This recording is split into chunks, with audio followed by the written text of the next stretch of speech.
comes after January.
um, for the people who said it was so good.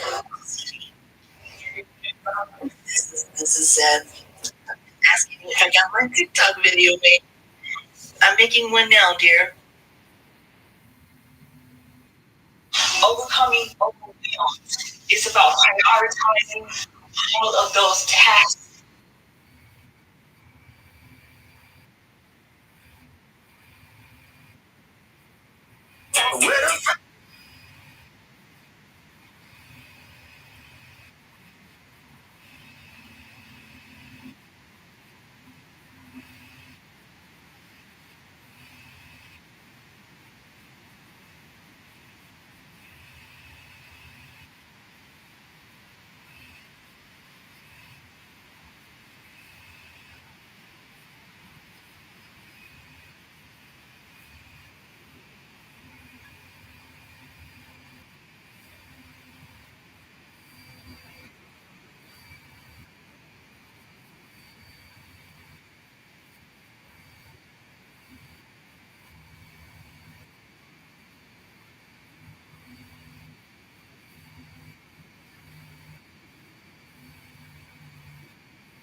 I thought it would be a good idea to throw away his BMW.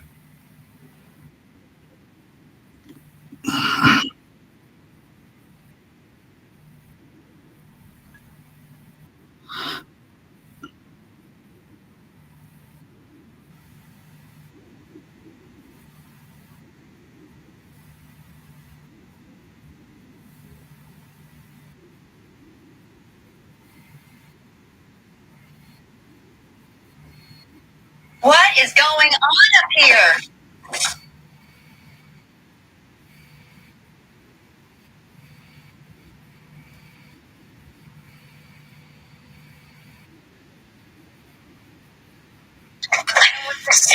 It sounds like the ceiling's about to cave in. Dancing. We're dancing. Okay, well, you might want to turn it back to the neighbors on the ground. Oh my god. You two are on television. Yeah, the tape we made at the mall. This is fantastic. Look.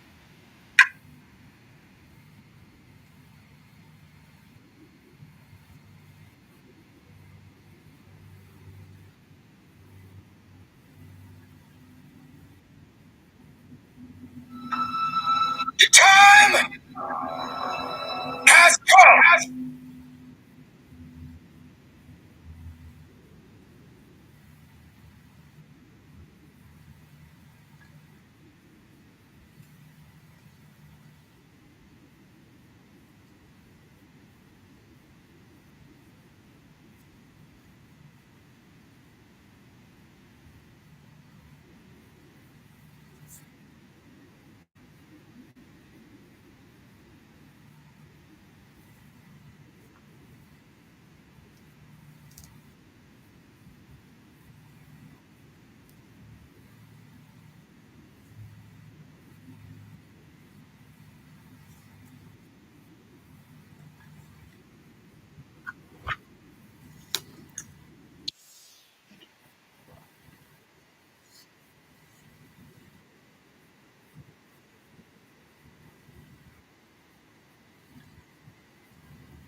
The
book of Genesis, chapter 1.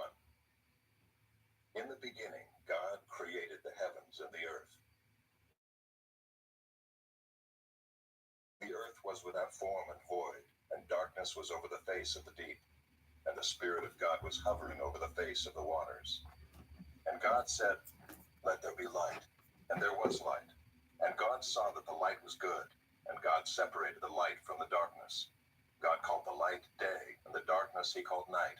And there was evening and there was morning, the first day. And God said, "Let there be an expanse in the midst of the waters, and let it separate the waters from the waters."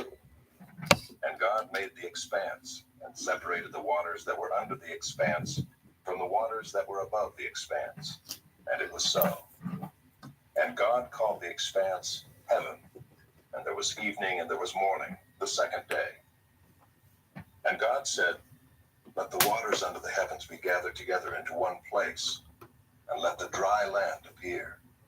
And it was so. God called the dry land earth, and the waters that were gathered together he called seas. And God saw that it was good. And God said, "Let the earth sprout vegetation, plants yielding seed, and fruit trees bearing fruit in which is their seed, each according to its kind on the earth. And it was so. The earth brought forth vegetation, plants yielding seed according to their own kinds, and trees bearing fruit in which is their seed, each according to its kind. And God saw that it was good. And there was evening and there was morning, the third day. And God said, "Let there be lights in the expanse of the heavens to separate the day from the night, and let them be for signs and for seasons and for days and years, and let them be lights in the expanse of the heavens to give light upon the earth." And it was so. And God made the two great lights, the greater light to rule the day, and the lesser light to rule the night, and the stars. And God set them in the expanse of the heavens to give light on the earth, to rule over the day and over the night, and to separate the light from the darkness. And God saw that it was good. And there was evening and there was morning, the fourth day. And God said, "Let the waters swarm with swarms of living creatures, and let birds fly above the earth across the expanse of the heavens." So God created the great sea creatures and every living creature that moves, with which the waters swarm, according to their kinds, and every winged bird according to its kind. And God saw that it was good. And God blessed them, saying, "Be fruitful and multiply, and fill the waters and the seas, and let birds multiply on the earth." And there was evening and there was morning, the fifth day. And God said, "Let the earth bring forth living creatures according to their kinds, livestock and creeping things, and beasts of the earth according to their kinds." And it was so. And God made the beasts of the earth according to their kinds, and the livestock according to their kinds, and everything that creeps on the ground according to its kind. And God saw that it was good. Then God said, "Let us make man in our image, after our likeness, and let them have dominion over the fish of the sea, and over the birds of the heavens, and over the livestock, and over all the earth, and over every creeping thing that creeps on the earth." So God created man in his own image. In the image of God he created him. Male and female he created them. And God blessed them. And God said to them, "Be fruitful and multiply, and fill the earth, and subdue it, and have dominion over the fish of the sea, and over the birds of the heavens, and over every living thing that moves on the earth." And God said, "Behold, I have given you every plant yielding seed that is on the face of all the earth, and every tree with seed in its fruit. You shall have them for food. And to every beast of the earth, and to every bird of the heavens, and to everything that creeps on the earth, everything that has the breath of life, I have given every green plant for food." And it was so. And God saw everything that he had made, and behold, it was very good. And there was evening and there was morning, the sixth day. Chapter 2. Thus the heavens and the earth were finished, and all the host of them. And on the seventh day God finished his work that he had done, and he rested on the seventh day from all his work that he had done. So God blessed the seventh day, and made it holy, because on it God rested from all his work that he had done in creation. These are the generations of the heavens and the earth when they were created, in the day that the Lord God made the earth and the heavens. When no bush of the field was yet in the land, and no small plant of the field had yet sprung up, for the Lord God had not caused it to rain on the land, and there was no man to work the ground, and a mist was going up from the land and was watering the whole face of the ground. Then the Lord God formed the man of dust from the ground, and breathed into his nostrils the breath of life, and the man became a living creature. And the Lord God planted a garden in Eden in the east, and there he put the man whom he had formed. And out of the ground the Lord God made to spring up every tree that is pleasant to the sight, and good for food. The tree of life was in the midst of the garden, and the tree of the knowledge of good and evil. A river flowed out of Eden to water the garden, and there it divided and became 4 rivers. The name of the first is the Pishon. It is the one that flowed around the whole land of Havilah, where there is gold. And the gold of that land is good. Bdellium and onyx stone are there. The name of the second river is the Gihon. It is the one that flowed around the whole land of Cush. And the name of the third river is the Tigris, which flows east of Assyria.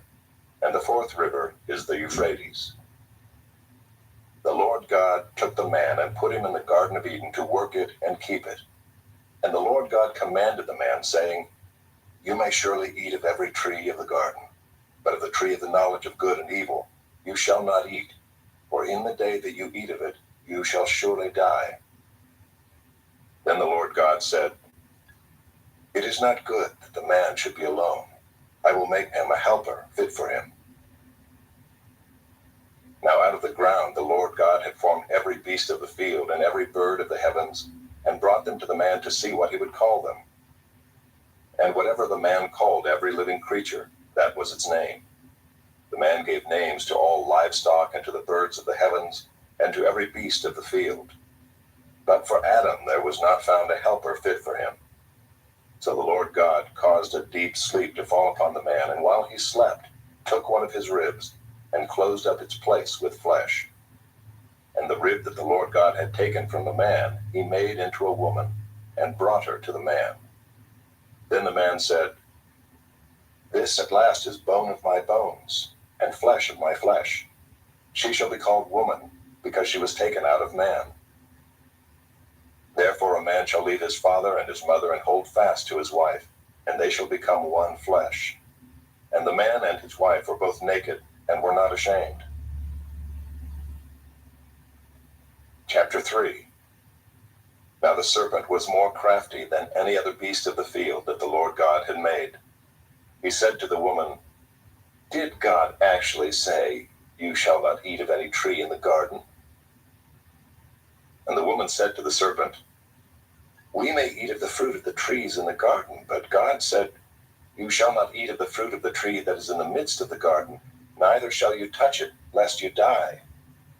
But the serpent said to the woman, You will not surely die, for God knows that when you eat of it your eyes will be opened, and you will be like God, knowing good and evil. So when the woman saw that the tree was good for food, and that it was a delight to the eyes, and that the tree was to be desired to make one wise, she took of its fruit and ate. And she also gave some to her husband who was with her, and he ate. Then the eyes of both were opened, and they knew that they were naked. And they sewed fig leaves together and made themselves loincloths. And they heard the sound of the Lord God walking in the garden in the cool of the day. And the man and his wife hid themselves from the presence of the Lord God among the trees of the garden. But the Lord God called to the man and said to him, Where are you? And he said, I heard the sound of you in the garden, and I was afraid because I was naked, and I hid myself. He said, Who told you that you were naked? Have you eaten of the tree of which I commanded you not to eat? The man said, The woman whom you gave to be with me, she gave me fruit of the tree, and I ate. Then the Lord God said to the woman, What is this that you have done? The woman said, The serpent deceived me, and I ate. The Lord God said to the serpent, Because you have done this, cursed are you above all livestock, and above all beasts of the field. On your belly you shall go, and dust you shall eat all the days of your life. I will put enmity between you and the woman, and between your offspring and her offspring. He shall bruise your head, and you shall bruise his heel. To the woman he said, I will surely multiply your pain in childbearing. In pain you shall bring forth children. Your desire shall be contrary to your husband, but he shall rule over you. And to Adam he said, Because you have listened to the voice of your wife, and have eaten of the tree of which I commanded you, you shall not eat of it. Cursed is the ground because of you. In pain you shall eat of it all the days of your life. Thorns and thistles it shall bring forth for you, and you shall eat the plants of the field. By the sweat of your face you shall eat bread, till you return to the ground, for out of it you were taken. For you are dust, and to dust you shall return. The man called his wife's name Eve, because she was the mother of all living. And the Lord God made for Adam and for his wife garments of skins and clothed them. Then the Lord God said, Behold, the man has become like one of us in knowing good and evil. Now lest he reach out his hand and take also of the tree of life and eat and live forever. Therefore the Lord God sent him out from the Garden of Eden to work the ground from which he was taken. He drove out the man, and at the east of the Garden of Eden he placed the cherubim and a flaming sword that turned every way to guard the way to the tree of life. Chapter 4. Now Adam knew Eve his wife, and she conceived and bore Cain, saying, I have gotten a man with the help of the Lord. And again she bore his brother Abel. Now Abel was a keeper of sheep, and Cain a worker of the ground. In the course of time Cain brought to the Lord an offering of the fruit of the ground. And Abel also brought of the firstborn of his flock and of their fat portions. And the Lord had regard for Abel and his offering, but for Cain and his offering he had no regard. So Cain was very angry, and his face fell. The Lord said to Cain, Why are you angry, and why is your face fallen? If you do well, will you not be accepted? And if you do not do well, sin is crouching at the door. Its desire is for you, but you must rule over it. Cain spoke to Abel his brother, and when they were in the field, Cain rose up against his brother Abel and killed him. Then the Lord said to Cain, Where is Abel your brother? He said, I do not know. Am I my brother's keeper? And the Lord said, What have you done? The voice of your brother's blood is crying to me from the ground. And now you are cursed from the ground, which has opened its mouth to receive your brother's blood from your hand. When you work the ground, it shall no longer yield to you its strength. You shall be a fugitive and a wanderer on the earth. Cain said to the Lord, My punishment is greater than I can bear. Behold, you have driven me today away from the ground, and from your face I shall be hidden. I shall be a fugitive and a wanderer on the earth, and whoever finds me will kill me. Then the Lord said to him, Not so. If anyone kills Cain, vengeance shall be taken on him sevenfold. And the Lord put a mark on Cain, lest any who found him should attack him. Then Cain went away from the presence of the Lord, and settled in the land of Nod, east of Eden. Cain knew his wife, and she conceived and bore Enoch. When he built a city, he called the name of the city after the name of his son, Enoch. To Enoch was born Irad, and Irad fathered Mehujael, and Mehujael fathered Methushael, and Methushael fathered Lamech. And Lamech took 2 wives. The name of the one was Ida, and the name of the other Zillah. Ida bore Jabal. He was the father of those who dwell in tents and have livestock. His brother's name was Jubal. He was the father of all those who play the lyre and pipe. Zillah also bore Tubal-Cain. He was the forger of all instruments of bronze and iron. The sister of Tubal-Cain was Naamah. Lamech said to his wives, Ida and Zillah, hear my voice. You wives of Lamech, listen to what I say. I have killed a man for wounding me, a young man for striking me. If Cain's revenge is 7-fold, then Lamech's is 77-fold. And Adam knew his wife again, and she bore a son, and called his name Seth. For she said, God has appointed for me another offspring instead of Abel, for Cain killed him. To Seth also a son was born, and he called his name Enosh. At that time people began to call upon the name of the Lord. Chapter 5. This is the book of the generations of Adam. When God created man, he made him in the likeness of God. Male and female he created them, and he blessed them and named them man when they were created. When Adam had lived 130 years, he fathered a son in his own likeness, after his image, and named him Seth. The days of Adam after he fathered Seth were 800 years, and he had other sons and daughters. Thus all the days that Adam lived were 930 years, and he died.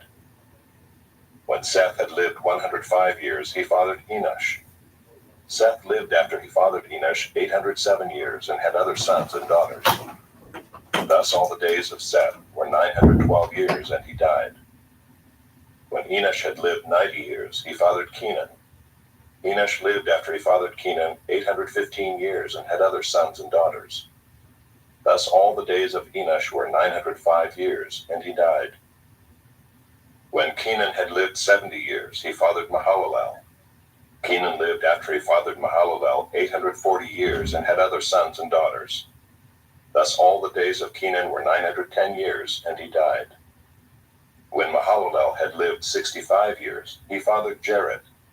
Mahalalel lived after he fathered Jared 830 years and had other sons and daughters. Thus all the days of Mahalalel were 895 years, and he died.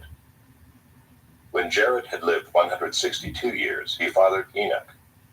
Jared lived after he fathered Enoch 800 years and had other sons and daughters. Thus all the days of Jared were 962 years, and he died. When Enoch had lived 65 years, he fathered Methuselah. Enoch walked with God after he fathered Methuselah 300 years and had other sons and daughters.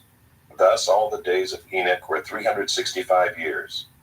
Enoch walked with God, and he was not, for God took him. When Methuselah had lived 187 years, he fathered Lamech. Methuselah lived after he fathered Lamech 782 years and had other sons and daughters. Thus all the days of Methuselah were 969 years, and he died. When Lamech had lived 182 years, he fathered a son and called his name Noah, saying, "Out of the ground that the Lord has cursed, this one shall bring us relief from our work and from the painful toil of our hands." Lamech lived after he fathered Noah 595 years and had other sons and daughters. Thus all the days of Lamech were 777 years, and he died. After Noah was 500 years old, Noah fathered Shem, Ham, and Japheth. Chapter 6. When man began to multiply on the face of the land, and daughters were born to them, the sons of God saw that the daughters of man were attractive, and they took as their wives any they chose. Then the Lord said, "My spirit shall not abide in man forever, for he is flesh. His days shall be 120 years. The Nephilim were on the earth in those days, and also afterward, when the sons of God came into the daughters of man, and they bore children to them. These were the mighty men who were of old, the men of renown. The Lord saw that the wickedness of man was great in the earth, and that every intention of the thoughts of his heart was only evil continually. And the Lord was sorry that he had made man on the earth, and it grieved him to his heart. So the Lord said, I will blot out man whom I have created from the face of the land, man and animals and creeping things and birds of the heavens, for I am sorry that I have made them. But Noah found favor in the eyes of the Lord. These are the generations of Noah. Noah was a righteous man, blameless in his generation. Noah walked with God. And Noah had 3 sons, Shem, Ham, and Japheth. Now the earth was corrupt in God's sight, and the earth was filled with violence. And God saw the earth, and behold, it was corrupt, for all flesh had corrupted their way on the earth. And God said to Noah, I have determined to make an end of all flesh, for the earth is filled with violence through them. Behold, I will destroy them with the earth. Make yourself an ark of gopher wood. Make rooms in the ark, and cover it inside and out with pitch. This is how you are to make it. The length of the ark, 300 cubits, its breadth, 50 cubits, and its height, 30 cubits. Make a roof for the ark, and finish it to a cubit above, and set the door of the ark in its side. Make it with lower, second, and third decks. For behold, I will bring a flood of waters upon the earth, to destroy all flesh, in which is the breath of life under heaven. Everything that is on the earth shall die. But I will establish my covenant with you, and you shall come into the ark, you, your sons, your wife, and your sons' wives with you. And of every living thing of all flesh, you shall bring 2 of every sort into the ark to keep them alive with you. They shall be male and female. Of the birds according to their kinds, and of the animals according to their kinds, of every creeping thing of the ground according to its kind, 2 of every sort shall come into you to keep them alive. Also take with you every sort of food that is eaten, and store it up. It shall serve as food for you and for them." Noah did this. He did all that God commanded him. Chapter 7. Then the Lord said to Noah, "Go into the ark, you and all your household, for I have seen that you are righteous before me in this generation. Take with you 7 pairs of all clean animals, the male and his mate, and a pair of the animals that are not clean, the male and his mate, and 7 pairs of the birds of the heavens also, male and female, to keep their offspring alive on the face of all the earth. For in 7 days I will send rain on the earth, 40 days and 40 nights, and every living thing that I have made I will blot out from the face of the ground." And Noah did all that the Lord had commanded him. Noah was 600 years old when the flood of waters came upon the earth. And Noah and his sons and his wife and his sons' wives with him went into the ark to escape the waters of the flood. Of clean animals and of animals that are not clean, and of birds and of everything that creeps on the ground, 2 and 2, male and female, went into the ark with Noah as God had commanded Noah. And after 7 days, the waters of the flood came upon the earth. In the 600th year of Noah's life, in the 2nd month, on the 17th day of the month, on that day all the fountains of the great deep burst forth, and the windows of the heavens were opened. And rain fell upon the earth 40 days and 40 nights. On the very same day Noah and his sons, Shem and Ham and Japheth, and Noah's wife and the 3 wives of his sons with them, entered the ark, they and every beast according to its kind, and all the livestock according to their kinds, and every creeping thing that creeps on the earth according to its kind, and every bird according to its kind, every winged creature. They went into the ark with Noah, 2 and 2 of all flesh in which there was the breath of life. And those that entered, male and female of all flesh, went in as God had commanded him, and the Lord shut him in. The flood continued 40 days on the earth.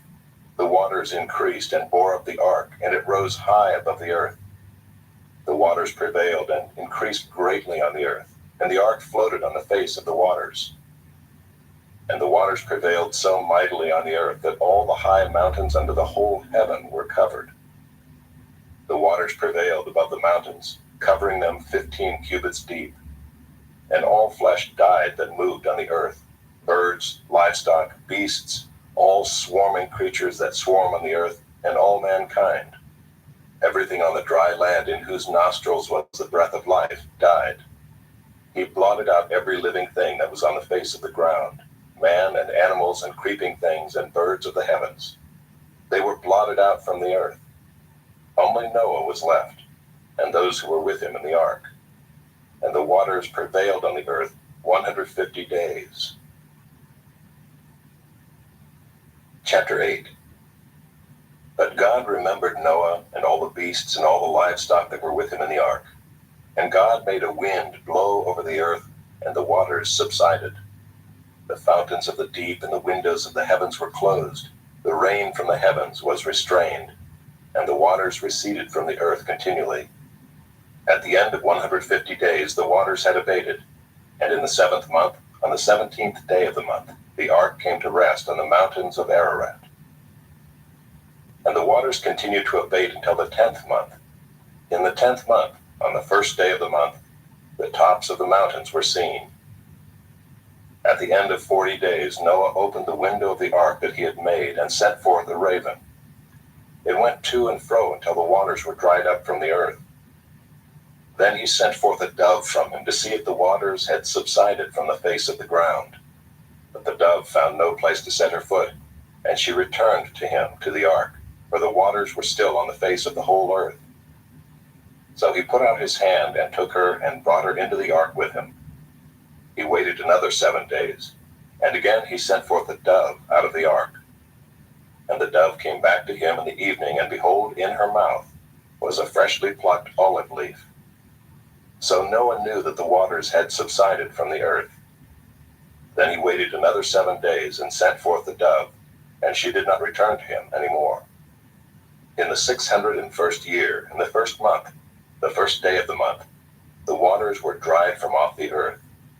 And Noah removed the covering of the ark and looked, and behold, the face of the ground was dry. In the 2nd month, on the 27th day of the month, the earth had dried out. Then God said to Noah, "Go out from the ark, you and your wife and your sons wives with you. Bring out with you every living thing that is with you of all flesh, birds and animals and every creeping thing that creeps on the earth, that they may swarm on the earth and be fruitful and multiply on the earth." So Noah went out, and his sons and his wife and his sons' wives with him. Every beast, every creeping thing, and every bird, everything that moves on the earth, went out by families from the ark. Then Noah built an altar to the Lord, and took some of every clean animal and some of every clean bird, and offered burnt offerings on the altar. And when the Lord smelled the pleasing aroma, the Lord said in his heart, "I will never again curse the ground because of man, for the intention of man's heart is evil from his youth. Neither will I ever again strike down every living creature as I have done. While the earth remains, seed time and harvest, cold and heat, summer and winter, day and night shall not cease." Chapter 9. And God blessed Noah and his sons, and said to them, "Be fruitful and multiply, and fill the earth. The fear of you and the dread of you shall be upon every beast of the earth, and upon every bird of the heavens, upon everything that creeps on the ground, and all the fish of the sea. Into your hand they are delivered. Every moving thing that lives shall be food for you. And as I gave you the green plants, I give you everything.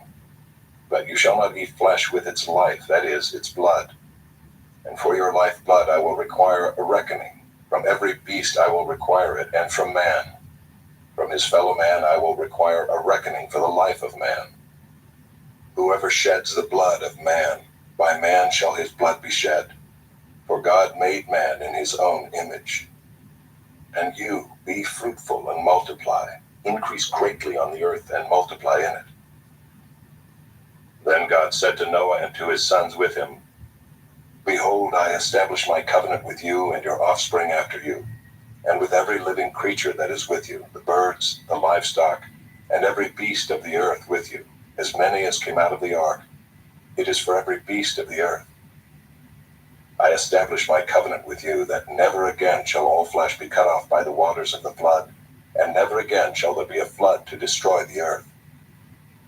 And God said, "This is the sign of the covenant that I make between me and you and every living creature that is with you, for all future generations. I have set my bow in the cloud, and it shall be a sign of the covenant between me and the earth. When I bring clouds over the earth, and the bow is seen in the clouds, I will remember my covenant that is between me and you and every living creature of all flesh.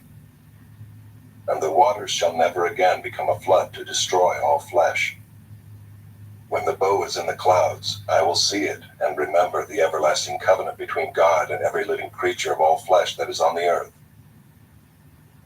God said to Noah, "This is the sign of the covenant that I have established between me and all flesh that is on the earth." The sons of Noah who went forth from the ark were Shem, Ham, and Japheth. Ham was the father of Canaan. These three were the sons of Noah, and from these the people of the whole earth were dispersed. Noah began to be a man of the soil, and he planted a vineyard. He drank of the wine and became drunk and lay uncovered in his tent. And Ham, the father of Canaan, saw the nakedness of his father and told his two brothers outside. Then Shem and Japheth took a garment, laid it on both their shoulders, and walked backward and covered the nakedness of their father. Their faces were turned backward, and they did not see their father's nakedness. When Noah awoke from his wine and knew what his youngest son had done to him, he said, "Cursed be Canaan, a servant of servants shall he be to his brothers." He also said, "Blessed be the Lord, the God of Shem, and let Canaan be his servant. May God enlarge Japheth, and let him dwell in the tents of Shem, and let Canaan be his servant." After the flood, Noah lived 350 years. All the days of Noah were 950 years, and he died. Chapter 10. These are the generations of the sons of Noah, Shem, Ham, and Japheth. Sons were born to them after the flood. The sons of Japheth: Gomer, Magog, Madai, Javan, Tubal, Meshech, and Tyrus. The sons of Gomer: Ashkenaz, Riphath, and Togarmah. The sons of Javan: Elisha, Tarshish, Kittim, and Dodanim. From these the coastland peoples spread in their lands, each with his own language, by their clans in their nations. The sons of Ham: Cush, Egypt, Put, and Canaan. The sons of Cush: Seba, Havilah, Sabta, Raamah, and Sabtika. The sons of Raamah: Sheba and Dedan. Cush fathered Nimrod. He was the first on earth to be a mighty man. He was a mighty hunter before the Lord. Therefore it is said, like Nimrod, a mighty hunter before the Lord. The beginning of his kingdom was Babel, Erech, Akkad, and Calneh in the land of Shinar. From that land he went into Assyria and built Nineveh, Rehoboth-ir, Calah, and Rezin between Nineveh and Calah. That is the great city. Egypt fathered Ludim, Anamim, Lehabim, Naphtuhim, Pathrusim, Casluhim, from whom the Philistines came, and Caphtorim. Canaan fathered Sidon, his firstborn, and Heth, and the Jebusites, the Amorites, the Girgashites, the Hivites, the Arkites, the Sinites, the Arvadites, the Zemarites, and the Hamathites. Afterward the clans of the Canaanites dispersed, and the territory of the Canaanites extended from Sidon in the direction of Gerar as far as Gaza, and in the direction of Sodom, Gomorrah, Admah, and Zeboim as far as Lasha. These are the sons of Ham by their clans, their languages, their lands, and their nations. To Shem also, the father of all the children of Eber, the elder brother of Japheth, children were born. The sons of Shem: Elam, Asher, Arpachshad, Lud, and Aram. The sons of Aram: Uz, Hul, Gether, and Mash. Arpachshad fathered Shelah, and Shelah fathered Eber. To Eber were born two sons. The name of the one was Peleg, for in his days the earth was divided, and his brother's name was Joktan. Joktan fathered Almodad, Sheleph, Hazarmaveth, Jerah, Adoram, Uzal, Diklah, Obal, Abimael, Sheba, Ophir, Havilah, and Jobab. All these were the sons of Joktan. The territory in which they lived extended from Mesha in the direction of Sephar to the hill country of the east.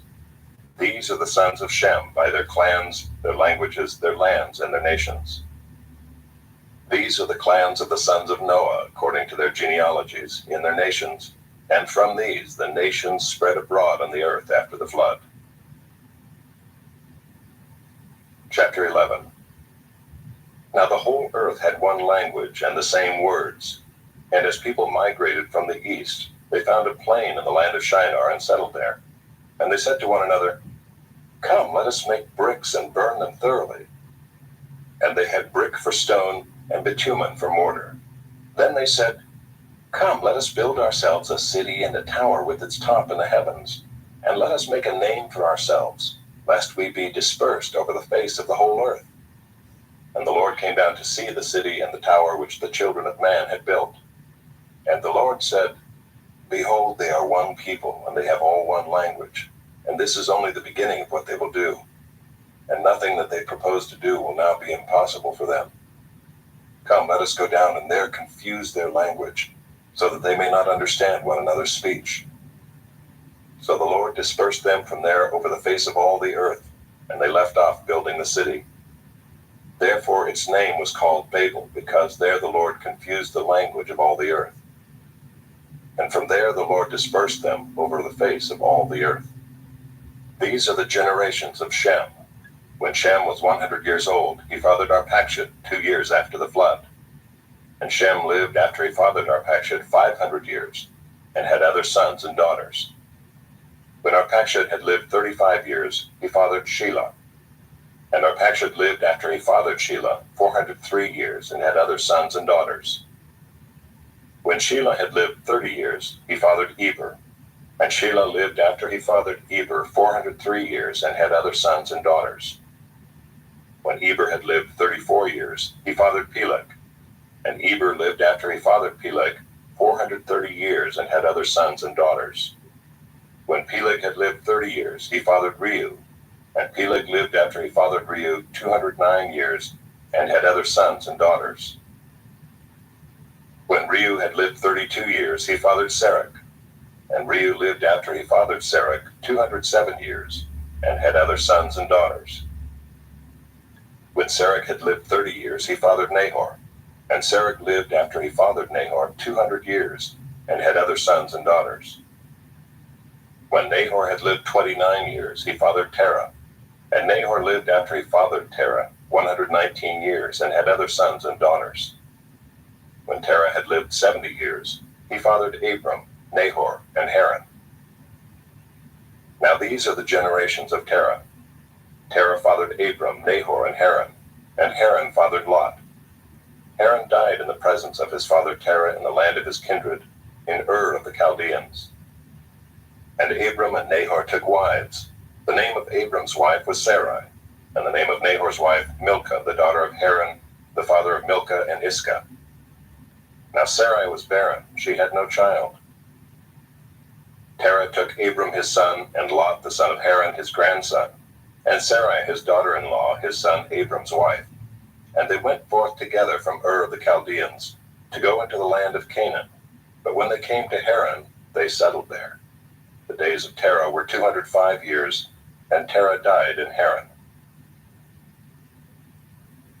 Chapter 12. Now the Lord said to Abram, Go from your country and your kindred and your father's house to the land that I will show you, and I will make of you a great nation, and I will bless you and make your name great, so that you will be a blessing. I will bless those who bless you, and him who dishonors you I will curse. And in you all the families of the earth shall be blessed. So Abram went as the Lord had told him, and Lot went with him. Abram was 75 years old when he departed from Haran. And Abram took Sarai his wife, and Lot his brother's son, and all their possessions that they had gathered, and the people that they had acquired in Haran, and they set out to go to the land of Canaan. When they came to the land of Canaan, Abram passed through the land to the place at Shechem, to the oak of Moreh. At that time the Canaanites were in the land. Then the Lord appeared to Abram and said, To your offspring I will give this land. So he built there an altar to the Lord who had appeared to him. From there he moved to the hill country on the east of Bethel and pitched his tent, with Bethel on the west and Ai on the east. And there he built an altar to the Lord and called upon the name of the Lord. And Abram journeyed on, still going toward the Negeb. Now there was a famine in the land, so Abram went down to Egypt to sojourn there, for the famine was severe in the land. When he was about to enter Egypt, he said to Sarai his wife, I know that you are a woman beautiful in appearance, and when the Egyptians see you, they will say, This is his wife. Then they will kill me, but they will let you live. Say you are my sister, that it may go well with me because of you, and that my life may be spared for your sake. When Abram entered Egypt, the Egyptians saw that the woman was very beautiful. And when the princes of Pharaoh saw her, they praised her to Pharaoh. And the woman was taken into Pharaoh's house. And for her sake he dealt well with Abram. And he had sheep, oxen, male donkeys, male servants, female donkeys, and camels. But the Lord afflicted Pharaoh and his house with great plagues because of Sarai, Abram's wife. So Pharaoh called Abram and said, What is this you have done to me? Why did you not tell me that she was your wife? Why did you say, She is my sister, so that I took her for my wife? Now then, here is your wife, take her and go. And Pharaoh gave men orders concerning him, and they sent him away with his wife and all that he had. Chapter 13. So Abram went up from Egypt, he and his wife and all that he had, and Lot with him, into the Negeb. Now Abram was very rich in livestock, in silver, and in gold. And he journeyed on from the Negeb as far as Bethel, to the place where his tent had been at the beginning, between Bethel and Ai, to the place where he had made an altar at the first. And there Abram called upon the name of the Lord. And Lot, who went with Abram, also had flocks and herds and tents, so that the land could not support both of them dwelling together, for their possessions were so great that they could not dwell together. And there was strife between the herdsmen of Abram's livestock and the herdsmen of Lot's livestock. At that time the Canaanites and the Perizzites were dwelling in the land. Then Abram said to Lot, "Let there be no strife between you and me, and between your herdsmen and my herdsmen, for we are kinsmen. Is not the whole land before you? Separate yourself from me. If you take the left hand, then I will go to the right, or if you take the right hand, then I will go to the left." And Lot lifted up his eyes and saw that the Jordan Valley was well watered everywhere, like the garden of the Lord, like the land of Egypt in the direction of Zoar. This was before the Lord destroyed Sodom and Gomorrah. So Lot chose for himself all the Jordan Valley, and Lot journeyed east. Thus they separated from each other. Abram settled in the land of Canaan, while Lot settled among the cities of the valley, and moved his tent as far as Sodom. Now the men of Sodom were wicked, great sinners against the Lord. The Lord said to Abram, after Lot had separated from him, "Lift up your eyes and look from the place where you are, northward and southward and eastward and westward. For all the land that you see I will give to you and to your offspring forever. I will make your offspring as the dust of the earth, so that if one can count the dust of the earth, your offspring also can be counted. Arise, walk through the length and the breadth of the land, for I will give it to you." So Abram moved his tent and came and settled by the oaks of Mamre, which are at Hebron, and there he built an altar to the Lord. Chapter 14.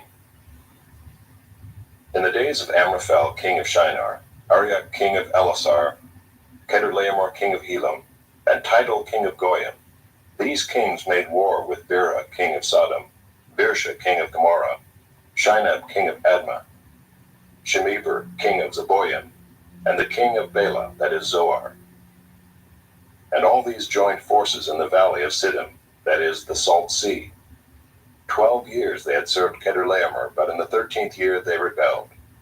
In the 14th year, Kedorlaomer and the kings who were with him came and defeated the Rephaim in Ashtaroth Karnaim, the Zuzim in Ham, the Emim and Sheva Kiriathaim, and the Horites in their hill country of Seir as far as El Paran on the border of the wilderness. Then they turned back and came to En-Mishpat, that is Kadesh, and defeated all the country of the Amalekites and also the Amorites who were dwelling in Hazazon Tamar.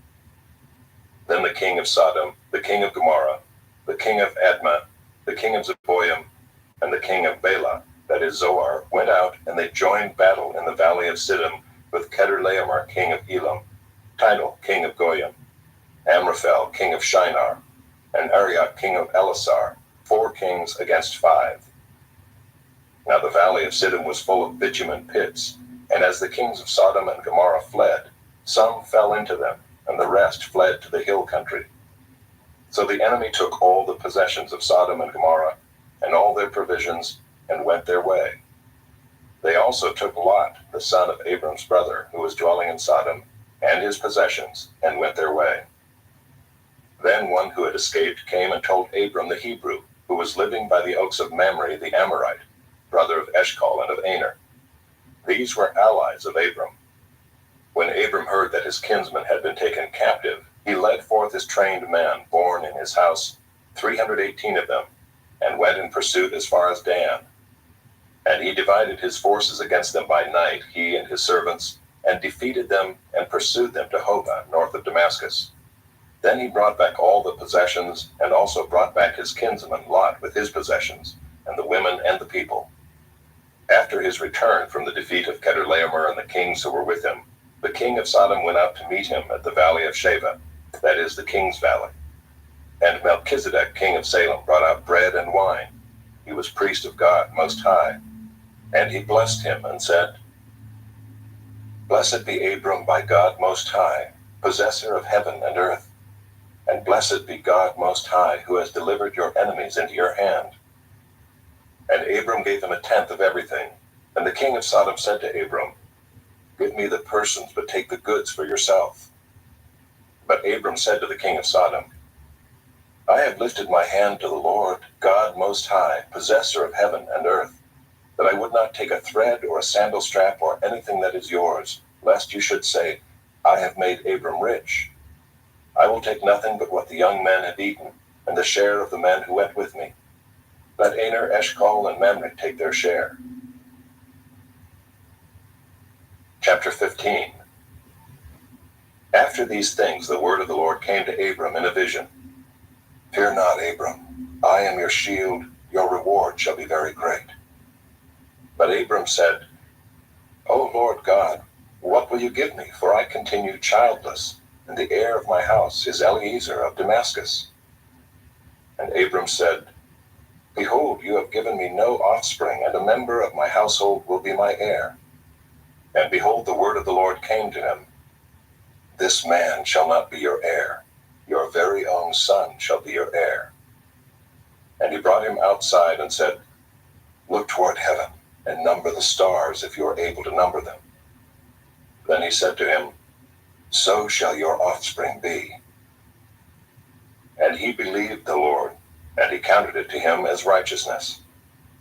And he said to him, I am the Lord who brought you out from Ur of the Chaldeans to give you this land to possess. But he said, O Lord God, how am I to know that I shall possess it? He said to him, Bring me a heifer 3 years old, a female goat 3 years old, a ram 3 years old, a turtle dove, and a young pigeon. And he brought him all these, cut them in half, and laid each half over against the other. But he did not cut the birds in half. And when birds of prey came down on the carcasses, Abram drove them away. As the sun was going down, a deep sleep fell on Abram. And behold, dreadful and great darkness fell upon him. Then the Lord said to Abram, Know for certain that your offspring will be sojourners in a land that is not theirs, and will be servants there, and they will be afflicted for 400 years. But I will bring judgment on the nation that they serve, and afterward they shall come out with great possessions. As for you, you shall go to your fathers in peace. You shall be buried in a good old age. And they shall come back here in the 4th generation, for the iniquity of the Amorites is not yet complete. When the sun had gone down and it was dark, behold, a smoking fire pot and a flaming torch passed between these pieces. On that day the Lord made a covenant with Abram, saying, To your offspring I give this land from the river of Egypt to the great river, the river Euphrates, the land of the Kenites, the Kenizzites, the Cadmonites, the Hittites, the Perizzites, the Rephaim, the Amorites, the Canaanites, the Girgashites, and the Jebusites. Chapter 16. Now Sarai, Abram's wife, had borne him no children. She had a female Egyptian servant whose name was Hagar. And Sarai said to Abram, Behold, now the Lord has prevented me from bearing children. Go in to my servant. It may be that I shall obtain children by her. And Abram listened to the voice of Sarai. So after Abram had lived 10 years in the land of Canaan, Sarai, Abram's wife, took Hagar the Egyptian, her servant, and gave her to Abram her husband as a wife. And he went into Hagar, and she conceived. And when she saw that she had conceived, she looked with contempt on her mistress. And Sarai said to Abram, May the wrong done to me be on you. I gave my servant to your embrace, and when she saw that she had conceived, she looked on me with contempt. May the Lord judge between you and me. But Abram said to Sarai, Behold, your servant is in your power. Do to her as you please.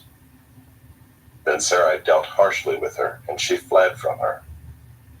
The angel of the Lord found her by a spring of water in the wilderness, the spring on the way to Shur.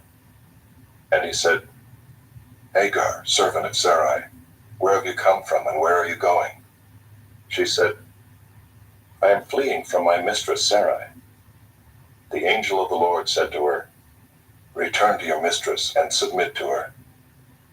The angel of the Lord also said to her, I will surely multiply your offspring, so that they cannot be numbered for multitude. And the angel of the Lord said to her, Behold, you are pregnant, and shall bear a son. You shall call his name Ishmael, because the Lord has listened to your affliction. He shall be a wild donkey of a man, his hand against everyone, and everyone's hand against him, and he shall dwell over against all his kinsmen. So she called the name of the Lord who spoke to her. You are a God of seeing, for she said, Truly here I have seen him who looks after me. Therefore the well was called Bir Lahairoi. It lies between Kadesh and Bered. And Hagar bore Abram a son, and Abram called the name of his son, whom Hagar bore, Ishmael. Abram was 86 years old when Hagar bore Ishmael to Abram. Chapter 17. When Abram was 99 years old, the Lord appeared to Abram and said to him, I am God Almighty. Walk before me and be blameless, that I may make my covenant between me and you, and may multiply you greatly. Then Abram fell on his face, and God said to him, Behold, my covenant is with you, and you shall be the father of a multitude of nations. No longer shall your name be called Abram, but your name shall be Abraham, for I have made you the father of a multitude of nations. I will make you exceedingly fruitful, and I will make you into nations, and kings shall come from you. And I will establish my covenant between me and you and your offspring after you throughout their generations, for an everlasting covenant, to be God to you and to your offspring after you. And I will give to you and to your offspring after you the land of your sojournings, all the land of Canaan, for an everlasting possession, and I will be their God. And God said to Abraham, As for you, you shall keep my covenant, you and your offspring after you throughout their generations. This is my covenant, which you shall keep between me and you and your offspring after you. Every male among you shall be circumcised. You shall be circumcised in the flesh of your foreskins, and it shall be a sign of the covenant between me and you. He who is 8 days old among you shall be circumcised. Every male throughout your generations, whether born in your house or bought with your money from any foreigner who is not of your offspring, both he who is born in your house and he who is bought with your money shall surely be circumcised. So shall my covenant be in your flesh, an everlasting covenant. Any uncircumcised male who is not circumcised in the flesh of his foreskin shall be cut off from his people. He has broken my covenant. And God said to Abraham, As for Sarai your wife, you shall not call her name Sarai, but Sarah shall be her name. I will bless her, and moreover I will give you a son by her. I will bless her, and she shall become nations. Kings of peoples shall come from her. Then Abraham fell on his face and laughed, and said to himself, Shall a child be born to a man who is 100 years old? Shall Sarah, who is 90 years old, bear a child? And Abraham said to God, Oh, that Ishmael might live before you. God said, No, but Sarah your wife shall bear you a son, and you shall call his name Isaac. I will establish my covenant with him as an everlasting covenant for his offspring after him. As for Ishmael, I have heard you. Behold, I have blessed him and will make him fruitful and multiply him greatly. He shall father 12 princes, and I will make him into a great nation. But I will establish my covenant with Isaac, whom Sarah shall bear to you at this time next year. When he had finished talking with him, God went up from Abraham. Then Abraham took Ishmael his son and all those born in his house or bought with his money, every male among the men of Abraham's house. And he circumcised the flesh of their foreskins that very day, as God had said to him. Abraham was 99 years old when he was circumcised in the flesh of his foreskin. And Ishmael his son was 13 years old when he was circumcised in the flesh of his foreskin. That very day Abraham and his son Ishmael were circumcised. And all the men of his house, those born in the house and those bought with money from a foreigner, were circumcised with him. Chapter 18. And the Lord appeared to him by the oaks of Mamre as he sat at the door of his tent in the heat of the day. He lifted up his eyes and looked, and behold, 3 men were standing in front of him. When he saw them, he ran from the tent door to meet them and bowed himself to the earth and said, O Lord, if I have found favor in your sight, "Do not pass by your servant. Let a little water be brought, and wash your feet, and rest yourselves under the tree, while I bring a morsel of bread, that you may refresh yourselves, and after that you may pass on, since you have come to your servant." So they said, "Do as you have said." And Abraham went quickly into the tent to Sarah and said, "Quick, 3 seahs of fine flour, knead it and make cakes." And Abraham ran to the herd and took a calf, tender and good, and gave it to a young man, who prepared it quickly. Then he took curds and milk and the calf that he had prepared, and set it before them. And he stood by them under the tree while they ate. They said to him, "Where is Sarah your wife?" And he said, "She is in the tent." The Lord said, "I will surely return to you about this time next year, and Sarah your wife shall have a son." And Sarah was listening at the tent door behind him. Now Abraham and Sarah were old, advanced in years. The way of women had ceased to be with Sarah. So Sarah laughed to herself, saying, "After I am worn out, and my Lord is old, shall I have pleasure?" The Lord said to Abraham, "Why does Sarah laugh and say, 'Shall I indeed bear a child now that I am old?' Is anything too hard for the Lord? At the appointed time I will return to you about this time next year, and Sarah shall have a son." But Sarah denied it, saying, "I did not laugh," for she was afraid. He said, "No, but you did laugh." Then the men set out from there, and they looked down toward Sodom, and Abraham went with them to set them on their way. The Lord said, "Shall I hide from Abraham what I am about to do, seeing that Abraham shall surely become a great and mighty nation, and all the nations of the earth shall be blessed in him? For I have chosen him, that he may command his children and his household after him, to keep the way of the Lord by doing righteousness and justice, so that the Lord may bring to Abraham what he has promised him." Then the Lord said, "Because the outcry against Sodom and Gomorrah is great, and their sin is very grave, I will go down to see whether they have done altogether according to the outcry that has come to me. And if not, I will know." So the men turned from there and went toward Sodom. But Abraham still stood before the Lord. Then Abraham drew near and said, "Will you indeed sweep away the righteous with the wicked? Suppose there are 50 righteous within the city. Will you then sweep away the place and not spare it for the 50 righteous who are in it? Far be it from you to do such a thing, to put the righteous to death with the wicked, so that the righteous fare as the wicked. Far be that from you. Shall not the judge of all the earth do what is just?" And the Lord said, "If I find at Sodom 50 righteous in the city, I will spare the whole place for their sake." Abraham answered and said, "Behold, I have undertaken to speak to the Lord, I who am but dust and ashes.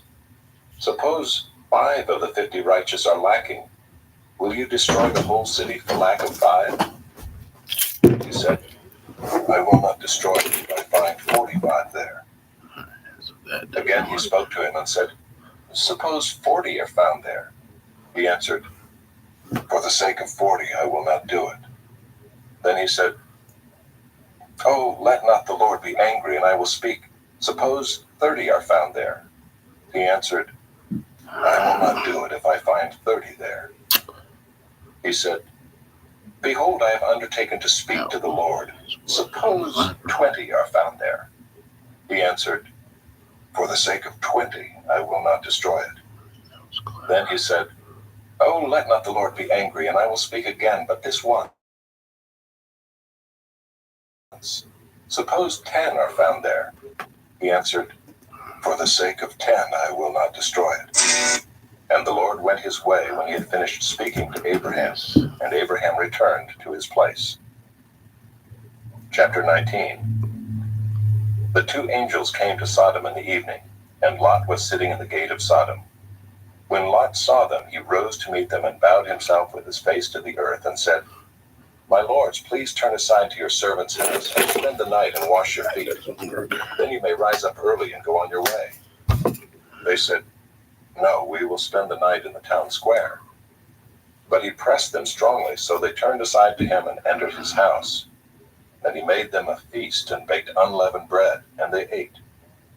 But before they lay down, the men of the city, the men of Sodom, both young and old, all the people to the last man, surrounded the house. And they called to Lot, "Where are the men who came to you tonight? Bring them out to us, that we may know them." Lot went out to the men at the entrance, shut the door after him, and said, "I beg you, my brothers, do not act so wickedly. Behold, I have 2 daughters who have not known any man. Let me bring them out to you, and do to them as you please. Only do nothing to these men, for they have come under the shelter of my roof." But they said, "Stand back." And they said, "This fellow came to sojourn, and he has become the judge. Now we will deal worse with you than with them." Then they pressed hard against the man Lot, and drew near to break the door down. But the men reached out their hands and brought Lot into the house with them, and shut the door.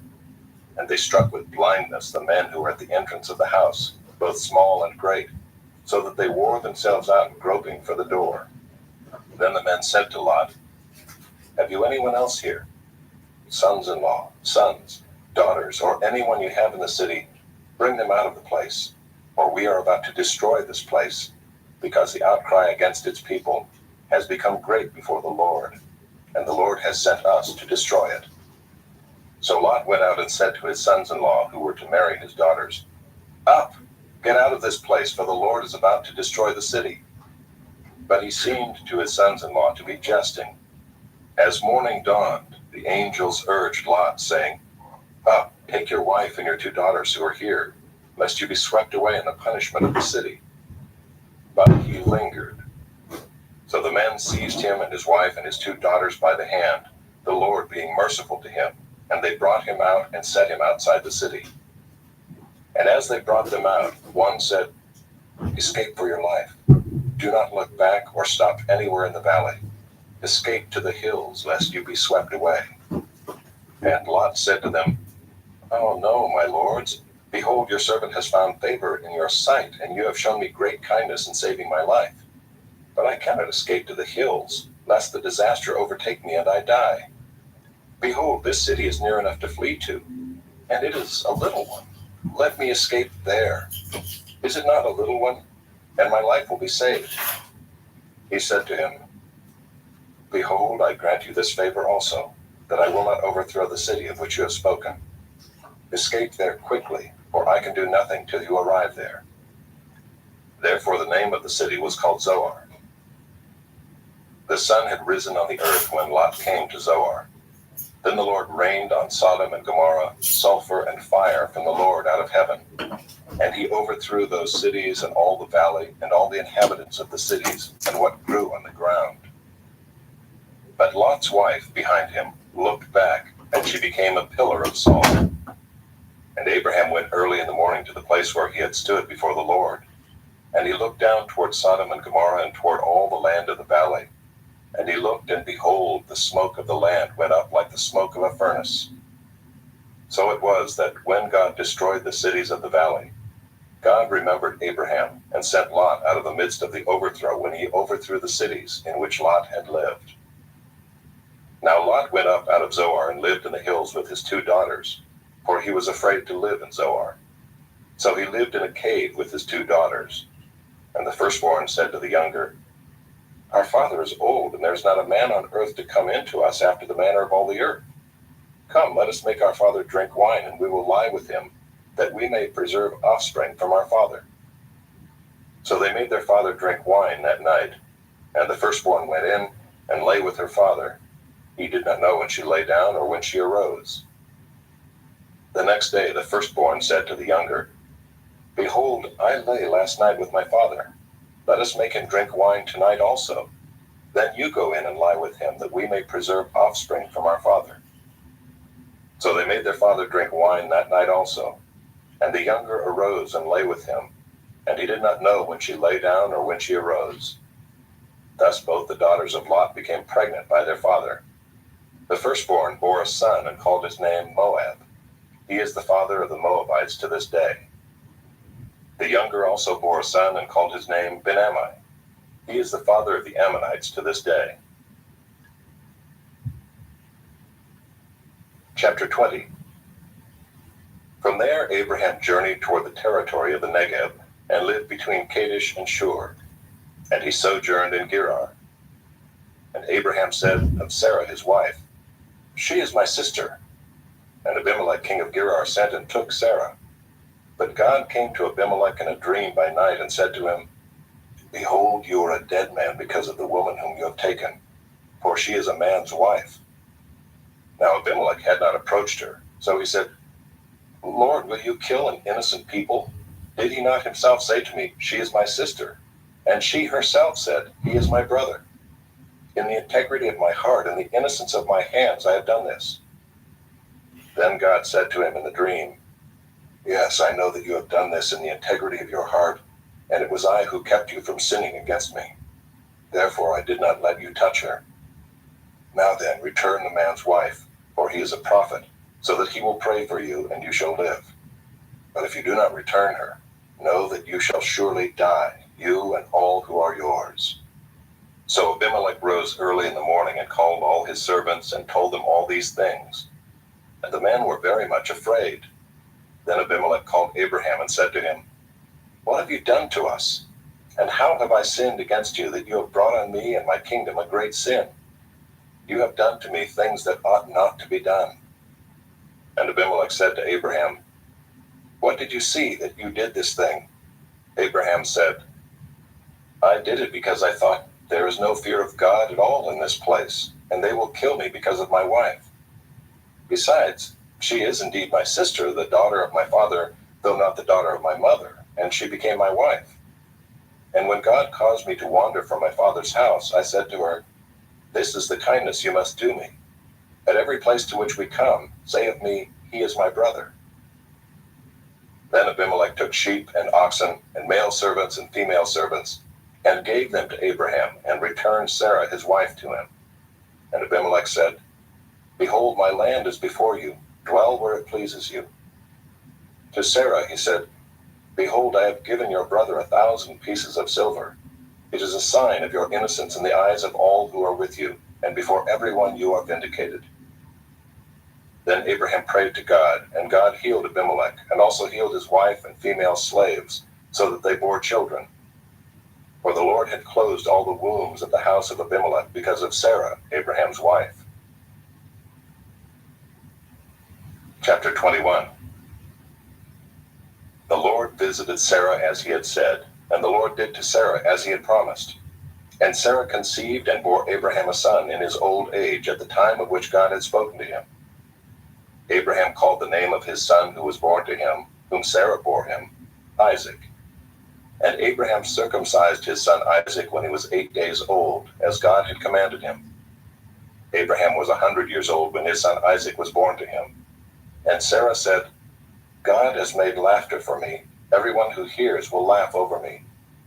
And she said, "Who would have said to Abraham that Sarah would nurse children? Yet I have borne him a son in his old age." And the child grew and was weaned. And Abraham made a great feast on the day that Isaac was weaned. But Sarah saw the son of Hagar the Egyptian, whom she had borne to Abraham, laughing. So she said to Abraham, "Cast out this slave woman with her son, for the son of this slave woman shall not be heir with my son Isaac." And the thing was very displeasing to Abraham on account of his son. But God said to Abraham, "Be not displeased because of the boy and because of your slave woman. Whatever Sarah says to you, do as she tells you. For through Isaac shall your offspring be named. And I will make a nation of the son of the slave woman also, because he is your offspring." So Abraham rose early in the morning and took bread and a skin of water, and gave it to Hagar, putting it on her shoulder along with the child, and sent her away. And she departed and wandered in the wilderness of Beersheba. When the water in the skin was gone, she put the child under one of the bushes. Then she went and sat down opposite him a good way off, about the distance of a bow shot, for she said, "Let me not look on the death of the child." And as she sat opposite him, she lifted up her voice and wept.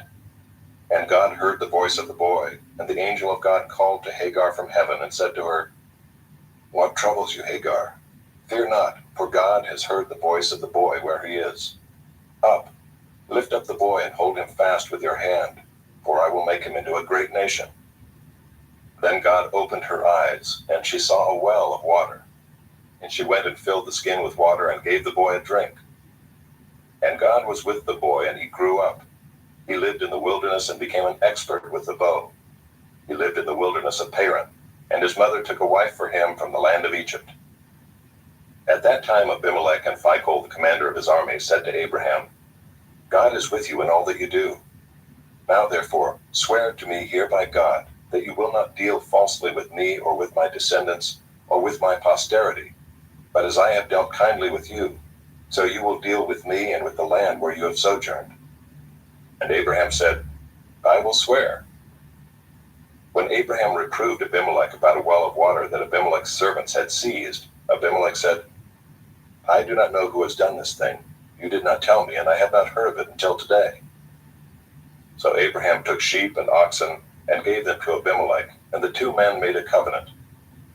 Abraham set 7 ewe lambs of the flock apart, and Abimelech said to Abraham, "What is the meaning of these 7 ewe lambs that you have set apart?"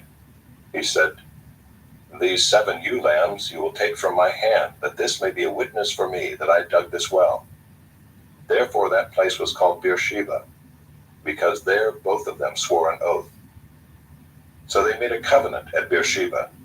Then Abimelech and Phicol, the commander of his army, rose up and returned to the land of the Philistines. Abraham planted a tamarisk tree in Beersheba and called there on the name of the Lord, the everlasting God. And Abraham sojourned many days in the land of the Philistines. Chapter 22. After these things, God tested Abraham and said to him, "Abraham." And he said, "Here I am."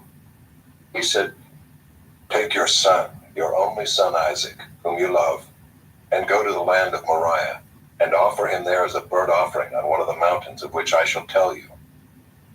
So Abraham rose early in the morning, saddled his donkey, and took 2 of his young men with him and his son Isaac.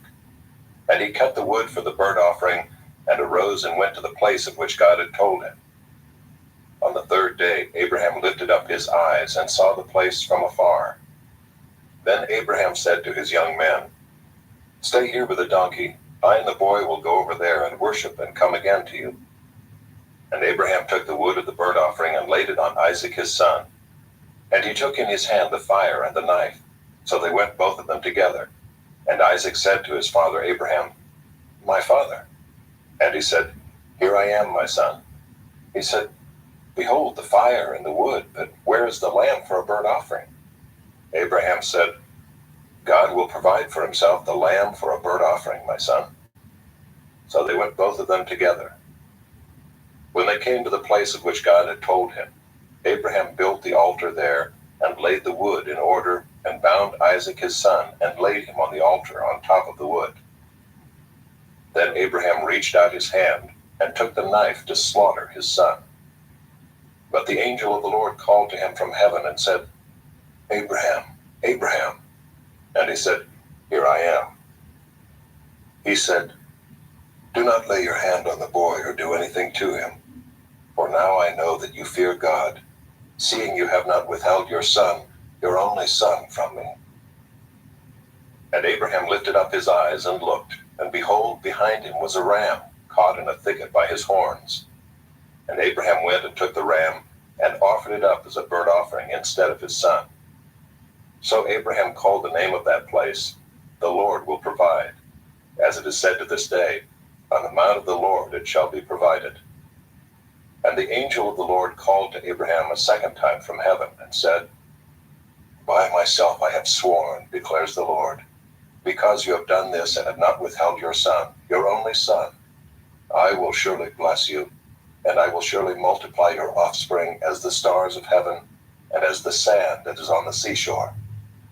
And your offspring shall possess the gate of his enemies, and in your offspring shall all the nations of the earth be blessed, because you have obeyed my voice." So Abraham returned to his young men, and they arose and went together to Beersheba. And Abraham lived at Beersheba. Now after these things it was told to Abraham, "Behold, Milcah also has borne children to your brother Nahor, Uz his firstborn, Buz his brother, Kemuel the father of Aram, Kesed, Hazo, Hildash, Jidlaph, and Bethuel. Bethuel fathered Rebekah. These 8 Milcah bore to Nahor, Abraham's brother. Moreover, his concubine, whose name was Reumah, bore Tebah, Gaham, Tahash, and Maacah. Chapter 23. Sarah lived 127 years. These were the years of the life of Sarah. And Sarah died at Kiriath Arba, that is Hebron, in the land of Canaan. And Abraham went in to mourn for Sarah and to weep for her. And Abraham rose up from before his dead and said to the Hittites, I am a sojourner and foreigner among you. Give me property among you for a burying place, that I may bury my dead out of my sight. The Hittites answered Abraham, Hear us, my lord, you are a prince of God among us. Bury your dead in the choicest of our tombs. None of us will withhold from you his tomb to hinder you from burying your dead. Abraham rose and bowed to the Hittites, the people of the land. And he said to them, If you are willing that I should bury my dead out of my sight, hear me and entreat for me Ephron the son of Zohar, that he may give me the cave of Machpelah which he owns. It is at the end of his field. For the full price let him give it to me in your presence as property for a burying place. Now Ephron was sitting among the Hittites, and Ephron the Hittite answered Abraham in the hearing of the Hittites, of all who went in at the gate of his city, No, my lord, hear me. I give you the field, and I give you the cave that is in it. In the sight of the sons of my people I give it to you. Bury your dead. Then Abraham bowed down before the people of the land, and he said to Ephron in the hearing of the people of the land, But if you will, hear me, I give the price of the field. Accept it from me, that I may bury my dead there. Ephron answered Abraham, My lord, listen to me. A piece of land worth 400 shekels of silver. What is that between you and me? Bury your dead. Abraham listened to Ephron, and Abraham weighed out for Ephron the silver that he had named in the hearing of the Hittites, 400 shekels of silver, according to the weights current among the merchants. So the field of Ephron in Machpelah, which was to the east of Mamre, the field with the cave that was in it and all the trees that were in the field throughout its whole area, was made over to Abraham as a possession in the presence of the Hittites, before all who went in at the gate of his city. After this, Abraham buried Sarah his wife in the cave of the field of Machpelah east of Mamre, that is Hebron, in the land of Canaan. The field and the cave that is in it were made over to Abraham as property for a burying place by the Hittites. Chapter 24. Now Abraham was old, well advanced in years, and the Lord had blessed Abraham in all things. And Abraham said to his servant, the oldest of his household, who had charge of all that he had, Put your hand under my thigh, that I may make you swear by the Lord, the God of heaven and God of the earth, that you will not take a wife for my son from the daughters of the Canaanites among whom I dwell, but will go to my country and to my kindred, and take a wife for my son Isaac. The servant said to him, Perhaps the woman may not be willing to follow me to this land. Must I then take your son back to the land from which you came? Abraham said to him, See to it that you do not take my son back there. The Lord, the God of heaven, who took me from my father's house and from the land of my kindred, and who spoke to me and swore to me, To your offspring I will give this land. He will send his angel before you, and you shall take a wife for my son from there. But if the woman is not willing to follow you, then you will be free from this oath of mine. Only you must not take my son back there. So the servant put his hand under the thigh of Abraham his master, and swore to him concerning this matter. Then the servant took 10 of his master's camels and departed, taking all sorts of choice gifts from his master, and he arose and went to Mesopotamia, to the city of Nahor. And he made the camels kneel down outside the city by the well of water at the time of evening, the time when women go out to draw water. And he said, O Lord, God of my master Abraham, please grant me success today, and show steadfast love to my master Abraham. Behold, I am standing by the spring of water, and the daughters of the men of the city are coming out to draw water. Let the young woman to whom I shall say, Please let down your jar that I may drink, and who shall say, Drink, and I will water your camels. Let her be the one whom you have appointed for your servant Isaac. By this I shall know that you have shown steadfast love to my master."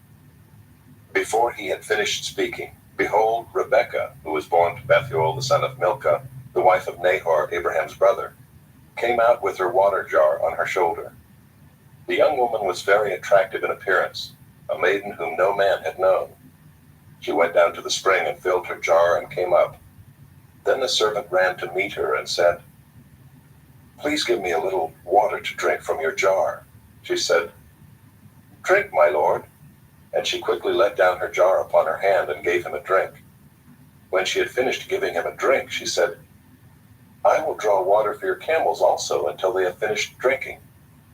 So she quickly emptied her jar into the trough and ran again to the well to draw water, and she drew for all his camels. The man gazed at her in silence to learn whether the Lord had prospered his journey or not. When the camels had finished drinking, the man took a gold ring weighing a half shekel and 2 bracelets for her arms weighing 10 gold shekels and said, "Please tell me whose daughter you are. Is there room in your father's house for us to spend the night?" She said to him, "I am the daughter of Bethuel the son of Milcah, whom she bore to Nahor." She added, "We have plenty of both straw and fodder and room to spend the night." The man bowed his head and worshipped the Lord and said, "Blessed be the Lord, the God of my master Abraham, who has not forsaken his steadfast love and his faithfulness toward my master. As for me, the Lord has led me in the way to the house of my master's kinsman." Then the young woman ran and told her mother's household about these things. Rebekah had a brother whose name was Laban. Laban ran out toward the man to the spring. As soon as he saw the ring and the bracelets on his sister's arms, and heard the words of Rebekah his sister, "Thus the man spoke to me," he went to the man, and behold, he was standing by the camels at the spring. He said, "Come in, O blessed of the Lord. Why do you stand outside? For I have prepared the house and a place for the camels." So the man came to the house and unharnessed the camels, and gave straw and fodder to the camels, and there was water to wash his feet and the feet of the men who were with him. Then food was set before him to eat, but he said, "I will not eat until I have said what I have to say." He said, "Speak on." So he said, "I am Abraham's servant. The Lord has greatly blessed my master, and he has become great. He has given him flocks and herds, silver and gold, male servants and female servants, camels and donkeys. And Sarah, my master's wife, bore a son to my master when she was old, and to him he has given all that he has. My master made me swear, saying, 'You shall not take a wife for my son from the daughters of the Canaanites in whose land I dwell, but you shall go to my father's house and to my clan, and take a wife for my son.' I said to my master, 'Perhaps the woman will not follow me.' But he said to me, 'The Lord before whom I have walked will send his angel with you and prosper your way. You shall take a wife for my son, from my clan and from my father's house. Then you will be free from my oath when you come to my clan. And if they will not give her to you, you will be free from my oath.' I came today to the spring and said, 'O Lord, the God of my master Abraham, if now you are prospering the way that I go, behold, I am standing by the spring of water. Let the virgin who comes out to draw water, to whom I shall say, "Please give me a little water from your jar to drink," and who will say to me, "Drink, and I will draw for your camels also," let her be the woman whom the Lord has appointed for my master's son." Before I had finished speaking in my heart, behold, Rebekah came out with her water jar on her shoulder, and she went down to the spring and drew water. I said to her, "Please let me drink." She quickly let down her jar from her shoulder and said, "Drink, and I will give your camels drink also." So I drank, and she gave the camels drink also. Then I asked her, "Whose daughter are you?" She said, "The daughter of Bethuel, Nahor's son, whom Milcah bore to him." So I put the ring on her nose and the bracelets on her arms. Then I bowed my head and worshipped the Lord, and blessed the Lord, the God of my master Abraham, who had led me by the right way to take the daughter of my master's kinsman for his son. Now then, if you are going to show steadfast love and faithfulness to my master, tell me, and if not, tell me, that I may turn to the right hand or to the left."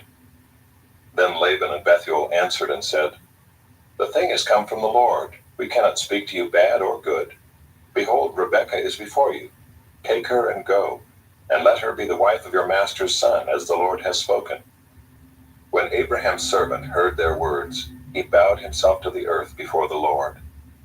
And the servant brought out jewelry of silver and of gold and garments and gave them to Rebekah. He also gave to her brother and to her mother costly ornaments. And he and the men who were with him ate and drank, and they spent the night there.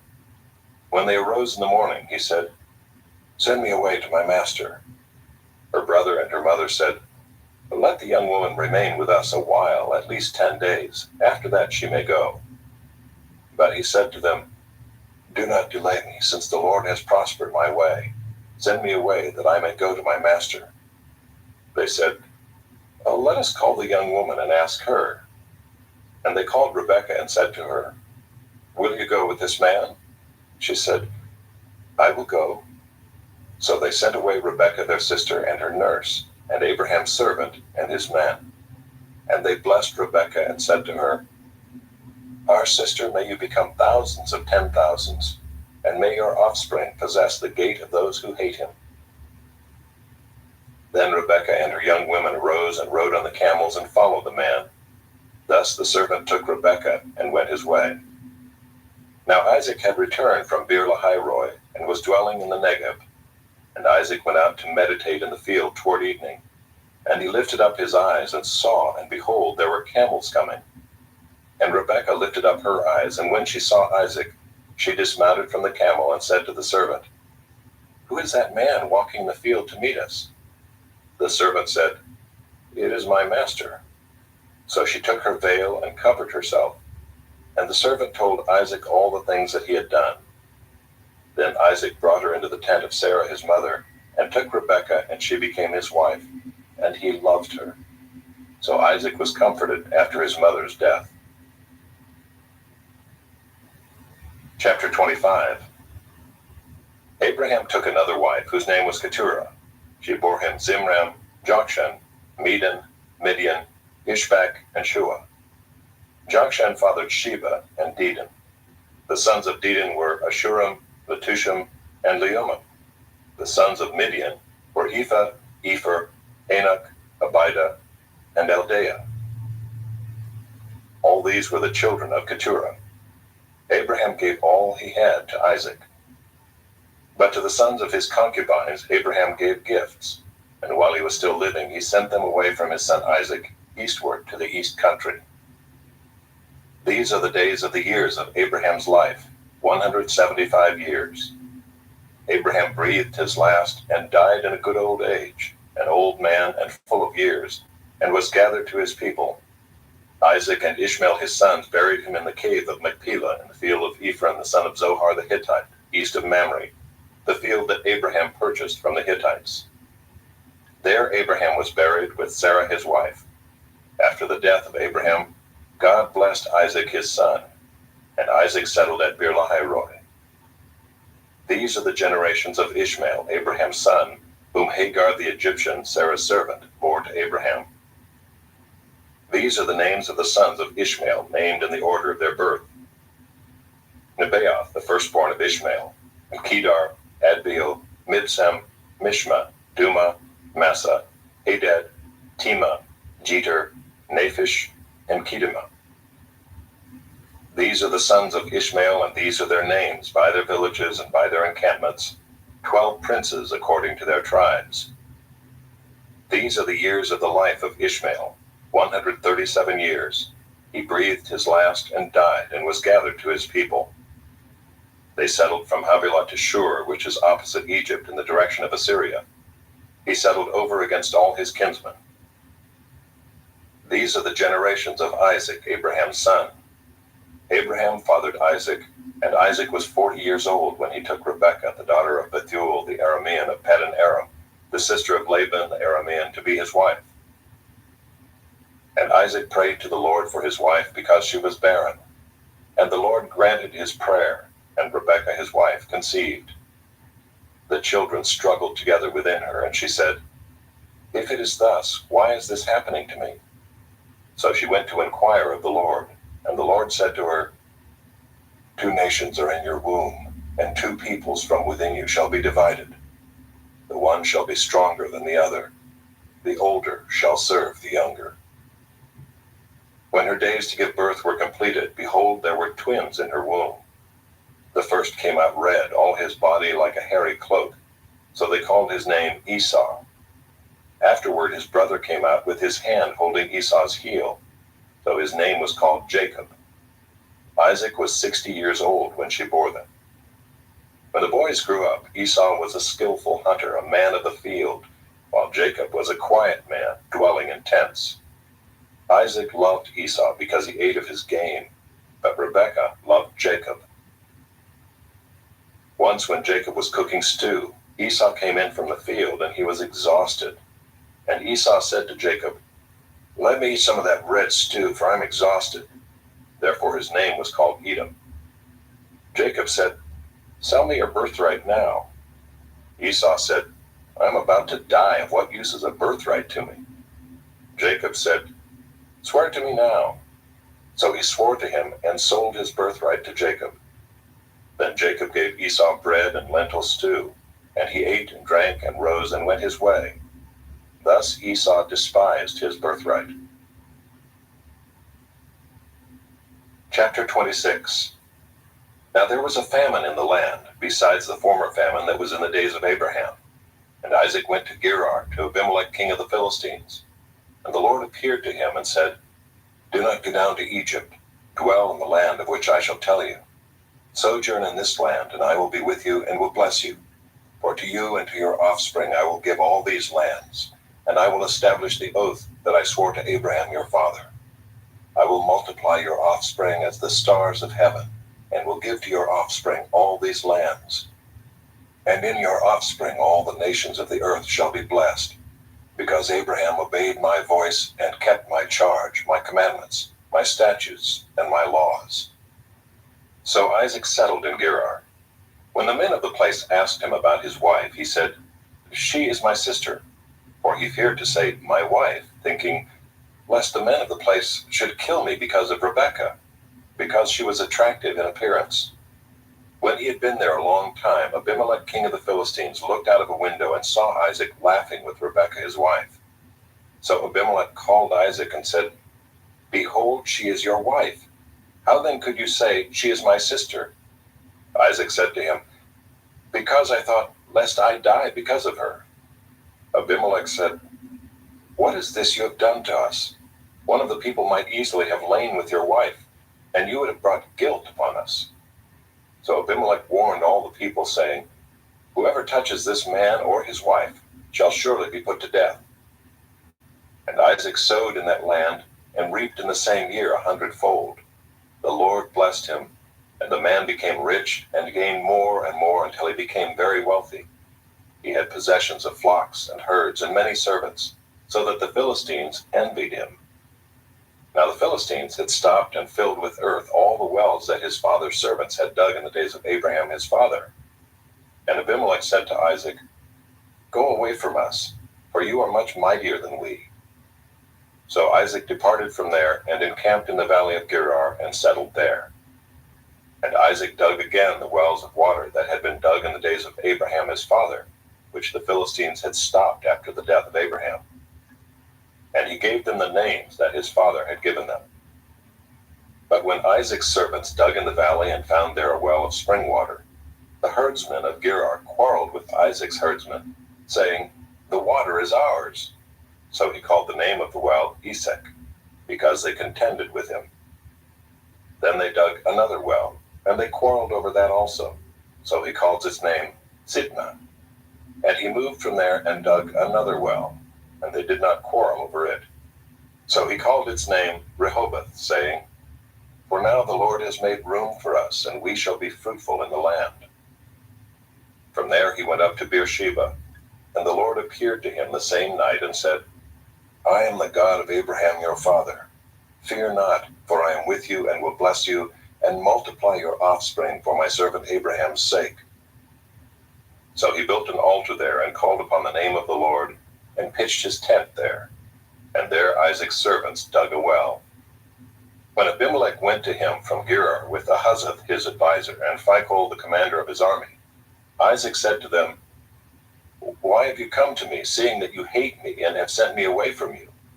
They said, "We see plainly that the Lord has been with you." So we said, "Let there be a sworn pact between us, between you and us, and let us make a covenant with you that you will do us no harm, just as we have not touched you and have done to you nothing but good, and have sent you away in peace. You are now the blessed of the Lord." So he made them a feast, and they ate and drank. In the morning they rose early and exchanged oaths. And Isaac sent them on their way, and they departed from him in peace.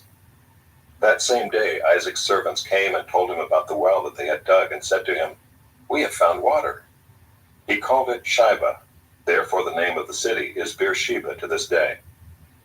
When Esau was 40 years old, he took Judith, the daughter of Beeri the Hittite, to be his wife, and Basemath, the daughter of Elon the Hittite, and they made life bitter for Isaac and Rebekah. Chapter 27. When Isaac was old and his eyes were dim so that he could not see, he called Esau his older son and said to him, "My son." And he answered, "Here I am." He said, "Behold, I am old. I do not know the day of my death. Now then, take your weapons, your quiver, and your bow, and go out to the field and hunt game for me, and prepare for me delicious food such as I love, and bring it to me so that I may eat, that my soul may bless you before I die." Now Rebekah was listening when Isaac spoke to his son Esau. So when Esau went to the field to hunt for game and bring it, Rebekah said to her son Jacob, "I heard your father speak to your brother Esau, 'Bring me game and prepare for me delicious food, that I may eat it and bless you before the Lord before I die.' Now therefore, my son, obey my voice as I command you. Go to the flock and bring me 2 good young goats, so that I may prepare from them delicious food for your father, such as he loves, and you shall bring it to your father to eat, so that he may bless you before he dies." But Jacob said to Rebekah his mother, "Behold, my brother Esau is a hairy man, and I am a smooth man. Perhaps my father will feel me, and I shall seem to be mocking him and bring a curse upon myself and not a blessing." His mother said to him, "Let your curse be on me, my son. Only obey my voice, and go, bring them to me." So he went and took them and brought them to his mother, and his mother prepared delicious food, such as his father loved. Then Rebekah took the best garments of Esau her older son, which were with her in the house, and put them on Jacob her younger son. And the skins of the young goats she put on his hands and on the smooth part of his neck. And she put the delicious food and the bread which she had prepared into the hand of her son Jacob. So he went in to his father and said, "My father." And he said, "Here I am. Who are you, my son?" Jacob said to his father, "I am Esau, your firstborn. I have done as you told me. Now sit up and eat of my game, that your soul may bless me." But Isaac said to his son, "How is it that you have found it so quickly, my son?" He answered, "Because the Lord your God granted me success." Then Isaac said to Jacob, "Please come near, that I may feel you, my son, to know whether you are really my son Esau or not." So Jacob went near to Isaac his father, who felt him, and said, "The voice is Jacob's voice, but the hands are the hands of Esau." And he did not recognize him, because his hands were hairy like his brother Esau's hands. So he blessed him. He said, "Are you really my son Esau?"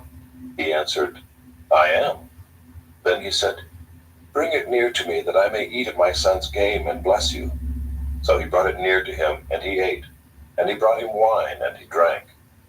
Then his father Isaac said to him, "Come near and kiss me, my son." So he came near and kissed him. And Isaac smelled the smell of his garments, and blessed him, and said, "See, the smell of my son is as the smell of a field that the Lord has blessed. May God give you of the dew of heaven, and of the fatness of the earth, and plenty of grain and wine. Let peoples serve you, and nations bow down to you. Be lord over your brothers, and may your mother's sons bow down to you. Cursed be everyone who curses you, and blessed be everyone who blesses you." As soon as Isaac had finished blessing Jacob, when Jacob had scarcely gone out from the presence of Isaac his father, Esau his brother came in from his hunting. He also prepared delicious food and brought it to his father. And he said to his father, "Let my father arise and eat of his son's game, that you may bless me." His father Isaac said to him, "Who are you?" He answered, "I am your son, your firstborn, Esau." Then Isaac trembled very violently and said, "Who was it then that hunted game and brought it to me, and I ate it all before you came? And I have blessed him. Yes, and he shall be blessed." As soon as Esau heard the words of his father, he cried out with an exceedingly great and bitter cry, and said to his father, "Bless me, even me also, O my father." But he said, "Your brother came deceitfully, and he has taken away your blessing." Esau said, "Is he not rightly named Jacob? For he has cheated me these 2 times. He took away my birthright, and behold, now he has taken away my blessing." Then he said, "Have you not reserved a blessing for me?" Isaac answered and said to Esau, "Behold, I have made him lord over you, and all his brothers I have given to him for servants, and with grain and wine I have sustained him. What then can I do for you, my son?" Esau said to his father, "Have you but one blessing, my father? Bless me, even me also, O my father." And Esau lifted up his voice and wept. Then Isaac his father answered and said to him, "Behold, away from the fatness of the earth shall your dwelling be, and away from the dew of heaven on high. By your sword you shall live, and you shall serve your brother. But when you grow restless, you shall break his yoke from your neck." Now Esau hated Jacob because of the blessing with which his father had blessed him. And Esau said to himself, "The days of mourning for my father are approaching. Then I will kill my brother Jacob." But the words of Esau her older son were told to Rebekah.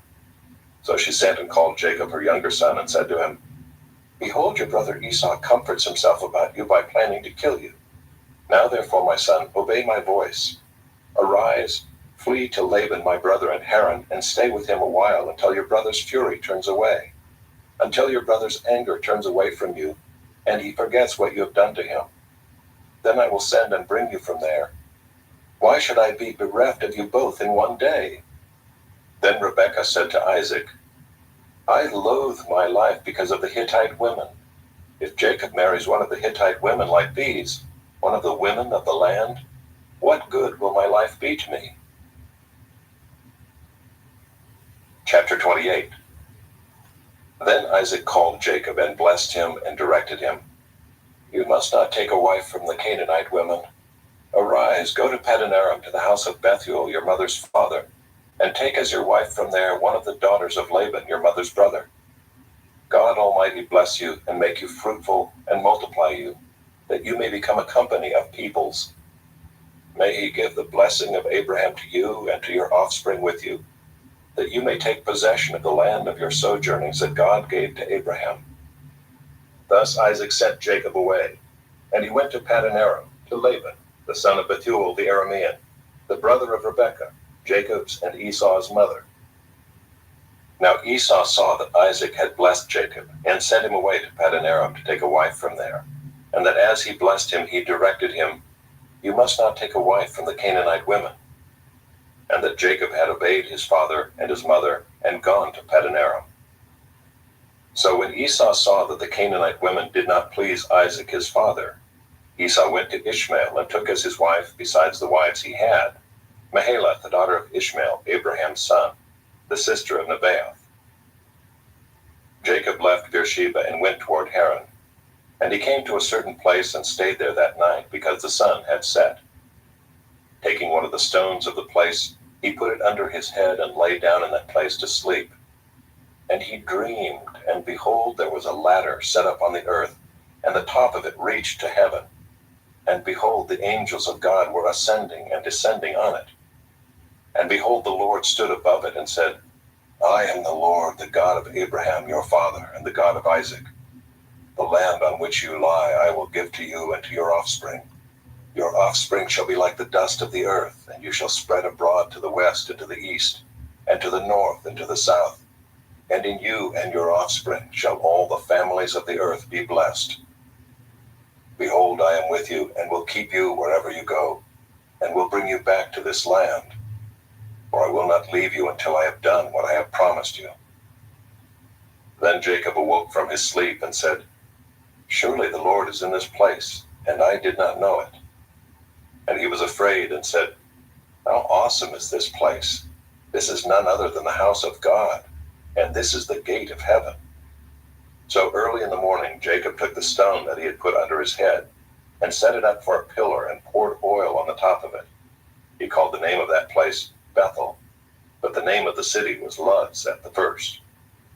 Then Jacob made a vow, saying, If God will be with me and will keep me in this way that I go, and will give me bread to eat and clothing to wear, so that I come again to my father's house in peace, then the Lord shall be my God, and this stone which I have set up for a pillar shall be God's house. And of all that you give me, I will give a full tenth to you. Chapter 29.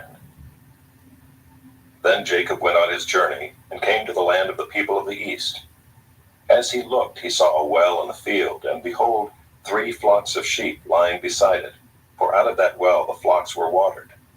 The stone on the well's mouth was large, and when all the flocks were gathered there, the shepherds would roll the stone from the mouth of the well, and water the sheep, and put the stone back in its place over the mouth of the well.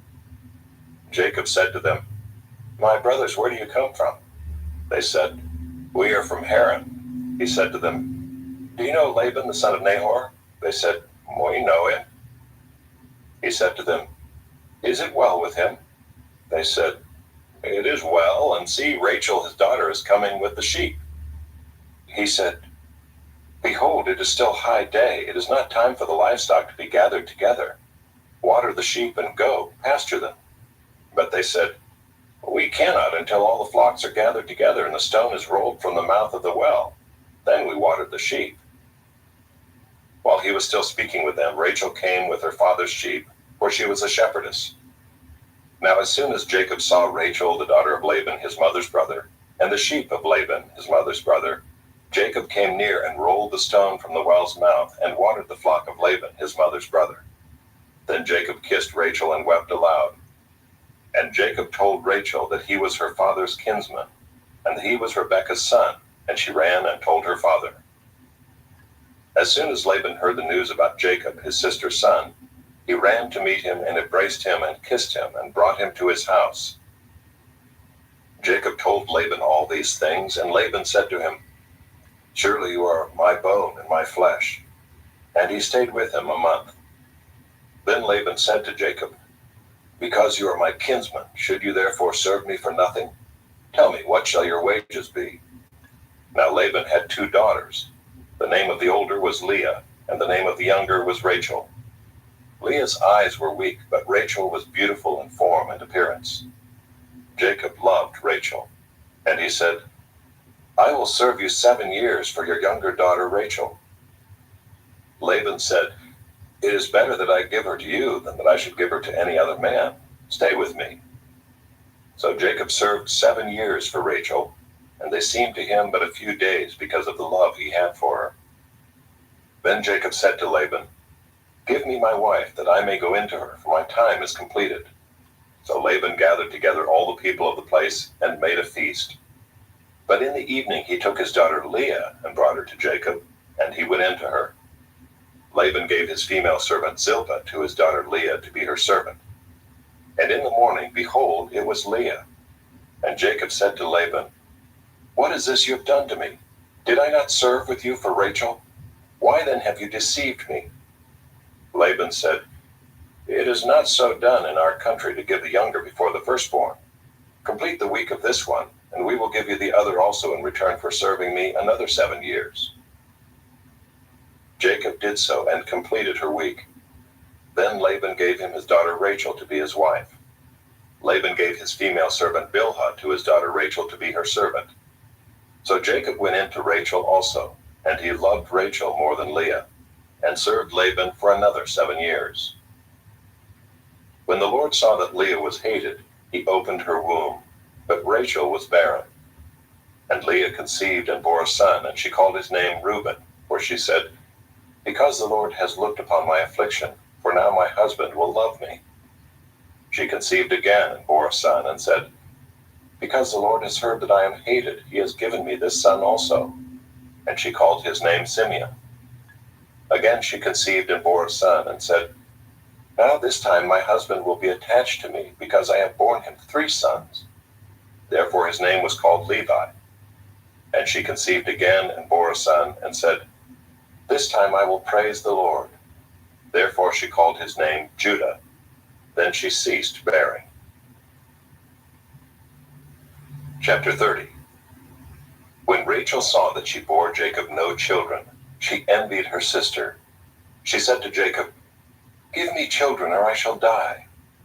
Jacob's anger was kindled against Rachel, and he said, Am I in the place of God, who has withheld from you the fruit of the womb? Then she said, Here is my servant Bilhah. Go in to her, so that she may give birth on my behalf, that even I may have children through her. So she gave him her servant Bilhah as a wife, and Jacob went in to her. And Bilhah conceived and bore Jacob a son. Then Rachel said, God has judged me, and has also heard my voice and given me a son. Therefore she called his name Dan. Rachel's servant Bilhah conceived again and bore Jacob a second son. Then Rachel said, With mighty wrestlings I have wrestled with my sister, and have prevailed. So she called his name Naphtali. When Leah saw that she had ceased bearing children, she took her servant Zilpah and gave her to Jacob as a wife. Then Leah's servant Zilpah bore Jacob a son. And Leah said, Good fortune has come. So she called his name Gad. Leah's servant Zilpah bore Jacob a second son. And Leah said, Happy am I, for women have called me happy. So she called his name Asher. In the days of wheat harvest, Reuben went and found mandrakes in the field, and brought them to his mother Leah. Then Rachel said to Leah, Please give me some of your son's mandrakes. But she said to her, Is it a small matter that you have taken away my husband? Would you take away my son's mandrakes also? Rachel said, Then he may lie with you tonight in exchange for your son's mandrakes. When Jacob came from the field in the evening, Leah went out to meet him and said, You must come in to me, for I have hired you with my son's mandrakes. So he lay with her that night. And God listened to Leah, and she conceived and bore Jacob a 5th son. Leah said, God has given me my wages, because I gave my servant to my husband. So she called his name Issachar. And Leah conceived again, and she bore Jacob a 6th son. Then Leah said, God has endowed me with a good endowment. Now my husband will honor me, because I have borne him 6 sons. So she called his name Zebulun. Afterwards she bore a daughter, and called her name Dinah. Then God remembered Rachel, and God listened to her and opened her womb. She conceived and bore a son, and said, God has taken away my reproach. And she called his name Joseph, saying, May the Lord add to me another son. As soon as Rachel had borne Joseph, Jacob said to Laban, Send me away, that I may go to my own home and country. Give me my wives and my children, for whom I have served you, that I may go, for you know the service that I have given you. But Laban said to him, If I have found favor in your sight, I have learned by divination that the Lord has blessed me because of you. Name your wages, and I will give it. Jacob said to him, You yourself know how I have served you, and how your livestock has fared with me.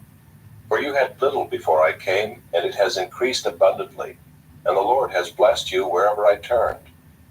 But now when shall I provide for my own household also? He said, What shall I give you?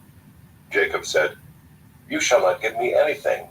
If you will do this for me, I will again pasture your flock and keep it. Let me pass through all your flock today, removing from it every speckled and spotted sheep, and every black lamb, and the spotted and speckled among the goats, and they shall be my wages. So my honesty will answer for me later, when you come to look into my wages with you. Every one that is not speckled and spotted among the goats and black among the lambs, if found with me, shall be counted stolen. Laban said, Good, Let it be as you have said." But that day Laban removed the male goats that were striped and spotted, and all the female goats that were speckled and spotted, every one that had white on it, and every lamb that was black, and put them in the charge of his sons.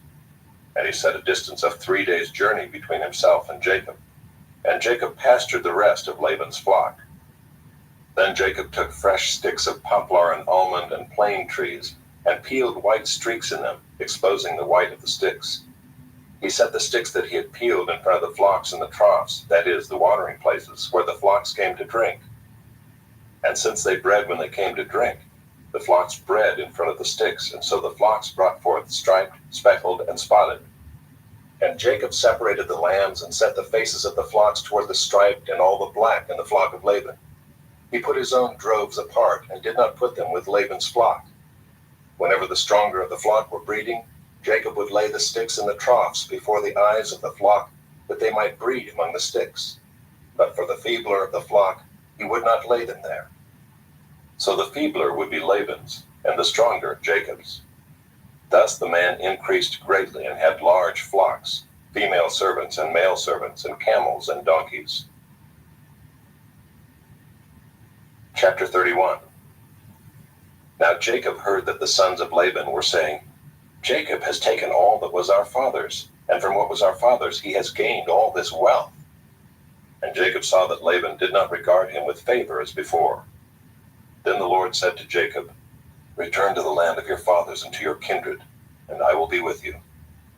So Jacob sent and called Rachel and Leah into the field where his flock was, and said to them, "I see that your father does not regard me with favor as he did before, but the God of my father has been with me. You know that I have served your father with all my strength, yet your father has cheated me and changed my wages 10 times. But God did not permit him to harm me. If he said, 'The spotted shall be your wages,' then all the flock bore spotted. And if he said, 'The striped shall be your wages,' then all the flock bore striped. Thus God has taken away the livestock of your father and given them to me. In the breeding season of the flock, I lifted up my eyes and saw in a dream that the goats that mated with the flock were striped, spotted, and mottled. Then the angel of God said to me in the dream, 'Jacob,' and I said, 'Here I am.' And he said, 'Lift up your eyes and see, all the goats that mate with the flock are striped, spotted, and mottled. For I have seen all that Laban is doing to you. I am the God of Bethel, where you anointed a pillar and made a vow to me.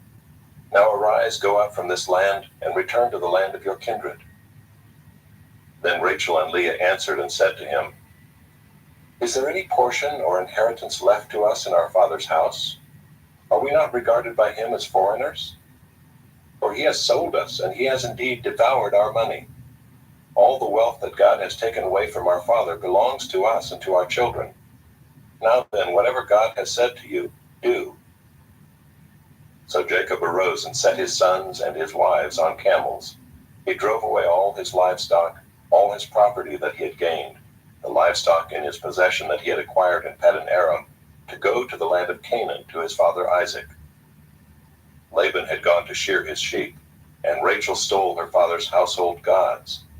And Jacob tricked Laban the Aramean by not telling him that he intended to flee. He fled with all that he had and arose and crossed the Euphrates and set his face toward the hill country of Gilead. When it was told Laban on the 3rd day that Jacob had fled, he took his kinsman with him and pursued him for 7 days, and followed close after him into the hill country of Gilead. But God came to Laban the Aramean in a dream by night and said to him, 'Be careful not to say anything to Jacob, either good or bad.' And Laban overtook Jacob. Now Jacob had pitched his tent in the hill country, and Laban with his kinsmen pitched tents in the hill country of Gilead. And Laban said to Jacob, 'What have you done that you have tricked me and driven away my daughters like captives of the sword? Why did you flee secretly and trick me and did not tell me, so that I might have sent you away with mirth and songs, with tambourine and lyre? And why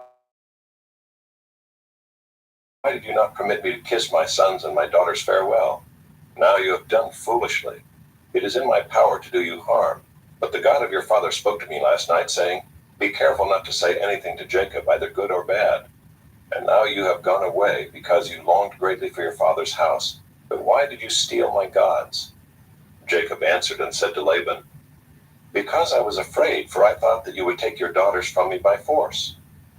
Anyone with whom you find your gods shall not live. In the presence of our kinsmen, point out what I have that is yours and take it." Now Jacob did not know that Rachel had stolen them. So Laban went into Jacob's tent and into Leah's tent, and into the tent of the 2 female servants, but he did not find them. And he went out of Leah's tent and entered Rachel's. Now Rachel had taken the household gods and put them in the camel's saddle and sat on them. Laban felt all about the tent, but did not find them. And she said to her father, "Let not my lord be angry that I cannot rise before you, for the way of women is upon me." So he searched, but did not find the household gods. Then Jacob became angry and berated Laban. Jacob said to Laban, "What is my offense? What is my sin that you have hotly pursued me? For you have felt through all my goods. What have you found of all your household goods? Set it here before my kinsmen and your kinsmen, that they may decide between us two. These 20 years I have been with you. Your ewes and your female goats have not miscarried, and I have not eaten the rams of your flocks. What was torn by wild beasts I did not bring to you. I bore the loss of it myself. From my hand you required it, whether stolen by day or stolen by night. There I was. By day the heat consumed me, and the cold by night, and my sleep fled from my eyes. These 20 years I have been in your house. I served you 14 years for your 2 daughters and 6 years for your flock, and you have changed my wages 10 times. If the God of my father, the God of Abraham and the fear of Isaac, had not been on my side, surely now you would have sent me away empty-handed. God saw my affliction and the labor of my hands and rebuked you last night." Then Laban answered and said to Jacob, "The daughters are my daughters, the children are my children, the flocks are my flocks, and all that you see is mine. But what can I do this day for these my daughters or for their children whom they have borne? Come now, let us make a covenant, you and I, and let it be a witness between you and me." So Jacob took a stone and set it up as a pillar. And Jacob said to his kinsmen, "Gather stones." And they took stones and made a heap, and they ate there by the heap. Laban called it Jegar-sahadutha, but Jacob called it Gilead. Laban said, "This heap is a witness between you and me today." Therefore he named it Gilead and Mizpah, for he said, "The Lord watch between you and me, when we are out of one another's sight. If you oppress my daughters, or if you take wives besides my daughters, although no one is with us, see, God is witness between you and me." Then Laban said to Jacob, "See this heap and the pillar which I have set between you and me. This heap is a witness, and the pillar is a witness, that I will not pass over this heap to you, and you will not pass over this heap and this pillar to me to do harm. The God of Abraham and the God of Nahor, the God of their father, judge between us." So Jacob swore by the fear of his father Isaac, and Jacob offered a sacrifice in the hill country and called his kinsmen to eat bread. They ate bread and spent the night in the hill country. Early in the morning, Laban arose and kissed his grandchildren and his daughters and blessed them. Then Laban departed and returned home. Chapter 32. Jacob went on his way, and the angels of God met him. And when Jacob saw them, he said, "This is God's camp." So he called the name of that place Mahanaim. And Jacob sent messengers before him to Esau his brother in the land of Seir, the country of Edom, instructing them, "Thus you shall say to my lord Esau, Thus says your servant Jacob, I have sojourned with Laban, and stayed until now. I have oxen, donkeys, flocks, male servants and female servants. I have sent to tell my lord in order that I may find favor in your sight." And the messengers returned to Jacob, saying, "We came to your brother Esau, and he is coming to meet you, and there are 400 men with him." Then Jacob was greatly afraid and distressed. He divided the people who were with him and the flocks and herds and camels into 2 camps, thinking, "If Esau comes to the one camp and attacks it, then the camp that is left will escape." And Jacob said, "O God of my father Abraham, and God of my father Isaac, O Lord, who said to me, Return to your country and to your kindred, that I may do you good. I am not worthy of the least of all the deeds of steadfast love and all the faithfulness that you have shown to your servant. For with only my staff I crossed this Jordan, and now I have become two camps. Please deliver me from the hand of my brother, from the hand of Esau, for I fear him, that he may come and attack me, the mothers with the children. But you said, I will surely do you good, and make your offspring as the sand of the sea, which cannot be numbered for multitude. So he stayed there that night, and from what he had with him he took a present for his brother Esau, 200 female goats and 20 male goats, 200 ewes and 20 rams, 30 milking camels and their calves, 40 cows and 10 bulls, 20 female donkeys and 10 male donkeys. These he handed over to his servants, every drove by itself, and said to his servants, Pass on ahead of me and put a space between drove and drove. He instructed the first, When Esau my brother meets you and asks you, To whom do you belong? Where are you going? And whose are these ahead of you? Then you shall say, They belong to your servant Jacob. They are a present sent to my lord Esau, and moreover, he is behind us. He likewise instructed the second and the third and all who followed the droves. You shall say the same thing to Esau when you find him. And you shall say, Moreover, your servant Jacob is behind us. For he thought, I may appease him with the present that goes ahead of me, and afterward I shall see his face. Perhaps he will accept me. So the present passed on ahead of him, and he himself stayed that night in the camp. The same night he arose and took his 2 wives, his 2 female servants, and his 11 children, and crossed the ford of the Jabbok. He took them and sent them across the stream, and everything else that he had, and Jacob was left alone. And a man wrestled with him until the breaking of the day. When the man saw that he did not prevail against Jacob, he touched his hip socket, and Jacob's hip was put out of joint as he wrestled with him. Then he said, Let me go, for the day has broken. But Jacob said, I will not let you go unless you bless me. And he said to him, What is your name? And he said, Jacob. Then he said, Your name shall no longer be called Jacob, but Israel, for you have striven with God and with men, and have prevailed. Then Jacob asked him, Please tell me your name. But he said, Why is it that you ask my name? And there he blessed him. So Jacob called the name of the place Peniel, saying, For I have seen God face to face, and yet my life has been delivered. The sun rose upon him as he passed Peniel, limping because of his hip. Therefore to this day the people of Israel do not eat the sinew of the thigh that is on the hip socket, because he touched the socket of Jacob's hip on the sinew of the thigh. Chapter 33.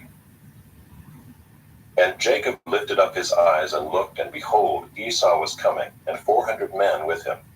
So he divided the children among Leah and Rachel and the 2 female servants. And he put the servants with their children in front, then Leah with her children, and Rachel and Joseph last of all. He himself went on before them, bowing himself to the ground 7 times until he came near to his brother. But Esau ran to meet him and embraced him and fell on his neck and kissed him, and they wept. And when Esau lifted up his eyes and saw the women and children, he said, Who are these with you? Jacob said, The children whom God has graciously given your servant. Then the servants drew near, they and their children, and bowed down. Leah likewise and her children drew near and bowed down. And last Joseph and Rachel drew near, and they bowed down. Esau said, What do you mean by all this company that I met? Jacob answered, To find favor in the sight of my Lord. But Esau said, I have enough, my brother, keep what you have for yourself.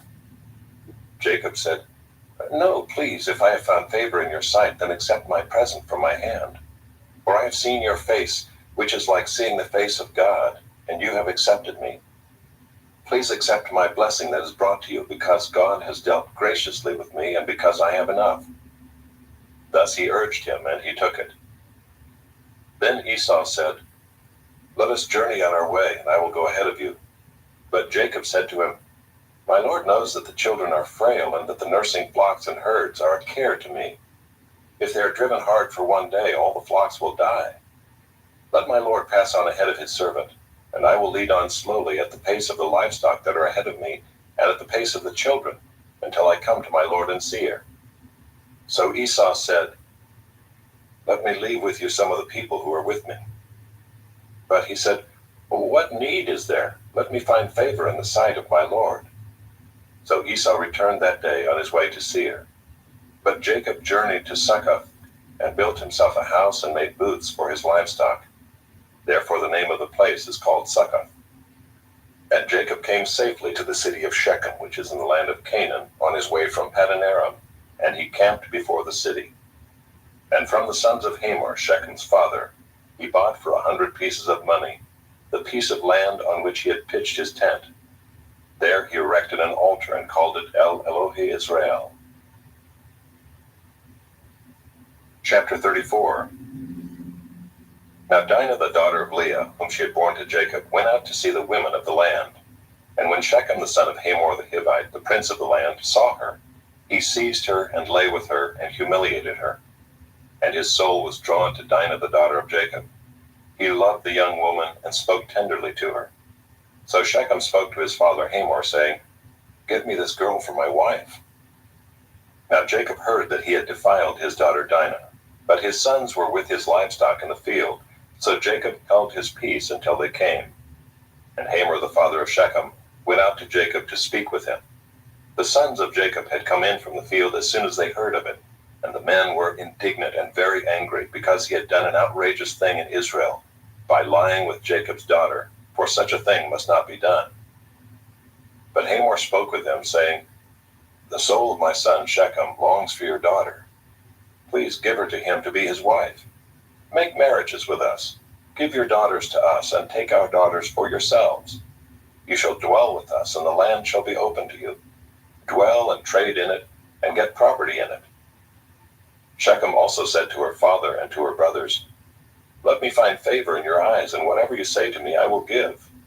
Ask me for as great a bride price and gift as you will, and I will give whatever you say to me.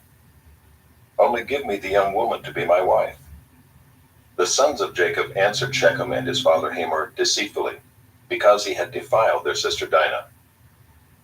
They said to them, "We cannot do this thing to give our sister to one who is uncircumcised, for that would be a disgrace to us.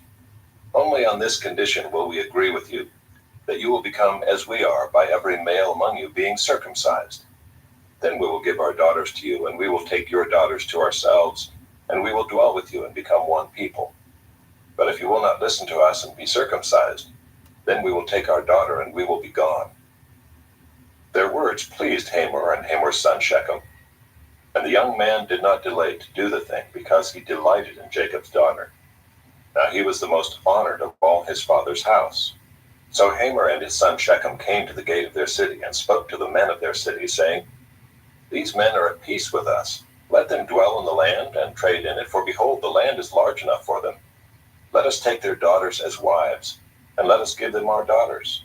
Only on this condition will the men agree to dwell with us to become one people, when every male among us is circumcised as they are circumcised. Will not their livestock, their property, and all their beasts be ours? Only let us agree with them, and they will dwell with us." And all who went out of the gate of his city listened to Hamor and his son Shechem, and every male was circumcised, all who went out of the gate of his city. On the third day, when they were sore, two of the sons of Jacob, Simeon and Levi, Dinah's brothers, took their swords and came against the city while it felt secure, and killed all the males. They killed Hamor and his son Shechem with the sword, and took Dinah out of Shechem's house and went away. The sons of Jacob came upon the slain and plundered the city, because they had defiled their sister. They took their flocks and their herds, their donkeys, and whatever was in the city and in the field, all their wealth, all their little ones and their wives, all that was in the houses they captured and plundered. Then Jacob said to Simeon and Levi, "You have brought trouble on me by making me stink to the inhabitants of the land, the Canaanites and the Perizzites. My numbers are few, and if they gather themselves against me and attack me, I shall be destroyed, both I and my household." But they said, "Should he treat our sister like a prostitute?" Chapter 35. God said to Jacob, "Arise, go up to Bethel and dwell there. Make an altar there to the God who appeared to you when you fled from your brother Esau." So Jacob said to his household and to all who were with him, "Put away the foreign gods that are among you and purify yourselves and change your garments. Then let us arise and go up to Bethel, so that I may make there an altar to the God who answers me in the day of my distress and has been with me wherever I have gone." So they gave to Jacob all the foreign gods that they had and the rings that were in their ears. Jacob hid them under the terebinth tree that was near Shechem. And as they journeyed, a terror from God fell upon the cities that were around them, so that they did not pursue the sons of Jacob.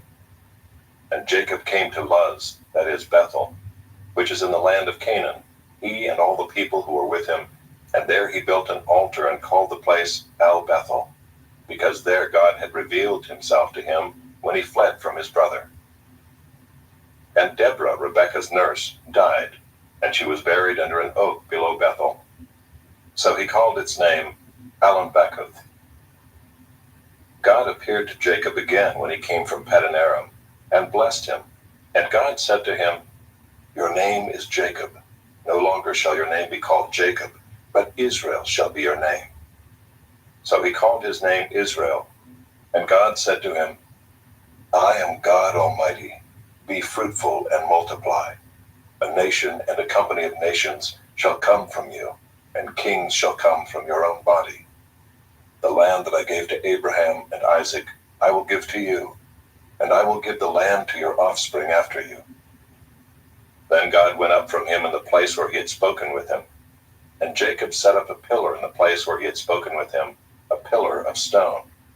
He poured out a drink offering on it and poured oil on it. So Jacob called the name of the place where God had spoken with him Bethel. Then they journeyed from Bethel. When they were still some distance from Ephrath, Rachel went into labor, and she had hard labor. And when her labor was at its hardest, the midwife said to her, "Do not fear, for you have another son." And as her soul was departing, for she was dying, she called his name Ben-Oni, but his father called him Benjamin. So Rachel died, and she was buried on the way to Ephrath, that is Bethlehem. And Jacob set up a pillar over her tomb.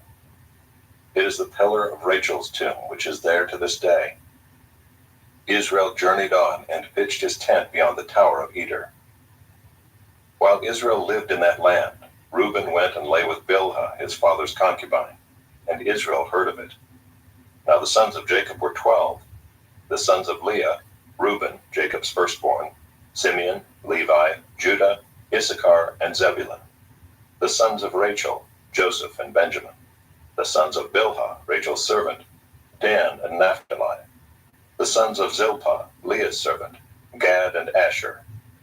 These were the sons of Jacob who were born to him in Paddan Aram. And Jacob came to his father Isaac at Mamre, or Kiriath Arba, that is Hebron, where Abraham and Isaac had sojourned.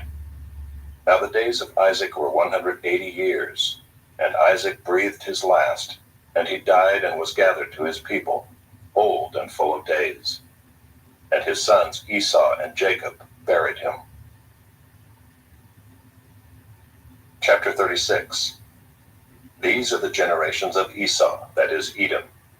Esau took his wives from the Canaanites: Ida the daughter of Elon the Hittite, Aholibamah the daughter of Anah the daughter of Zibeon the Hivite, and Basemath, Ishmael's daughter, the sister of Nebaioth. And Ida bore to Esau Eliphaz. Basemath bore Reuel, and Aholibamah bore Jeush, Jalem, and Korah. These are the sons of Esau who were born to him in the land of Canaan. Then Esau took his wives, his sons, his daughters, and all the members of his household, his livestock, all his beasts, and all his property that he had acquired in the land of Canaan. He went into a land away from his brother Jacob, where their possessions were too great for them to dwell together. The land of their sojournings could not support them because of their livestock. So Esau settled in the hill country of Seir. Esau is Edom. These are the generations of Esau, the father of the Edomites in the hill country of Seir. These are the names of Esau's sons: Eliphaz, the son of Ida, the wife of Esau, Reuel the son of Basemath, the wife of Esau. The sons of Eliphaz were Teman, Omar, Zepho, Gatam, and Kenaz. Timnah was a concubine of Eliphaz, Esau's son. She bore Amalek to Eliphaz. These are the sons of Ida, Esau's wife. These are the sons of Reuel, Nahath, Zerah, Shammah, and Mizah. These are the sons of Basemath, Esau's wife. These are the sons of Aholibamah, the daughter of Anah, the daughter of Zibeon, Esau's wife. She bore to Esau Jeush, Jalam, and Korah. These are the chiefs of the sons of Esau, the sons of Eliphaz, the firstborn of Esau. The chiefs Teman, Omar, Zepho, Kenaz, Korah, Gatam, and Amalek. These are the chiefs of Eliphaz in the land of Edom. These are the sons of Ida. These are the sons of Reuel, Esau's son. The chiefs Nahath, Zerah, Shammah, and Mizah. These are the chiefs of Reuel in the land of Edom. These are the sons of Basemath, Esau's wife. These are the sons of Aholibamah, Esau's wife. The chiefs Jeush, Jalam, and Korah. These are the chiefs born of Aholibamah, the daughter of Anah, Esau's wife. These are the sons of Esau, that is Edom, and these are their chiefs. These are the sons of Seir the Horite, the inhabitants of the land: Lotan, Shobal, Zibeon, Anah, Dishan, Ezer, and Dishan. These are the chiefs of the Horites, the sons of Seir in the land of Edom. The sons of Lotan were Hori and Hemam, and Lotan's sister was Timnah. These are the sons of Shobal: Alvan, Manahath, Ebal, Shepho, and Onam. These are the sons of Zibeon: Aiah and Anah. He is the Anah who found the hot springs in the wilderness, as he pastured the donkeys of Zibeon his father. These are the children of Anah, Dishan and Aholibamah, the daughter of Anah. These are the sons of Dishan: Himdan, Eshban, Ithran, and Kiran. These are the sons of Ezer: Bilhan, Zaavan, and Achan. These are the sons of Dishan: Uz and Aaron. These are the chiefs of the Horites, the chiefs Lotan, Shobal, Zibeon, Anah, Dishan, Ezer, and Dishan. These are the chiefs of the Horites, chief by chief in the land of Seir. These are the kings who reigned in the land of Edom before any king reigned over the Israelites. Bela the son of Beor reigned in Edom, the name of his city being Dinhabah. Bela died, and Jobab the son of Zerah of Bozrah reigned in his place. Jobab died, and Husham of the land of the Temanites reigned in his place. Husham died, and Hadad the son of Bedad, who defeated Midian in the country of Moab, reigned in his place, the name of his city being Avith.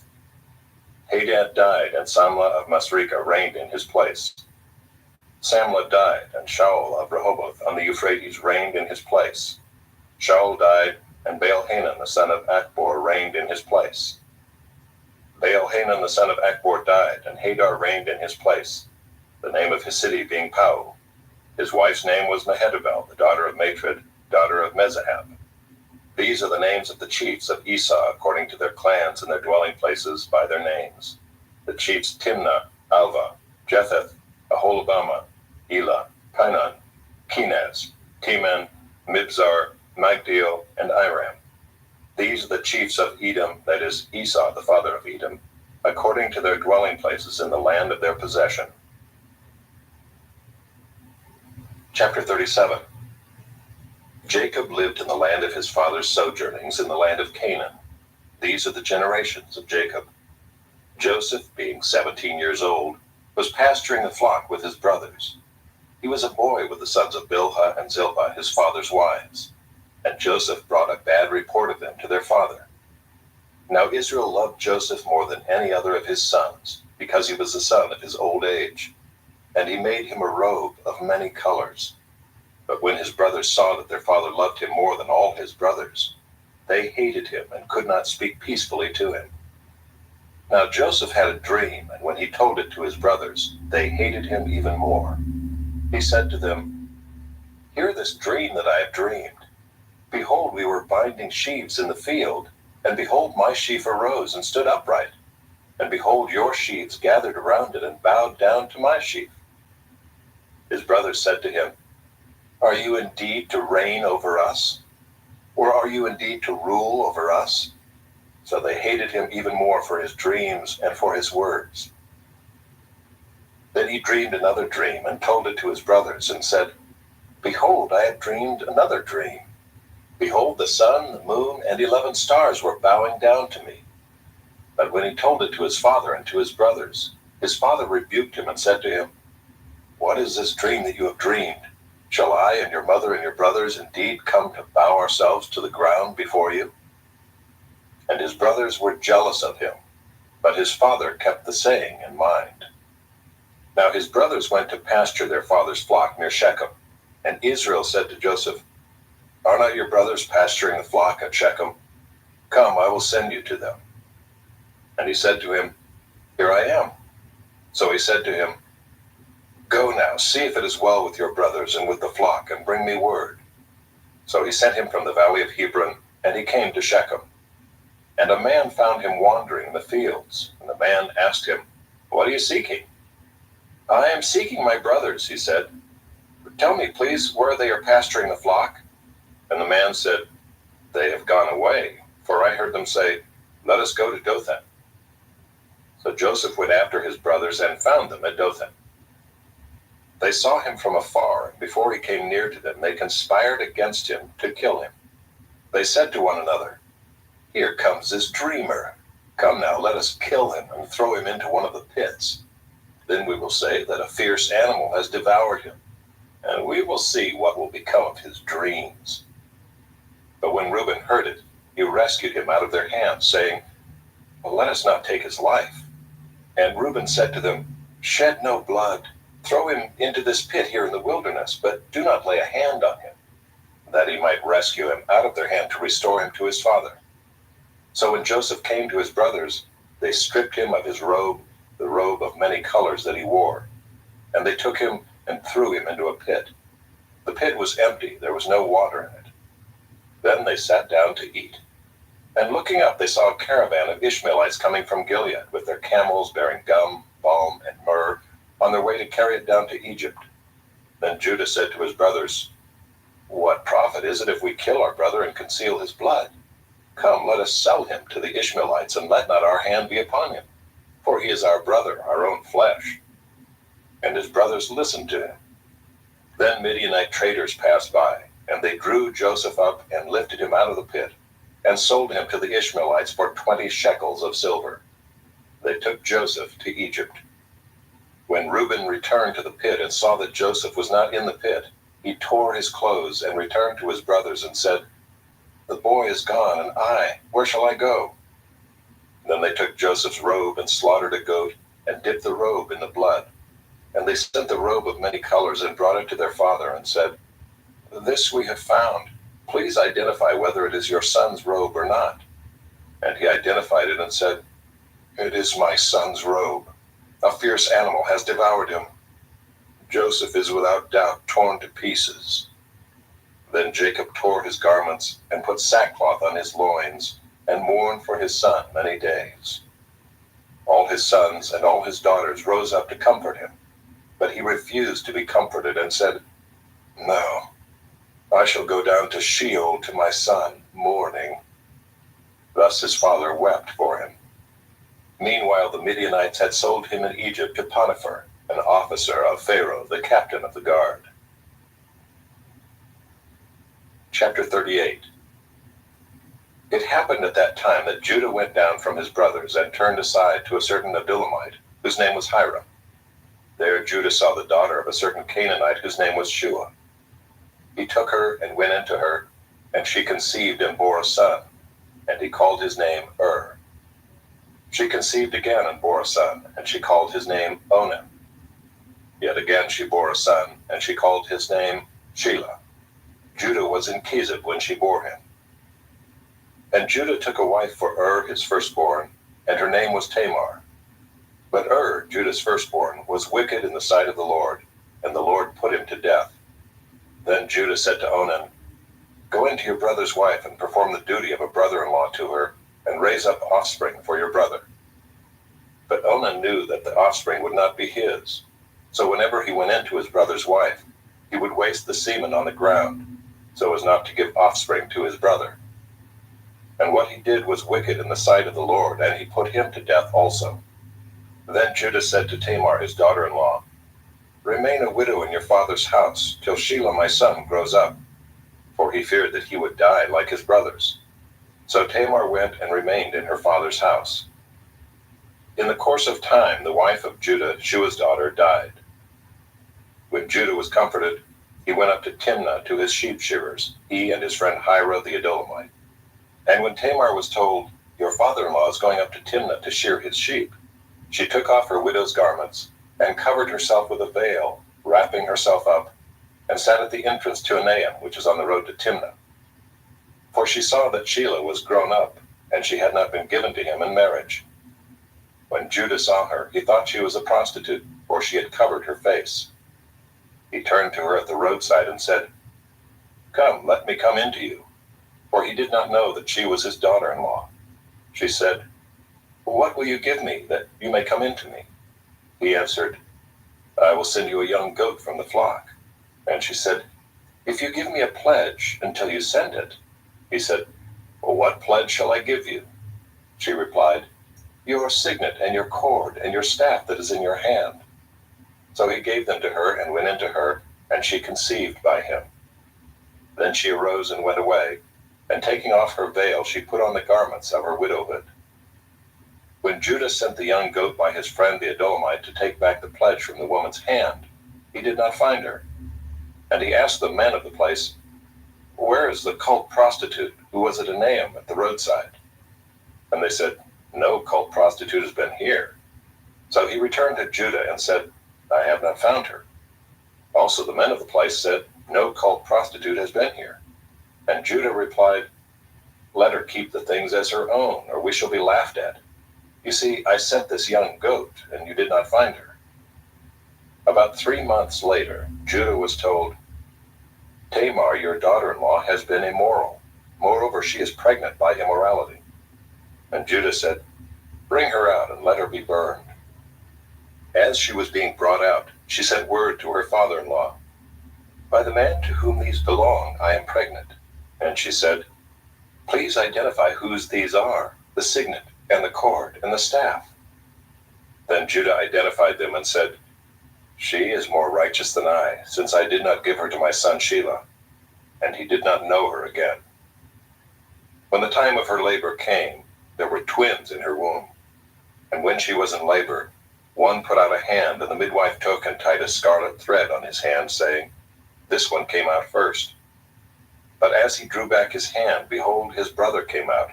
And she said, "What a breach you have made for yourself." Therefore his name was called Perez. Afterward his brother came out with the scarlet thread on his hand, and his name was called Zerah.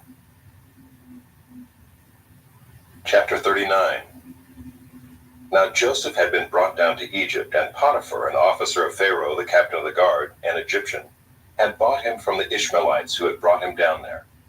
The Lord was with Joseph, and he became a successful man, and he was in the house of his Egyptian master. His master saw that the Lord was with him, and that the Lord caused all that he did to succeed in his hands. So Joseph found favor in his sight and attended him, and he made him overseer of his house, and put him in charge of all that he had. From the time that he made him overseer in his house and over all that he had, the Lord blessed the Egyptian's house for Joseph's sake. The blessing of the Lord was on all that he had, in house and field. So he left all that he had in Joseph's charge, and because of him he had no concern about anything but the food he ate. Now Joseph was handsome in form and appearance. And after a time his master's wife cast her eyes on Joseph and said, "Lie with me." But he refused and said to his master's wife, "Behold, because of me my master has no concern about anything in the house, and he has put everything that he has in my charge. He is not greater in this house than I am, nor has he kept back anything from me except you, because you are his wife. How then can I do this great wickedness and sin against God?" And as she spoke to Joseph day after day, He would not listen to her, to lie beside her, or to be with her. But one day, when he went into the house to do his work, and none of the men of the house was there in the house, she caught him by his garment, saying, "Lie with me." But he left his garment in her hand, and fled, and got out of the house. And as soon as she saw that he had left his garment in her hand, and had fled out of the house, she called to the men of her household, and said to them, "See, he has brought among us a Hebrew to laugh at us. He came in to me to lie with me, and I cried out with a loud voice. And as soon as he heard that I lifted up my voice and cried out, he left his garment beside me and fled and got out of the house." Then she laid up his garment by her until his master came home, and she told him the same story, saying, "The Hebrew servant whom you have brought among us came in to me to laugh at me. But as soon as I lifted up my voice and cried, he left his garment beside me and fled out of the house." As soon as his master heard the words that his wife spoke to him, "This is the way your servant treated me," his anger was kindled. And Joseph's master took him and put him into the prison, the place where the king's prisoners were confined, and he was there in prison. But the Lord was with Joseph, and showed him steadfast love, and gave him favor in the sight of the keeper of the prison. And the keeper of the prison put Joseph in charge of all the prisoners who were in the prison. Whatever was done there, he was the one who did it. The keeper of the prison paid no attention to anything that was in Joseph's charge, because the Lord was with him. And whatever he did, the Lord made it succeed. Chapter 40. Sometime after this, the cupbearer of the king of Egypt and his baker committed an offense against their lord the king of Egypt. And Pharaoh was angry with his two officers, the chief cupbearer and the chief baker, and he put them in custody in the house of the captain of the guard, in the prison where Joseph was confined. The captain of the guard appointed Joseph to be with him, and he attended them. They continued for some time in custody. And one night they both dreamed, the cupbearer and the baker of the king of Egypt, who were confined in the prison, each his own dream, and each dream with its own interpretation. When Joseph came to them in the morning, he saw that they were troubled. So he asked Pharaoh's officers who were with him in custody in his master's house, "Why are your faces downcast today?" They said to him, "We have had dreams, and there is no one to interpret them." And Joseph said to them, "Do not interpretations belong to God? Please tell them to me." So the chief cupbearer told his dream to Joseph and said to him, "In my dream there was a vine before me, and on the vine there were 3 branches. As soon as it budded, its blossoms shot forth, and the clusters ripened into grapes. Pharaoh's cup was in my hand, and I took the grapes and pressed them into Pharaoh's cup, and placed the cup in Pharaoh's hand." Then Joseph said to him, "This is its interpretation. The 3 branches are 3 days. In 3 days Pharaoh will lift up your head and restore you to your office, and you shall place Pharaoh's cup in his hand as formerly, when you were his cupbearer. Only remember me when it is well with you, and please do me the kindness to mention me to Pharaoh, and so get me out of this house. For I was indeed stolen out of the land of the Hebrews, and here also I have done nothing that they should put me into the pit." When the chief baker saw that the interpretation was favorable, he said to Joseph, "I also had a dream. There were 3 cake baskets on my head, and in the uppermost basket there were all sorts of baked food for Pharaoh, but the birds were eating it out of the basket on my head." And Joseph answered and said, "This is its interpretation. The 3 baskets are 3 days. In 3 days Pharaoh will lift up your head from you and hang you on a tree, and the birds will eat the flesh from you." On the 3rd day, which was Pharaoh's birthday, he made a feast for all his servants, and lifted up the head of the chief cupbearer and the head of the chief baker among his servants. He restored the chief cupbearer to his position, and he placed the cup in Pharaoh's hand. But he hanged the chief baker as Joseph had interpreted to them. Yet the chief cupbearer did not remember Joseph, but forgot him. Chapter 41. After 2 whole years, Pharaoh dreamed that he was standing by the Nile, and behold, there came up out of the Nile 7 cows attractive and plump, and they fed in the reed grass. And behold, 7 other cows, ugly and thin, came up out of the Nile after them, and stood by the other cows on the bank of the Nile. And the ugly, thin cows ate up the 7 attractive, plump cows. And Pharaoh awoke. And he fell asleep and dreamed a second time. And behold, 7 ears of grain, plump and good, were growing on one stalk. And behold, after them sprouted 7 ears, thin and blighted by the east wind. And the thin ears swallowed up the 7 plump, full ears. And Pharaoh awoke, and behold, it was a dream. So in the morning his spirit was troubled, and he sent and called for all the magicians of Egypt and all its wise men. Pharaoh told them his dreams, but there was none who could interpret them to Pharaoh. Then the chief cupbearer said to Pharaoh, I remember my offenses today, when Pharaoh was angry with his servants and put me and the chief baker in custody in the house of the captain of the guard. We dreamed on the same night, he and I, each having a dream with its own interpretation. A young Hebrew was there with us, a servant of the captain of the guard. When we told him, he interpreted our dreams to us, giving an interpretation to each man according to his dream. And as he interpreted to us, so it came about. I was restored to my office, and the baker was hanged. Then Pharaoh sent and called Joseph, and they quickly brought him out of the pit. And when he had shaved himself and changed his clothes, he came in before Pharaoh. And Pharaoh said to Joseph, I have had a dream, and there is no one who can interpret it. I've heard it said of you that when you hear a dream, you can interpret it. Joseph answered Pharaoh, It is not in me. God will give Pharaoh a favorable answer. Then Pharaoh said to Joseph, Behold, in my dream I was standing on the banks of the Nile. 7 cows, plump and attractive, came up out of the Nile and fed in the reed grass. 7 other cows came up after them, poor and very ugly and thin, such as I had never seen in all the land of Egypt. And the thin, ugly cows ate up the first 7 plump cows. But when they had eaten them, no one would have known that they had eaten them, for they were still as ugly as at the beginning. Then I awoke. I also saw in my dream 7 ears growing on one stalk, full and good. 7 ears, withered, thin, and blighted by the east wind, sprouted after them, and the thin ears swallowed up the 7 good ears. And I told it to the magicians, but there was no one who could explain it to me. Then Joseph said to Pharaoh, The dreams of Pharaoh are one. God has revealed to Pharaoh what he is about to do. The 7 good cows are 7 years, and the 7 good ears are 7 years. The dreams are one. The 7 lean and ugly cows that came up after them are 7 years, and the 7 empty ears blighted by the east wind are also 7 years of famine. It is as I told Pharaoh. God has shown to Pharaoh what he is about to do. There will come 7 years of great plenty throughout all the land of Egypt. But after them there will arise 7 years of famine, and all the plenty will be forgotten in the land of Egypt.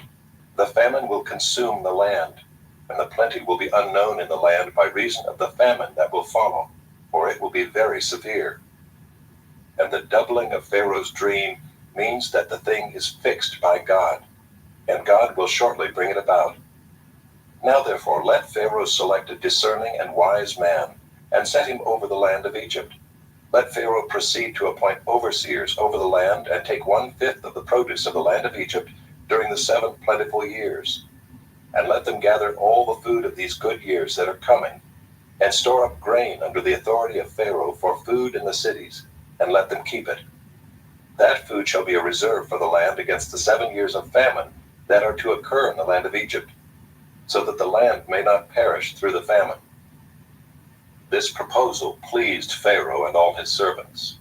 And Pharaoh said to his servants, Can we find a man like this, in whom is the Spirit of God? Then Pharaoh said to Joseph, Since God has shown you all this, there is none so discerning and wise as you are. You shall be over my house, and all my people shall order themselves as you command. Only as regards the throne will I be greater than you.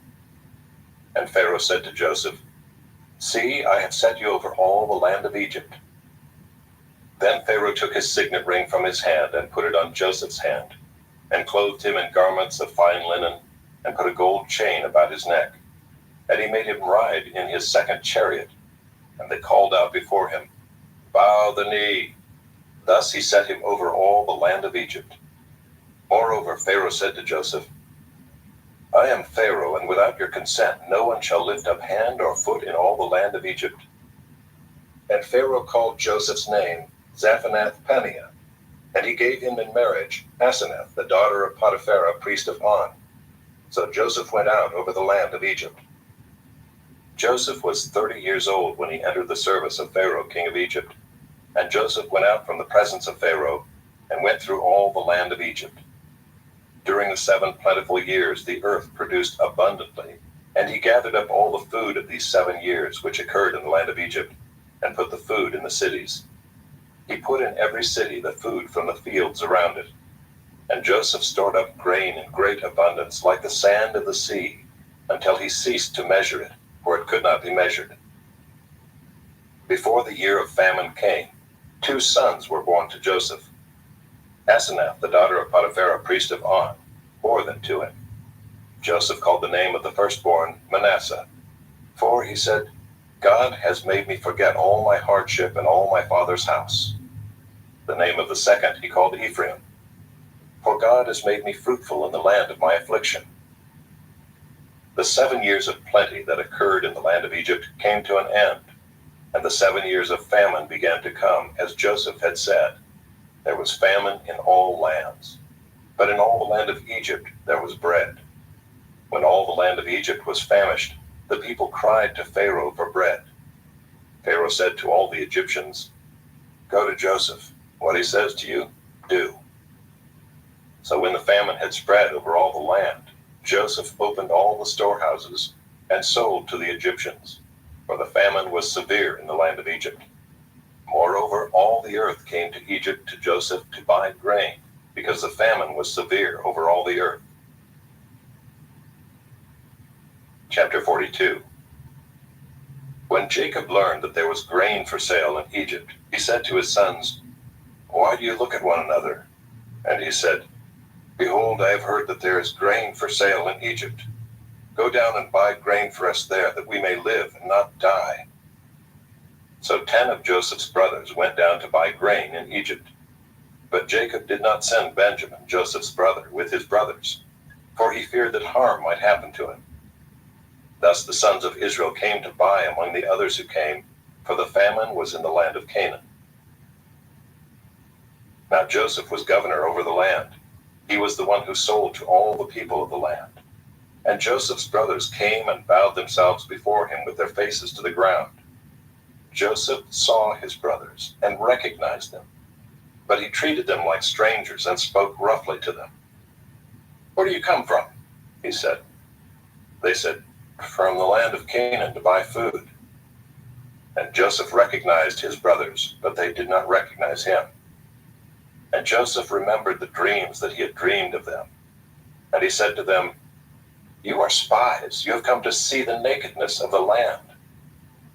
They said to him, No, my lord, your servants have come to buy food. We are all sons of one man. We are honest men. Your servants have never been spies. He said to them, No, it is the nakedness of the land that you have come to see.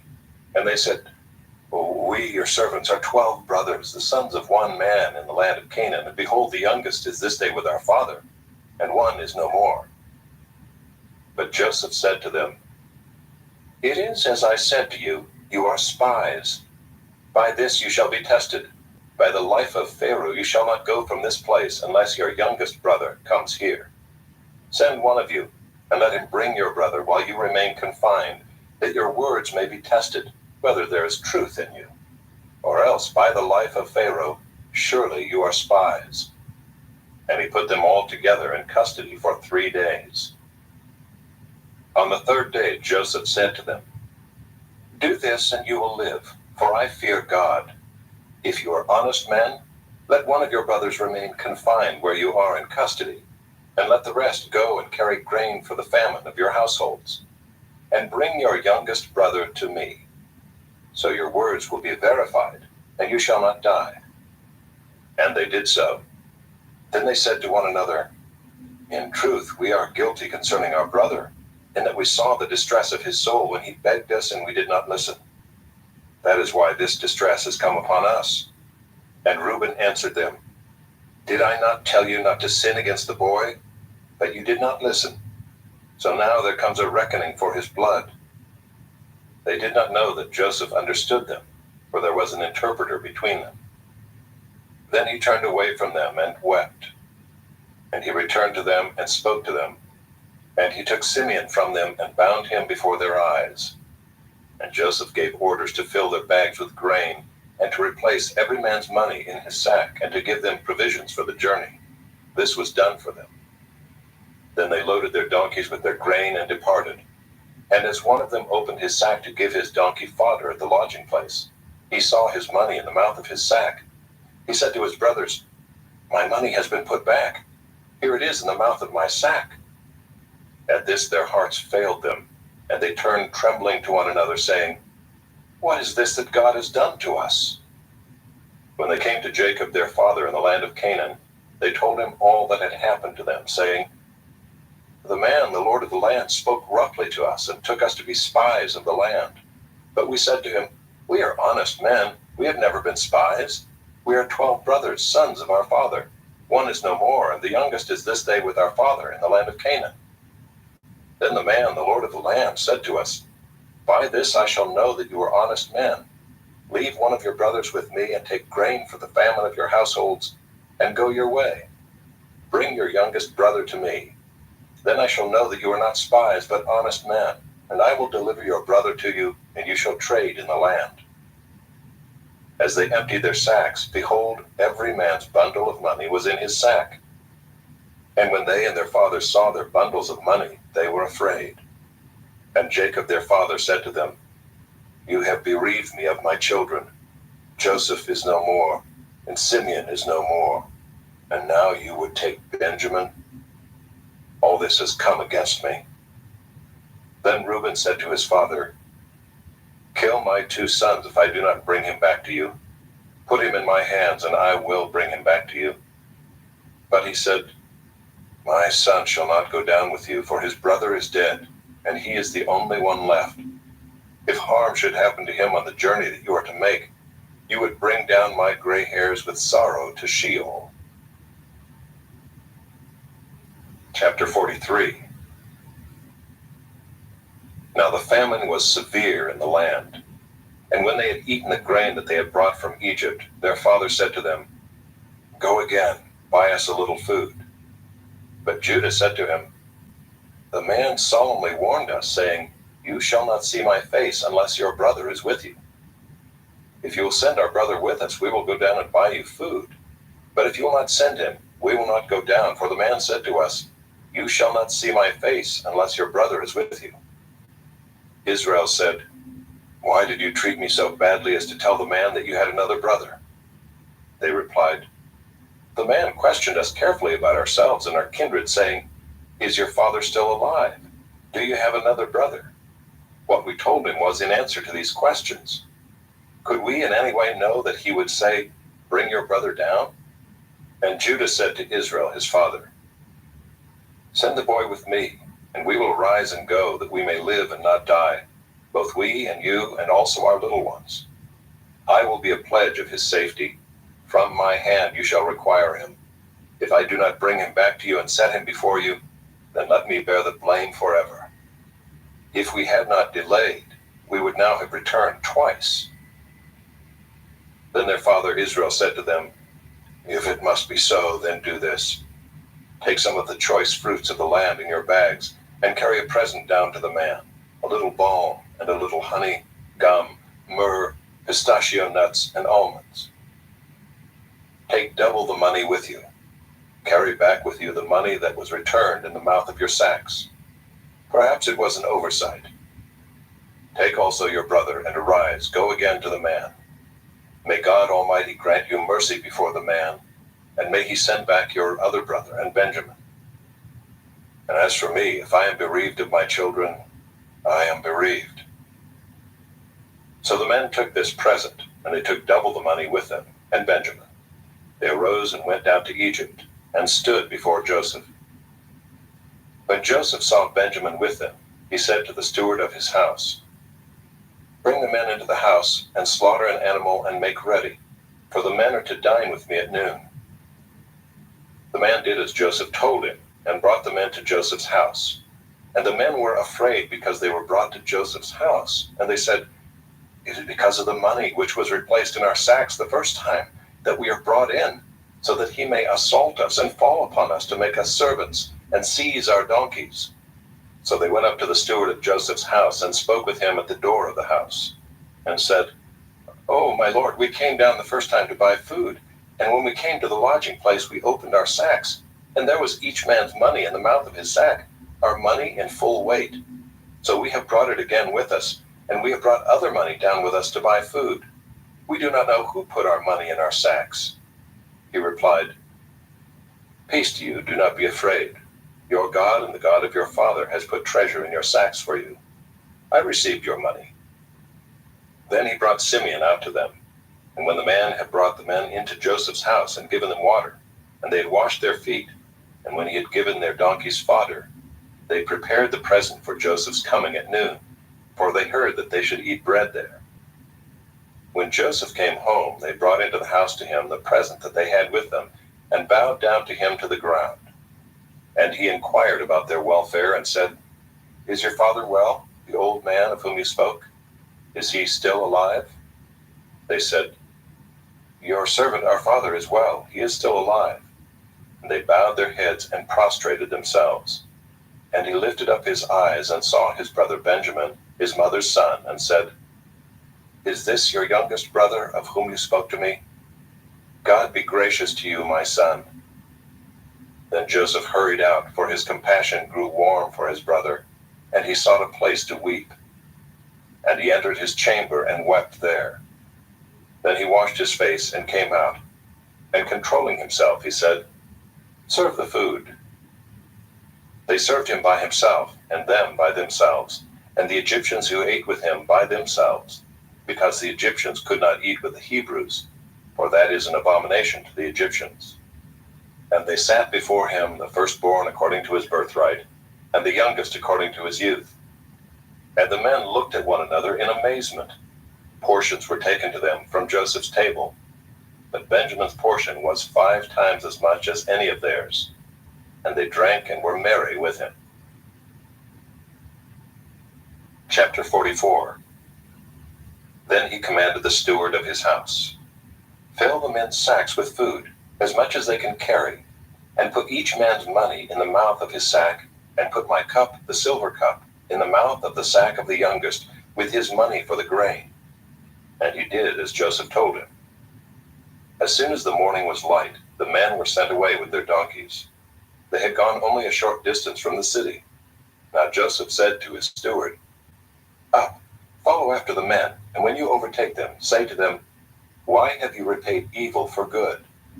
Is it not from this that my lord drinks, and by this that he practices divination? You have done evil in doing this.'" When he overtook them, he spoke to them these words. They said to him, "Why does my lord speak such words as these? Far be it from your servants to do such a thing. Behold, the money that we found in the mouths of our sacks we brought back to you from the land of Canaan. How then could we steal silver or gold from your lord's house? Whichever of your servants is found with it shall die, and we also will be my lord's servants." He said, "Let it be as you say. He who is found with it shall be my servant, and the rest of you shall be innocent." Then each man quickly lowered his sack to the ground, and each man opened his sack. And he searched, beginning with the eldest, and ending with the youngest. And the cup was found in Benjamin's sack. Then they tore their clothes, and every man loaded his donkey, and they returned to the city. When Judah and his brothers came to Joseph's house, he was still there. They fell before him to the ground. Joseph said to them, "What deed is this that you have done? Do you not know that a man like me can indeed practice divination?" And Judah said, "What shall we say to my lord? What shall we speak? Or how can we clear ourselves? God has found out the guilt of your servants. Behold, we are my lord's servants, both we and he also in whose hand the cup has been found. But he said, Far be it from me that I should do so. Only the man in whose hand the cup was found shall be my servant. But as for you, go up in peace to your father. Then Judah went up to him and said, Oh, my lord, please let your servant speak a word in my lord's ears, and let not your anger burn against your servant. For you are like Pharaoh himself. My lord asked his servant, saying, Have you a father or a brother? And we said to my lord, We have a father, an old man, and a young brother, the child of his old age. His brother is dead, and he alone is left of his mother's children, and his father loves him. Then you said to your servants, Bring him down to me, that I may set my eyes on him. We said to my lord, The boy cannot leave his father, for if he should leave his father would die. Then you said to your servants, Unless your youngest brother comes down with you, you shall not see my face again. When we went back to your servant my father, we told him the words of my lord. And when our father said, Go again, buy us a little food, we said, We cannot go down. If our youngest brother goes with us, then we will go down, for we cannot see the man's face unless our youngest brother is with us. Then your servant my father said to us, You know that my wife bore me 2 sons. One left me, and I said, Surely he has been torn to pieces, and I have never seen him since. If you take this one also from me, and harm happens to him, you will bring down my gray hairs in evil to Sheol. Now therefore, as soon as I come to your servant my father, and the boy is not with us, then as his life is bound up in the boy's life, as soon as he sees that the boy is not with us, he will die, and your servants will bring down the gray hairs of your servant our father with sorrow to Sheol. For your servant became a pledge of safety for the boy to my father, saying, If I do not bring him back to you, then I shall bear the blame before my father all my life. Now therefore, please let your servant remain instead of the boy as a servant to my lord, and let the boy go back with his brothers. For how can I go back to my father if the boy is not with me? I fear to see the evil that would find my father. Chapter 45. Then Joseph could not control himself before all those who stood by him. He cried, Make everyone go out from me. So no one stayed with him when Joseph made himself known to his brothers. And he wept aloud, so that the Egyptians heard it, and the household of Pharaoh heard it. And Joseph said to his brothers, I am Joseph. Is my father still alive? But his brothers could not answer him, for they were dismayed at his presence. So Joseph said to his brothers, Come near to me, please. And they came near. And he said, I am your brother, Joseph, whom you sold into Egypt. And now do not be distressed or angry with yourselves because you sold me here. For God sent me before you to preserve life. For the famine has been in the land these 2 years, and there are yet 5 years in which there will be neither plowing nor harvest. And God sent me before you to preserve for you a remnant on earth, and to keep alive for you many survivors. So it was not you who sent me here, but God. He has made me a father to Pharaoh, and lord of all his house, and ruler over all the land of Egypt. Hurry and go up to my father, and say to him, Thus says your son Joseph, God has made me lord of all Egypt. Come down to me, do not tarry. You shall dwell in the land of Goshen, and you shall be near me, you and your children, and your children's children, and your flocks, your herds, and all that you have. There I will provide for you, for there are yet 5 years of famine to come, so that you and your household and all that you have do not come to poverty. And now your eyes see, and the eyes of my brother Benjamin see, that it is my mouth that speaks to you. You must tell my father of all my honor in Egypt, and of all that you have seen. Hurry and bring my father down here. Then he fell upon his brother Benjamin's neck and wept, and Benjamin wept upon his neck. And he kissed all his brothers and wept upon them. After that his brothers talked with him. When the report was heard in Pharaoh's house, Joseph's brothers have come." It pleased Pharaoh and his servants. And Pharaoh said to Joseph, "Say to your brothers, do this: load your beasts and go back to the land of Canaan, and take your father and your households and come to me, and I will give you the best of the land of Egypt, and you shall eat the fat of the land. And you, Joseph, are commanded to say, do this: take wagons from the land of Egypt for your little ones and for your wives, and bring your father and come. Have no concern for your goods, for the best of all the land of Egypt is yours." The sons of Israel did so, and Joseph gave them wagons according to the command of Pharaoh, and gave them provisions for the journey. To each and all of them he gave a change of clothes, but to Benjamin he gave 300 shekels of silver and 5 changes of clothes. To his father he sent as follows: 10 donkeys loaded with the good things of Egypt, and 10 female donkeys loaded with grain, bread, and provision for his father on the journey. Then he sent his brothers away, and as they departed he said to them, "Do not quarrel on the way." So they went up out of Egypt and came to the land of Canaan to their father Jacob. And they told him, "Joseph is still alive, and he is ruler over all the land of Egypt." And his heart became numb, for he did not believe them. But when they told him all the words of Joseph which he had said to them, and when he saw the wagons that Joseph had sent to carry him, the spirit of their father Jacob revived. And Israel said, "It is enough. Joseph my son is still alive. I will go and see him before I die." Chapter 46.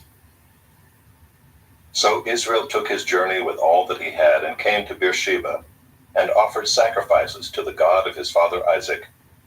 And God spoke to Israel in visions of the night, and said, "Jacob, Jacob." And he said, "Here I am." Then he said, "I am God, the God of your father. Do not be afraid to go down to Egypt, for there I will make you into a great nation. I myself will go down with you to Egypt, and I will also bring you up again, and Joseph's hand shall close your eyes."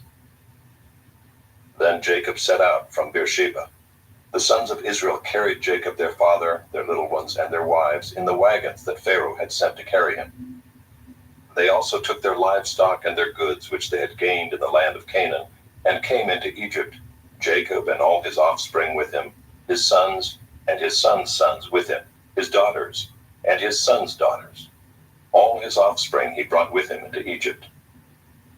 Now these are the names of the descendants of Israel who came into Egypt, Jacob and his sons: Reuben, Jacob's firstborn, and the sons of Reuben, Hanok, Palu, Hezron, and Carmi. The sons of Simeon, Jemuel, Jamin, Ohad, Jachin, Zohar, and Shaul, the son of a Canaanite woman. The sons of Levi, Gershon, Kohath, and Merari. The sons of Judah, Onan, Shelah, Perez, and Zerah. But and Onan died in the land of Canaan. And the sons of Perez were Hezron and Hamul. The sons of Issachar, Tola, Puvah, Yob, and Shimron. The sons of Zebulun, Sirad, Elon, and Jaliel. These are the sons of Leah, whom she bore to Jacob in Padanaram, together with his daughter Dinah. Altogether his sons and his daughters numbered 33. The sons of Gad, Ziphion, Haggai, Shunai, Esban, Eri, Arodai, and Aralai. The sons of Asher, Imnah, Ishva, Ishvi, Beriah, with Sirah their sister. And the sons of Beriah, Heber and Malchiel. These are the sons of Zilpah, whom Laban gave to Leah his daughter, and these she bore to Jacob, 16 persons. The sons of Rachel, Jacob's wife, Joseph and Benjamin. And to Joseph in the land of Egypt were born Manasseh and Ephraim, whom Asenath the daughter of Potiphar the priest of On bore to him. And the sons of Benjamin, Bela, Becher, Ashbel, Gera, Naaman, Ehi, Rosh, Mupim, Hupim, and Ard. These are the sons of Rachel, who were born to Jacob, 14 persons in all. The sons of Dan, Hushim. The sons of Naphtali, Jaziel, Guni, Jezer, and Shillem. These are the sons of Bilhah, whom Laban gave to Rachel his daughter, and these she bore to Jacob, 7 persons in all. All the persons belonging to Jacob who came into Egypt, who were his own descendants, not including Jacob's sons' wives, were 66 persons in all. And the sons of Joseph, who were born to him in Egypt, were 2. All the persons of the house of Jacob who came into Egypt were 70. He had sent Judah ahead of him to Joseph to show the way before him in Goshen, and they came into the land of Goshen. Then Joseph prepared his chariot and went up to meet Israel his father in Goshen. He presented himself to him and fell on his neck, and wept on his neck a good while. Israel said to Joseph, "Now let me die, since I have seen your face, and know that you are still alive." Joseph said to his brothers and to his father's household, "I will go up and tell Pharaoh, and will say to him, 'My brothers and my father's household, who are in the land of Canaan, have come to me. And the men are shepherds, for they have been keepers of livestock, and they have brought their flocks and their herds and all that they have.' When Pharaoh calls you and says, 'What is your occupation?' you shall say, 'Your servants have been keepers of livestock from our youth even until now, both we and our fathers, in order that you may dwell in the land of Goshen, for every shepherd is an abomination to the Egyptians." Chapter 47. So Joseph went in and told Pharaoh, "My father and my brothers, with their flocks and herds and all that they possess, have come from the land of Canaan. They are now in the land of Goshen." And from among his brothers he took 5 men and presented them to Pharaoh. Pharaoh said to his brothers, "What is your occupation?" And they said to Pharaoh, "Your servants are shepherds, as our fathers were." They said to Pharaoh, "We have come to sojourn in the land, for there is no pasture for your servants' flocks, for the famine is severe in the land of Canaan. And now please let your servants dwell in the land of Goshen." Then Pharaoh said to Joseph, "Your father and your brothers have come to you. The land of Egypt is before you. Settle your father and your brothers in the best of the land. Let them settle in the land of Goshen. And if you know any able men among them, put them in charge of my livestock." Then Joseph brought in Jacob his father and stood him before Pharaoh. And Jacob blessed Pharaoh. And Pharaoh said to Jacob, "How many are the days of the years of your life?" And Jacob said to Pharaoh, "The days of the years of my sojourning are 130 years. Few and evil have been the days of the years of my life, and they have not attained to the days of the years of the life of my fathers in the days of their sojourning." And Jacob blessed Pharaoh and went out from the presence of Pharaoh. Then Joseph settled his father and his brothers and gave them a possession of the land of Egypt, in the best of the land, in the land of Ramesses, as Pharaoh had commanded. And Joseph provided his father, his brothers, and all his father's household with food, according to the number of their dependents. Now there was no food in all the land, for the famine was very severe, so that the land of Egypt and the land of Canaan languished by reason of the famine. And Joseph gathered up all the money that was found in the land of Egypt and in the land of Canaan, in exchange for the grain that they bought. And Joseph brought the money into Pharaoh's house. And when the money was all spent in the land of Egypt and in the land of Canaan, all the Egyptians came to Joseph and said, "Give us food. Why should we die before your eyes? For our money is gone." And Joseph answered, "Give your livestock, and I will give you food in exchange for your livestock, if your money is gone." So they brought their livestock to Joseph, and Joseph gave them food in exchange for the horses, the flocks, the herds, and the donkeys. He supplied them with food in exchange for all their livestock that year. And when that year was ended, they came to him the following year and said to him, "We will not hide from my lord that our money is all spent. The herds of livestock are my lord's. There is nothing left in the sight of my lord but our bodies and our land. Why should we die before your eyes, both we and our land? Buy us and our land for food, and we with our land will be servants to Pharaoh. And give us seed that we may live and not die, and that the land may not be desolate." So Joseph bought all the land of Egypt for Pharaoh, for all the Egyptians sold their fields, because the famine was severe on them. The land became Pharaoh's. As for the people, he made servants of them from one end of Egypt to the other. Only the land of the priests he did not buy. for the priests had a fixed allowance from Pharaoh and lived on the allowance that Pharaoh gave them. Therefore they did not sell their land. Then Joseph said to the people, "Behold, I have this day bought you and your land for Pharaoh. Now here is seed for you, and you shall sow the land. And at the harvest you shall give a fifth to Pharaoh, and 4/5 shall be your own, as seed for the field, and as food for yourselves and your households, and as food for your little ones." And they said, "You have saved our lives. May it please my lord, we will be servants to Pharaoh." So Joseph made it a statute concerning the land of Egypt, and it stands to this day, that Pharaoh should have the fifth. The land of the priests alone did not become Pharaoh's. Thus Israel settled in the land of Egypt, in the land of Goshen, and they gained possessions in it, and were fruitful and multiplied greatly. And Jacob lived in the land of Egypt 17 years. So the days of Jacob, the years of his life, were 147 years.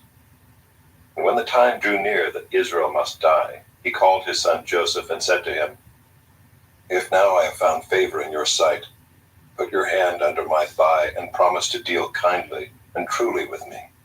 Do not bury me in Egypt, but let me lie with my fathers. Carry me out of Egypt and bury me in their burying place." He answered, "I will do as you have said." And he said, "Swear to me." And he swore to him. Then Israel bowed himself upon the head of his bed. Chapter 48. After this Joseph was told, "Behold, your father is ill." So he took with him his 2 sons, Manasseh and Ephraim. And it was told to Jacob, "Your son Joseph has come to you." Then Israel summoned his strength and sat up in bed. And Jacob said to Joseph, "God Almighty appeared to me at Luz in the land of Canaan, and blessed me, and said to me, 'Behold, I will make you fruitful and multiply you, and I will make of you a company of peoples, and will give this land to your offspring after you for an everlasting possession.' And now your 2 sons, who were born to you in the land of Egypt before I came to you in Egypt, are mine. Ephraim and Manasseh shall be mine, as Reuben and Simeon are. And the children that you fathered after them shall be yours. They shall be called by the name of their brothers in their inheritance. As for me, when I came from Paddan, to my sorrow Rachel died in the land of Canaan on the way, when there was still some distance to go to Ephrath. And I buried her there on the way to Ephrath, that is, Bethlehem." When Israel saw Joseph's sons, he said, "Who are these?" Joseph said to his father, "They are my sons, whom God has given me here." And he said, "Bring them to me, please, that I may bless them." Now the eyes of Israel were dim with age, so that he could not see. So Joseph brought them near him, and he kissed them and embraced them. And Israel said to Joseph, "I never expected to see your face, and behold, God has let me see your offspring also." Then Joseph removed them from his knees, and he bowed himself with his face to the earth. And Joseph took them both, Ephraim in his right hand toward Israel's left hand, and Manasseh in his left hand toward Israel's right hand, and brought them near him. And Israel stretched out his right hand and laid it on the head of Ephraim, who was the younger, and his left hand on the head of Manasseh, crossing his hands, for Manasseh was the firstborn. And he blessed Joseph and said, "The God before whom my fathers Abraham and Isaac walked, the God who has been my shepherd all my life long to this day, the angel who has redeemed me from all evil, bless the boys, and in them let my name be carried on, in the name of my fathers Abraham and Isaac, and let them grow into a multitude in the midst of the earth." When Joseph saw that his father laid his right hand on the head of Ephraim, it displeased him, and he took his father's hand to move it from Ephraim's head to Manasseh's head. And Joseph said to his father, "Not this way, my father, since this one is the firstborn. Put your right hand on his head." But his father refused and said, "I know, my son, I know. He also shall become a people, and he also shall be great. Nevertheless, his younger brother shall be greater than he, and his offspring shall become a multitude of nations." So he blessed them that day, saying, By you Israel will pronounce blessing, saying, God make you as Ephraim and as Manasseh. Thus he put Ephraim before Manasseh. Then Israel said to Joseph, Behold, I am about to die, but God will be with you and will bring you again to the land of your fathers.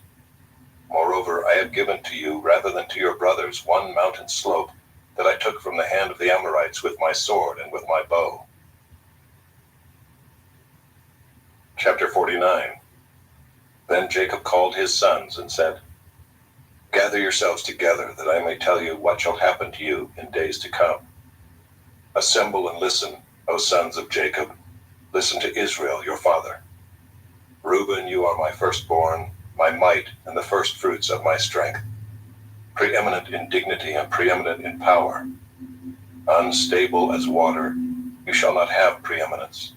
Because you went up to your father's bed, then you defiled it. You went up to my couch. Simeon and Levi are brothers. Weapons of violence are their swords. Let my soul come not into their counsel. O my glory, be not joined to their company. For in their anger they killed men, and in their willfulness they hamstrung oxen. Cursed be their anger, for it is fierce, and their wrath, for it is cruel. I will divide them in Jacob and scatter them in Israel. Judah, your brothers shall praise you. Your hand shall be on the neck of your enemies. Your father's sons shall bow down before you. Judah is a lion's cub. From the prey, my son, you have gone up. He stooped down, he crouched as a lion and as a lioness. Who dares rouse him? The scepter shall not depart from Judah, nor the ruler's staff from between his feet, until tribute comes to him. And to him shall be the obedience of the peoples. Binding his foal to the vine, and his donkey's colt to the choice vine. He has washed his garments in wine, and his vesture in the blood of grapes. His eyes are darker than wine, and his teeth whiter than milk. Zebulun shall dwell at the shore of the sea. He shall become a haven for ships, and his border shall be at Sidon. Issachar is a strong donkey, crouching between the sheepfolds. He saw that a resting place was good, and that the land was pleasant. So he bowed his shoulder to bear, and became a servant at forced labor. Dan shall judge his people as one of the tribes of Israel. Dan shall be a serpent in the way, a viper by the path, that bites the horse's heels, so that his rider falls backward. I wait for your salvation, O Lord. Raiders shall raid Gad, but he shall raid at their heels. Asher's food shall be rich, and he shall yield royal delicacies. Naphtali is a doe let loose that bears beautiful fawns. Joseph is a fruitful bough by a spring. His branches run over the wall. The archers bitterly attacked him, shot at him, and harassed him severely. Yet his bow remained unmoved. His arms were made agile by the hands of the mighty one of Jacob.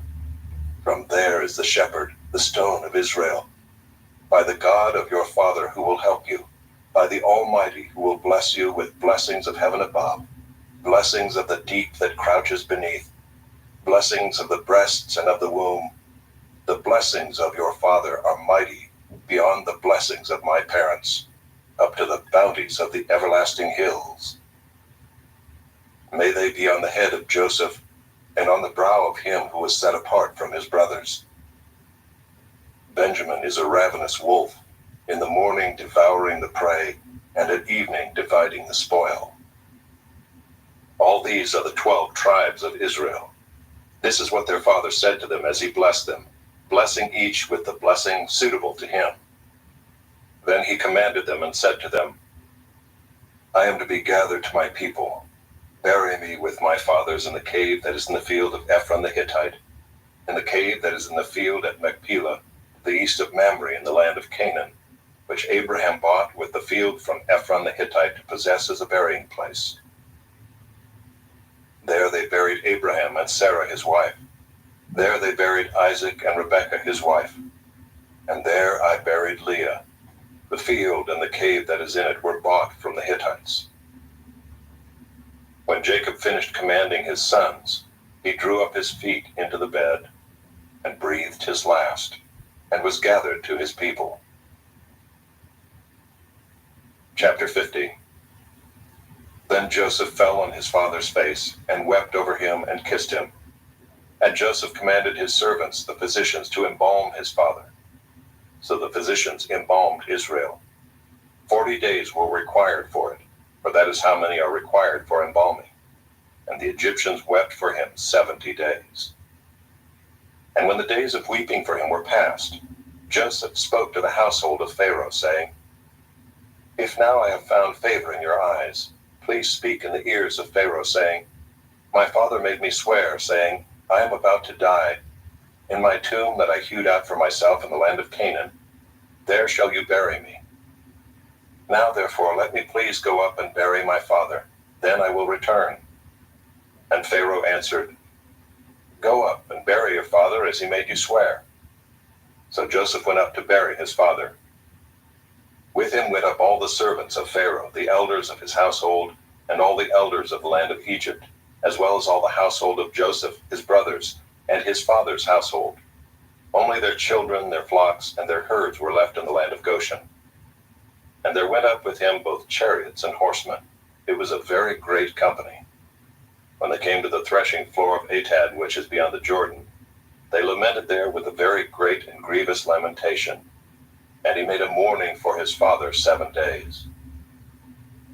When the inhabitants of the land, the Canaanites, saw the mourning on the threshing floor of Atad, they said, This is a grievous mourning by the Egyptians. Therefore the place was named Abel Mizraim. It is beyond the Jordan. Thus his sons did for him as he had commanded them. For his sons carried him to the land of Canaan, and buried him in the cave of the field at Machpelah to the east of Mamre, which Abraham bought with the field from Ephron the Hittite to possess as a burying place. After he had buried his father, Joseph returned to Egypt with his brothers and all who had gone up with him to bury his father. When Joseph's brothers saw that their father was dead, they said, It may be that Joseph will hate us and pay us back for all the evil that we did to him. So they sent a message to Joseph, saying, Your father gave this command before he died. Say to Joseph, Please forgive the transgression of your brothers and their sin, because they did evil to you. And now please forgive the transgression of the servants of the God of your father. Joseph wept when they spoke to him. His brothers also came and fell down before him and said, Behold, we are your servants.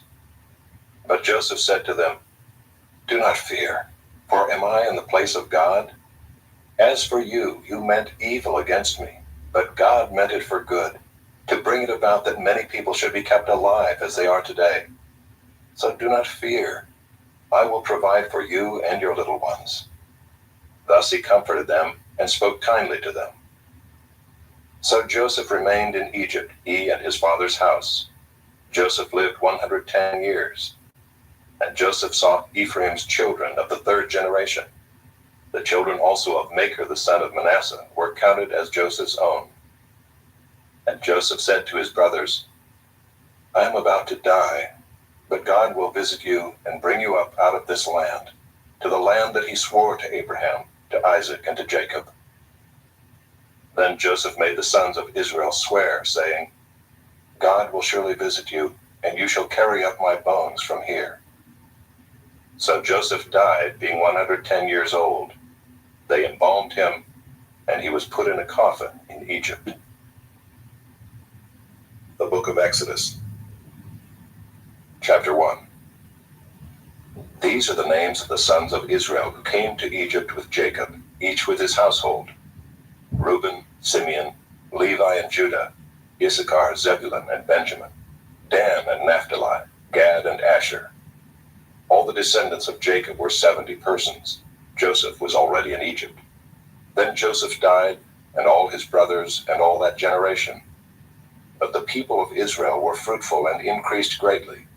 They multiplied and grew exceedingly strong, so that the land was filled with them.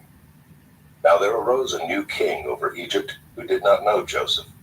And he said to his people, Behold, the people of Israel are too many and too mighty for us. Come, let us deal shrewdly with them, lest they multiply, and if war breaks out, they join our enemies and fight against us and escape from the land. Therefore they set taskmasters over them to afflict them with heavy burdens. They built for Pharaoh store cities, Pithom and Ramses. But the more they were oppressed, the more they multiplied, and the more they spread abroad. And the Egyptians were in dread of the people of Israel. So they ruthlessly made the people of Israel work as slaves, and made their lives bitter with hard service, in mortar and brick, and in all kinds of work in the field. In all their work they ruthlessly made them work as slaves.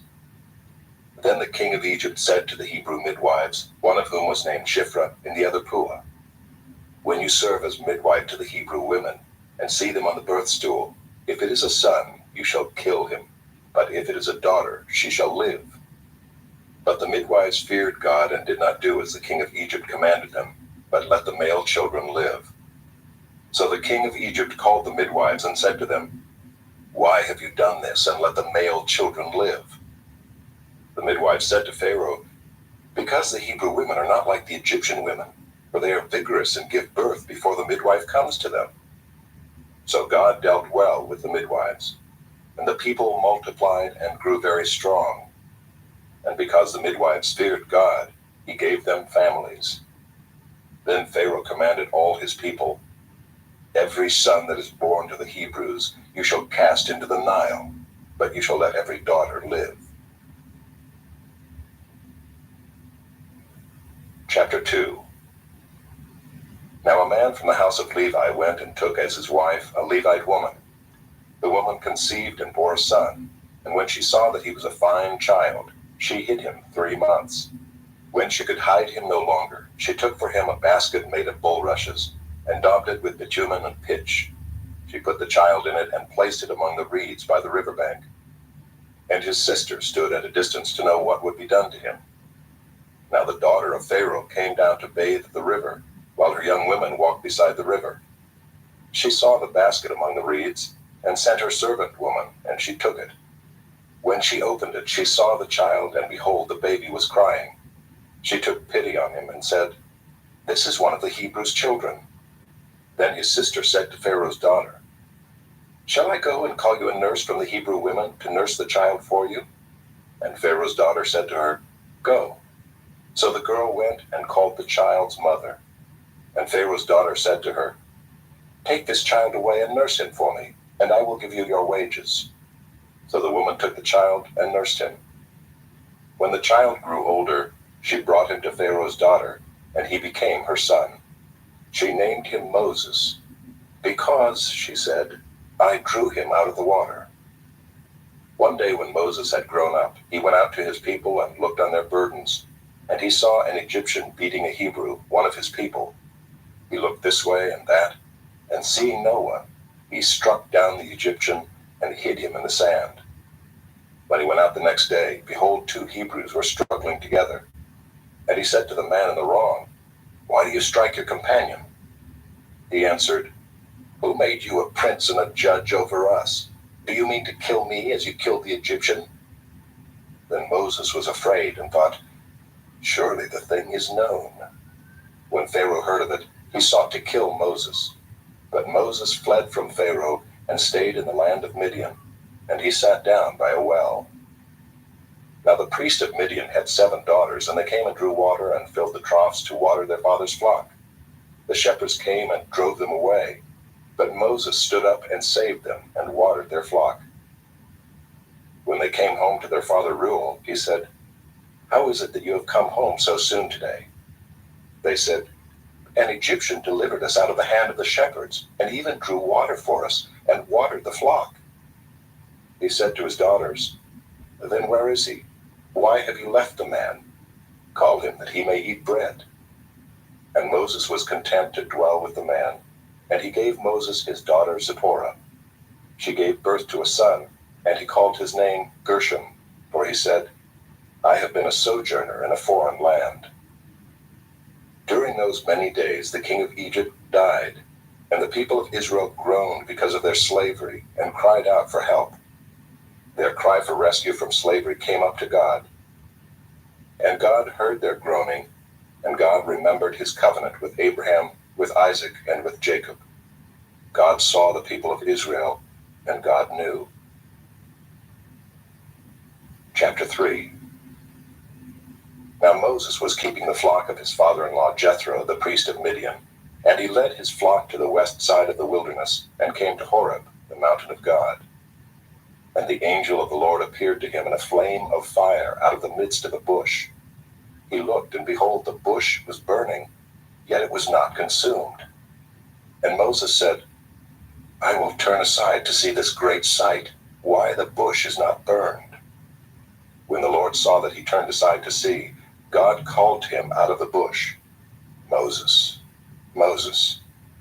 And he said, Here I am. Then he said, Do not come near.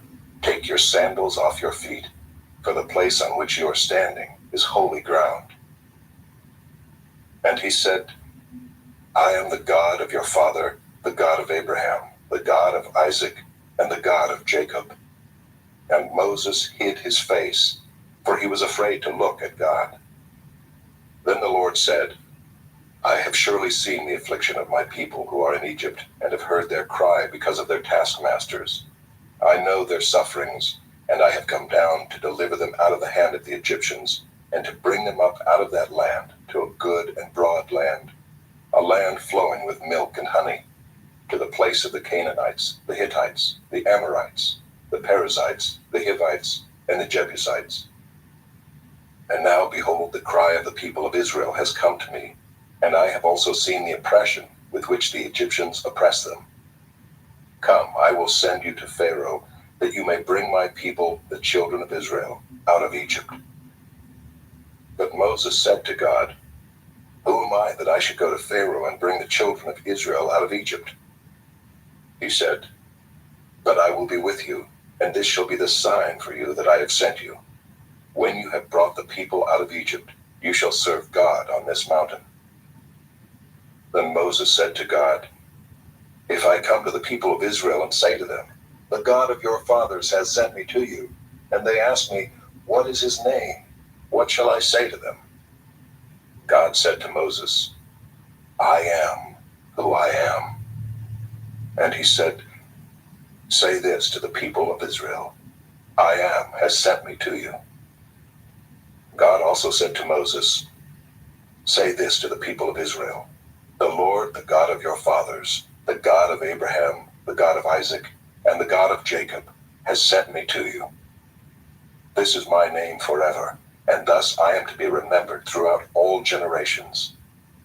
Go and gather the elders of Israel together and say to them, The Lord, the God of your fathers, the God of Abraham, of Isaac, and of Jacob, has appeared to me, saying, I have observed you and what has been done to you in Egypt, and I promise that I will bring you up out of the affliction of Egypt to the land of the Canaanites, the Hittites, the Amorites, the Perizzites, the Hivites, and the Jebusites, a land flowing with milk and honey.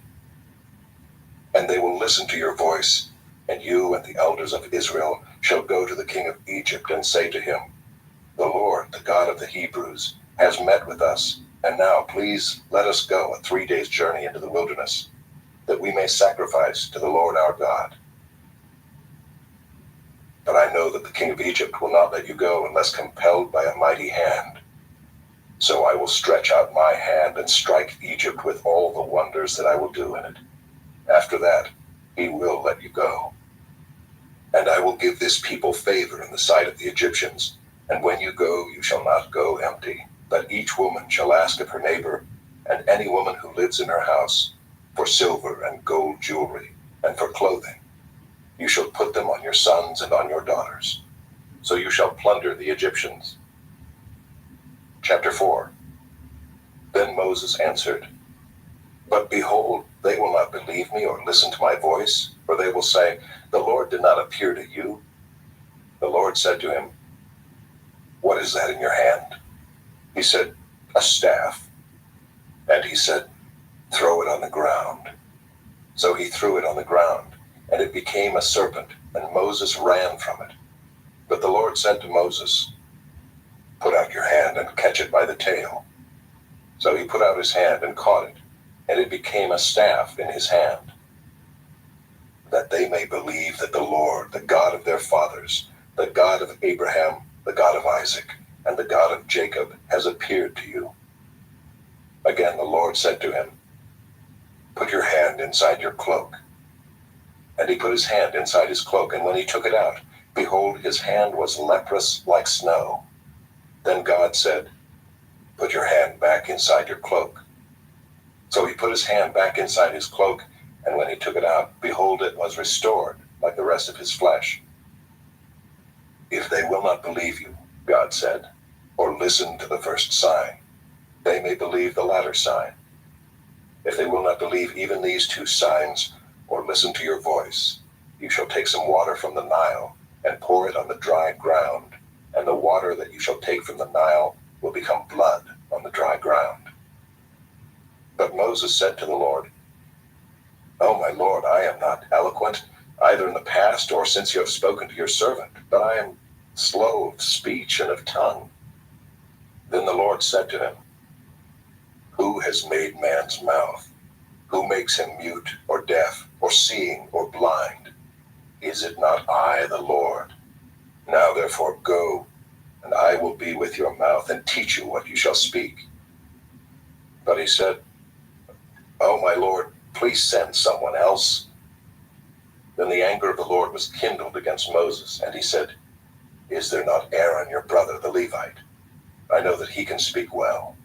Behold, he is coming out to meet you, and when he sees you, he will be glad in his heart.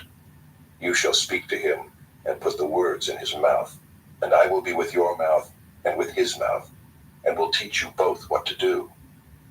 He shall speak for you to the people, and he shall be your mouth, and you shall be as God to him. And take in your hand this staff, with which you shall do the signs.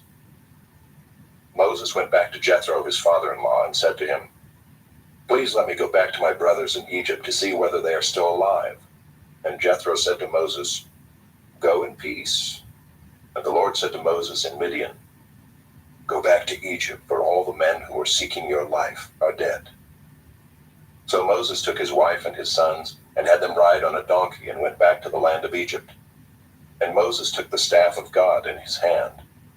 And the Lord said to Moses, when you go back to Egypt, see that you do before Pharaoh all the miracles that I have put in your power. But I will harden his heart, so that he will not let the people go.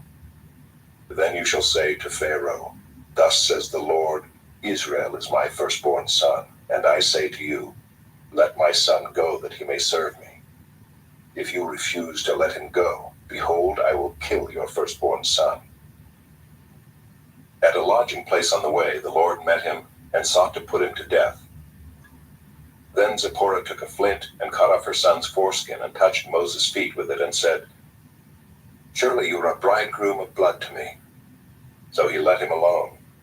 It was then that she said, a bridegroom of blood, because of the circumcision.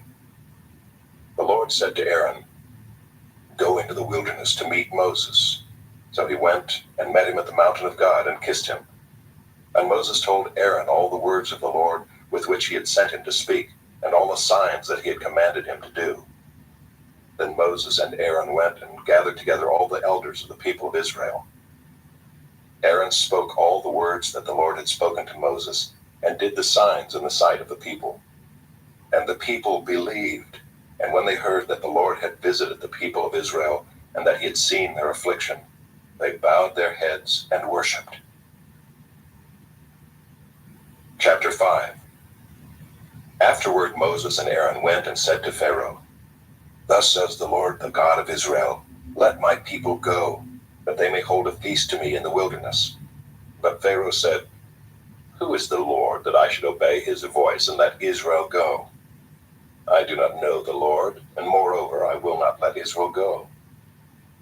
Then they said, the God of the Hebrews has met with us. Please let us go a 3 days' journey into the wilderness, that we may sacrifice to the Lord our God, lest he fall upon us with pestilence or with the sword. But the king of Egypt said to them, Moses and Aaron, why do you take the people away from their work? Get back to your burdens. And Pharaoh said, Behold, the people of the land are now many, and you make them rest from their burdens. The same day Pharaoh commanded the taskmasters of the people and their foremen, you shall no longer give the people straw to make bricks, as in the past. Let them go and gather straw for themselves. But the number of bricks that they made in the past you shall impose on them. You shall by no means reduce it, for they are idle. Therefore they cry, let us go and offer sacrifice to our God. Let heavier work be laid on the men, that they may labor at it and pay no regard to lying words. So the taskmasters and the foremen of the people went out and said to the people, thus says Pharaoh, I will not give you straw. Go and get your straw yourselves wherever you can find it. But your work will not be reduced in the least. So the people were scattered throughout all the land of Egypt to gather stubble for straw. The taskmasters were urgent, saying, complete your work, your daily task each day, as when there was straw.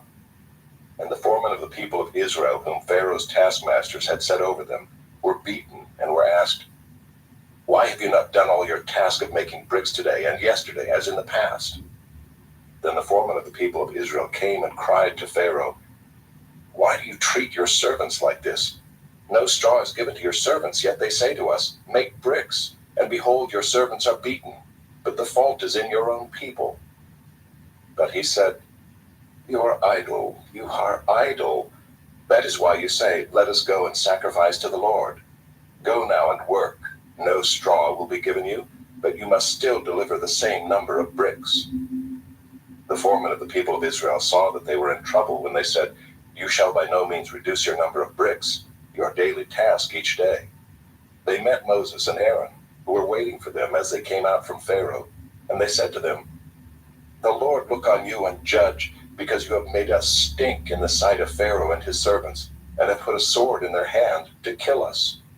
Then Moses turned to the Lord and said, O Lord, why have you done evil to this people? Why did you ever send me? For since I came to Pharaoh to speak in your name, he has done evil to this people, and you have not delivered your people at all. Chapter 6. But the Lord said to Moses, now you shall see what I will do to Pharaoh. For with a strong hand he will send them out, and with a strong hand he will drive them out of his land. God spoke to Moses and said to him, I am the Lord. I appeared to Abraham, to Isaac, and to Jacob as God Almighty. But by my name, the Lord, I did not make myself known to them. I also established my covenant with them to give them the land of Canaan, the land in which they lived as sojourners. Moreover, I have heard the groaning of the people of Israel, whom the Egyptians hold as slaves, and I have remembered my covenant. Say therefore to the people of Israel, I am the Lord, and I will bring you out from under the burdens of the Egyptians, and I will deliver you from slavery to them, and I will redeem you with an outstretched arm, and with great acts of judgment. I will take you to be my people, and I will be your God, and you shall know that I am the Lord your God, who has brought you out from under the burdens of the Egyptians. I will bring you into the land that I swore to give to Abraham, to Isaac, and to Jacob. I will give it to you for a possession. I am the Lord. Moses spoke thus to the people of Israel, but they did not listen to Moses, because of their broken spirit and harsh slavery. So the Lord said to Moses, go in, tell Pharaoh king of Egypt to let the people of Israel go out of his land. But Moses said to the Lord, behold, the people of Israel have not listened to me. How then shall Pharaoh listen to me, for I am of uncircumcised lips? But the Lord spoke to Moses and Aaron, and gave them a charge about the people of Israel, and about Pharaoh king of Egypt, to bring the people of Israel out of the land of Egypt. These are the heads of their fathers' houses, the sons of Reuben, the firstborn of Israel, Hanok, Palu, Hezron, and Carmi. These are the clans of Reuben, the sons of Simeon, Jemuel, Jamin, Ohad, Jachin, Zohar, and Shaul, the son of a Canaanite woman. These are the clans of Simeon. These are the names of the sons of Levi according to their generations: Gershon, Kohath, and Merari. the years of the life of Levi being 137 years. The sons of Gershon, Libni and Shimei by their clans. The sons of Kohath, Amram, Izhar, Hebron, and Uziel, the years of the life of Kohath being 133 years. The sons of Merari, Malai and Mushai, these are the clans of the Levites according to their generations. Amram took as his wife Jochebed his father's sister, and she bore him Aaron and Moses, the years of the life of Amram being 137 years. The sons of Izhar, Korah, Nepheg, and Zichri. The sons of Uziel, Mishael, Elzaphan, and Sithri. Aaron took as his wife Elisheba, the daughter of Amminadab, and the sister of Nahshon, and she bore him Nadab, Abihu, Eleazar, and Ithamar. The sons of Korah, Asher, Elkanah, and Abiasaph. These are the clans of the Korahites. Eleazar, Aaron's son, took as his wife one of the daughters of Putiel, and she bore him Phinehas. These are the heads of the fathers' houses of the Levites by their clans. These are the Aaron and Moses to whom the Lord said, "Bring out the people of Israel from the land of Egypt by their hosts." It was they who spoke to Pharaoh, king of Egypt, about bringing out the people of Israel from Egypt, this Moses and this Aaron. On the day when the Lord spoke to Moses in the land of Egypt, the Lord said to Moses, "I am the Lord. Tell Pharaoh, king of Egypt, all that I say to you." But Moses said to the Lord, "Behold, I am of uncircumcised lips. How will Pharaoh listen to me?" Chapter 7. And the Lord said to Moses, "See, I have made you like God to Pharaoh, and your brother Aaron shall be your prophet. You shall speak all that I command you, and your brother Aaron shall tell Pharaoh to let the people of Israel go out of his land. But I will harden Pharaoh's heart, and though I multiply my signs and wonders in the land of Egypt, Pharaoh will not listen to you. Then I will lay my hand on Egypt and bring my hosts, my people, the children of Israel, out of the land of Egypt by great acts of judgment. The Egyptians shall know that I am the Lord when I stretch out my hand against Egypt and bring out the people of Israel from among them." Moses and Aaron did so. They did just as the Lord commanded them. Now Moses was 80 years old and Aaron 83 years old when they spoke to Pharaoh. Then the Lord said to Moses and Aaron, "When Pharaoh says to you, 'Prove yourselves by working a miracle,' then you shall say to Aaron, 'Take your staff and cast it down before Pharaoh, that it may become a serpent.'" So Moses and Aaron went to Pharaoh and did just as the Lord commanded. Aaron cast down his staff before Pharaoh and his servants, and it became a serpent. Then Pharaoh summoned the wise men and the sorcerers, and they, the magicians of Egypt, also did the same by their secret arts. For each man cast down his staff, and they became serpents. But Aaron's staff swallowed up their staffs. Still, Pharaoh's heart was hardened, and he would not listen to them as the Lord had said. Then the Lord said to Moses, "Pharaoh's heart is hardened. He refuses to let the people go. Go to Pharaoh in the morning as he is going out to the water. Stand on the bank of the Nile to meet him, and take in your hand the staff that turned into a serpent. And you shall say to him, 'The Lord, the God of the Hebrews, sent me to you, saying, Let my people go, that they may serve me in the wilderness. But so far you have not obeyed. Thus says the Lord, By this you shall know that I am the Lord. Behold, with the staff that is in my hand, I will strike the water that is in the Nile, and it shall turn into blood. The fish in the Nile shall die, and the Nile will stink, and the Egyptians will grow weary of drinking water from the Nile." And the Lord said to Moses, "Say to Aaron, Take your staff and stretch out your hand over the waters of Egypt, over their rivers, their canals, and their ponds, and all their pools of water, so that they may become blood. And there shall be blood throughout all the land of Egypt, even in vessels of wood and in vessels of stone." Moses and Aaron did as the Lord commanded. In the sight of Pharaoh and in the sight of his servants, he lifted up the staff and struck the water in the Nile, and all the water in the Nile turned into blood. And the fish in the Nile died, and the Nile stank, so that the Egyptians could not drink water from the Nile. there was blood throughout all the land of Egypt. But the magicians of Egypt did the same by their secret arts.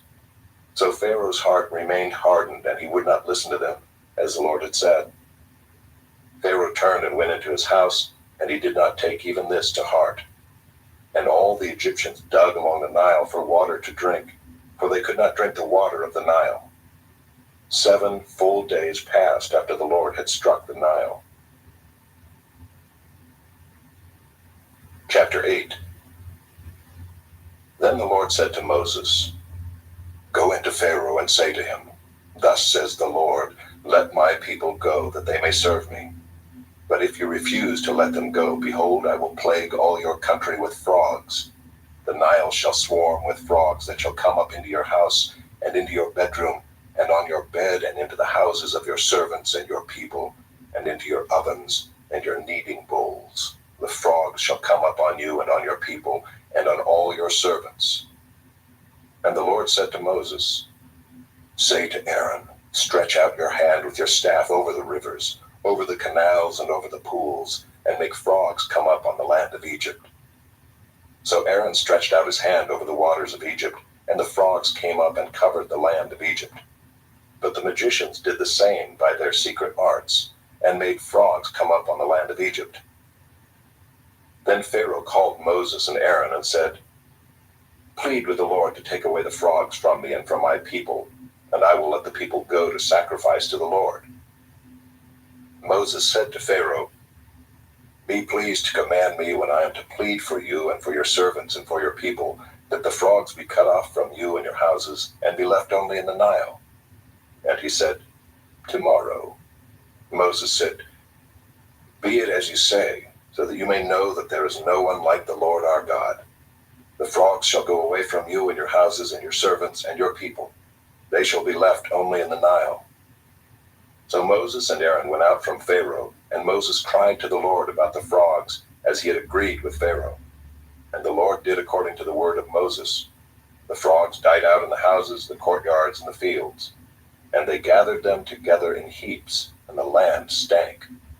But when Pharaoh saw that there was a respite, he hardened his heart and would not listen to them as the Lord had said. Then the Lord said to Moses, "Say to Aaron, stretch out your staff and strike the dust of the earth, so that it may become gnats in all the land of Egypt." And they did so. Aaron stretched out his hand with his staff and struck the dust of the earth, and there were gnats on man and beast. All the dust of the earth became gnats in all the land of Egypt. The magicians tried by their secret arts to produce gnats, but they could not. So there were gnats on man and beast. Then the magicians said to Pharaoh, "This is the finger of God." But Pharaoh's heart was hardened, and he would not listen to them as the Lord had said. Then the Lord said to Moses, "Rise up early in the morning and present yourself to Pharaoh as he goes out to the water, and say to him, 'Thus says the Lord, let my people go, that they may serve me. Or else if you will not let my people go, behold, I will send swarms of flies on you and your servants and your people and into your houses. And the houses of the Egyptians shall be filled with swarms of flies, and also the ground on which they stand. But on that day I will set apart the land of Goshen, where my people dwell, so that no swarms of flies shall be there, that you may know that I am the Lord in the midst of the earth. Thus I will put a division between my people and your people. Tomorrow this sign shall happen." And the Lord did so. There came great swarms of flies into the house of Pharaoh and into his servants' houses. Throughout all the land of Egypt the land was ruined by the swarms of flies. Then Pharaoh called Moses and Aaron and said, "Go, sacrifice to your God within the land." But Moses said, "It would not be right to do so, for the offerings we shall sacrifice to the Lord our God are an abomination to the Egyptians. If we sacrifice offerings abominable to the Egyptians before their eyes, will they not stone us? We must go 3 days' journey into the wilderness, and sacrifice to the Lord our God as he tells us." So Pharaoh said, "I will let you go to sacrifice to the Lord your God in the wilderness, only you must not go very far away. Plead for me." Then Moses said, Behold, I am going out from you, and I will plead with the Lord, that the swarms of flies may depart from Pharaoh, from his servants, and from his people tomorrow. Only let not Pharaoh cheat again by not letting the people go to sacrifice to the Lord. So Moses went out from Pharaoh and prayed to the Lord. And the Lord did as Moses asked, and removed the swarms of flies from Pharaoh, from his servants, and from his people. Not one remained. But Pharaoh hardened his heart this time also, and did not let the people go. Chapter 9. Then the Lord said to Moses, Go into Pharaoh and say to him, Thus says the Lord, the God of the Hebrews, Let my people go, that they may serve me. For if you refuse to let them go, and still hold them, behold, the hand of the Lord will fall with a very severe plague upon your livestock that are in the field, the horses, the donkeys, the camels, the herds, and the flocks. But the Lord will make a distinction between the livestock of Israel and the livestock of Egypt, so that nothing of all that belongs to the people of Israel shall die. And the Lord set a time, saying, Tomorrow the Lord will do this thing in the land. And the next day the Lord did this thing. All the livestock of the Egyptians died, but not one of the livestock of the people of Israel died. And Pharaoh sent, and behold, not one of the livestock of Israel was dead. But the heart of Pharaoh was hardened, and he did not let the people go. And the Lord said to Moses and Aaron, Take handfuls of soot from the kiln, and let Moses throw them in the air in the sight of Pharaoh. It shall become fine dust over all the land of Egypt, and become boils breaking out in sores on man and beast throughout all the land of Egypt. So they took soot from the kiln and stood before Pharaoh. And Moses threw it in the air, and it became boils breaking out in sores on man and beast. And the magicians could not stand before Moses because of the boils, for the boils came upon the magicians and upon all the Egyptians. But the Lord hardened the heart of Pharaoh, and he did not listen to them, as the Lord had spoken to Moses. Then the Lord said to Moses, Rise up early in the morning and present yourself before Pharaoh, and say to him, Thus says the Lord, the God of the Hebrews, Let my people go, that they may serve me. For this time I will send all my plagues on you yourself, and on your servants, and your people, so that you may know that there is none like me in all the earth. For by now I could have put out my hand and struck you and your people with pestilence, and you would have been cut off from the earth. But for this purpose I have raised you up, to show you my power, so that my name may be proclaimed in all the earth.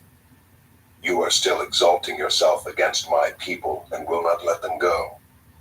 Behold, about this time tomorrow, I will cause very heavy hail to fall, such as never has been in Egypt from the day it was founded until now. Now therefore send, get your livestock and all that you have in the field into safe shelter. For every man and beast that is in the field and is not brought home will die when the hail falls on them. Then whoever feared the word of the Lord among the servants of Pharaoh hurried his slaves and his livestock into the houses. But whoever did not pay attention to the word of the Lord left his slaves and his livestock in the field. Then the Lord said to Moses, Stretch out your hand toward heaven, so that there may be hail in all the land of Egypt, on man and beast, and every plant of the field in the land of Egypt. Then Moses stretched out his staff toward heaven, and the Lord sent thunder and hail, and fire ran down to the earth. And the Lord rained hail upon the land of Egypt. There was hail and fire flashing continually in the midst of the hail, very heavy hail, such as had never been in all the land of Egypt since it became a nation. The hail struck down everything that was in the field in all the land of Egypt, both man and beast. And the hail struck down every plant of the field, and broke every tree of the field. Only in the land of Goshen, where the people of Israel were, was there no hail. Then Pharaoh sent and called Moses and Aaron and said to them, This time I have sinned. The Lord is in the right, and I and my people are in the wrong. Plead with the Lord, for there has been enough of God's thunder and hail. I will let you go, and you shall stay no longer. Moses said to him, As soon as I have gone out of the city, I will stretch out my hands to the Lord. The thunder will cease, and there will be no more hail, so that you may know that the earth is the Lord's. But as for you and your servants, I know that you do not yet fear the Lord God. The flax and the barley were struck down, for the barley was in the ear, and the flax was in bud. But the wheat and the emmer were not struck down, for they are late in coming up. So Moses went out of the city from Pharaoh and stretched out his hands to the Lord, and the thunder and the hail ceased, and the rain no longer poured upon the earth. But when Pharaoh saw that the rain and the hail and the thunder had ceased, he sinned yet again, and hardened his heart, he and his servants. So the heart of Pharaoh was hardened, and he did not let the people of Israel go, just as the Lord had spoken through Moses. Chapter 10. Then the Lord said to Moses, Go into Pharaoh, for I have hardened his heart and the heart of his servants, that I may show these signs of mine among them, and that you may tell in the hearing of your son and of your grandson how I have dealt harshly with the Egyptians, and what signs I have done among them, that you may know that I am the Lord. So Moses and Aaron went in to Pharaoh and said to him, Thus says the Lord, the God of the Hebrews, How long will you refuse to humble yourself before me? Let my people go, that they may serve me. For if you refuse to let my people go, behold, tomorrow I will bring locusts into your country, and they shall cover the face of the land, so that no one can see the land. And they shall eat what is left to you after the hail, and they shall eat every tree of yours that grows in the field. And they shall fill your houses and the houses of all your servants, and of all the Egyptians, as neither your fathers nor your grandfathers have seen, from the day they came on earth to this day. Then he turned and went out from Pharaoh. Then Pharaoh's servants said to him, How long shall this man be a snare to us? Let the men go, that they may serve the Lord their God. Do you not yet understand that Egypt is ruined? So Moses and Aaron were brought back to Pharaoh, and he said to them, Go, serve the Lord your God. But which ones are to go? Moses said, We will go with our young and our old. We will go with our sons and daughters, and with our flocks and herds, for we must hold a feast to the Lord. But he said to them, The Lord be with you if ever I let you and your little ones go. Look, you have some evil purpose in mind. No. Go, the men among you, and serve the Lord, for that is what you are asking. And they were driven out from Pharaoh's presence. Then the Lord said to Moses, Stretch out your hand over the land of Egypt for the locusts, so that they may come upon the land of Egypt and eat every plant in the land, all that the hail has left. So Moses stretched out his staff over the land of Egypt, and the Lord brought an east wind upon the land all that day and all that night. When it was morning, the east wind had brought the locusts. The locusts came up over all the land of Egypt and settled on the whole country of Egypt, such a dense swarm of locusts as had never been before, nor ever will be again. They covered the face of the whole land, so that the land was darkened, and they ate all the plants in the land, and all the fruit of the trees that the hail had left. Not a green thing remained, neither tree nor plant of the field, through all the land of Egypt. Then Pharaoh hastily called Moses and Aaron and said, I have sinned against the Lord your God and against you. Now therefore, forgive my sin, please, only this once, and plead with the Lord your God only to remove this death from me. So he went out from Pharaoh and pleaded with the Lord. And the Lord turned the wind into a very strong west wind, which lifted the locusts and drove them into the Red Sea. Not a single locust was left in all the country of Egypt. But the Lord hardened Pharaoh's heart, and he did not let the people of Israel go. Then the Lord said to Moses, Stretch out your hand toward heaven, that there may be darkness over the land of Egypt, a darkness to be felt. So Moses stretched out his hand toward heaven, and there was pitch darkness in all the land of Egypt 3 days.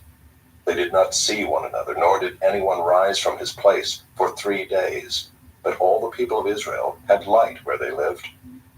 Then Pharaoh called Moses and said, Go, serve the Lord, your little ones also may go with you, only let your flocks and your herds remain behind. But Moses said, You must also let us have sacrifices and burnt offerings, that we may sacrifice to the Lord our God. Our livestock also must go with us. Not a hoof shall be left behind, for we must take of them to serve the Lord our God, and we do not know with what we must serve the Lord until we arrive there." But the Lord hardened Pharaoh's heart, and he would not let them go. Then Pharaoh said to him, "Get away from me. Take care never to see my face again, for on the day you see my face, you shall die." Moses said, "As you say, I will not see your face again." Chapter 11. The Lord said to Moses, "Yet one plague more I will bring upon Pharaoh and upon Egypt. Afterward, he will let you go from here. When he lets you go, he will drive you away completely. Speak now in the hearing of the people, that they ask every man of his neighbor and every woman of her neighbor for silver and gold jewelry." And the Lord gave the people favor in the sight of the Egyptians. Moreover, the man Moses was very great in the land of Egypt, in the sight of Pharaoh's servants, and in the sight of the people. So Moses said, "Thus says the Lord, about midnight I will go out in the midst of Egypt, and every firstborn in the land of Egypt shall die, from the firstborn of Pharaoh who sits on his throne, even to the firstborn of the slave girl who is behind the handmill, and all the firstborn of the cattle. There shall be a great cry throughout all the land of Egypt, such as there has never been, nor ever will be again. But not a dog shall growl against any of the people of Israel, either man or beast, that you may know that the Lord makes a distinction between Egypt and Israel. And all these your servants shall come down to me, and bow down to me, saying, 'Get out, you and all the people who follow you.' And after that I will go out." And he went out from Pharaoh in hot anger. Then the Lord said to Moses, "Pharaoh will not listen to you, that my wonders may be multiplied in the land of Egypt." Moses and Aaron did all these wonders before Pharaoh, and the Lord hardened Pharaoh's heart, and he did not let the people of Israel go out of his land. Chapter 12. The Lord said to Moses and Aaron in the land of Egypt, "This month shall be for you the beginning of months. It shall be the first month of the year for you. Tell all the congregation of Israel that on the 10th day of this month every man shall take a lamb according to their father's houses, a lamb for a household. And if the household is too small for a lamb, then he and his nearest neighbor shall take according to the number of persons. According to what each can eat, you shall make your count for the lamb. Your lamb shall be without blemish, a male a year old. You may take it from the sheep or from the goats, and you shall keep it until the 14th day of this month, when the whole assembly of the congregation of Israel shall kill their lambs at twilight. Then they shall take some of the blood and put it on the 2 doorposts and the lintel of the houses in which they eat it. They shall eat the flesh that night, roasted on the fire, with unleavened bread and bitter herbs they shall eat it. Do not eat any of it raw or boiled in water, but roasted, its head with its legs and its inner parts, and you shall let none of it remain until the morning. Anything that remains until the morning you shall burn. In this manner you shall eat it, with your belt fastened, your sandals on your feet, and your staff in your hand. And you shall eat it in haste. It is the Lord's Passover. For I will pass through the land of Egypt that night, and I will strike all the firstborn in the land of Egypt, both man and beast. And on all the gods of Egypt I will execute judgments. I am the Lord. The blood shall be a sign for you on the houses where you are. And when I see the blood, I will pass over you, and no plague will befall you to destroy you when I strike the land of Egypt. This day shall be for you a memorial day. You shall keep it as a feast to the Lord throughout your generations, as a statute forever. You shall keep it as a feast. 7 days you shall eat unleavened bread. On the first day you shall remove leaven out of your houses. For if anyone eats what is leavened from the first day until the 7th day, that person shall be cut off from Israel. On the first day you shall hold a holy assembly, and on the 7th day a holy assembly. No work shall be done on those days. But what everyone needs to eat, that alone may be prepared by you. And you shall observe the feast of unleavened bread, for on this very day I brought your hosts out of the land of Egypt. Therefore you shall observe this day throughout your generations as a statute forever. In the first month, from the 14th day of the month at evening, you shall eat unleavened bread until the 21st day of the month at evening. For 7 days no leaven is to be found in your houses. If anyone eats what is leavened, that person will be cut off from the congregation of Israel, whether he is a sojourner or a native of the land. You shall eat nothing leavened. In all your dwelling places you shall eat unleavened bread. Then Moses called all the elders of Israel and said to them, Go and select lambs for yourselves according to your clans, and kill the Passover lamb. Take a bunch of hyssop and dip it in the blood that is in the basin, and touch the lintel on the 2 doorposts with the blood that is in the basin. None of you shall go out of the door of his house until the morning. For the Lord will pass through to strike the Egyptians, and when he sees the blood on the lintel and on the 2 doorposts, the Lord will pass over the door, and will not allow the destroyer to enter your houses to strike you. You shall observe this rite as a statute for you and for your sons forever. And when you come to the land that the Lord will give you, as he has promised, you shall keep this service. And when your children say to you, What do you mean by this service? You shall say, It is the sacrifice of the Lord's Passover, for he passed over the houses of the people of Israel in Egypt, when he struck the Egyptians, but spared our houses. And the people bowed their heads and worshipped. Then the people of Israel went and did so, as the Lord had commanded Moses and Aaron, so they did. At midnight the Lord struck down all the firstborn in the land of Egypt, from the firstborn of Pharaoh who sat on his throne, to the firstborn of the captive who was in the dungeon, and all the firstborn of the livestock. And Pharaoh rose up in the night, he and all his servants and all the Egyptians, and there was a great cry in Egypt, for there was not a house where someone was not dead.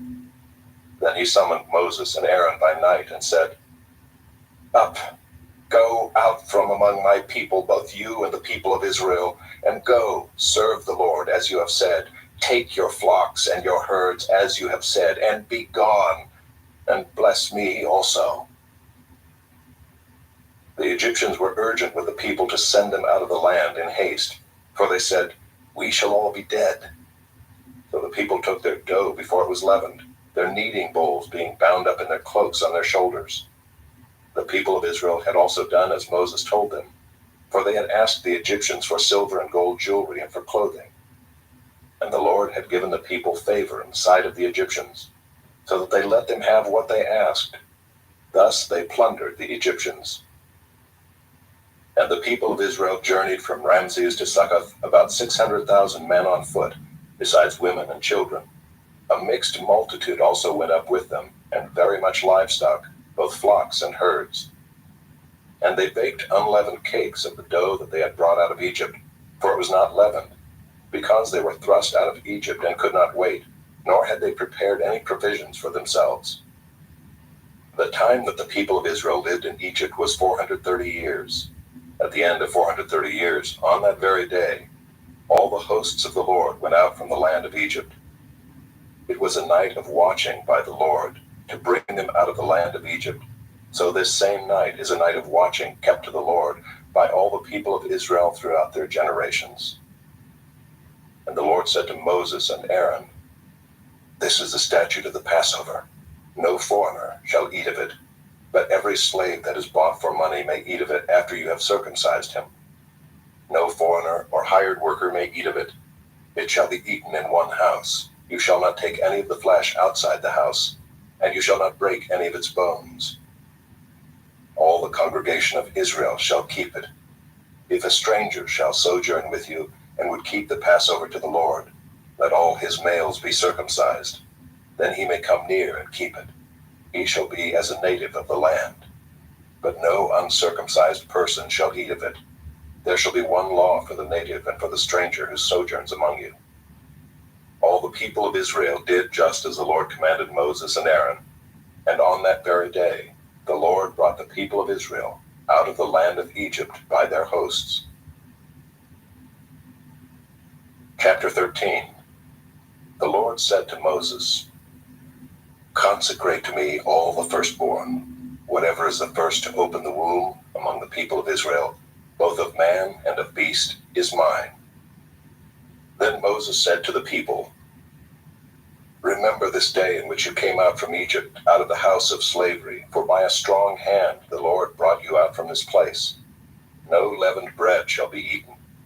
Today, in the month of Abib, you are going out. And when the Lord brings you into the land of the Canaanites, the Hittites, the Amorites, the Hivites, and the Jebusites, which he swore to your fathers to give you, a land flowing with milk and honey, you shall keep this service in this month. 7 days you shall eat unleavened bread, and on the 7th day there shall be a feast to the Lord. Unleavened bread shall be eaten for 7 days. No leavened bread shall be seen with you, and no leaven shall be seen with you in all your territory.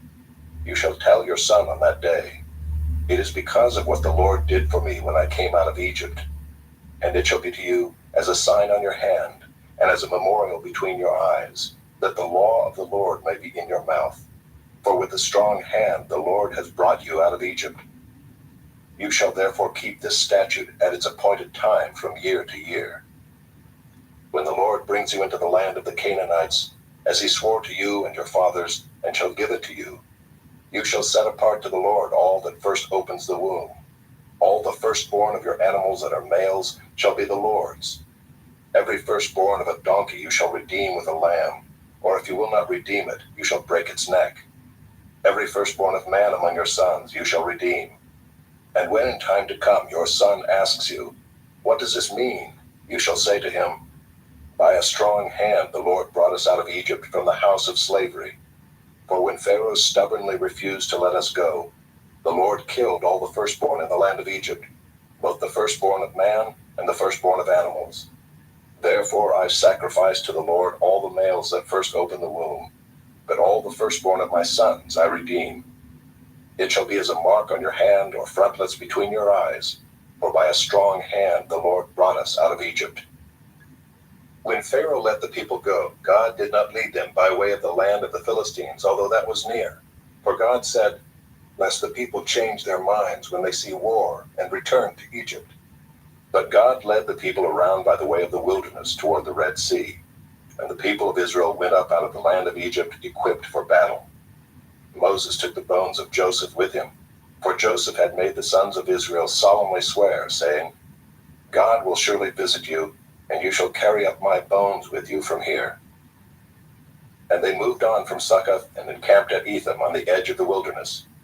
And the Lord went before them by day in a pillar of cloud to lead them along the way, and by night in a pillar of fire to give them light, that they might travel by day and by night.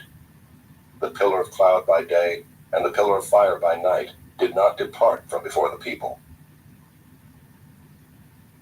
Chapter 14. Then the Lord said to Moses, tell the people of Israel to turn back and encamp in front of Pi-hahiroth, between Migdol and the sea, in front of Baal-zephon. You shall encamp facing it by the sea. For Pharaoh will say of the people of Israel, they are wandering in the land, the wilderness has shut them in. And I will harden Pharaoh's heart, and he will pursue them. And I will get glory over Pharaoh and all his host, and the Egyptians shall know that I am the Lord. And they did so. When the king of Egypt was told that the people had fled, the mind of Pharaoh and his servants was changed toward the people, and they said, what is this we have done, that we have let Israel go from serving us? So he made ready his chariot and took his army with him, and took 600 chosen chariots and all the other chariots of Egypt with officers over all of them. And the Lord hardened the heart of Pharaoh king of Egypt, and he pursued the people of Israel, while the people of Israel were going out defiantly. The Egyptians pursued them, all Pharaoh's horses and chariots, and his horsemen and his army, and overtook them encamped at the sea, by Pi-hahiroth in front of Baal-zephon. When Pharaoh drew near, the people of Israel lifted up their eyes, and behold, the Egyptians were marching after them, and they feared greatly. And the people of Israel cried out to the Lord. They said to Moses, is it because there are no graves in Egypt that you have taken us away to die in the wilderness? What have you done to us in bringing us out of Egypt? Is not this what we said to you in Egypt?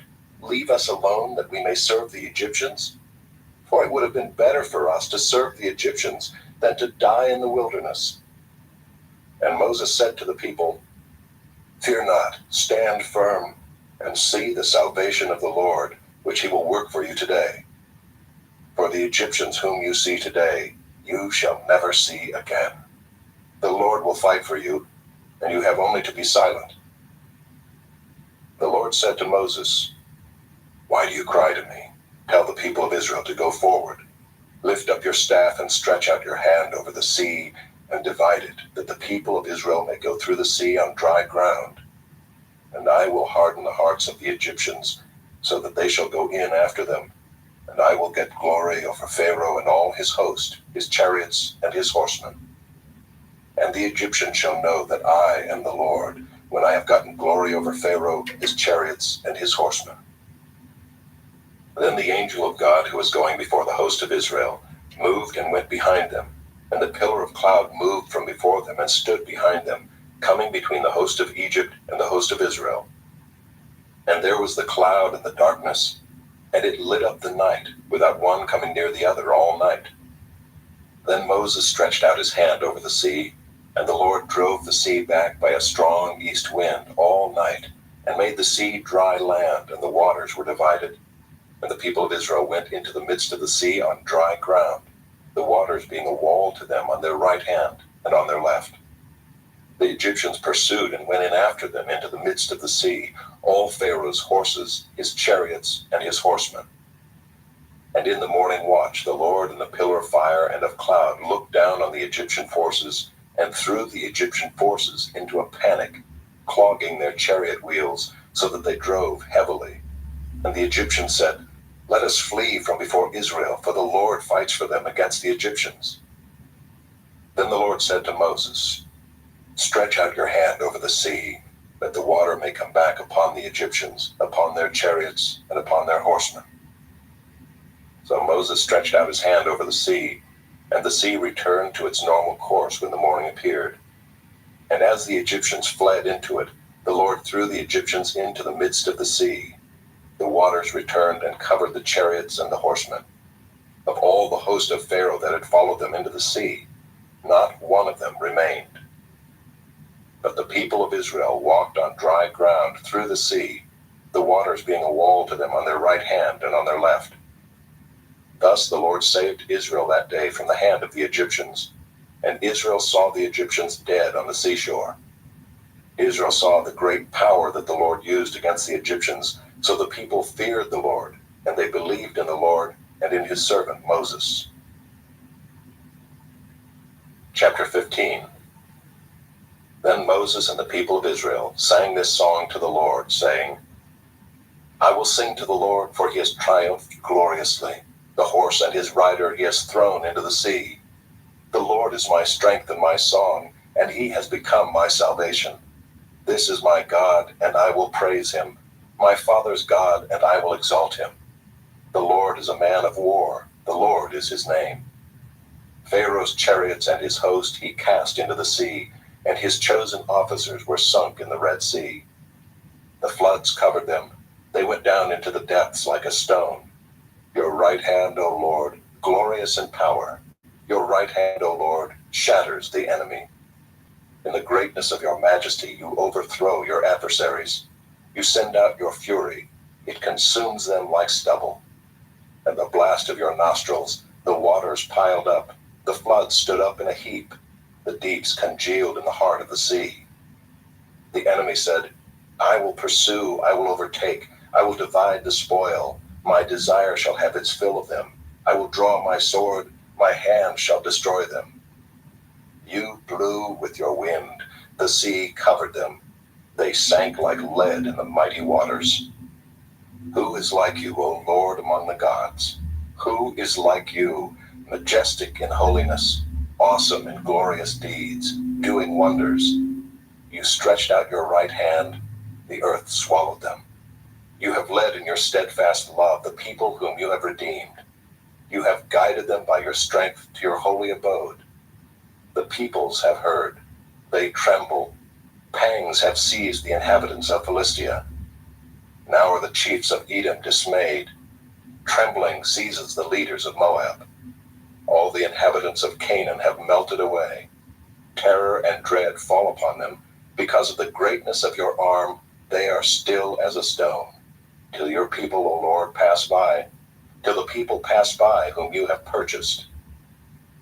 You will bring them in and plant them on your own mountain, the place, O Lord, which you have made for your abode, the sanctuary, O Lord, which your hands have established. The Lord will reign forever and ever.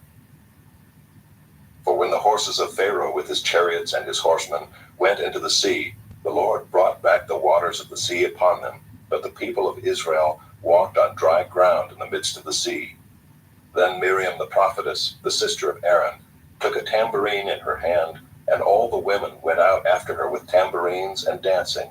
And Miriam sang to them, "Sing to the Lord, for he has triumphed gloriously. The horse and his rider he has thrown into the sea." Then Moses made Israel set out from the Red Sea, and they went into the wilderness of Shur.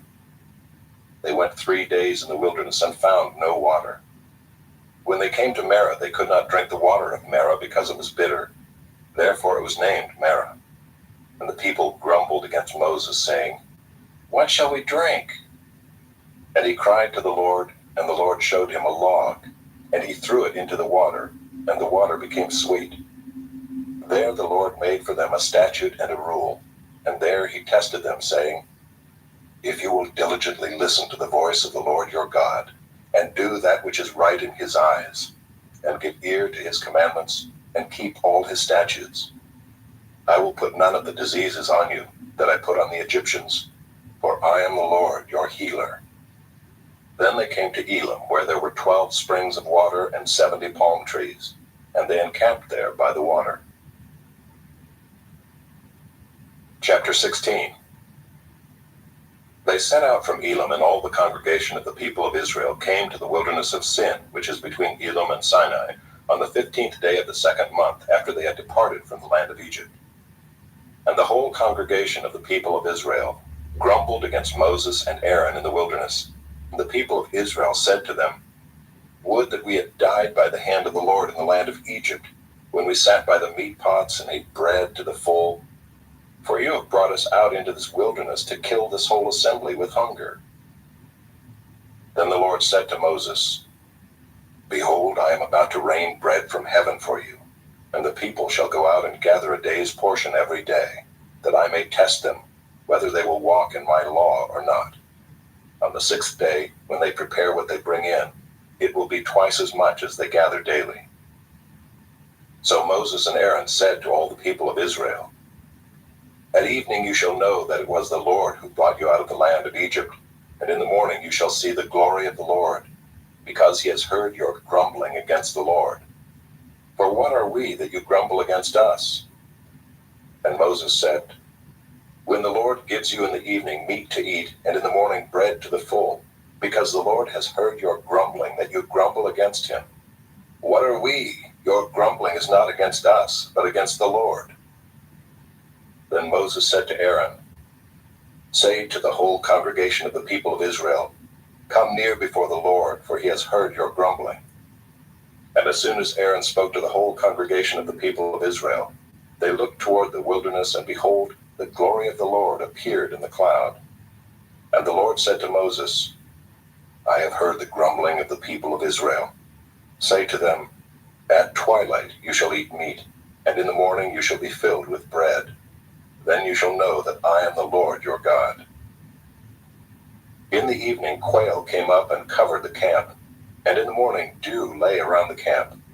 And when the dew had gone up, there was on the face of the wilderness a fine, flake-like thing, fine as frost on the ground. When the people of Israel saw it, they said to one another, "What is it?" For they did not know what it was. And Moses said to them, "It is the bread that the Lord has given you to eat. This is what the Lord has commanded. Gather of it, each one of you, as much as he can eat.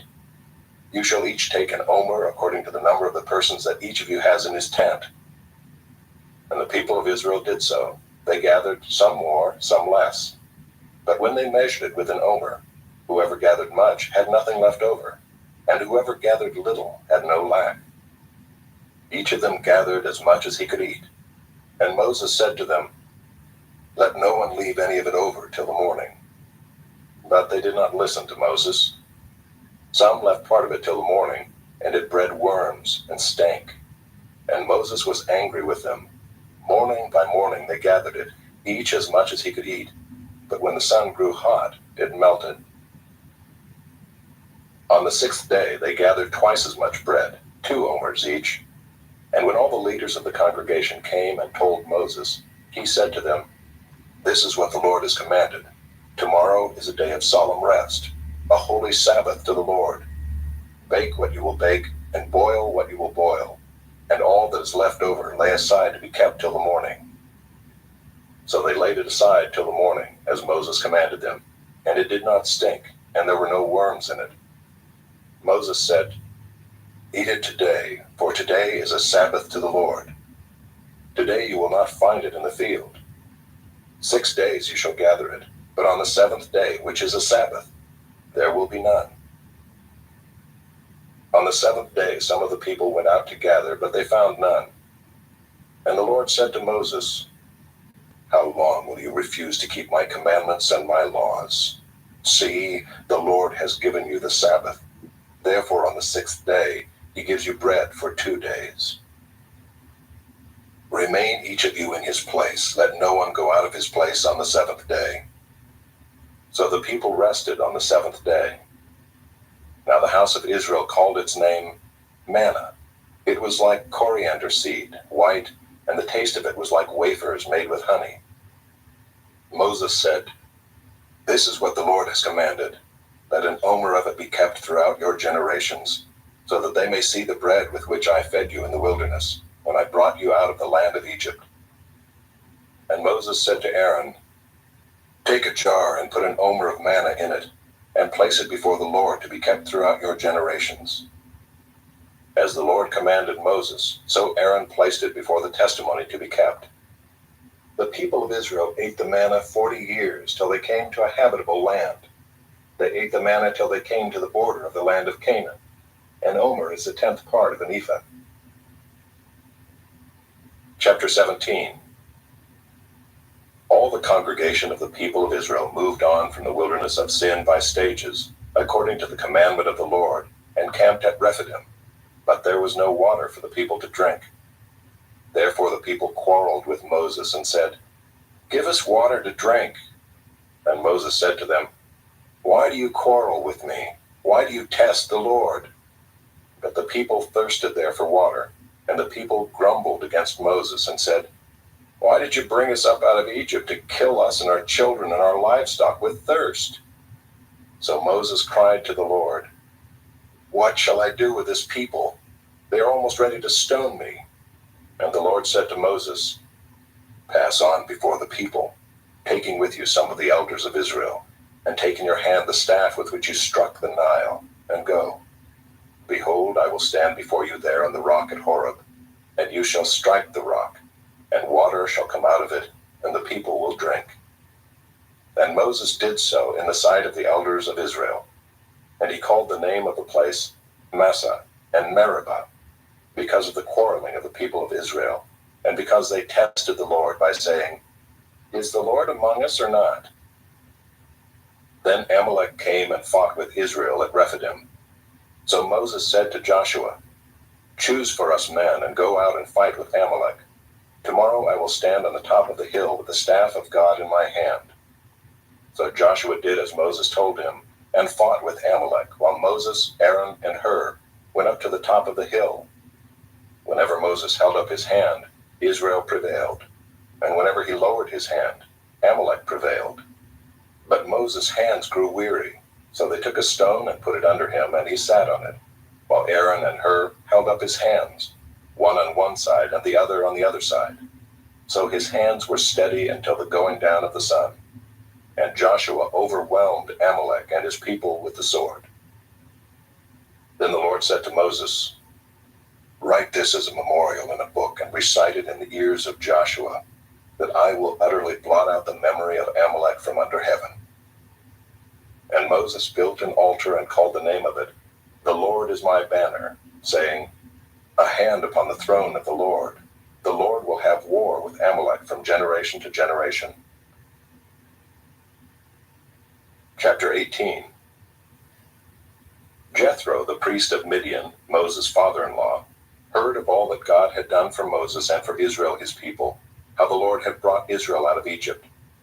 Now Jethro, Moses' father-in-law, had taken Zipporah, Moses' wife, after he had sent her home, along with her 2 sons.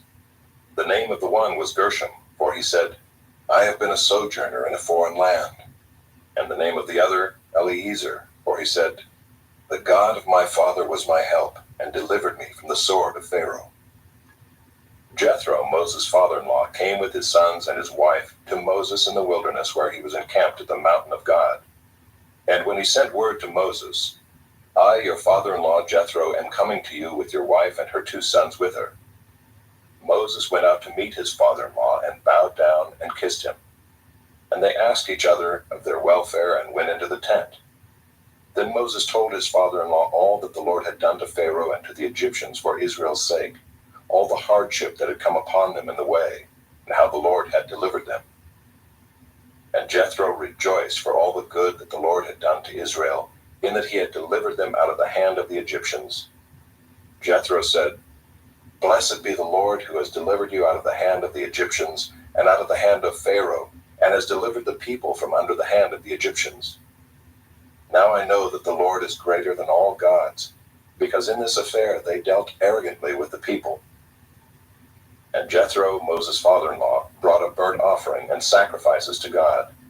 And Aaron came with all the elders of Israel to eat bread with Moses' father-in-law before God. The next day Moses sat to judge the people, and the people stood around Moses from morning till evening. When Moses' father-in-law saw all that he was doing for the people, he said, What is this that you are doing for the people? Why do you sit alone, and all the people stand around you from morning till evening? And Moses said to his father-in-law, Because the people come to me to inquire of God. When they have a dispute, they come to me, and I decide between one person and another, and I make them know the statutes of God and his laws.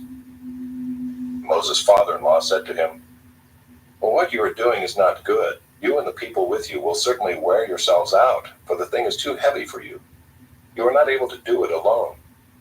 Now obey my voice. I will give you advice, and God be with you. You shall represent the people before God and bring their cases to God, and you shall warn them about the statutes and the laws, and make them know the way in which they must walk and what they must do. Moreover, look for able men from all the people, men who fear God, who are trustworthy and hate a bribe, and place such men over the people as chiefs of thousands, of hundreds, of 50s, and of 10s. And let them judge the people at all times.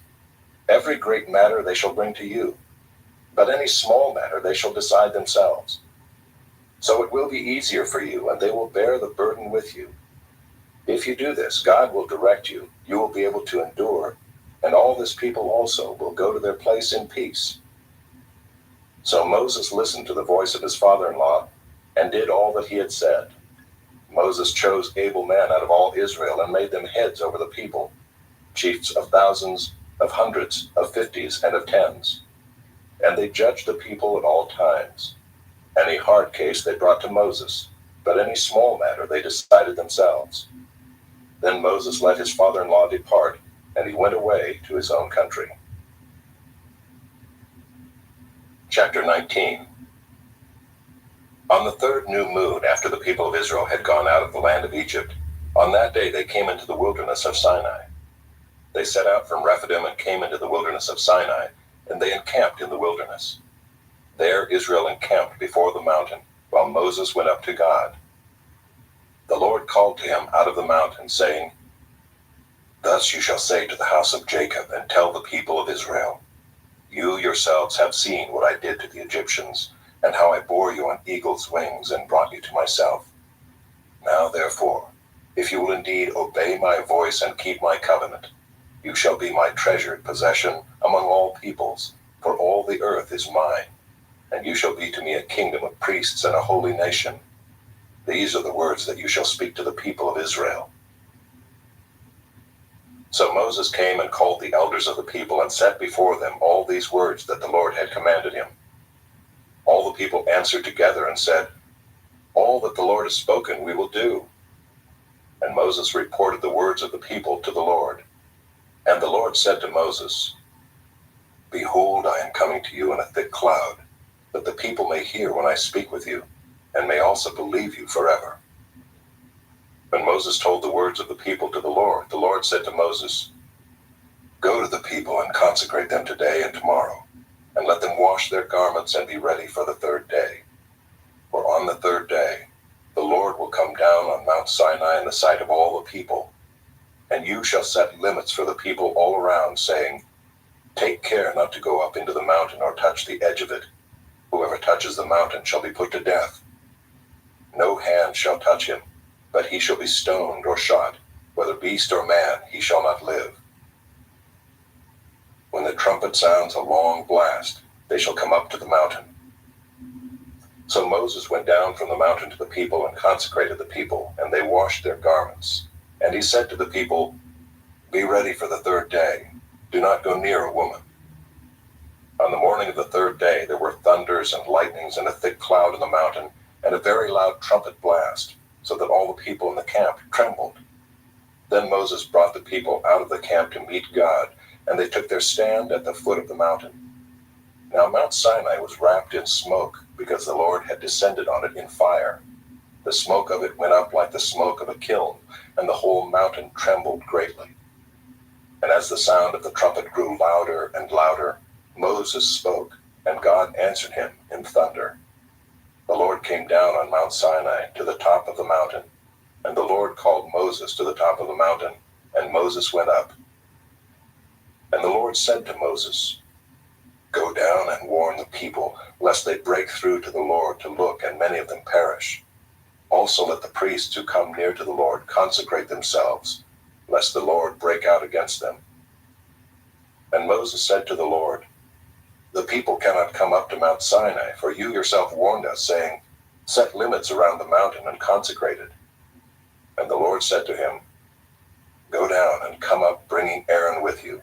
But do not let the priests and the people break through to come up to the Lord, lest he break out against them." So Moses went down to the people and told them. Chapter 20. And God spoke all these words, saying, "I am the Lord your God, who brought you out of the land of Egypt, out of the house of slavery. You shall have no other gods before me. You shall not make for yourself a carved image, or any likeness of anything that is in heaven above, or that is in the earth beneath, or that is in the water under the earth. You shall not bow down to them or serve them. For I, the Lord your God, am a jealous God, visiting the iniquity of the fathers on the children to the third and the fourth generation of those who hate me, but showing steadfast love to thousands of those who love me and keep my commandments. You shall not take the name of the Lord your God in vain, for the Lord will not hold him guiltless who takes his name in vain. Remember the Sabbath day, to keep it holy. 6 days you shall labor and do all your work, but the seventh day is a Sabbath to the Lord your God.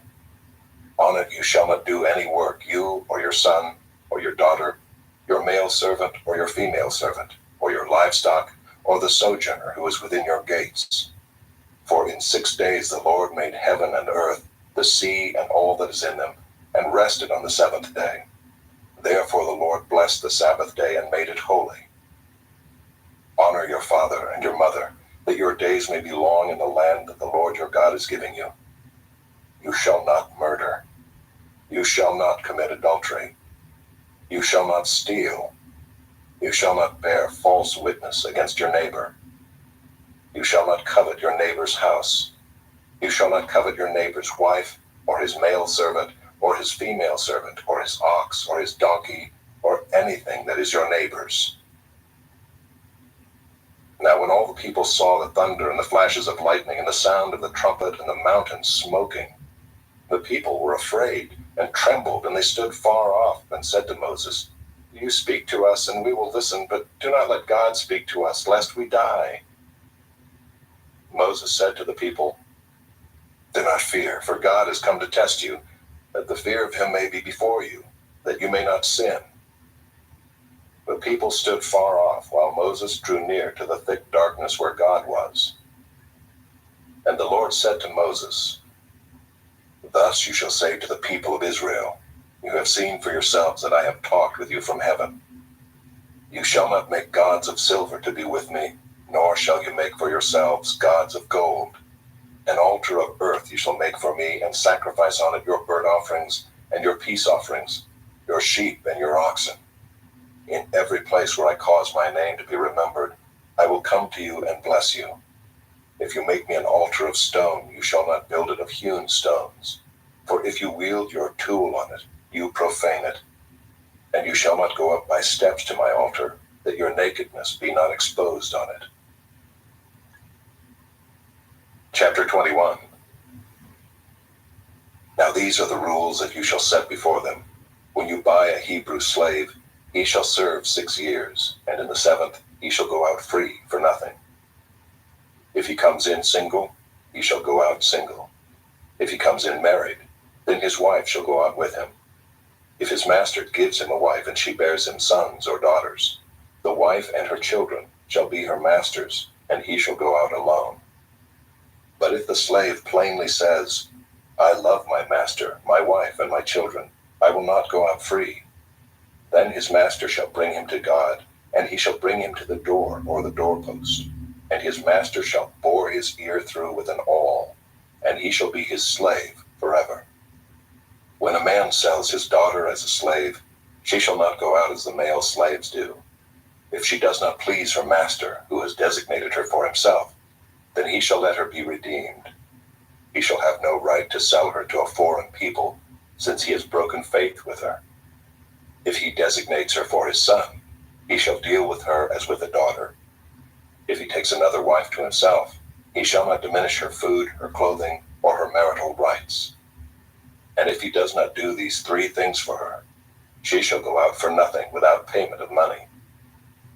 Whoever strikes a man so that he dies shall be put to death. But if he did not lie in wait for him, but God let him fall into his hand, then I will appoint for you a place to which he may flee. But if a man willfully attacks another to kill him by cunning, you shall take him from my altar, that he may die. Whoever strikes his father or his mother shall be put to death. Whoever steals a man and sells him, and anyone found in possession of him shall be put to death. Whoever curses his father or his mother shall be put to death.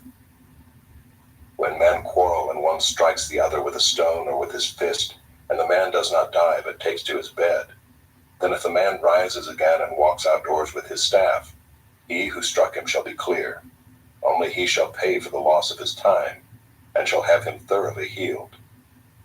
When a man strikes his slave, male or female, with a rod, and the slave dies under his hand, he shall be avenged. But if the slave survives a day or 2, he is not to be avenged, for the slave is his money. When men strive together and hit a pregnant woman, so that her children come out, but there is no harm, the one who hit her shall surely be fined, as the woman's husband shall impose on him, and he shall pay as the judges determine. But if there is harm, then you shall pay life for life, eye for eye, tooth for tooth, hand for hand, foot for foot, burn for burn, wound for wound, stripe for stripe. When a man strikes the eye of his slave, male or female, and destroys it, he shall let the slave go free because of his eye. If he knocks out the tooth of his slave, male or female, he shall let the slave go free because of his tooth. When an ox gores a man or a woman to death, the ox shall be stoned, and its flesh shall not be eaten, but the owner of the ox shall not be liable. But if the ox has been accustomed to gore in the past, and its owner has been warned but has not kept it in, and it kills a man or a woman, the ox shall be stoned, and its owner also shall be put to death. If a ransom is imposed on him, then he shall give for the redemption of his life whatever is imposed on him. If it gores a man's son or daughter, he shall be dealt with according to the same rule. If the ox gores a slave, male or female, the owner shall give to their master 30 shekels of silver, and the ox shall be stoned. When a man opens a pit, or when a man digs a pit and does not cover it, and an ox or a donkey falls into it, the owner of the pit shall make restoration. He shall give money to its owner, and the dead beast shall be his. When one man's ox butts another so that it dies, then they shall sell the live ox and share its price, and the dead beast also they shall share. Or if it is known that the ox has been accustomed to gore in the past, and its owner has not kept it in, he shall repay ox for ox, and the dead beast shall be his. Chapter 22. If a man steals an ox or a sheep and kills it or sells it, he shall repay 5 oxen for an ox, and 4 sheep for a sheep. If a thief is found breaking in and is struck so that he dies, there shall be no blood guilt for him. But if the sun has risen on him, there shall be blood guilt for him. He shall surely pay. If he has nothing, then he shall be sold for his theft. If the stolen beast is found alive in his possession, whether it is an ox or a donkey or a sheep, he shall pay double. If a man causes a field or vineyard to be grazed over or lets his beast loose, and it feeds in another man's field, he shall make restitution from the best in his own field and in his own vineyard. If fire breaks out and catches in thorns, so that the stacked grain or the standing grain or the field is consumed, he who started the fire shall make full restitution. If a man gives to his neighbor money or goods to keep safe, and it is stolen from the man's house, then if the thief is found, he shall pay double. If the thief is not found, the owner of the house shall come near to God to show whether or not he has put his hand to his neighbor's property. For every breach of trust, whether it is for an ox, for a donkey, for a sheep, for a cloak, or for any kind of lost thing, of which one says, "This is it," the case of both parties shall come before God. The one whom God condemns shall pay double to his neighbor. If a man gives to his neighbor a donkey or an ox or a sheep or any beast to keep safe, and it dies or is injured or is driven away without anyone seeing it, an oath by the Lord shall be between them both to see whether or not he has put his hand to his neighbor's property. The owner shall accept the oath, and he shall not make restitution. But if it is stolen from him, he shall make restitution to its owner. If it is torn by beasts, let him bring it as evidence. He shall not make restitution for what has been torn. If a man borrows anything of his neighbor, and it is injured or dies, the owner not being with it, he shall make full restitution. If the owner was with it, he shall not make restitution. If it was hired, it came for its hiring fee. If a man seduces a virgin who is not betrothed and lies with her, he shall give the bride price for her and make her his wife. If her father utterly refuses to give her to him, he shall pay money equal to the bride price for virgins. You shall not permit a sorceress to live. Whoever lies with an animal shall be put to death. Whoever sacrifices to any god other than the Lord alone shall be devoted to destruction. You shall not wrong a sojourner or oppress him, for you were sojourners in the land of Egypt. You shall not mistreat any widow or fatherless child. If you do mistreat them and they cry out to me, I will surely hear their cry, and my wrath will burn, and I will kill you with the sword, and your wives shall become widows and your children fatherless. If you lend money to any of my people with you who is poor, you shall not be like a moneylender to him, and you shall not exact interest from him. If ever you take your neighbor's cloak in pledge, you shall return it to him before the sun goes down, for that is his only covering, and it is his cloak for his body. In what else shall he sleep? And if he cries to me, I will hear, for I am compassionate. You shall not revile God, nor curse a ruler of your people. You shall not delay to offer from the fullness of your harvest and from the outflow of your presses. The firstborn of your sons you shall give to me. You shall do the same with your oxen and with your sheep. 7 days it shall be with its mother. On the 8th day you shall give it to me. You shall be consecrated to me. Therefore you shall not eat any flesh that is torn by beasts in the field. You shall throw it to the dogs. Chapter 23. You shall not spread a false report. You shall not join hands with a wicked man to be a malicious witness. You shall not fall in with the many to do evil, nor shall you bear witness in a lawsuit, siding with the many, so as to pervert justice, nor nor shall you be partial to a poor man in his lawsuit. If you meet your enemy's ox or his donkey going astray, you shall bring it back to him. If you see the donkey of one who hates you lying down under its burden, you shall refrain from leaving it with it. You shall rescue it with him. You shall not pervert the justice due to your poor in his lawsuit. Keep far from a false charge, and do not kill the innocent and righteous, for I will not acquit the wicked. And you shall take no bribe, for a bribe blinds the clear-sighted and subverts the cause of those who are in the right. You shall not oppress a sojourner. You know the heart of a sojourner, for you were sojourners in the land of Egypt. For 6 years you shall sow your land and gather in its yield, but the 7th year you shall let it rest and lie fallow, that the poor of your people may eat, and what they leave the beasts of the field may eat. You shall do likewise with your vineyard and with your olive orchard. 6 days you shall do your work, but on the 7th day you shall rest, that your ox and your donkey may have rest, and the son of your servant woman and the alien may be refreshed. Pay attention to all that I have said to you, and make no mention of the names of other gods, nor let it be heard on your lips. 3 times in the year you shall keep a feast to me. You shall keep the feast of unleavened bread. As I commanded you, you shall eat unleavened bread for 7 days at the appointed time in the month of Abib. For in it you came out of Egypt. None shall appear before me empty-handed. You shall keep the feast of harvest, of the first fruits of your labor, of what you sow in the field. You shall keep the feast of ingathering at the end of the year, when you gather in from the field the fruit of your labor. 3 times in the year shall all your males appear before the Lord God. You shall not offer the blood of my sacrifice with anything leavened, or let the fat of my feast remain until the morning.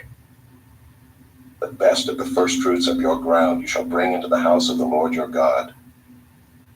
You shall not boil a young goat in its mother's milk. Behold, I send an angel before you to guard you on the way, and to bring you to the place that I have prepared. Pay careful attention to him and obey his voice. Do not rebel against him, for he will not pardon your transgression, for my name is in him.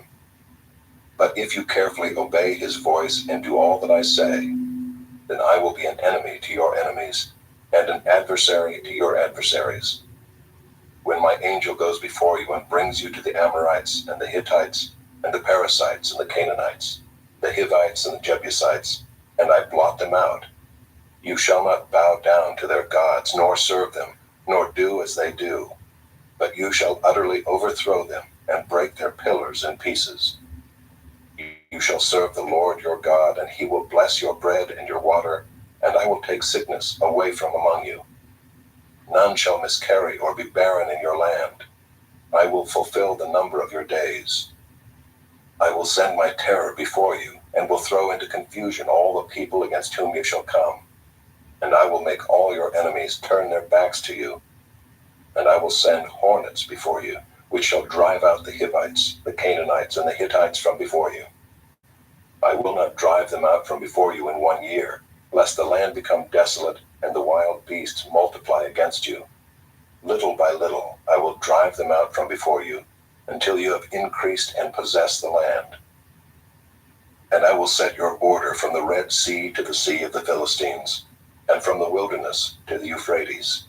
For I will give the inhabitants of the land into your hand, and you shall drive them out before you. You shall make no covenant with them and their gods.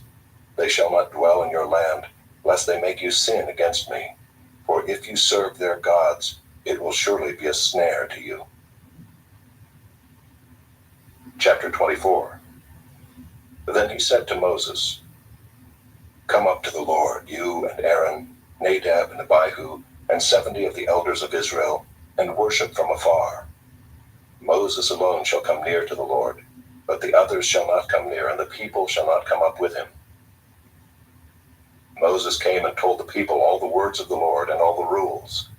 And all the people answered with one voice and said, All the words that the Lord has spoken we will do. And Moses wrote down all the words of the Lord. He rose early in the morning and built an altar at the foot of the mountain, and 12 pillars according to the 12 tribes of Israel. And he sent young men of the people of Israel, who offered burnt offerings and sacrificed peace offerings of oxen to the Lord. And Moses took half of the blood and put it in basins, and half of the blood he threw against the altar. Then he took the book of the covenant and read it in the hearing of the people. And they said, "All that the Lord has spoken we will do, and we will be obedient." And Moses took the blood and threw it on the people and said, "Behold the blood of the covenant that the Lord has made with you in accordance with all these words." Then Moses and Aaron, Nadab and Abihu, and 70 of the elders of Israel went up, and they saw the God of Israel. There was under his feet as it were a pavement of sapphire stone, like the very heaven for clearness. And he did not lay his hand on the chief men of the people of Israel.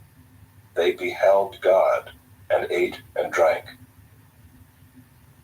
The Lord said to Moses, "Come up to me on the mountain and wait there, that I may give you the tablets of stone, with the law and the commandment which I have written for their instruction." So Moses rose with his assistant Joshua, and Moses went up into the mountain of God. And he said to the elders, "Wait here for us until we return to you. And behold, Aaron and Hur are with you.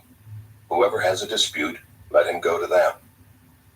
Then Moses went up on the mountain, and the cloud covered the mountain. The glory of the Lord dwelt on Mount Sinai, and the cloud covered it 6 days. And on the 7th day he called to Moses out of the midst of the cloud.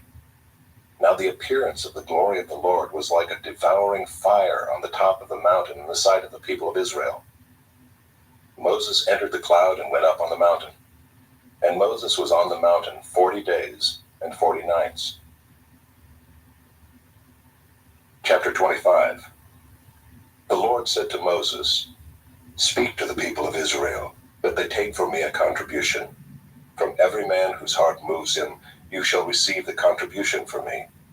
And this is the contribution that you shall receive from them: gold, silver, and bronze, blue and purple and scarlet yarns, and fine twined linen, goat's hair, tanned ram skins, goat skins, acacia wood, oil for the lamps, spices for the anointing oil and for the fragrant incense, onyx stones, and stones for setting, for the ephod and for the breastpiece.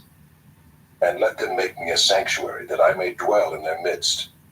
Exactly as I show you concerning the pattern of the tabernacle, and of all its furniture, so you shall make it. They shall make an ark of acacia wood. 2 cubits and a half shall be its length, 1 cubit and a half its breadth, and 1 cubit and a half its height. You shall overlay it with pure gold. Inside and outside shall you overlay it, and you shall make on it a molding of gold around it. You shall cast 4 rings of gold for it, and put them on its 4 feet, 2 rings on the one side of it, and 2 rings on the other side of it. You shall make poles of acacia wood, and overlay them with gold. And you shall put the poles into the rings on the sides of the ark, to carry the ark by them. The poles shall remain in the rings of the ark, they shall not be taken from it. And you shall put into the ark the testimony that I shall give you. You shall make a mercy seat of pure gold. 2 cubits and a half shall be its length, and 1 cubit and a half its breadth. And you shall make 2 cherubim of gold, of hammered work shall you make them, on the 2 ends of the mercy seat. Make 1 cherub on the one end, and 1 cherub on the other end. Of one piece with the mercy seat shall you make the cherubim on its 2 ends. The cherubim shall spread out their wings above, overshadowing the mercy seat with their wings, their faces one to another. Toward the mercy seat shall the faces of the cherubim be. And you shall put the mercy seat on the top of the ark, and in the ark you shall put the testimony that I shall give you. There I will meet with you, and from above the mercy seat, from between the 2 cherubim that are on the ark of the testimony, I will speak with you about all that I will give you in commandment for the people of Israel. You shall make a table of acacia wood. 2 cubits shall be its length, 1 cubit its breadth, and 1 cubit and a half its height. You shall overlay it with pure gold, and make a molding of gold around it. And you shall make a rim around it, a handbreadth wide, and a molding of gold around the rim. And you shall make for it 4 rings of gold, and fasten the rings to the 4 corners at its 4 legs. Close to the frame the rings shall lie as holders for the poles to carry the table. You shall make the poles of acacia wood, and overlay them with gold, and the table shall be carried with these. And you shall make its plates and dishes for incense, and its flagons and bowls with which to pour drink offerings. You shall make them of pure gold. And you shall set the bread of the presence on the table before me regularly. You shall make a lampstand of pure gold. The lampstand shall be made of hammered work. Its base, its stem, its cups, its calyces, and its flowers shall be of one piece with it. And there shall be 6 branches going out of its sides, 3 branches of the lampstand out of one side of it, and 3 branches of the lampstand out of the other side of it. 3 cups made like almond blossoms, each with calyx and flower, on one branch, and 3 cups made like almond blossoms, each with calyx and flower, on the other branch. So for the 6 branches going out of the lampstand. And on the lampstand itself there shall be 4 cups made like almond blossoms, with their calyces and flowers, and a calyx of one piece with it under each pair of the 6 branches going out from the lampstand. Their calyces and their branches shall be of one piece with it, the whole of it a single piece of hammered work of pure gold. You shall make 7 lamps for it, and the lamps shall be set up so as to give light on the space in front of it. Its tongs and their trays shall be of pure gold. It shall be made with all these utensils out of a talent of pure gold. And see that you make them after the pattern for them, which is being shown you on the mountain. Chapter 26.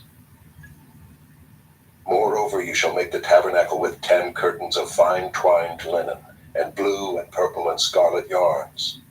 You shall make them with cherubim skillfully worked into them. The length of each curtain shall be 28 cubits, and the breadth of each curtain 4 cubits. All the curtains shall be the same size. 5 curtains shall be coupled to one another, and the other 5 curtains shall be coupled to one another. And you shall make loops of blue on the edge of the outermost curtain in the first set. Likewise you shall make loops on the edge of the outermost curtain in the second set. 50 loops you shall make on the one curtain, and 50 loops you shall make on the edge of the curtain that is in the second set. The loops shall be opposite one another. And you shall make 50 clasps of gold, and couple the curtains one to the other with the clasps, so that the tabernacle may be a single whole. You shall also make curtains of goat's hair for a tent over the tabernacle. 11 curtains shall you make. The length of each curtain shall be 30 cubits, and the breadth of each curtain 4 cubits. The 11 curtains shall be the same size. You shall couple 5 curtains by themselves, and 6 curtains by themselves. And the 6th curtain you shall double over at the front of the tent. You shall make 50 loops on the edge of the curtain that is outermost in one set, and 50 loops on the edge of the curtain that is outermost in the second set. You shall make 50 clasps of bronze, and put the clasps into the loops, and couple the tent together, that it may be a single whole. And the part that remains of the curtains of the tent, the half curtain that remains, shall hang over the back of the tabernacle. And the extra that remains in the length of the curtains, the cubit on the one side and the cubit on the other side, shall hang over the sides of the tabernacle on this side and that side to cover it. And you shall make for the tent a covering of tanned ram skins and a covering of goat skins on top. You shall make upright frames for the tabernacle of acacia wood. 10 cubits shall be the length of a frame, and a cubit and a half the breadth of each frame. There shall be 2 tenons in each frame for fitting together. So shall you do for all the frames of the tabernacle. You shall make the frames for the tabernacle, 20 frames for the south side, and 40 bases of silver you shall make under the 20 frames, 2 bases under one frame for its 2 tenons, and 2 bases under the next frame for its 2 tenons. And for the second side of the tabernacle on the north side, 20 frames, and there 40 bases of silver, 2 bases under one frame, and 2 bases under the next frame. And for the rear of the tabernacle westward you shall make 6 frames. And you shall make 2 frames for corners of the tabernacle in the rear. They shall be separate beneath, but joined at the top at the first ring. Thus shall it be with both of them. They shall form the 2 corners. And there shall be 8 frames with their bases of silver, 16 bases, 2 bases under one frame, and 2 bases under another frame. You shall make bars of acacia wood, 5 for the frames of the one side of the tabernacle, and 5 bars for the frames of the other side of the tabernacle, and 5 bars for the frames of the side of the tabernacle at the rear westward. The middle bar halfway up the frames shall run from end to end.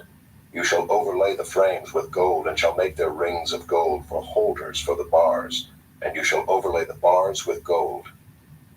Then you shall erect the tabernacle according to the plan for it that you were shown on the mountain. And you shall make a veil of blue and purple and scarlet yarns, and fine twined linen. It shall be made with cherubim skillfully worked into it. And you shall hang it on 4 pillars of acacia overlaid with gold, with hooks of gold on 4 bases of silver. And you shall hang the veil from the clasps, and bring the ark of the testimony in there within the veil. And the veil shall separate for you the holy place from the most holy. You shall put the mercy seat on the ark of the testimony in the most holy place.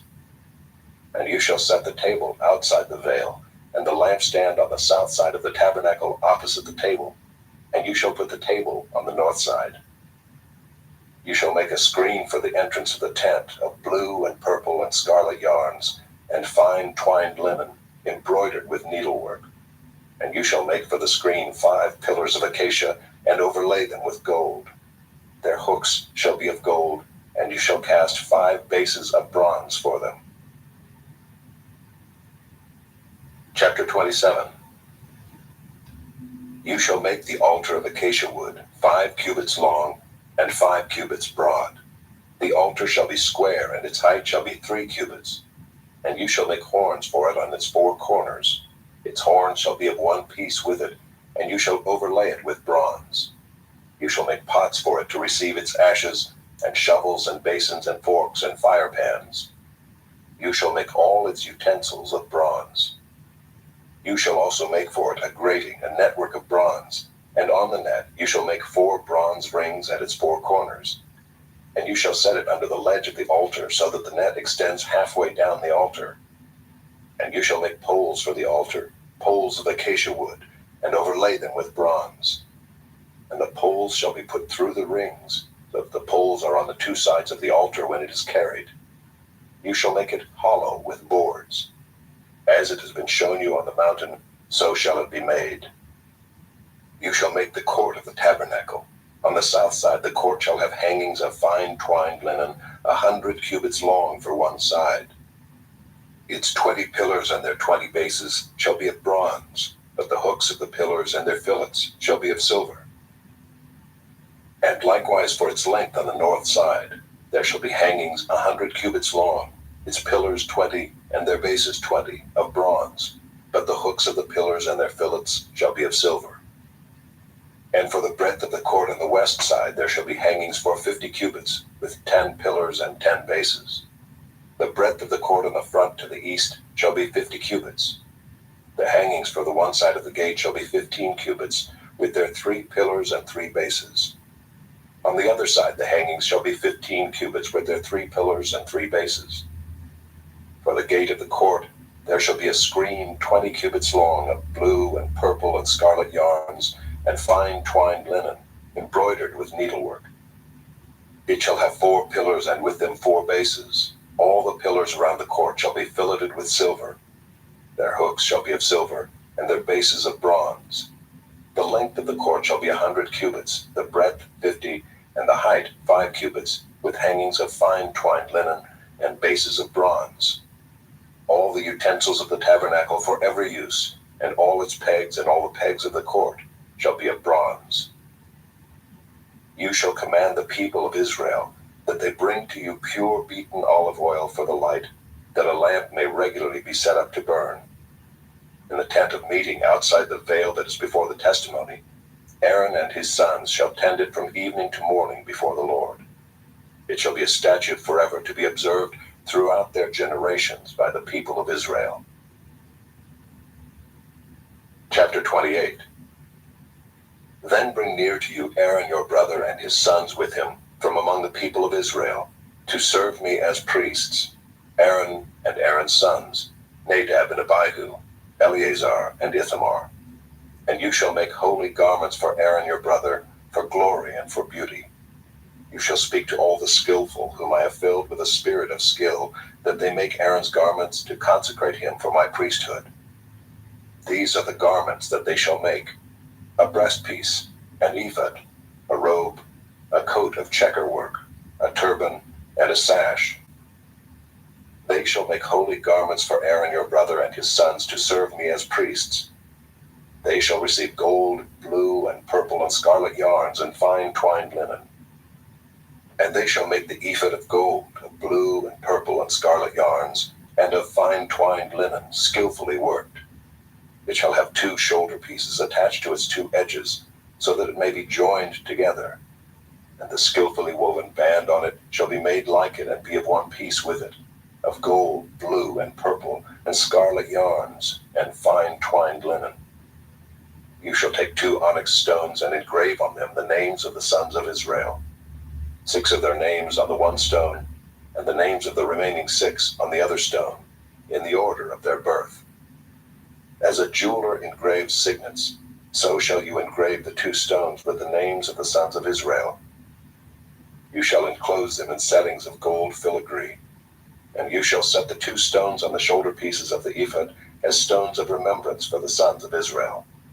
And Aaron shall bear their names before the Lord on his 2 shoulders for remembrance. You shall make settings of gold filigree and 2 chains of pure gold, twisted like cords, and you shall attach the corded chains to the settings. You shall make a breastpiece of judgment in skilled work. In the style of the ephod you shall make it, of gold, blue, and purple, and scarlet yarns, and fine twined linen shall you make it. It shall be square and doubled, a span its length, and a span its breadth. You shall set in it 4 rows of stones. A row of sardius, topaz, and carbuncle shall be the first row, and the second row an emerald, a sapphire, and a diamond, and the third row a jacinth, an agate, and an amethyst, and the 4th row a beryl, an onyx, and a jasper. They shall be set in gold filigree. There shall be 12 stones with their names according to the names of the sons of Israel. They shall be like signets, each engraved with its name for the 12 tribes. You shall make for the breastpiece twisted chains like cords of pure gold. And you shall make for the breastpiece 2 rings of gold, and put the 2 rings on the 2 edges of the breastpiece. And you shall put the 2 cords of gold in the 2 rings at the edges of the breastpiece. The 2 ends of the 2 cords you shall attach to the 2 settings of filigree, and so attach it in front to the shoulder pieces of the ephod. You shall make 2 rings of gold, and put them at the 2 ends of the breastpiece, on its inside edge next to the ephod. And you shall make 2 rings of gold, and attach them in front to the lower part of the 2 shoulder pieces of the ephod, at its seam above the skillfully woven band of the ephod. And they shall bind the breastpiece by its rings to the rings of the ephod with a lace of blue, so that it may lie on the skillfully woven band of the ephod, so that the breastpiece shall not come loose from the ephod. So Aaron shall bear the names of the sons of Israel in the breastpiece of judgment on his heart, when he goes into the holy place, to bring them to regular remembrance before the Lord. And in the breastpiece of judgment you shall put the Urim and the Thummim, and they shall be on Aaron's heart when he goes in before the Lord. Thus Aaron shall bear the judgment of the people of Israel on his heart before the Lord regularly. You shall make the robe of the ephod all of blue. It shall have an opening for the head in the middle of it, with a woven binding around the opening, like the opening in a garment, so that it may not tear. On its hem you shall make pomegranates of blue and purple and scarlet yarns, around its hem, with bells of gold between them, a golden bell and a pomegranate, a golden bell and a pomegranate, around the hem of the robe. And it shall be on Aaron when he ministers, and its sound shall be heard when he goes into the holy place before the Lord, and when he comes out, so that he does not die. You shall make a plate of pure gold, and engrave on it, like the engraving of a signet, holy to the Lord. And you shall fasten it on the turban by a cord of blue. It shall be on the front of the turban. It shall be on Aaron's forehead, and Aaron shall bear any guilt from the holy things that the people of Israel consecrate as their holy gifts. It shall regularly be on his forehead, that they may be accepted before the Lord. You shall weave the coat in checker work of fine linen, and you shall make a turban of fine linen, and you shall make a sash embroidered with needlework. For Aaron's sons you shall make coats and sashes and caps. You shall make them for glory and beauty. And you shall put them on Aaron your brother and on his sons with him, and shall anoint them and ordain them and consecrate them, that they may serve me as priests. You shall make for them linen undergarments to cover their naked flesh. They shall reach from the hips to the thighs, and they shall be on Aaron and on his sons when they go into the tent of meeting, or when they come near the altar to minister in the holy place, lest they bear guilt and die. This shall be a statute forever for him and for his offspring after him. Chapter 29. Now this is what you shall do to them, to consecrate them, that they may serve me as priests. Take 1 bull of the herd and 2 rams without blemish, and unleavened bread, unleavened cakes mixed with oil, and unleavened wafers smeared with oil.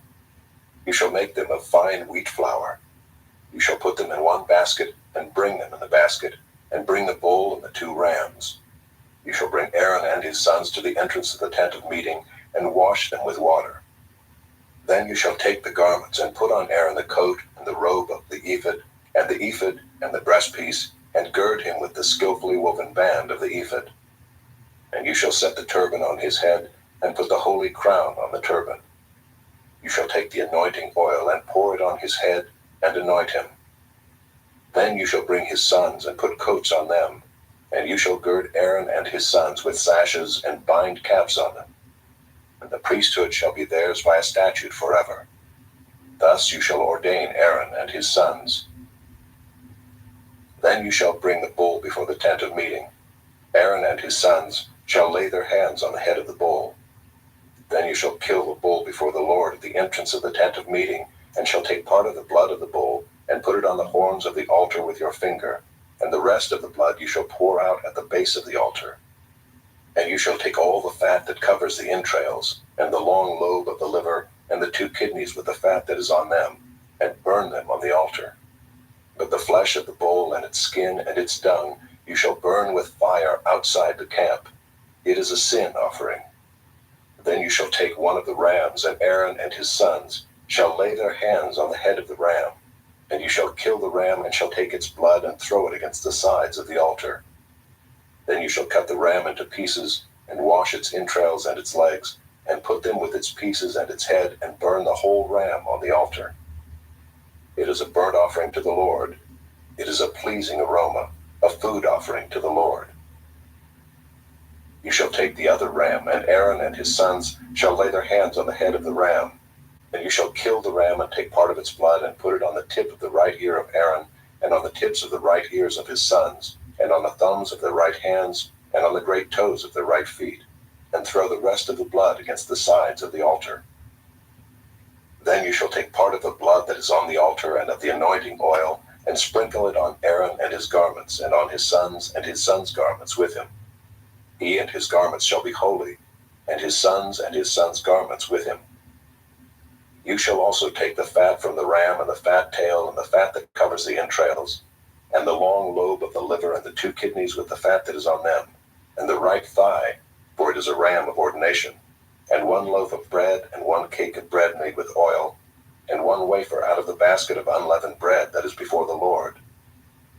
You shall put all these on the palms of Aaron, and on the palms of his sons, and wave them for a wave offering before the Lord.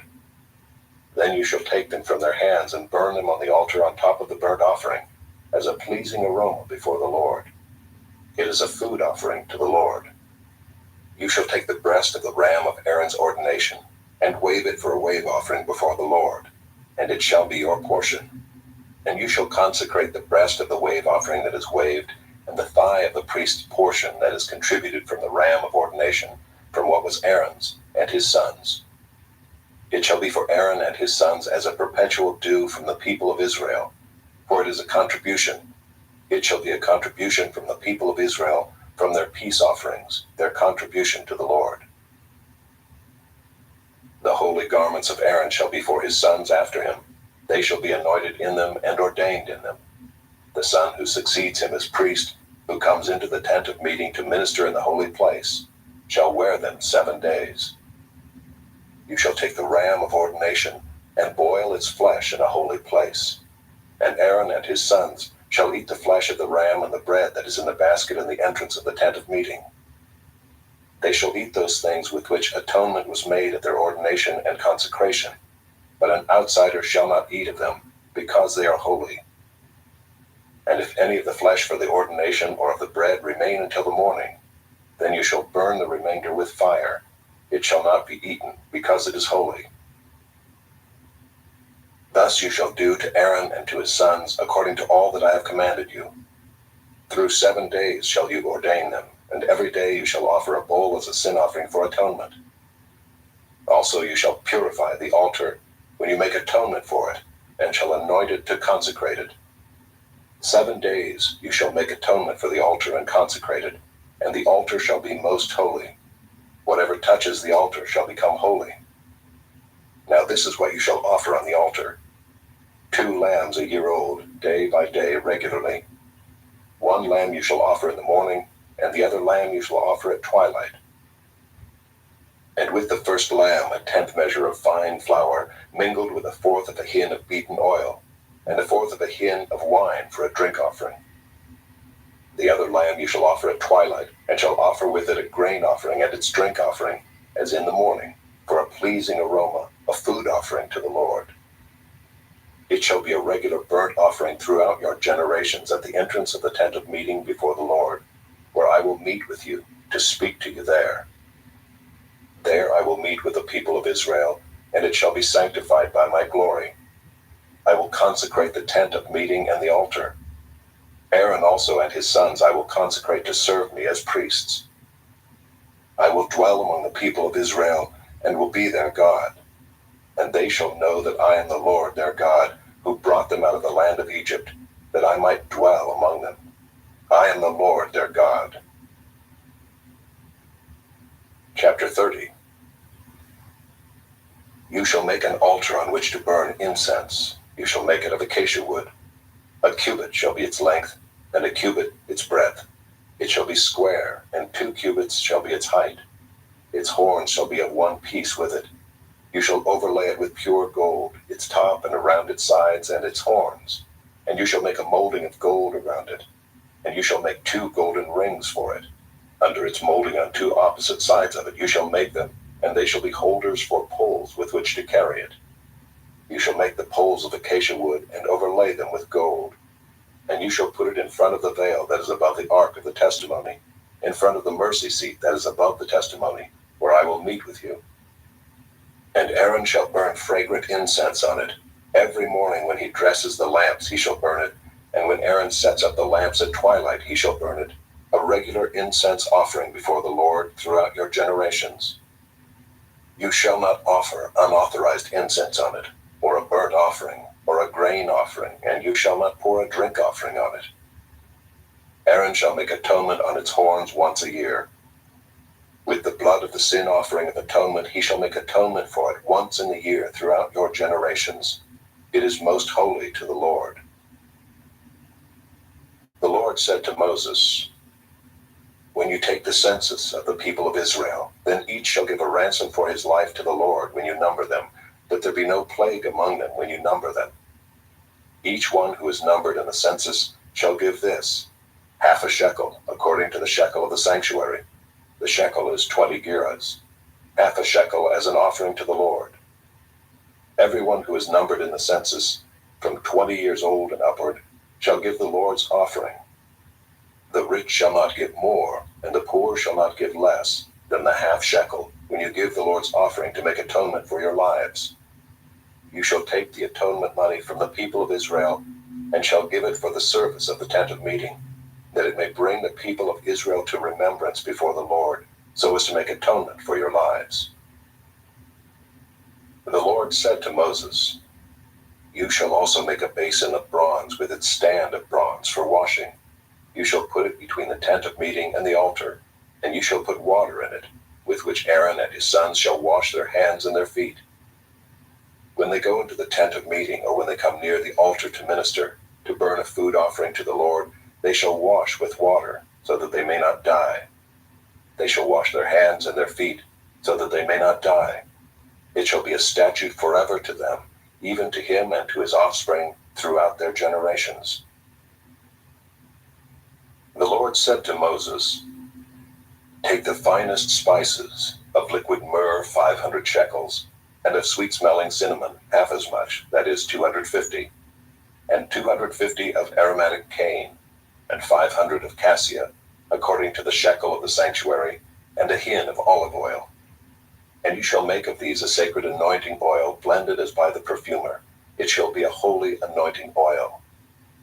With it you shall anoint the tent of meeting and the ark of the testimony, and the table and all its utensils, and the lampstand and its utensils, and the altar of incense, and the altar of burnt offering with all its utensils, and the basin and its stand. You shall consecrate them, that they may be most holy. Whatever touches them will become holy. You shall anoint Aaron and his sons, and consecrate them, that they may serve me as priests. And you shall say to the people of Israel, This shall be my holy anointing oil throughout your generations. It shall not be poured on the body of an ordinary person, and you shall make no other like it in composition. It is holy, and it shall be holy to you. Whoever compounds any like it, or whoever puts any of it on an outsider, shall be cut off from his people." The Lord said to Moses, "Take sweet spices, stacte and onycha and galbanum, sweet spices with pure frankincense, of each shall there be an equal part, and make an incense blended as by the perfumer, seasoned with salt, pure and holy. You shall beat some of it very small, and put part of it before the testimony in the tent of meeting, where I shall meet with you. It shall be most holy for you. And the incense that you shall make according to its composition you shall not make for yourselves. It shall be for you holy to the Lord. Whoever makes any like it to use as perfume shall be cut off from his people." Chapter 31. The Lord said to Moses, "See, I have called by name Bezalel the son of Uri, son of Hur, of the tribe of Judah, and I have filled him with the Spirit of God, with ability and intelligence, with knowledge and all craftsmanship, to devise artistic designs, to work in gold, silver, and bronze, in cutting stones for setting, and in carving wood, to work in every craft. And behold, I have appointed with him Aholiab, the son of Ahisamach, of the tribe of Dan. And I have given to all able men ability, that they may make all that I have commanded you, the tent of meeting and the ark of the testimony, and the mercy seat that is on it, and all the furnishings of the tent, the table and its utensils, and the pure lampstand with all its utensils, and the altar of incense, and the altar of burnt offering with all its utensils, and the basin and its stand, and the finely worked garments, the holy garments for Aaron the priest, and the garments of his sons for their service as priests, and the anointing oil, and the fragrant incense for the holy place. According to all that I have commanded you, they shall do." And the Lord said to Moses, "You are to speak to the people of Israel and say, Above all you shall keep my Sabbaths, for this is a sign between me and you throughout your generations, that you may know that I, the Lord, sanctify you. You shall keep the Sabbath, because it is holy for you. Everyone who profanes it shall be put to death. Whoever does any work on it, that soul shall be cut off from among his people. 6 days shall work be done, but the seventh day is a Sabbath of solemn rest, holy to the Lord. Whoever does any work on the Sabbath day shall be put to death. Therefore the people of Israel shall keep the Sabbath, observing the Sabbath throughout their generations as a covenant forever. It is a sign forever between me and the people of Israel, that in 6 days the Lord made heaven and earth, and on the seventh day he rested and was refreshed. And he gave to Moses, when he had finished speaking with him on Mount Sinai, the 2 tablets of the testimony, tablets of stone, written with the finger of God." Chapter 32. When the people saw that Moses delayed to come down from the mountain, the people gathered themselves together to Aaron and said to him, "Up, make us gods who shall go before us. As for this Moses, the man who brought us up out of the land of Egypt, We do not know what has become of him." So Aaron said to them, "Take off the rings of gold that are in the ears of your wives, your sons, and your daughters, and bring them to me." So all the people took off the rings of gold that were in their ears and brought them to Aaron. And he received the gold from their hand and fashioned it with a graving tool and made a golden calf. And they said, "These are your gods, O Israel, who brought you up out of the land of Egypt." When Aaron saw this, he built an altar before it. And Aaron made a proclamation and said, "Tomorrow shall be a feast to the Lord." And they rose up early the next day and offered burnt offerings and brought peace offerings. And the people sat down to eat and drink and rose up to play. And the Lord said to Moses, "Go down, for your people whom you brought up out of the land of Egypt have corrupted themselves. They have turned aside quickly out of the way that I commanded them. They have made for themselves a golden calf and have worshipped it and sacrificed to it and said, 'These are your gods, O Israel, who brought you up out of the land of Egypt.' And the Lord said to Moses, 'I have seen this people, and behold, it is a stiff-necked people. Now therefore let me alone, that my wrath may burn hot against them, and I may consume them, in order that I may make a great nation of you.' But Moses implored the Lord his God and said, 'O Lord, why does your wrath burn hot against your people, whom you have brought out of the land of Egypt with great power and with a mighty hand? Why should the Egyptians say, with evil intent did he bring them out, to kill them in the mountains and to consume them from the face of the earth? Turn from your burning anger and relent from this disaster against your people. Remember Abraham, Isaac, and Israel, your servants, to whom you swore by your own self and said to them, I will multiply your offspring as the stars of heaven, and all this land that I have promised I will give to your offspring, and they shall inherit it forever.' And the Lord relented from the disaster that he had spoken of bringing on his people. Then Moses turned and went down from the mountain with the 2 tablets of the testimony in his hand, tablets that were written on both sides. On the front and on the back they were written. The tablets were the work of God, and the writing was the writing of God, engraved on the tablets. When Joshua heard the noise of the people as they shouted, he said to Moses, 'There is a noise of war in the camp.' But he said, 'It is not the sound of shouting for victory, or the sound of the cry of defeat, but the sound of singing that I hear.' And as soon as he came near the camp and saw the calf and the dancing, Moses' anger burned hot, and he threw the tablets out of his hands and broke them at the foot of the mountain. He took the calf that they had made and burned it with fire and ground it to powder and scattered it on the water and made the people of Israel drink it. And Moses said to Aaron, 'What did this people do to you that you have brought such a great sin upon them?' And Aaron said, 'Let not the anger of my Lord burn hot. You know the people, that they are set on evil. For they said to me, Make us gods who shall go before us. As for this Moses, the man who brought us up out of the land of Egypt, we do not know what has become of him.' So I said to them, 'Let any who have gold take it off.' So they gave it to me, and I threw it into the fire, and out came this calf." And when Moses saw that the people had broken loose, for Aaron had let them break loose to the derision of their enemies, then Moses stood in the gate of the camp and said, "Who is on the Lord's side? Come to me." And all the sons of Levi gathered around him, and he said to them, "Thus says the Lord God of Israel, put your sword on your side, each of you, and go to and fro from gate to gate throughout the camp, and each of you kill his brother and his companion and his neighbor." And the sons of Levi did according to the word of Moses. And that day about 3,000 men of the people fell. And Moses said, "Today you have been ordained for the service of the Lord, each one at the cost of his son and of his brother, so that he might bestow a blessing upon you this day."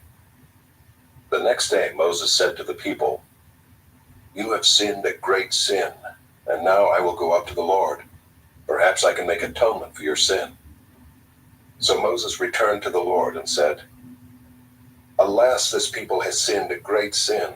They have made for themselves gods of gold. But now, if you will, forgive their sin.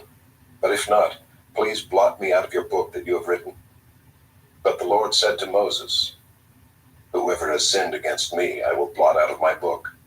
But now go, lead the people to the place about which I have spoken to you. Behold, my angel shall go before you. Nevertheless, in the day when I will visit their sin upon them. Then the Lord sent a plague on the people, because they made the calf, the one that Aaron made. Chapter 33. The Lord said to Moses, Depart, go up from here, you and the people whom you have brought up out of the land of Egypt, to the land of which I swore to Abraham, Isaac, and Jacob, saying, To your offspring I will give it. I will send an angel before you, and I will drive out the Canaanites, the Amorites, the Hittites, the Perizzites, the Hivites, and the Jebusites. Go up to a land flowing with milk and honey. But I will not go up among you, lest I consume you on the way, for you are a stiff-necked people. When the people heard this disastrous word, they mourned, and no one put on his ornaments. For the Lord had said to Moses, Say to the people of Israel, You are a stiff-necked people. If for a single moment I should go up among you, I would consume you. So now take off your ornaments, that I may know what to do with you. Therefore the people of Israel stripped themselves of their ornaments from Mount Horeb onward. Now Moses used to take the tent and pitch it outside the camp, far off from the camp, and he called it the tent of meeting. And everyone who sought the Lord would go out to the tent of meeting, which was outside the camp. Whenever Moses went out to the tent, all the people would rise up, and each would stand at his tent door and watch Moses until he had gone into the tent. When Moses entered the tent, the pillar of cloud would descend and stand at the entrance of the tent, and the Lord would speak with Moses. And when all the people saw the pillar of cloud standing at the entrance of the tent, all the people would rise up and worship, each at his tent door. Thus the Lord used to speak to Moses face to face, as a man speaks to his friend. When Moses turned again into the camp, his assistant Joshua the son of Nun, a young man, would not depart from the tent. Moses said to the Lord, See, you say to me, Bring up this people, but you have not let me know whom you will send with me.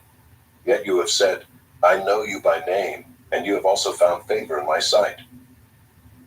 Now therefore, if I have found favor in your sight, please show me now your ways, that I may know you in order to find favor in your sight. Consider too that this nation is your people. And he said, My presence will go with you, and I will give you rest. And he said to him, If your presence will not go with me, do not bring us up from here. For how shall it be known that I have found favor in your sight, I and your people?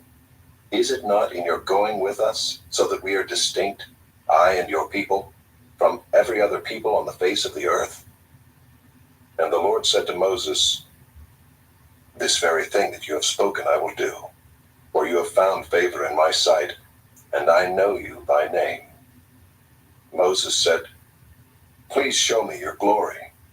And he said, I will make all my goodness pass before you, and will proclaim before you my name, the Lord. And I will be gracious to whom I will be gracious, and will show mercy on whom I will show mercy. But, he said, You cannot see my face, for man shall not see me and live. And the Lord said, Behold, there is a place by me where you shall stand on the rock, and while my glory passes by, I will put you in a cleft of the rock, and I will cover you with my hand until I have passed by. Then I will take away my hand, and you shall see my back, but my face shall not be seen. Chapter 34. The Lord said to Moses, Cut for yourself 2 tablets of stone like the first, and I will write on the tablets the words that were on the first tablets, which you broke. Be ready by the morning, and come up in the morning to Mount Sinai, and present yourself there to me on the top of the mountain. No one shall come up with you, and let no one be seen throughout all the mountain. Let no flocks or herds graze opposite that mountain. So Moses cut 2 tablets of stone like the first, and he rose early in the morning and went up on Mount Sinai as the Lord had commanded him, and took in his hand 2 tablets of stone. The Lord descended in the cloud and stood with him there, and proclaimed the name of the Lord. The Lord passed before him and proclaimed, The Lord, a God merciful and gracious, slow to anger and abounding in steadfast love and faithfulness, keeping steadfast love for thousands, forgiving iniquity and transgression and sin, but who will by no means clear the guilty, visiting the iniquity of the fathers on the children and the children's children, to the third and the fourth generation. And Moses quickly bowed his head toward the earth and worshipped. And he said, If now I have found favor in your sight, O Lord, please let the Lord go in the midst of us, for it is a stiff-necked people, and pardon our iniquity and our sin, and take us for your inheritance. And he said, Behold, I am making a covenant.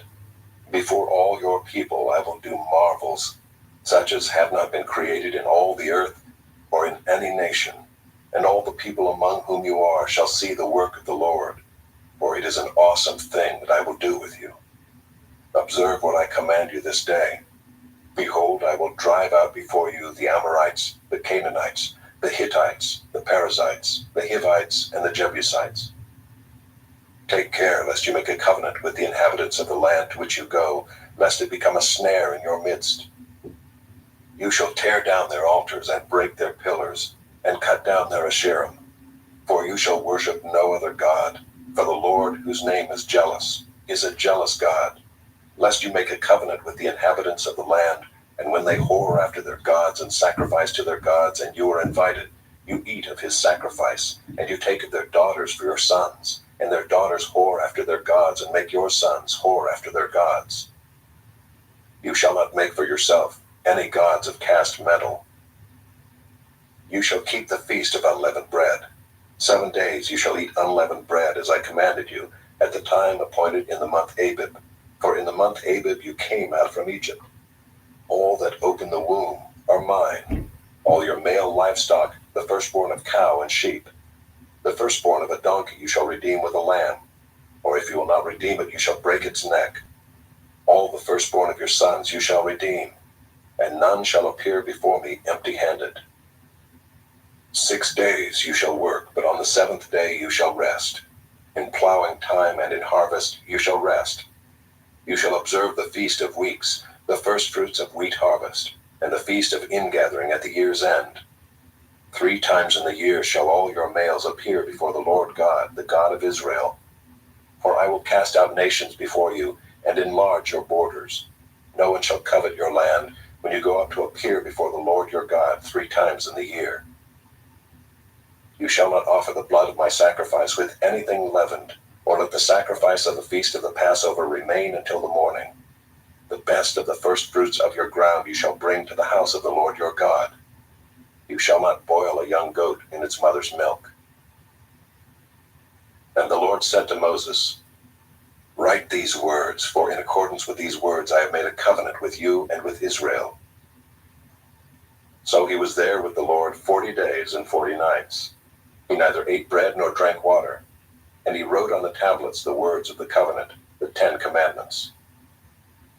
When Moses came down from Mount Sinai with the 2 tablets of the testimony in his hand as he came down from the mountain, Moses did not know that the skin of his face shone because he had been talking with God. Aaron and all the people of Israel saw Moses, and behold, the skin of his face shone, and they were afraid to come near him. But Moses called to them, and Aaron and all the leaders of the congregation returned to him, and Moses talked with them. Afterward all the people of Israel came near, and he commanded them all that the Lord had spoken with him in Mount Sinai. And when Moses had finished speaking with them, he put a veil over his face. Whenever Moses went in before the Lord to speak with him, he would remove the veil until he came out. And when he came out and told the people of Israel what he was commanded, the people of Israel would see the face of Moses, that the skin of Moses' face was shining. And Moses would put the veil over his face again until he went in to speak with him. Chapter 35. Moses assembled all the congregation of the people of Israel and said to them, These are the things that the Lord has commanded you to do. 6 days' work shall be done, but on the 7th day you shall have a Sabbath of solemn rest, holy to the Lord.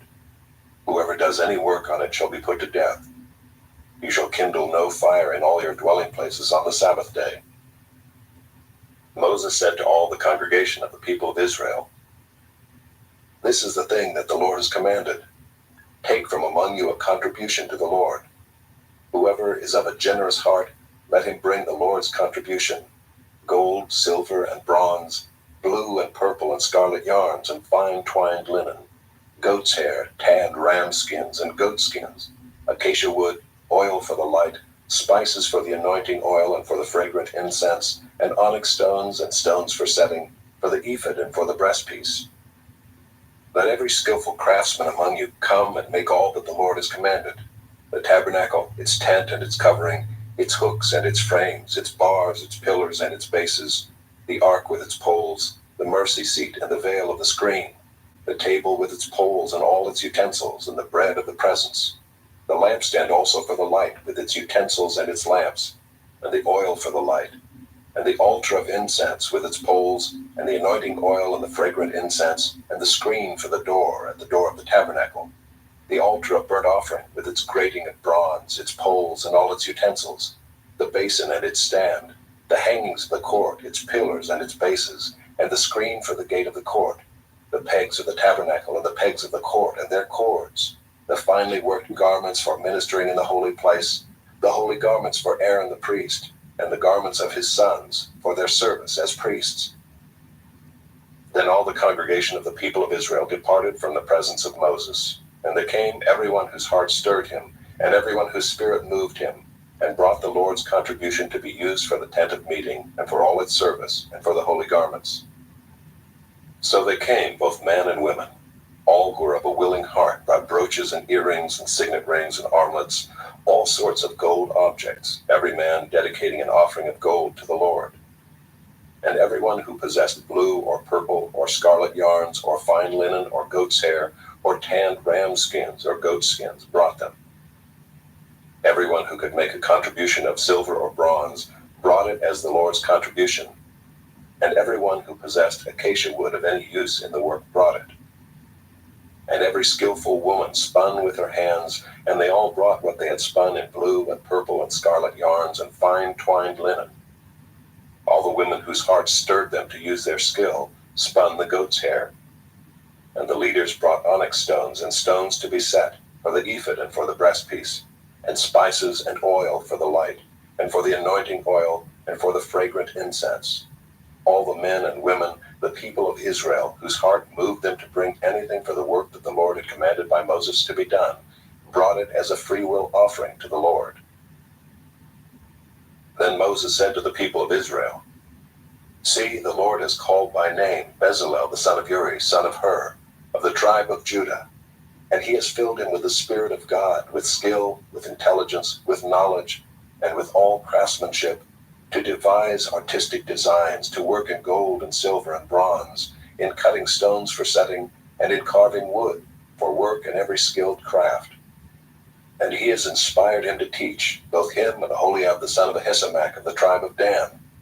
He has filled him with skill to do every sort of work done by an engraver, or by a designer, or by an embroiderer in blue and purple and scarlet yarns and fine twined linen, or by a weaver, by any sort of workman or skilled designer." Chapter 36. Bezalel and Aholiab, and every craftsman in whom the Lord has put skill and intelligence to know how to do any work in the construction of the sanctuary, shall work in accordance with all that the Lord has commanded. And Moses called Bezalel and Aholiab and every craftsman in whose mind the Lord had put skill, everyone whose heart stirred him up to come to do the work. And they received from Moses all the contribution that the people of Israel had brought for doing the work on the sanctuary. They still kept bringing him free will offerings every morning, so that all the craftsmen who were doing every sort of task on the sanctuary came, each from the task that he was doing, and said to Moses, "The people bring much more than enough for doing the work that the Lord has commanded us to do." So Moses gave command, and word was proclaimed throughout the camp, "Let no man or woman do anything more for the contribution for the sanctuary." So the people were restrained from bringing, for the material they had was sufficient to do all the work and more. And all the craftsmen among the workmen made the tabernacle with 10 curtains. They were made of fine twined linen and blue and purple and scarlet yarns, with cherubim skillfully worked. The length of each curtain was 28 cubits, and the breadth of each curtain 4 cubits. All the curtains were the same size. He coupled 5 curtains to one another, and the other 5 curtains he coupled to one another. He made loops of blue on the edge of the outermost curtain of the first set. Likewise, he made them on the edge of the outermost curtain of the second set. He made 50 loops on the one curtain, and he made 50 loops on the edge of the curtain that was in the second set. The loops were opposite one another. And he made 50 clasps of gold and coupled the curtains one to the other with clasps, so the tabernacle was a single whole. He also made curtains of goat's hair for a tent over the tabernacle. He made 11 curtains. The length of each curtain was 30 cubits, and the breadth of each curtain 4 cubits. The 11 curtains were the same size. He coupled 5 curtains by themselves and 6 curtains by themselves. And he made 50 loops on the edge of the outermost curtain of the one set, and 50 loops on the edge of the other connecting curtain. And he made 50 clasps of bronze to couple the tent together, that it might be a single whole. And he made for the tent a covering of tanned ram skins and goat skins. Then he made the upright frames for the tabernacle of acacia wood. 10 cubits was the length of a frame, and 1.5 cubits the breadth of each frame. Each frame had 2 tenons for fitting together. He did this for all the frames of the tabernacle. The frames for the tabernacle he made thus: 20 frames for the south side, and he made 40 bases of silver under the 20 frames, 2 bases under one frame for its 2 tenons, and 2 bases under the next frame for its 2 tenons. For the second side of the tabernacle on the north side, he made 20 frames and their 40 bases of silver, 2 bases under one frame, and 2 bases under the next frame. For the rear of the tabernacle westward he made 6 frames. He made 2 frames for corners of the tabernacle in the rear, and they were separate beneath, but joined at the top at the first ring. He made 2 of them this way for the 2 corners. There were 8 frames with their bases of silver, 16 bases, under every frame 2 bases. He made bars of acacia wood, 5 for the frames of the one side of the tabernacle, and 5 bars for the frames of the other side of the tabernacle, and 5 bars for the frames of the tabernacle at the rear westward. And he made the middle bar to run from end to end halfway up the frames. And he overlaid the frames with gold, and made the rings of gold for holders for the bars, and overlaid the bars with gold.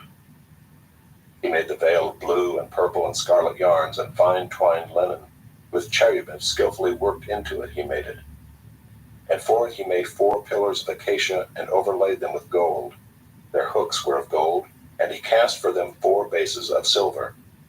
He also made a screen for the entrance of the tent of blue and purple and scarlet yarns and fine twined linen, embroidered with needlework, and its 5 pillars with their hooks. He overlaid their capitals, and their fillets were of gold, but their 5 bases were of bronze. Chapter 37.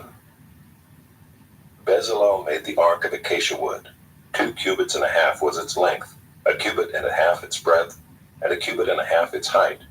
And he overlaid it with pure gold inside and outside, and made a molding of gold around it. And he cast for it 4 rings of gold for its 4 feet, 2 rings on its one side and 2 rings on its other side.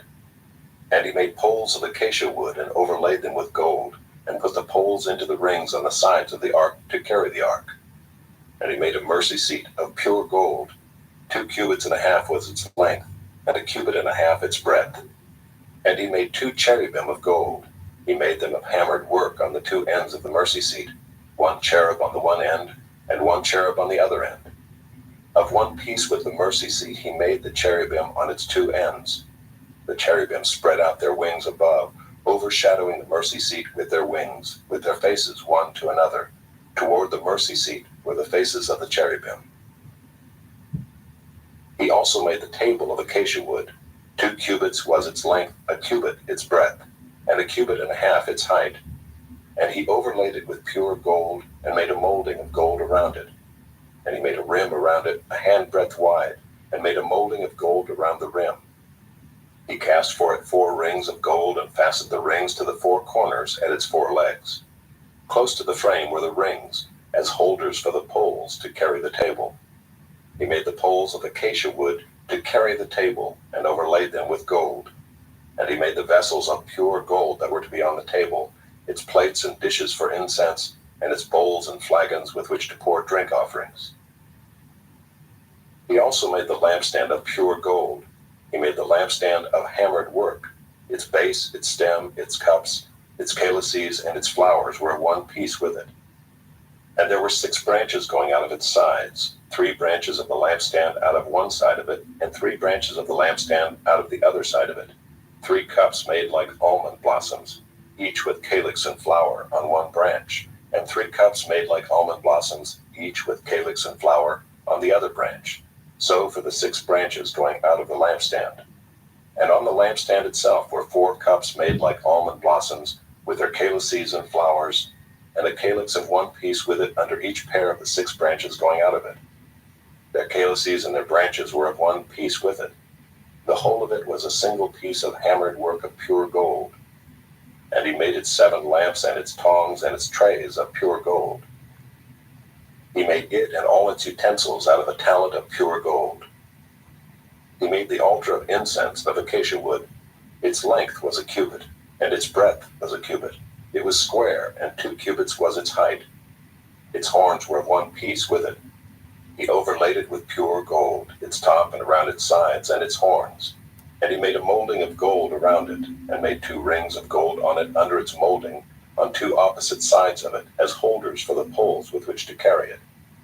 And he made the poles of acacia wood, and overlaid them with gold. He made the holy anointing oil also, and the pure fragrant incense, blended as by the perfumer. Chapter 38. He made the altar of burnt offering of acacia wood. 5 cubits was its length, and 5 cubits its breadth. It was square, and 3 cubits was its height. He made horns for it on its 4 corners. Its horns were of one piece with it, and he overlaid it with bronze. And he made all the utensils of the altar, the pots, the shovels, the basins, the forks, and the fire pans. He made all its utensils of bronze. And he made for the altar a grating, a network of bronze under its ledge, extending halfway down. He cast 4 rings on the 4 corners of the bronze grating as holders for the poles. He made the poles of acacia wood and overlaid them with bronze. And he put the poles through the rings on the sides of the altar to carry it with him. He made it hollow with boards. He made the basin of bronze and its stand of bronze from the mirrors of the ministering women, who ministered in the entrance of the tent of meeting. And he made the court. For the south side, the hangings of the court were of fine twined linen, 100 cubits. Their 20 pillars and their 20 bases were of bronze, but the hooks of the pillars and their fillets were of silver. And for the north side, there were hangings of 100 cubits. Their 20 pillars and their 20 bases were of bronze, but the hooks of the pillars and their fillets were of silver. And for the west side were hangings of 50 cubits. Their 10 pillars and their 10 bases, the hooks of the pillars and their fillets were of silver. And for the front to the east, 50 cubits. The hangings for one side of the gate were 15 cubits, with their 3 pillars and 3 bases. And so for the other side. On both sides of the gate of the court were hangings of 15 cubits, with their 3 pillars and their 3 bases. All the hangings around the court were of fine twined linen. And the bases for the pillars were of bronze, but the hooks of the pillars and their fillets were of silver. The overlaying of their capitals was also of silver, and all the pillars of the court were filleted with silver. And the screen for the gate of the court was embroidered with needlework in blue and purple and scarlet yarns, and fine twined linen. It was 20 cubits long and 5 cubits high in its breadth, corresponding to the hangings of the court. And their pillars were 4 in number. Their 4 bases were of bronze, their hooks of silver, and the overlaying of their capitals and their fillets of silver. And all the pegs for the tabernacle and for the court all around were of bronze. These are the records of the tabernacle of the testimony, as they were recorded at the commandment of Moses, the responsibility of the Levites under the direction of Ithamar the son of Aaron the priest. Bezalel the son of Uri, son of Hur, of the tribe of Judah, made all that the Lord commanded Moses. And with him was Aholiab the son of Ahisamach, of the tribe of Dan, an engraver and designer and embroiderer in blue and purple and scarlet yarns, and fine twined linen. All the gold that was used for the work and all the construction of the sanctuary, the gold from the offering, was 29 talents and 730 shekels, by the shekel of the sanctuary. The silver from those of the congregation who were recorded was 100 talents, and 1,775 shekels, by the shekel of the sanctuary. A beka a head, that is, half a shekel by the shekel of the sanctuary, for everyone who is listed in the records, from 20 years old and upward, for 603,550 men. The 100 talents of silver were for casting the bases of the sanctuary and the bases of the veil, 100 bases for the 100 talents, a talent a base. And of the 1,775 shekels he made hooks for the pillars and overlaid their capitals and made fillets for them. The bronze that was offered was 70 talents and 2,400 shekels. With it he made the bases for the entrance of the tent of meeting, the bronze altar and the bronze grating for it, and all the utensils of the altar, the bases around the court, and the bases of the gate of the court, all the pegs of the tabernacle, and all the pegs around the court. Chapter 39. From the blue and purple and scarlet yarns they made finely woven garments, for ministering in the holy place. They made the holy garments for Aaron, as the Lord had commanded Moses. He made the ephod of gold, blue, and purple and scarlet yarns, and fine twined linen. And they hammered out gold leaf, and he cut it into threads to work into the blue and purple and the scarlet yarns, and into the fine twined linen, in skilled design. They made for the ephod attaching shoulder pieces, joined to it at its two edges. And the skillfully woven band on it was of one piece with it, and made like it, of gold, blue, and purple and scarlet yarns, and fine twined linen, as the Lord had commanded Moses.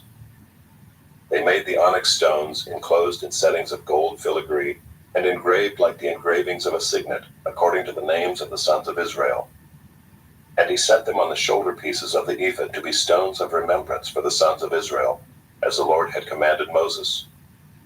He made the breastpiece in skilled work, in the style of the ephod, of gold, blue, and purple and scarlet yarns, and fine twined linen.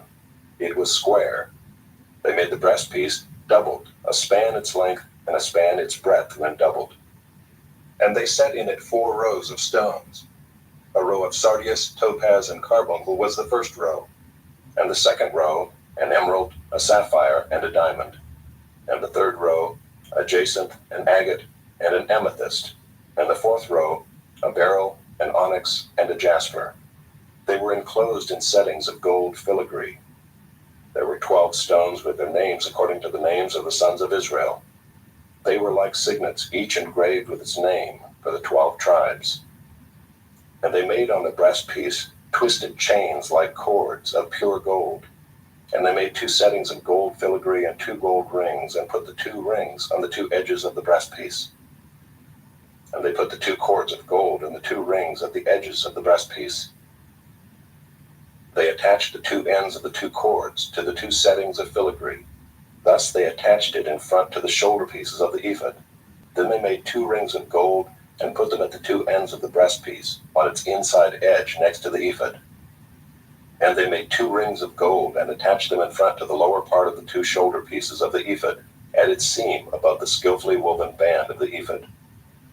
And they bound the breastpiece by its rings to the rings of the ephod with a lace of blue, so that it should lie on the skillfully woven band of the ephod, and that the breastpiece should not come loose from the ephod, as the Lord had commanded Moses. He also made the robe of the ephod woven all of blue, and the opening of the robe in it was like the opening in a garment, with a binding around the opening, so that it might not tear. On the hem of the robe they made pomegranates of blue and purple and scarlet yarns, and fine twined linen. They also made bells of pure gold, and put the bells between the pomegranates all around the hem of the robe, between the pomegranates, a bell and a pomegranate, a bell and a pomegranate, around the hem of the robe for ministering, as the Lord had commanded Moses.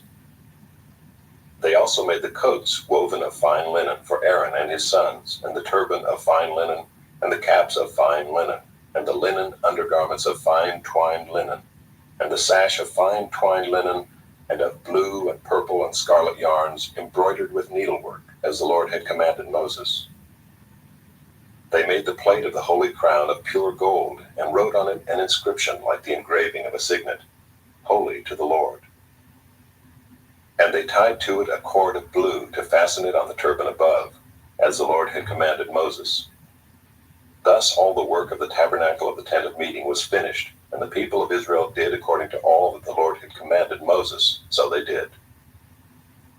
Then they brought the tabernacle to Moses, the tent and all its utensils, its hooks, its frames, its bars, its pillars, and its bases, the covering of tanned ram skins and goat skins, and the veil of the screen, the ark of the testimony with its poles and the mercy seat, the table with all its utensils and the bread of the presence, the lampstand of pure gold and its lamps with a lamp set and all its utensils, and the oil for the light, the golden altar, the anointing oil and the fragrant incense, and the screen for the entrance of the tent, the bronze altar and its grating of bronze, its poles and all its utensils, the basin and its stand, the hangings of the court, its pillars and its bases, and the screen for the gate of the court, its cords and its pegs, and all the utensils for the service of the tabernacle, for the tent of meeting, the finely worked garments for ministering in the holy place, the holy garments for Aaron the priest, and the garments of his sons for their service as priests.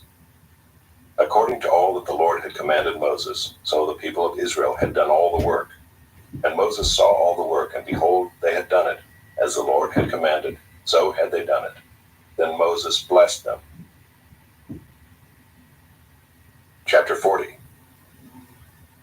The Lord spoke to Moses, saying, On the first day of the first month, you shall erect the tabernacle of the tent of meeting, and you shall put in it the ark of the testimony, and you shall screen the ark with the veil, and you shall bring in the table and arrange it, and you shall bring in the lampstand and set up its lamps, and you shall put the golden altar for incense before the ark of the testimony, and set up the screen for the door of the tabernacle.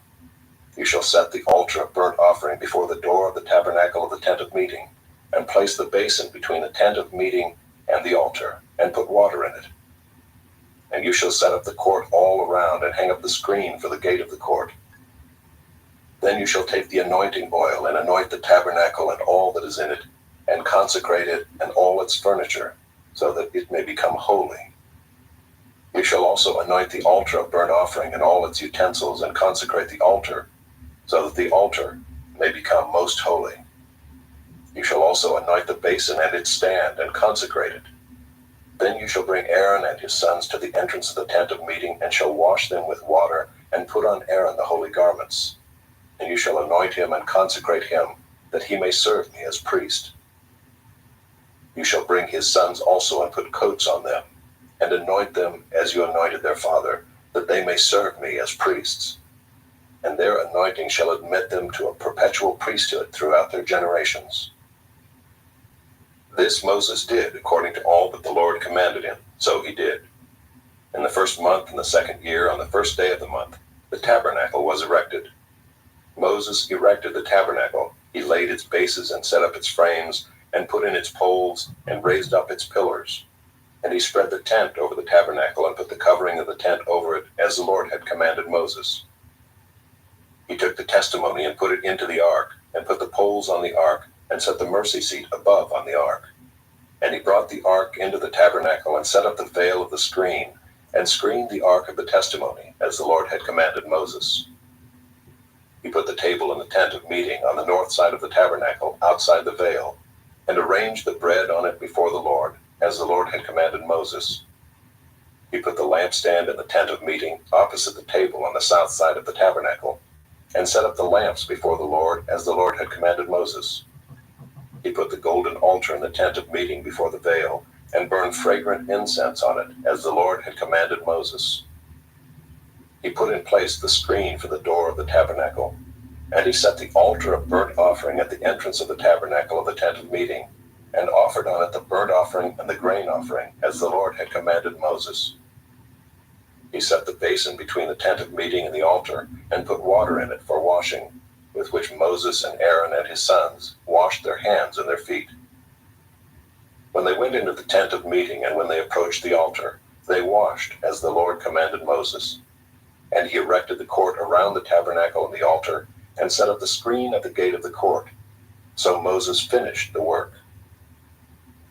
Then the cloud covered the tent of meeting, and the glory of the Lord filled the tabernacle.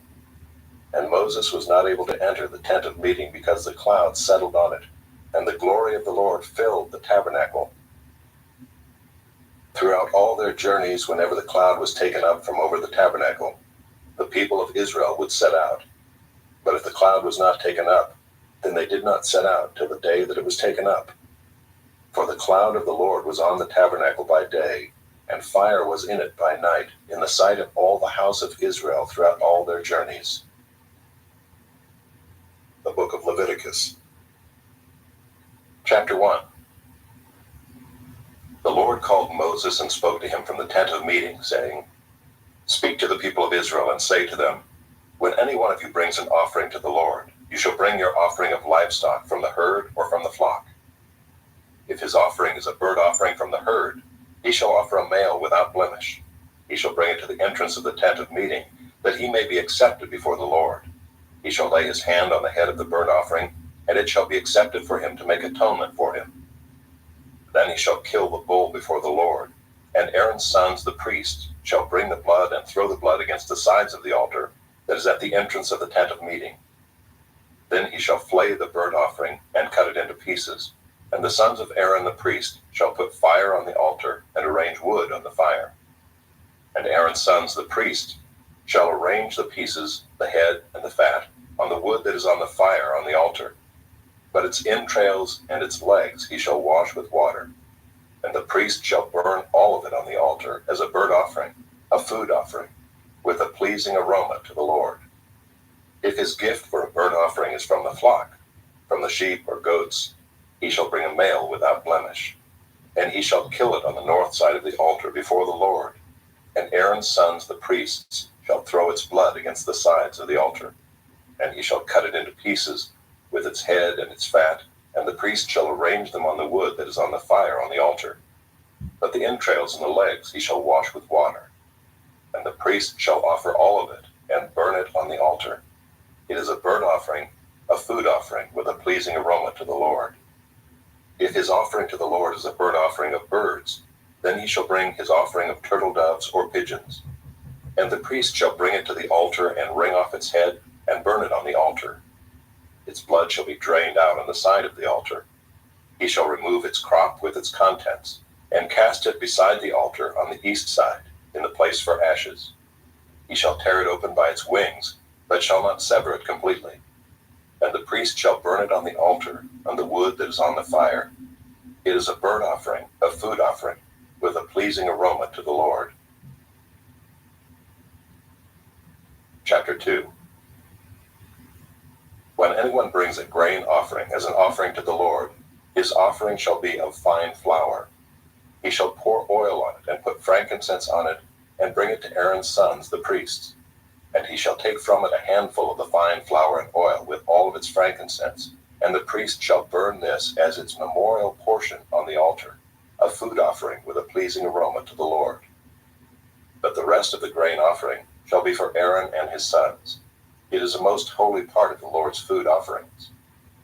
When you bring a grain offering baked in the oven as an offering, it shall be unleavened loaves of fine flour mixed with oil, or unleavened wafers smeared with oil. And if your offering is a grain offering baked on a griddle, it shall be of fine flour unleavened, mixed with oil. You shall break it in pieces and pour oil on it. It is a grain offering. And if your offering is a grain offering cooked in a pan, it shall be made of fine flour with oil. And you shall bring the grain offering that is made of these things to the Lord, and when it is presented to the priest, he shall bring it to the altar. And the priest shall take from the grain offering its memorial portion, and burn this on the altar, a food offering with a pleasing aroma to the Lord. But the rest of the grain offering shall be for Aaron and his sons. It is a most holy part of the Lord's food offerings. No grain offering that you bring to the Lord shall be made with leaven, for you shall burn no leaven, nor any honey as a food offering to the Lord. As an offering of first fruits you may bring them to the Lord, but they shall not be offered on the altar for a pleasing aroma. You shall season all your grain offerings with salt. You shall not let the salt of the covenant with your God be missing from your grain offering. With all your offerings you shall offer salt. If you offer a grain offering of first fruits to the Lord, you shall offer for the grain offering of your first fruits fresh ears, roasted with fire, crushed new grain. And you shall put oil on it and lay frankincense on it. It is a grain offering. And the priest shall burn as its memorial portion some of the crushed grain, and some of the oil with all of its frankincense. It is a food offering to the Lord. Chapter 3. If his offering is a sacrifice of peace offering, if he offers an animal from the herd, male or female, he shall offer it without blemish before the Lord. And he shall lay his hand on the head of his offering and kill it at the entrance of the tent of meeting. And Aaron's sons, the priests, shall throw the blood against the sides of the altar. And from the sacrifice of the peace offering, as a food offering to the Lord, he shall offer the fat covering the entrails, and all the fat that is on the entrails, and the 2 kidneys with the fat that is on them at the loins, and the long lobe of the liver that he shall remove with the kidneys. Then Aaron's son shall burn it on the altar on top of the burnt offering, which is on the wood on the fire. It is a food offering with a pleasing aroma to the Lord. If his offering for a sacrifice of peace offering to the Lord is an animal from the flock, male or female, he shall offer it without blemish. If he offers a lamb for his offering, then he shall offer it before the Lord, lay his hand on the head of his offering, and kill it in front of the tent of meeting. And Aaron's sons shall throw its blood against the sides of the altar. Then from the sacrifice of the peace offering he shall offer as a food offering to the Lord its fat. He shall remove the whole fat tail, cut off close to the backbone, and the fat that covers the entrails, and all the fat that is on the entrails, and the 2 kidneys with the fat that is on them at the loins, and the long lobe of the liver that he shall remove with the kidneys. And the priest shall burn it on the altar as a food offering to the Lord. If his offering is a goat, then he shall offer it before the Lord, and lay his hand on its head and kill it in front of the tent of meeting. And the sons of Aaron shall throw its blood against the sides of the altar. Then he shall offer from it as his offering for a food offering to the Lord, the fat covering the entrails, and all the fat that is on the entrails, and the 2 kidneys with the fat that is on them at the loins, and the long lobe of the liver that he shall remove with the kidneys. And the priest shall burn them on the altar as a food offering with a pleasing aroma. All fat is the Lord's. It shall be a statute forever throughout your generations in all your dwelling places, that you eat neither fat nor blood. Chapter 4. And the Lord spoke to Moses, saying, Speak to the people of Israel, saying, If anyone sins unintentionally in any of the Lord's commandments about things not to be done, and does any one of them, if it is the anointed priest who sins, thus bringing guilt on the people, then he shall offer for the sin that he has committed a bull from the herd without blemish to the Lord for a sin offering. He shall bring the bull to the entrance of the tent of meeting before the Lord, and lay his hand on the head of the bull, and kill the bull before the Lord. And the anointed priest shall take some of the blood of the bull, and bring it into the tent of meeting.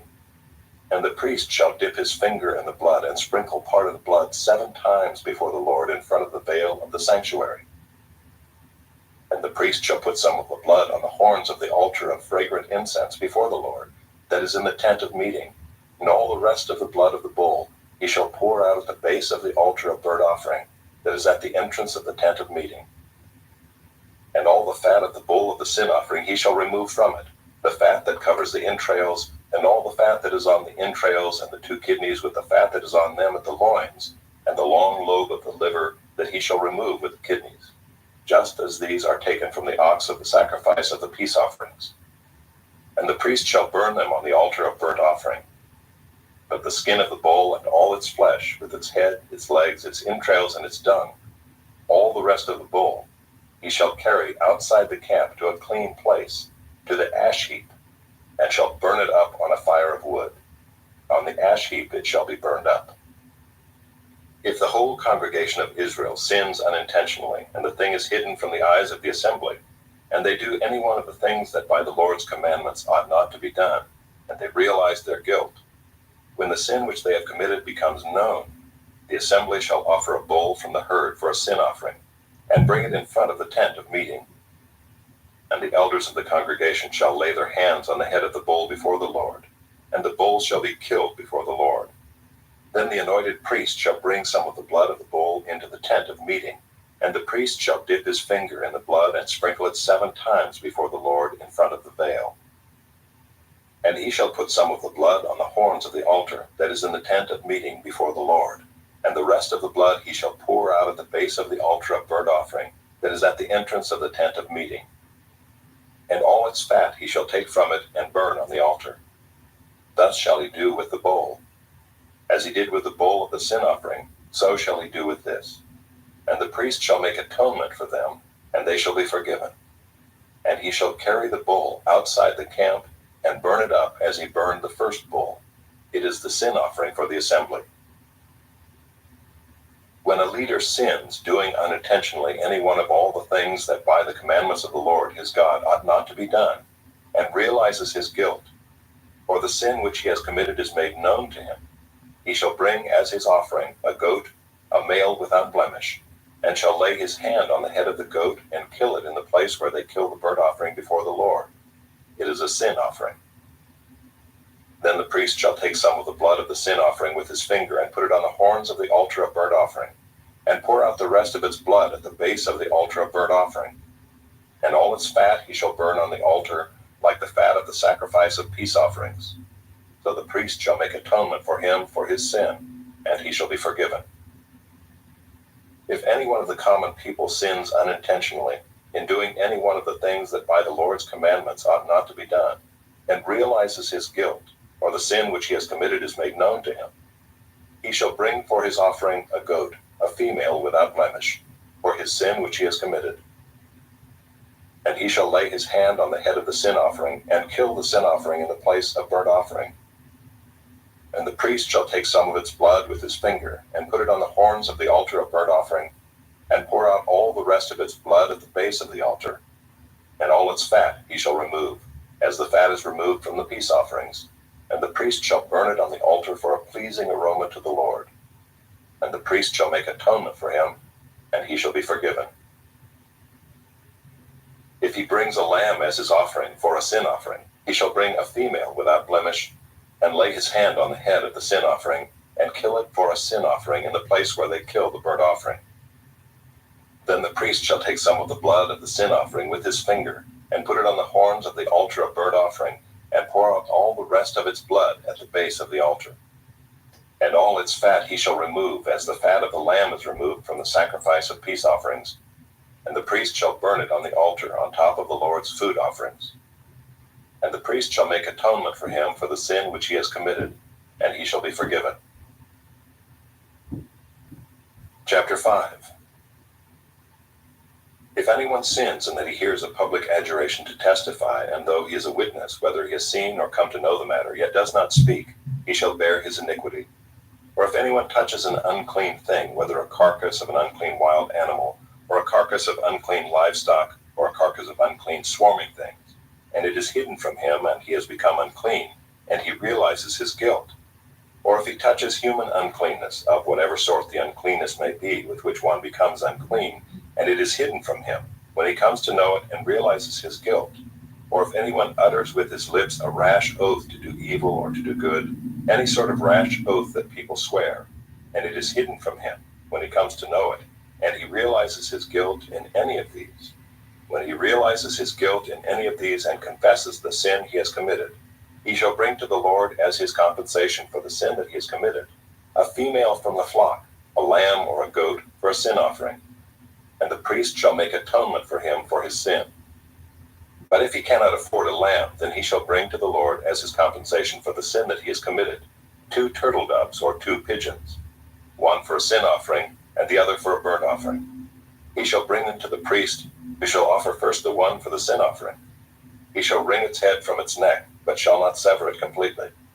And he shall sprinkle some of the blood of the sin offering on the side of the altar, while the rest of the blood shall be drained out at the base of the altar. It is a sin offering. Then he shall offer the second for a burnt offering according to the rule. And the priest shall make atonement for him for the sin that he has committed, and he shall be forgiven. But if he cannot afford 2 turtle doves or 2 pigeons, then he shall bring as his offering for the sin that he has committed 1/10 of an ephah of fine flour for a sin offering. He shall put no oil on it, and shall put no frankincense on it, for it is a sin offering. And he shall bring it to the priest, and the priest shall take a handful of it as its memorial portion, and burn this on the altar of the Lord's food offerings. It is a sin offering. Thus the priest shall make atonement for him for the sin which he has committed in any one of these things, and he shall be forgiven. And the remainder shall be for the priest, as in the grain offering. The Lord spoke to Moses, saying, If anyone commits a breach of faith and sins unintentionally in any of the holy things of the Lord, he shall bring to the Lord as his compensation a ram without blemish out of the flock, valued in silver shekels, according to the shekel of the sanctuary, for a guilt offering. He shall also make restitution for what he has done amiss in the holy thing, and shall add a fifth to it, and give it to the priest. And the priest shall make atonement for him with the ram of the guilt offering, and he shall be forgiven. If anyone sins doing any of the things that by the Lord's commandments ought not to be done, though he did not know it, then realizes his guilt, he shall bear his iniquity. He shall bring to the priest a ram without blemish out of the flock, or its equivalent for a guilt offering. And the priest shall make atonement for him for the mistake that he made unintentionally, and he shall be forgiven. It is a guilt offering. He has indeed incurred guilt before the Lord. Chapter 6. The Lord spoke to Moses, saying, If anyone sins and commits a breach of faith against the Lord by deceiving his neighbor in a matter of deposit or security, or through robbery, or if he has oppressed his neighbor, or has found something lost and lied about it, swearing falsely, in any of all the things that people do and sin thereby, if he has sinned and has realized his guilt and will restore what he took by robbery, or what he got by oppression, or the deposit that was committed to him, or the lost thing that he found, or anything about which he has sworn falsely, he shall restore it in full, and shall add a fifth to it, and give it to him to whom it belongs on the day he realizes his guilt. And he shall bring to the priest as his compensation to the Lord a ram without blemish out of the flock, or its equivalent, for a guilt offering. And the priest shall make atonement for him before the Lord, and he shall be forgiven for any of the things that one may do, and thereby become guilty. The Lord spoke to Moses, saying, Command Aaron and his sons, saying, This is the law of the burnt offering. The burnt offering shall be on the hearth on the altar all night until the morning, and the fire of the altar shall be kept burning on it. And the priest shall put on his linen garment, and put his linen undergarment on his body. And he shall take up the ashes to which the fire has reduced the burnt offering on the altar, and put them beside the altar. Then he shall take off his garments and put on other garments, and carry the ashes outside the camp to a clean place. The fire on the altar shall be kept burning on it. It shall not go out. The priest shall burn wood on it every morning, and he shall arrange the burnt offering on it, and shall burn on it the fat of the peace offerings. Fire shall be kept burning on the altar continually. It shall not go out. And this is the law of the grain offering. The sons of Aaron shall offer it before the Lord in front of the altar. And one shall take from it a handful of the fine flour of the grain offering, and its oil, and all the frankincense that is on the grain offering, and burn this as its memorial portion on the altar, a pleasing aroma to the Lord. And the rest of it Aaron and his sons shall eat. It shall be eaten unleavened in a holy place. In the court of the tent of meeting they shall eat it. It shall not be baked with leaven. I have given it as their portion of my food offerings. It is a thing most holy, like the sin offering and the guilt offering.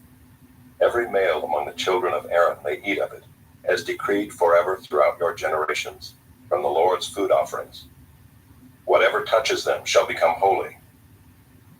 The Lord spoke to Moses, saying, This is the offering that Aaron and his sons shall offer to the Lord on the day when he is anointed, 1/10 of an ephah of fine flour, as a regular grain offering, half of it in the morning and half in the evening. It shall be made with oil on a griddle. You shall bring it well mixed in baked pieces like a grain offering, and offer it for a pleasing aroma to the Lord. The priest from among Aaron's sons, who is anointed to succeed him, shall offer it to the Lord as decreed forever. The whole of it shall be burned. Every grain offering of a priest shall be wholly burned. It shall not be eaten. The Lord spoke to Moses, saying, Speak to Aaron and his sons, saying, This is the law of the sin offering. In the place where the burnt offering is killed shall the sin offering be killed before the Lord. It is most holy. The priest who offers it for sin shall eat it. In a holy place it shall be eaten, in the court of the tent of meeting. Whatever touches its flesh shall be holy, and when any of its blood is splashed on a garment, you shall wash that on which it was splashed in a holy place. And the earthenware vessel in which it is boiled shall be broken. But if it is boiled in a bronze vessel, that shall be scoured and rinsed in water. Every male among the priests may eat of it. It is most holy. But no sin offering shall be eaten from which any blood is brought into the tent of meeting to make atonement in the holy place. It shall be burned up with fire. Chapter 7. This is the law of the guilt offering. It is most holy. In the place where they kill the burnt offering, they shall kill the guilt offering, and its blood shall be thrown against the sides of the altar. And all its fat shall be offered, the fat tail, the fat that covers the entrails, the 2 kidneys with the fat that is on them at the loins, and the long lobe of the liver that he shall remove with the kidneys. The priest shall burn them on the altar as a food offering to the Lord. It is a guilt offering. Every male among the priests may eat of it. It shall be eaten in a holy place. It is most holy. The guilt offering is just like the sin offering. There is one law for them. The priest who makes atonement with it shall have it. And the priest who offers any man's burnt offering shall have for himself the skin of the burnt offering that he has offered. And every grain offering baked in the oven, and all that is prepared on a pan or a griddle, shall belong to the priest who offers it. And every grain offering mixed with oil or dry shall be shared equally among all the sons of Aaron. And this is the law of the sacrifice of peace offerings that one may offer to the Lord.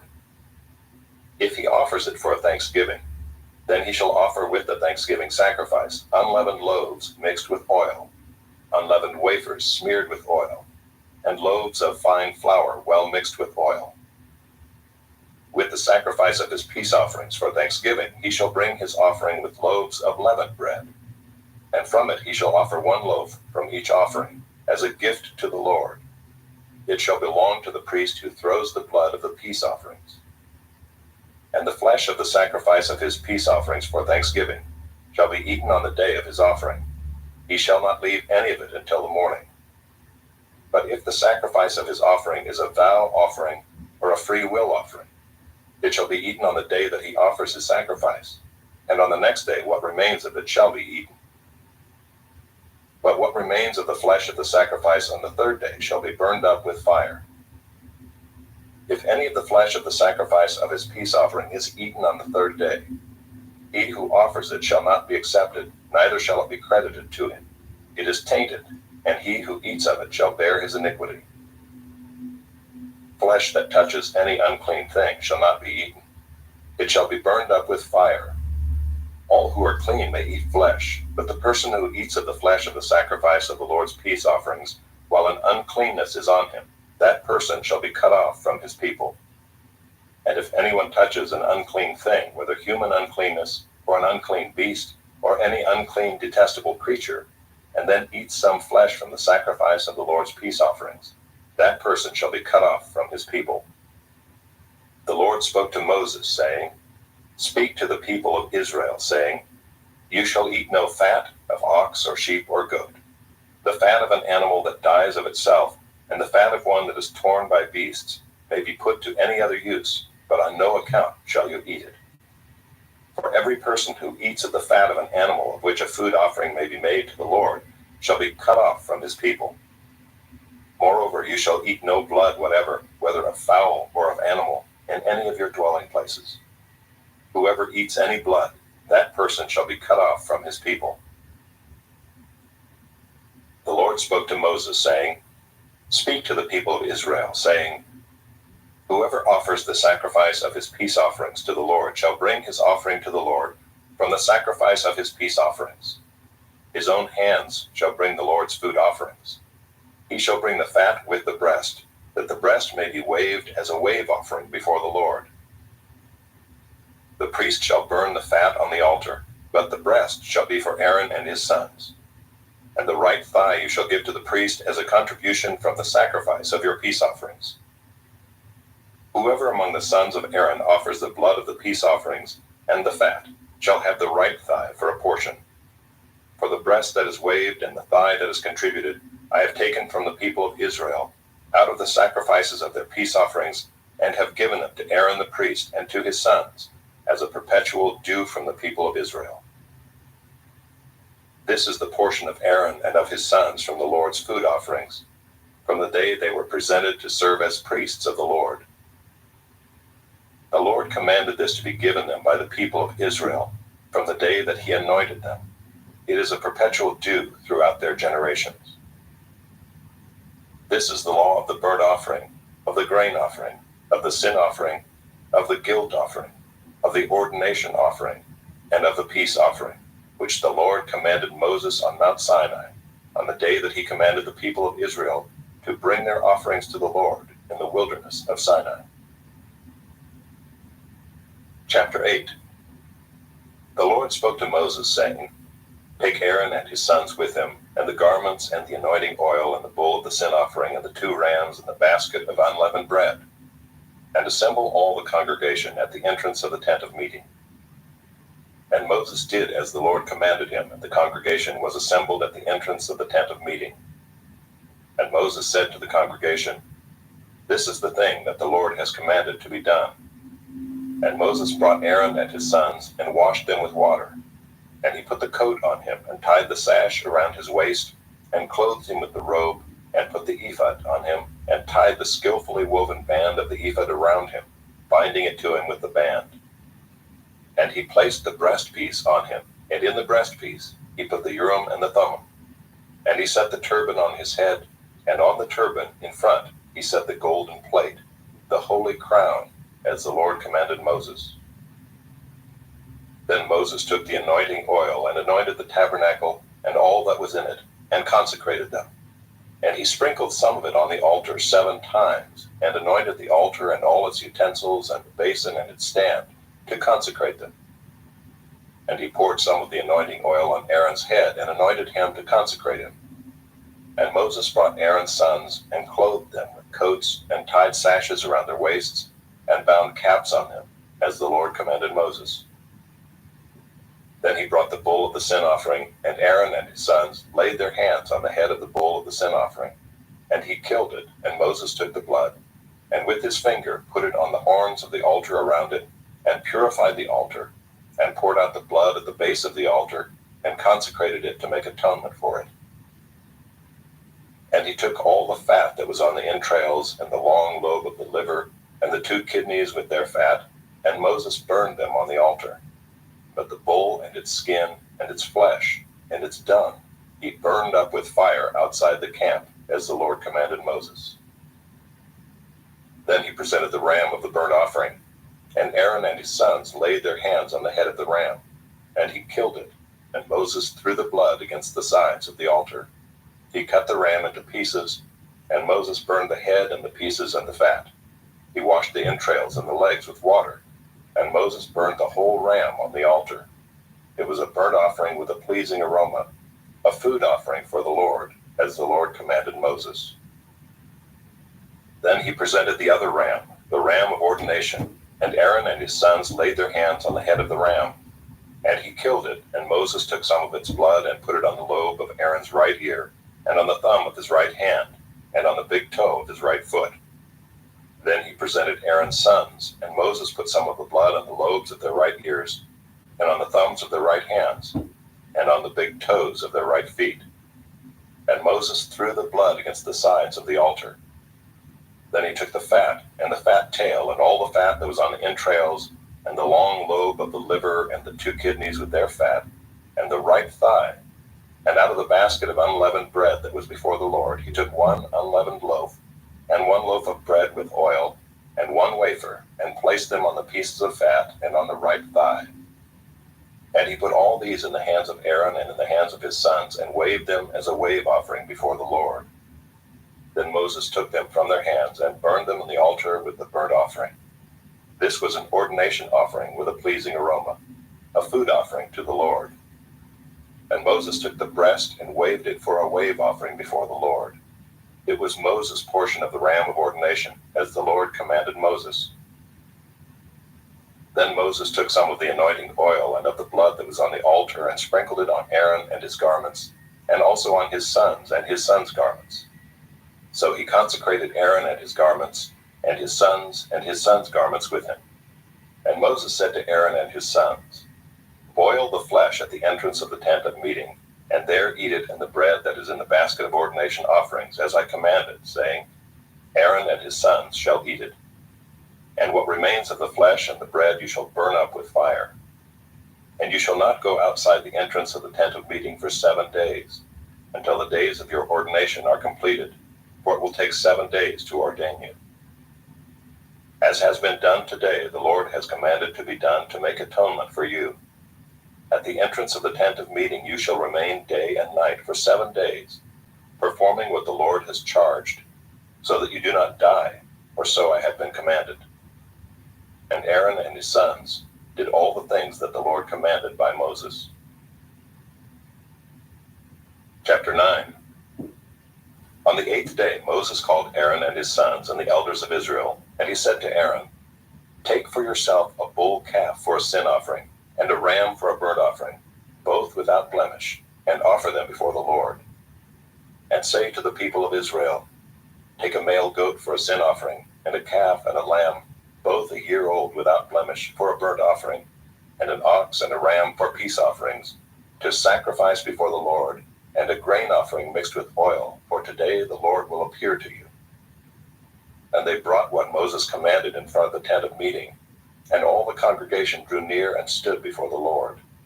And Moses said, "This is the thing that the Lord commanded you to do, that the glory of the Lord may appear to you." Then Moses said to Aaron, "Draw near to the altar and offer your sin offering and your burnt offering, and make atonement for yourself and for the people. And bring the offering of the people and make atonement for them, as the Lord has commanded." So Aaron drew near to the altar and killed the calf of the sin offering, which was for himself.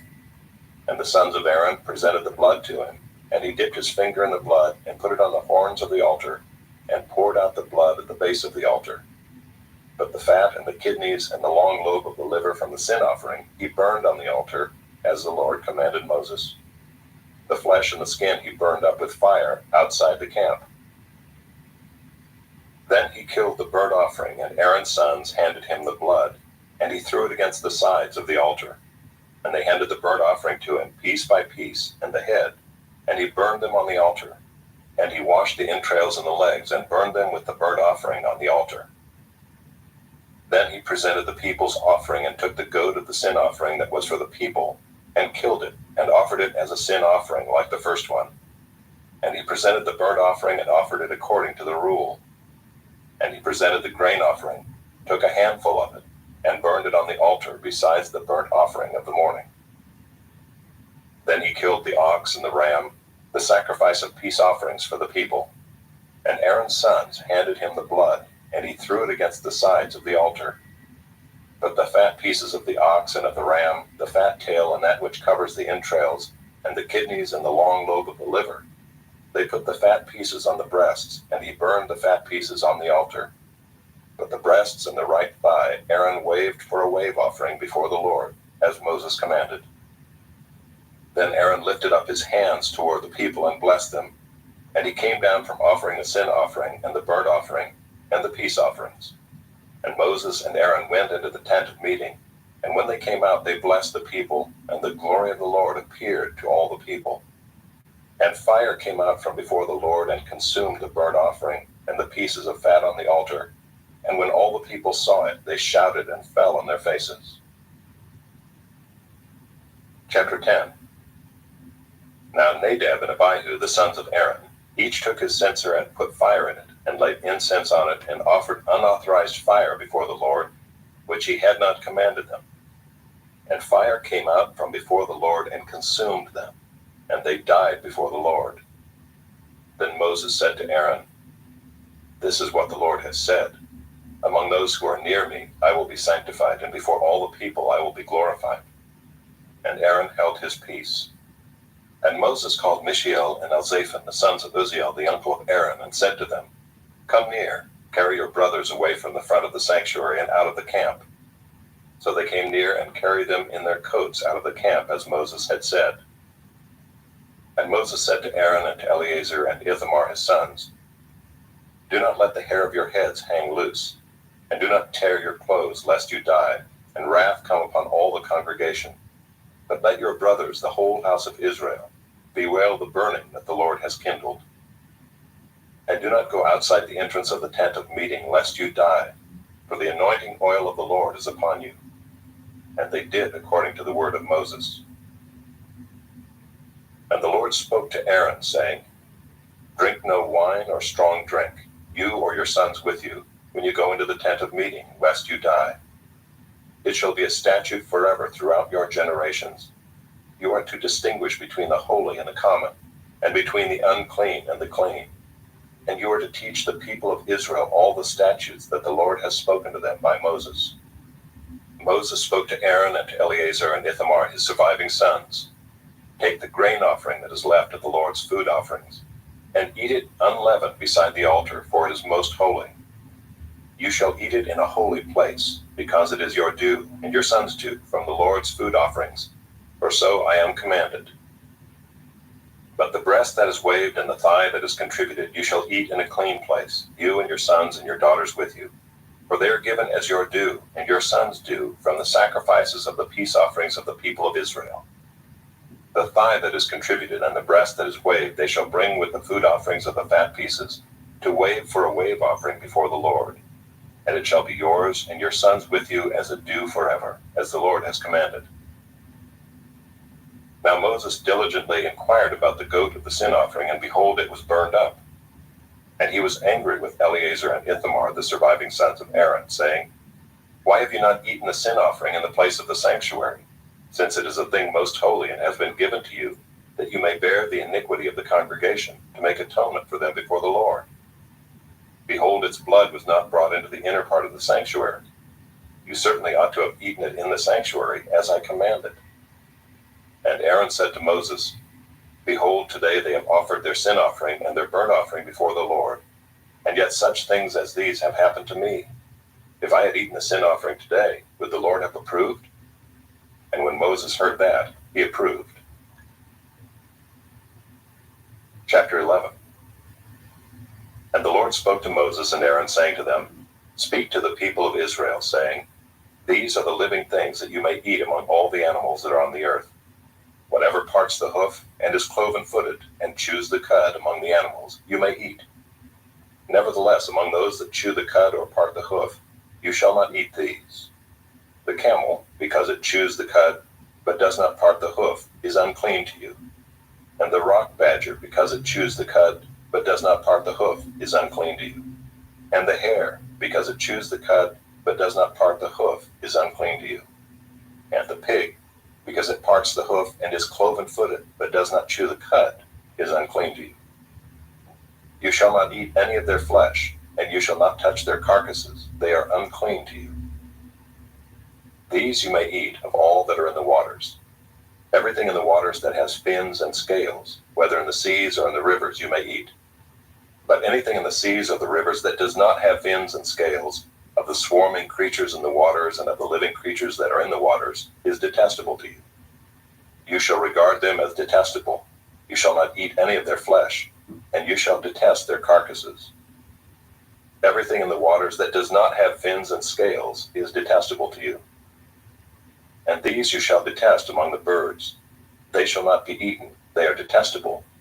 The eagle, the bearded vulture, the black vulture, the kite, the falcon of any kind, every raven of any kind, the ostrich, the nighthawk, the seagull, the hawk of any kind, the little owl, the cormorant, the short-eared owl, the barn owl, the tawny owl, the carrion vulture, the stork, the heron of any kind, the hoopoe and the bat.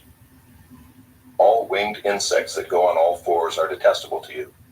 Yet among the winged insects that go on all fours you may eat those that have jointed legs above their feet, with which to hop on the ground. Of them you may eat the locust of any kind, the bald locust of any kind, the cricket of any kind, and the grasshopper of any kind. But all other winged insects that have 4 feet are detestable to you. and by these you shall become unclean. Whoever touches their carcass shall be unclean until the evening, and whoever carries any part of their carcass shall wash his clothes and be unclean until the evening. Every animal that parts the hoof, but is not cloven-footed, or does not chew the cud, is unclean to you. Everyone who touches them shall be unclean. And all that walk on their paws among the animals that go on all fours are unclean to you. Whoever touches their carcass shall be unclean until the evening, and he who carries their carcass shall wash his clothes and be unclean until the evening. They are unclean to you. And these are unclean to you among the swarming things that swarm on the ground: the mole rat, the mouse, the great lizard of any kind, the gecko, the monitor lizard, the sand lizard, and the chameleon. These are unclean to you among all that swarm. Whoever touches them when they are dead shall be unclean until the evening.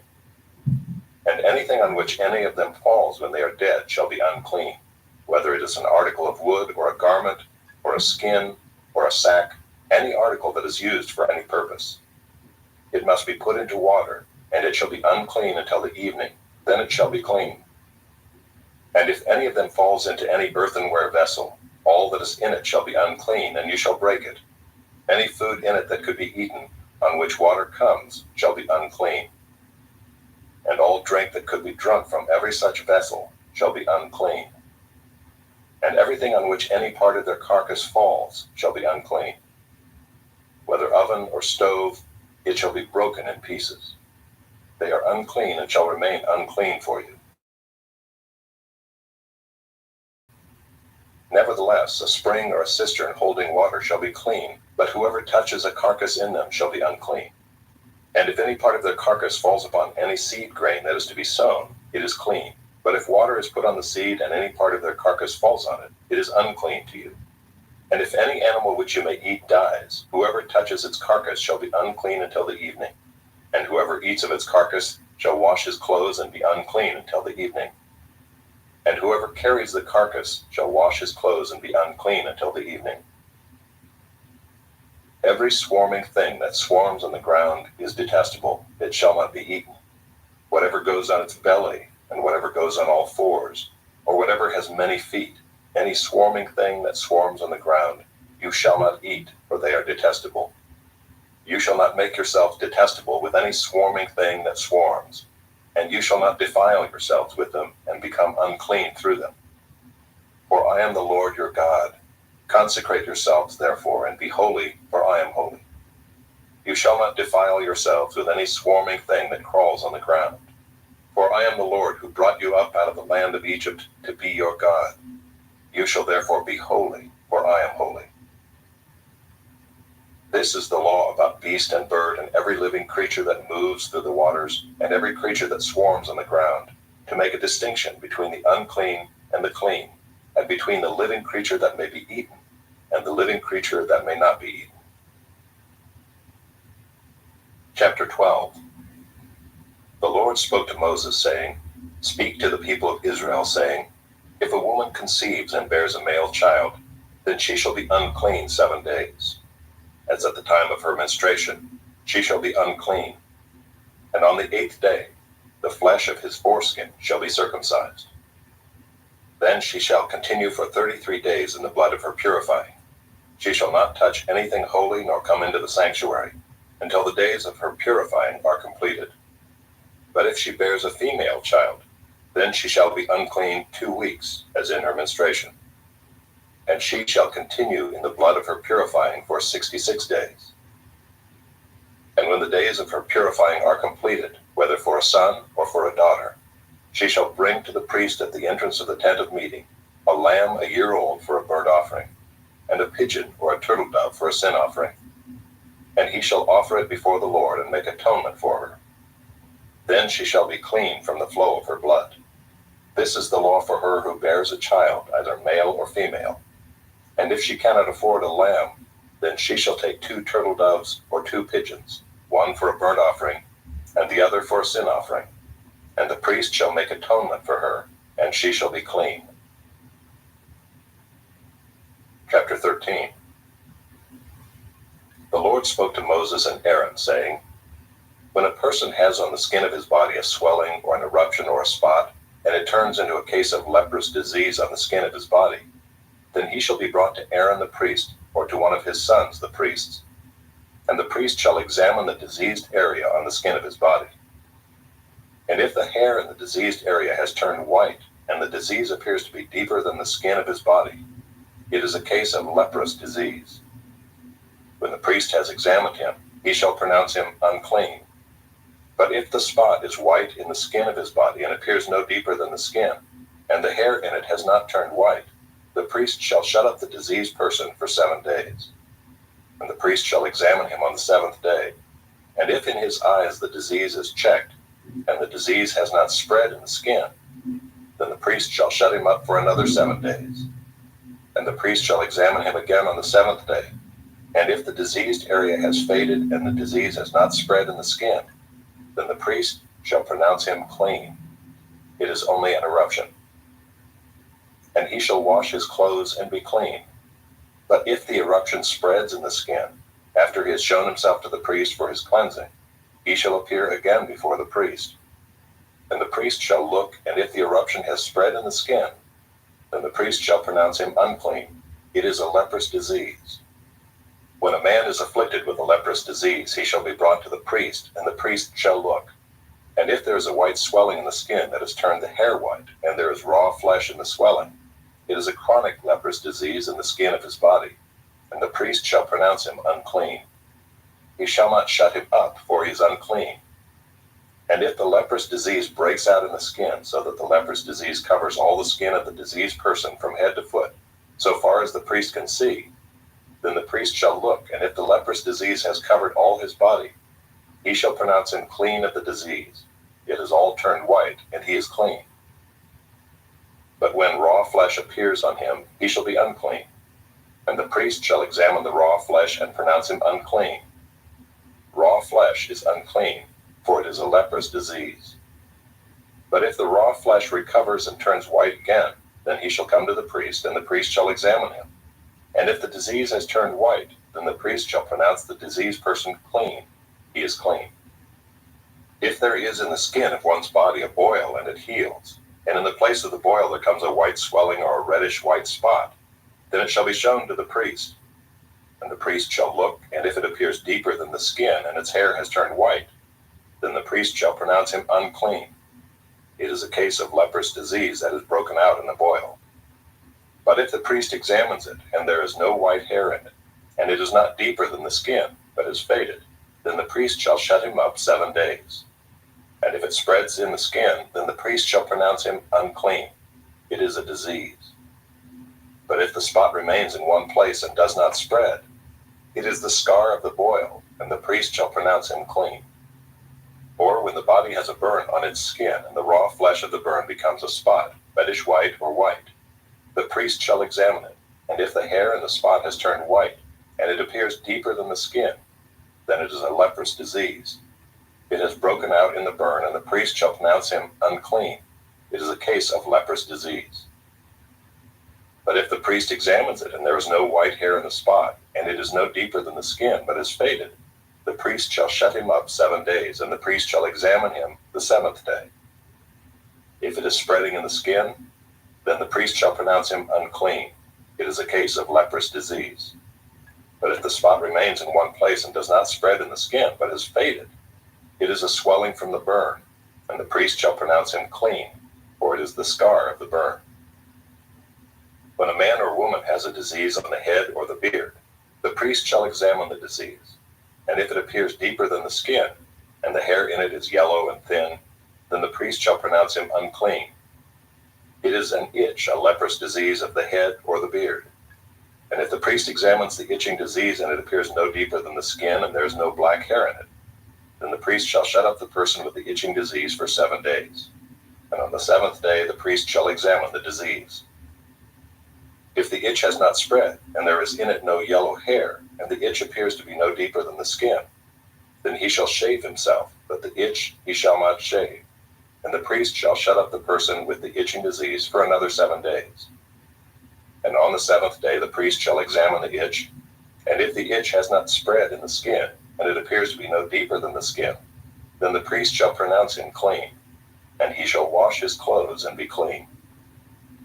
But if the itch spreads in the skin after his cleansing, then the priest shall examine him, and if the itch has spread in the skin, the priest need not seek for the yellow hair, he is unclean. But if in his eyes the itch is unchanged, and black hair has grown in it, the itch is healed, and he is clean, and the priest shall pronounce him clean. When a man or a woman has spots on the skin of the body, white spots, the priest shall look, and if the spots on the skin of the body are of a dull white, it is leukoderma that is broken out in the skin, he is clean. If a man's hair falls out from his head, he is bald, he is clean. And if a man's hair falls out from his forehead, he has baldness of the forehead, he is clean. But if there is on the bald head or the bald forehead a reddish-white diseased area, it is a leprous disease breaking out on his bald head or his bald forehead. Then the priest shall examine him, and if the diseased swelling is reddish-white on his bald head or on his bald forehead, like the appearance of leprous disease in the skin of the body, he is a leprous man, he is unclean. The priest must pronounce him unclean, his disease is on his head. The leprous person who has the disease shall wear torn clothes and let the hair of his head hang loose, and he shall cover his upper lip and cry out, "Unclean, unclean." He shall remain unclean as long as he has the disease. He is unclean. He shall live alone. His dwelling shall be outside the camp. When there is a case of leprous disease in a garment, whether a woolen or a linen garment, in warp or woof of linen or wool, or in a skin or in anything made of skin, if the disease is greenish or reddish in the garment, or in the skin or in the warp or the woof or in any article made of skin, it is a case of leprous disease, and it shall be shown to the priest. And the priest shall examine the disease and shut up that which has the disease for 7 days. Then he shall examine the disease on the 7th day. If the disease has spread in the garment, in the warp or the woof, or in the skin, whatever be the use of the skin, the disease is a persistent leprous disease, it is unclean. And he shall burn the garment, or the warp or the woof, the wool or the linen, or any article made of skin that is diseased, for it is a persistent leprous disease. It shall be burned in the fire. And if the priest examines, and if the disease has not spread in the garment, in the warp or the woof, or in any article made of skin, then the priest shall command that they wash the thing in which is the disease, and he shall shut it up for another 7 days. And the priest shall examine the diseased thing after it has been washed. And if the appearance of the diseased area has not changed, though the disease has not spread, it is unclean. You shall burn it in the fire, whether the rot is on the back or on the front. But if the priest examines, and if the diseased area has faded after it has been washed, he shall tear it out of the garment or the skin or the warp or the woof. Then if it appears again in the garment, in the warp or the woof, or in any article made of skin, it is spreading. You shall burn with fire whatever has the disease. But the garment or the warp or the woof, or any article made of skin from which the disease departs when you have washed it, shall then be washed a second time and be clean. This is the law for a case of leprous disease in a garment of wool or linen, either in the warp or the woof, or in any article made of skin, to determine whether it is clean or unclean. Chapter 14. The Lord spoke to Moses, saying, "This shall be the law of the leprous person for the day of his cleansing. He shall be brought to the priest, and the priest shall go out of the camp, and the priest shall look. Then if the case of leprous disease is healed in the leprous person, the priest shall command them to take for him who is to be cleansed 2 live clean birds, and cedar wood, and scarlet yarn, and hyssop. And the priest shall command them to kill one of the birds in an earthenware vessel over fresh water. He shall take the live bird with the cedar wood and the scarlet yarn and the hyssop, and dip them and the live bird in the blood of the bird that was killed over the fresh water. And he shall sprinkle it 7 times on him who is to be cleansed of the leprous disease. Then he shall pronounce him clean, and shall let the living bird go into the open field. And he who is to be cleansed shall wash his clothes, and shave off all his hair, and bathe himself in water, and he shall be clean. And after that he may come into the camp, but live outside his tent 7 days. And on the 7th day he shall shave off all his hair from his head, his beard, and his eyebrows. He shall shave off all his hair, and then he shall wash his clothes and bathe his body in water, and he shall be clean. And on the 8th day he shall take 2 male lambs without blemish, and 1 ewe lamb a year old without blemish, and a grain offering of 3/10 of an ephah of fine flour mixed with oil, and 1 log of oil. And the priest who cleanses him shall set the man who is to be cleansed and these things before the Lord at the entrance of the tent of meeting. And the priest shall take 1 of the male lambs and offer it for a guilt offering, along with the log of oil, and wave them for a wave offering before the Lord. And he shall kill the lamb in the place where they kill the sin offering and the burnt offering, in the place of the sanctuary. For the guilt offering, like the sin offering, belongs to the priest. It is most holy. The priest shall take some of the blood of the guilt offering, and the priest shall put it on the lobe of the right ear of him who is to be cleansed, and on the thumb of his right hand, and on the big toe of his right foot. Then the priest shall take some of the log of oil and pour it into the palm of his own left hand, and dip his right finger in the oil that is in his left hand, and sprinkle some oil with his finger 7 times before the Lord. And some of the oil that remains in his hand the priest shall put on the lobe of the right ear of him who is to be cleansed, and on the thumb of his right hand, and on the big toe of his right foot, on top of the blood of the guilt offering. And the rest of the oil that is in the priest's hand he shall put on the head of him who is to be cleansed. Then the priest shall make atonement for him before the Lord. The priest shall offer the sin offering to make atonement for him who is to be cleansed from his uncleanness. And afterward he shall kill the burnt offering. And the priest shall offer the burnt offering and the grain offering on the altar. Thus the priest shall make atonement for him, and he shall be clean. But if he is poor and cannot afford so much, then he shall take 1 male lamb for a guilt offering to be waved, to make atonement for him, and 1/10 of an ephah of fine flour mixed with oil for a grain offering, and a log of oil. Also 2 turtle doves or 2 pigeons, whichever he can afford. The one shall be a sin offering, and the other a burnt offering. And on the 8th day he shall bring them for his cleansing to the priest, to the entrance of the tent of meeting before the Lord. And the priest shall take the lamb of the guilt offering and the log of oil, and the priest shall wave them for a wave offering before the Lord. And he shall kill the lamb of the guilt offering. And the priest shall take some of the blood of the guilt offering and put it on the lobe of the right ear of him who is to be cleansed, and on the thumb of his right hand, and on the big toe of his right foot. And the priest shall pour some of the oil into the palm of his own left hand, and shall sprinkle with his right finger some of the oil that is in his left hand 7 times before the Lord. And the priest shall put some of the oil that is in his hand on the lobe of the right ear of him who is to be cleansed, and on the thumb of his right hand, and on the big toe of his right foot, in the place where the blood of the guilt offering was put. And the rest of the oil that is in the priest's hand he shall put on the head of him who is to be cleansed, to make atonement for him before the Lord. And he shall offer of the turtle doves or pigeons, whichever he can afford, 1 for a sin offering, and the other for a burnt offering, along with a grain offering. And the priest shall make atonement before the Lord for him who is being cleansed. This is the law for him in whom is a case of leprous disease, who cannot afford the offerings for his cleansing.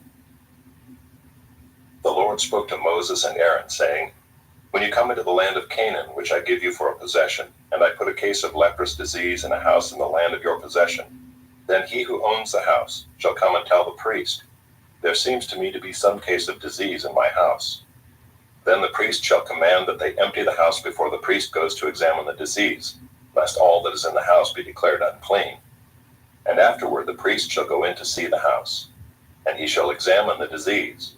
And if the disease is in the walls of the house with greenish or reddish spots, and if it appears to be deeper than the surface, then the priest shall go out of the house to the door of the house, and shut up the house 7 days. And the priest shall come again on the 7th day and look. If the disease has spread in the walls of the house, then the priest shall command that they take out the stones in which is the disease, and throw them into an unclean place outside the city. And he shall have the inside of the house scraped all around, and the plaster that they scrape off they shall pour out in an unclean place outside the city. Then they shall take other stones and put them in the place of those stones. And he shall take other plaster and plaster the house. If the disease breaks out again in the house after he has taken out the stones and scraped the house and plastered it, then the priest shall go and look. And if the disease has spread in the house, it is a persistent leprous disease in the house. It is unclean. And he shall break down the house, its stones and timber, and all the plaster of the house, and he shall carry them out of the city to an unclean place. Moreover, whoever enters the house while it is shut up shall be unclean until the evening, and whoever sleeps in the house shall wash his clothes, and whoever eats in the house shall wash his clothes. But if the priest comes and looks, and if the disease has not spread in the house after the house was plastered, then the priest shall pronounce the house clean, for the disease is healed. And for the cleansing of the house he shall take 2 small birds, with cedar wood and scarlet yarn and hyssop, and shall kill one of the birds in an earthenware vessel over fresh water, and shall take the cedar wood and the hyssop and the scarlet yarn, along with the live bird, and dip them in the blood of the bird that was killed, and in the fresh water, and sprinkle the house 7 times. Thus he shall cleanse the house with the blood of the bird, and with the fresh water, and with the live bird, and with the cedar wood, and hyssop, and scarlet yarn. And he shall let the live bird go out of the city into the open country. So he shall make atonement for the house, and it shall be clean. This is the law for any case of leprous disease, for an itch, for leprous disease in a garment or in a house, and for a swelling or an eruption or a spot, to show when it is unclean and when it is clean. This is the law for leprous disease. Chapter 15. The Lord spoke to Moses and Aaron, saying, Speak to the people of Israel and say to them, When any man has a discharge from his body, his discharge is unclean. And this is the law of his uncleanness for a discharge, whether his body runs with his discharge, or his body is blocked up by his discharge, it is his uncleanness. Every bed on which the one with the discharge lies shall be unclean, and everything on which he sits shall be unclean.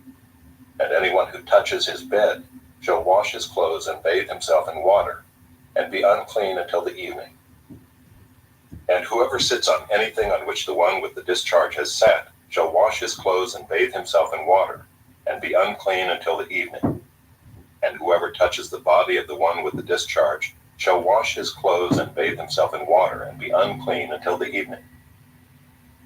And if the one with the discharge spits on someone who is clean, then he shall wash his clothes and bathe himself in water, and be unclean until the evening. And any saddle on which the one with the discharge rides shall be unclean. And whoever touches anything that was under him shall be unclean until the evening. And whoever carries such things shall wash his clothes and bathe himself in water, and be unclean until the evening. Anyone whom the one with the discharge touches without having rinsed his hands in water shall wash his clothes and bathe himself in water, and be unclean until the evening. And an earthenware vessel that the one with the discharge touches shall be broken, and every vessel of wood shall be rinsed in water. And when the one with the discharge is cleansed of his discharge, then he shall count for himself 7 days for his cleansing, and wash his clothes. And he shall bathe his body in fresh water, and shall be clean. And on the 8th day he shall take 2 turtle doves or 2 pigeons, and come before the Lord to the entrance of the tent of meeting, and give them to the priest. And the priest shall use them, one for a sin offering, and the other for a burnt offering.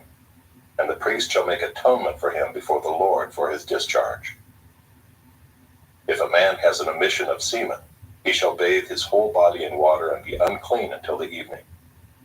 And every garment and every skin on which the semen comes shall be washed with water, and be unclean until the evening. If a man lies with a woman and has an emission of semen, both of them shall bathe themselves in water, and be unclean until the evening. When a woman has a discharge, and the discharge in her body is blood, she shall be in her menstrual impurity for 7 days, and whoever touches her shall be unclean until the evening. And everything on which she lies during her menstrual impurity shall be unclean. Everything also on which she sits shall be unclean. And whoever touches her bed shall wash his clothes and bathe himself in water, and be unclean until the evening. And whoever touches anything on which she sits shall wash his clothes and bathe himself in water, and be unclean until the evening. Whether it is the bed or anything on which she sits, when he touches it, he shall be unclean until the evening. And if any man lies with her, and her menstrual impurity comes upon him, he shall be unclean 7 days, and every bed on which he lies shall be unclean.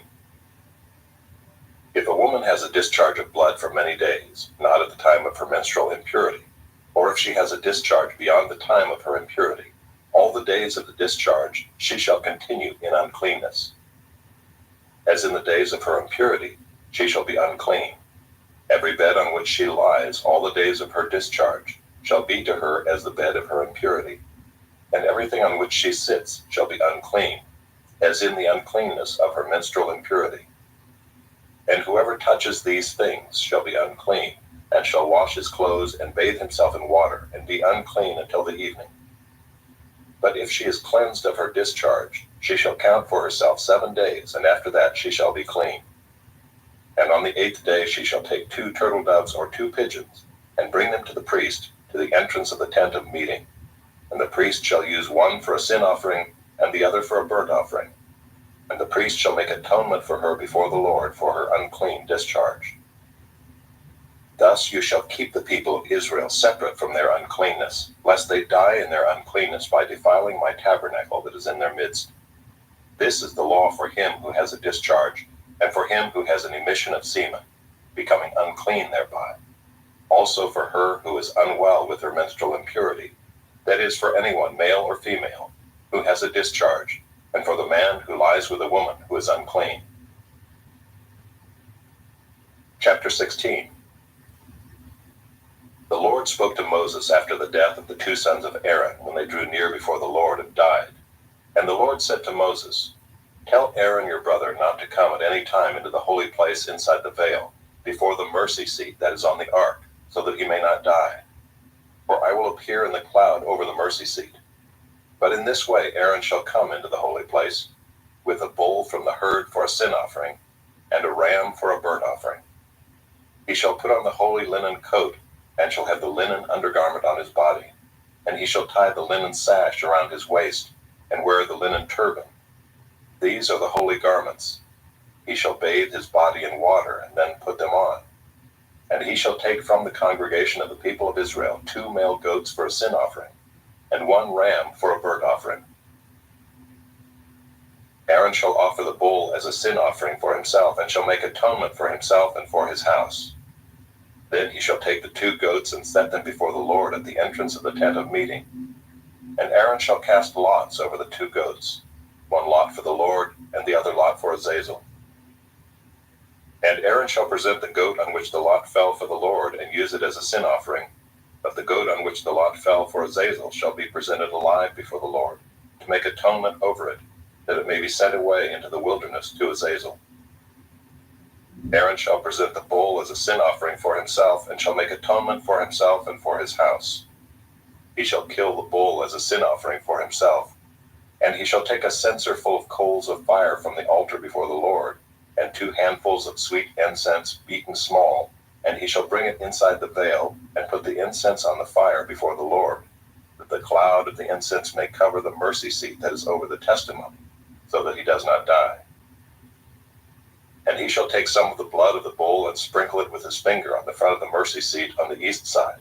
And in front of the mercy seat he shall sprinkle some of the blood with his finger 7 times. Then he shall kill the goat of the sin offering that is for the people, and bring its blood inside the veil, and do with its blood as he did with the blood of the bull, sprinkling it over the mercy seat and in front of the mercy seat. Thus he shall make atonement for the holy place, because of the uncleannesses of the people of Israel, and because of their transgressions, all their sins. And so he shall do for the tent of meeting, which dwells with them in the midst of their uncleannesses.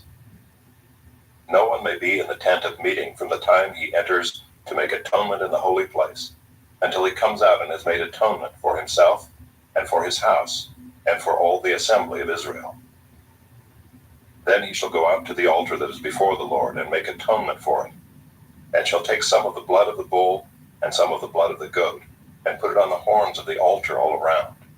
And he shall sprinkle some of the blood on it with his finger 7 times, and cleanse it and consecrate it from the uncleannesses of the people of Israel. And when he has made an end of atoning for the holy place and the tent of meeting and the altar, he shall present the live goat. And Aaron shall lay both his hands on the head of the live goat, and confess over it all the iniquities of the people of Israel, and all their transgressions, all their sins. And he shall put them on the head of the goat and send it away into the wilderness by the hand of a man who is in readiness.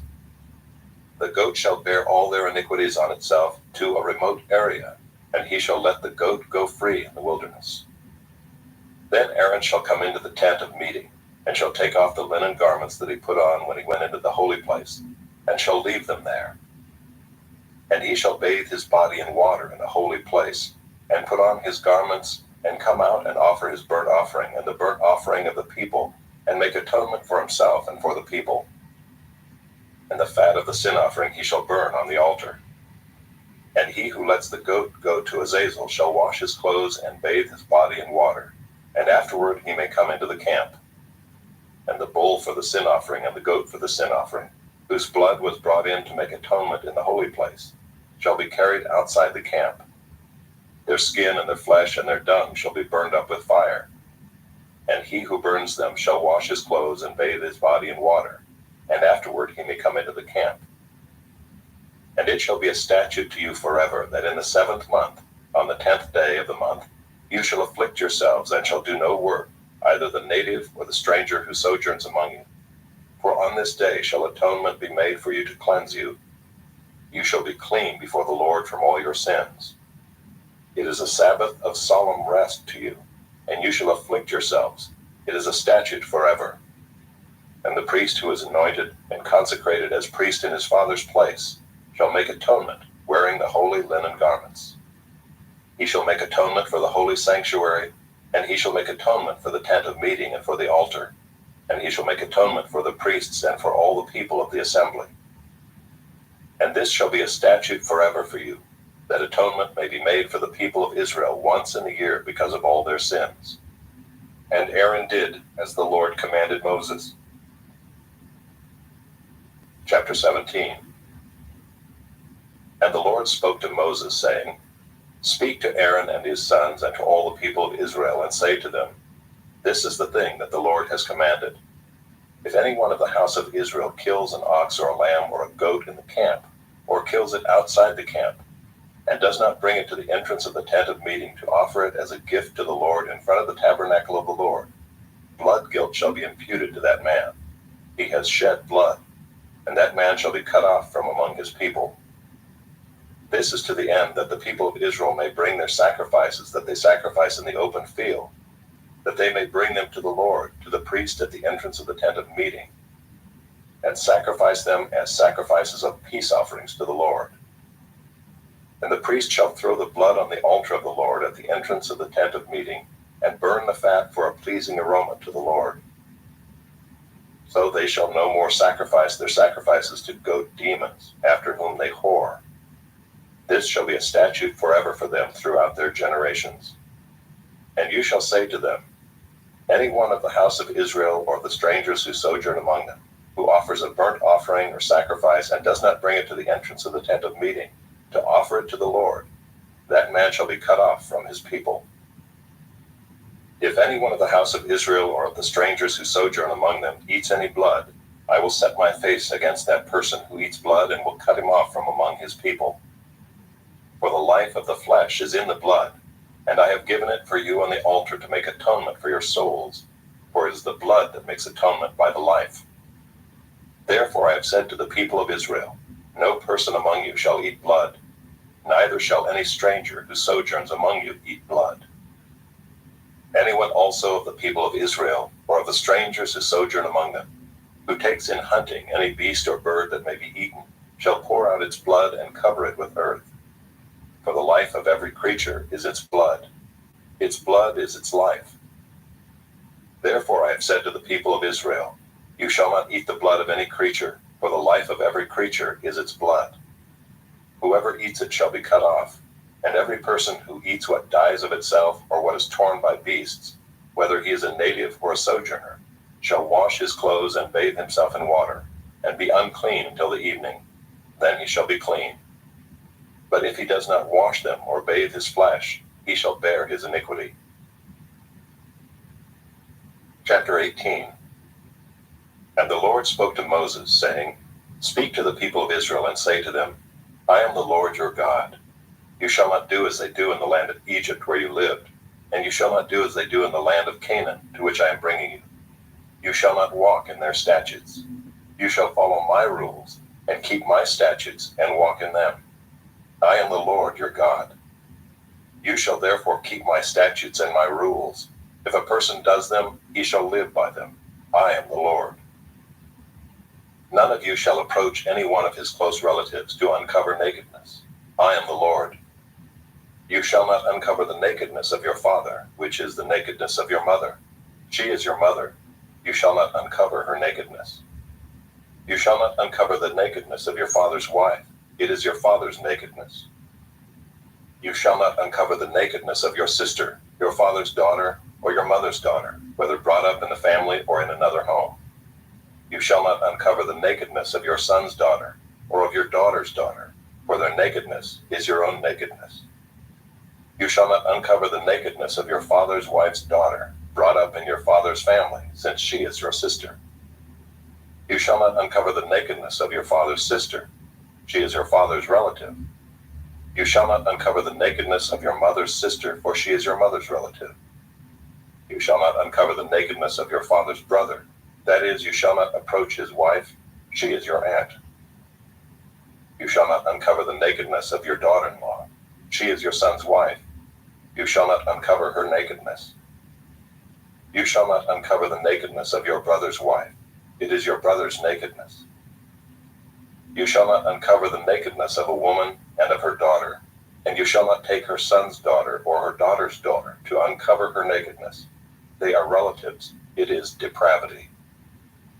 And you shall not take a woman as a rival wife to her sister, uncovering her nakedness while her sister is still alive. You shall not approach a woman to uncover her nakedness while she is in her menstrual uncleanness. And you shall not lie sexually with your neighbor's wife and so make yourself unclean with her. You shall not give any of your children to offer them to Moloch, and so profane the name of your God. I am the Lord. You shall not lie with a male as with a woman. It is an abomination. And you shall not lie with any animal and so make yourself unclean with it. Neither shall any woman give herself to an animal to lie with it. It is perversion. Do not make yourselves unclean by any of these things. For by all these, the nations I am driving out before you have become unclean, and the land became unclean, so that I punished its iniquity, and the land vomited out its inhabitants. But you shall keep my statutes and my rules, and do none of these abominations, either the native or the stranger who sojourns among you.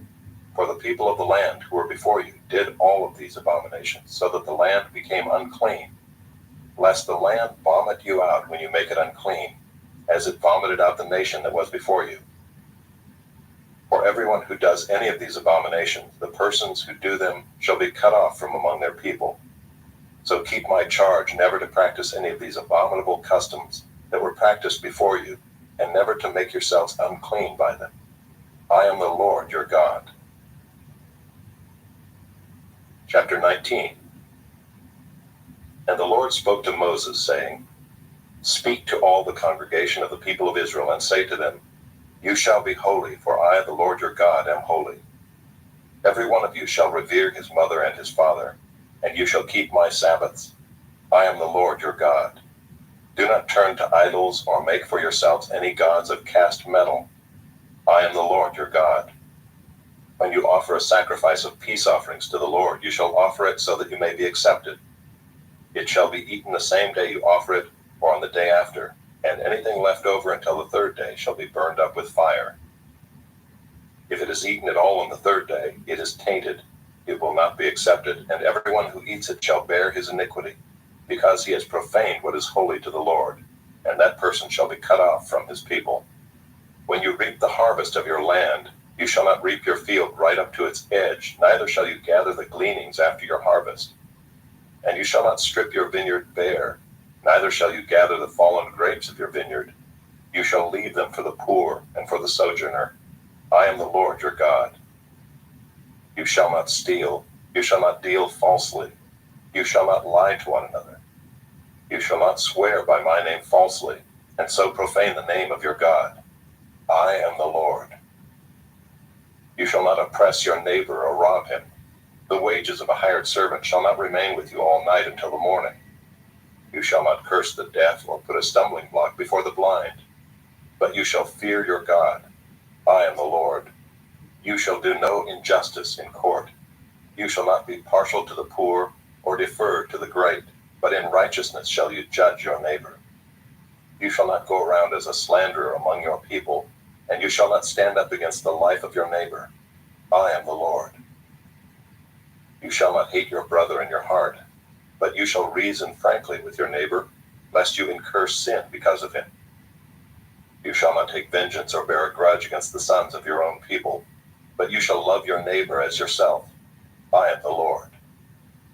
You shall keep my statutes. You shall not let your cattle breed with a different kind. You shall not sow your field with two kinds of seed, nor shall you wear a garment of cloth made of two kinds of material. If a man lies sexually with a woman who is a slave, assigned to another man and not yet ransomed or given her freedom, a distinction shall be made. They shall not be put to death, because she was not free. But he shall bring his compensation to the Lord to the entrance of the tent of meeting, a ram for a guilt offering. And the priest shall make atonement for him with the ram of the guilt offering before the Lord for his sin that he has committed, and he shall be forgiven for the sin that he has committed. When you come into the land and plant any kind of tree for food, then you shall regard its fruit as forbidden. 3 years it shall be forbidden to you. It must not be eaten. And in the 4th year all its fruit shall be holy, an offering of praise to the Lord. But in the 5th year you may eat of its fruit, to increase its yield for you. I am the Lord your God. You shall not eat any flesh with the blood in it. You shall not interpret omens or tell fortunes. You shall not round off the hair on your temples or mar the edges of your beard. You shall not make any cuts on your body for the dead or tattoo yourselves. I am the Lord. Do not profane your daughter by making her a prostitute, lest the land fall into prostitution and the land become full of depravity. You shall keep my Sabbaths and reverence my sanctuary. I am the Lord. Do not turn to mediums or necromancers. Do not seek them out and so make yourselves unclean by them. I am the Lord your God. You shall stand up before the gray head and honor the face of an old man, and you shall fear your God. I am the Lord. When a stranger sojourns with you in your land, you shall not do him wrong. You shall treat the stranger who sojourns with you as the native among you, and you shall love him as yourself, for you were strangers in the land of Egypt. I am the Lord your God. You shall do no wrong in judgment, in measures of length or weight or quantity. You shall have just balances, just weights, a just ephah, and a just hin. I am the Lord your God who brought you out of the land of Egypt. And you shall observe all my statutes and all my rules and do them. I am the Lord. Chapter 20. The Lord spoke to Moses, saying, Say to the people of Israel, any one of the people of Israel or of the strangers who sojourn in Israel, who gives any of his children to Moloch, shall surely be put to death. The people of the land shall stone him with stones. I myself will set my face against that man and will cut him off from among his people, because he has given one of his children to Moloch, to make my sanctuary unclean and to profane my holy name. And if the people of the land do at all close their eyes to that man when he gives one of his children to Moloch, and do not put him to death, then I will set my face against that man and against his clan, and will cut them off from among their people, him and all who follow him in whoring after Moloch. If a person turns to mediums and necromancers, whoring after them, I will set my face against that person and will cut him off from among his people. Consecrate yourselves, therefore, and be holy, for I am the Lord your God. Keep my statutes and do them. I am the Lord who sanctifies you. For anyone who curses his father or his mother shall surely be put to death. He has cursed his father or his mother. His blood is upon him. If a man commits adultery with the wife of his neighbor, both the adulterer and the adulteress shall surely be put to death. If a man lies with his father's wife, he has uncovered his father's nakedness. Both of them shall surely be put to death. Their blood is upon them. If a man lies with his daughter-in-law, both of them shall surely be put to death. They have committed perversion. Their blood is upon them. If a man lies with a male as with a woman, both of them have committed an abomination. They shall surely be put to death. Their blood is upon them. If a man takes a woman and her mother also, it is depravity. He and they shall be burned with fire, that there may be no depravity among you. If a man lies with an animal, he shall surely be put to death, and you shall kill the animal. If a woman approaches any animal and lies with it, you shall kill the woman and the animal. They shall surely be put to death. Their blood is upon them. If a man takes his sister, a daughter of his father, or a daughter of his mother, and sees her nakedness, and she sees his nakedness, it is a disgrace, and they shall be cut off in the sight of the children of their people. He has uncovered his sister's nakedness, and he shall bear his iniquity. If a man lies with a woman during her menstrual period and uncovers her nakedness, he has made naked her fountain, and she has uncovered the fountain of her blood. Both of them shall be cut off from among their people. You shall not uncover the nakedness of your mother's sister or of your father's sister, for that is to make naked one's relative. They shall bear their iniquity. If a man lies with his uncle's wife, he has uncovered his uncle's nakedness. They shall bear their sin. They shall die childless. If a man takes his brother's wife, it is impurity. He has uncovered his brother's nakedness. They shall be childless. You shall therefore keep all my statutes and all my rules and do them, that the land where I am bringing you to live may not vomit you out. And you shall not walk in the customs of the nation that I am driving out before you, for they did all these things, and therefore I detested them.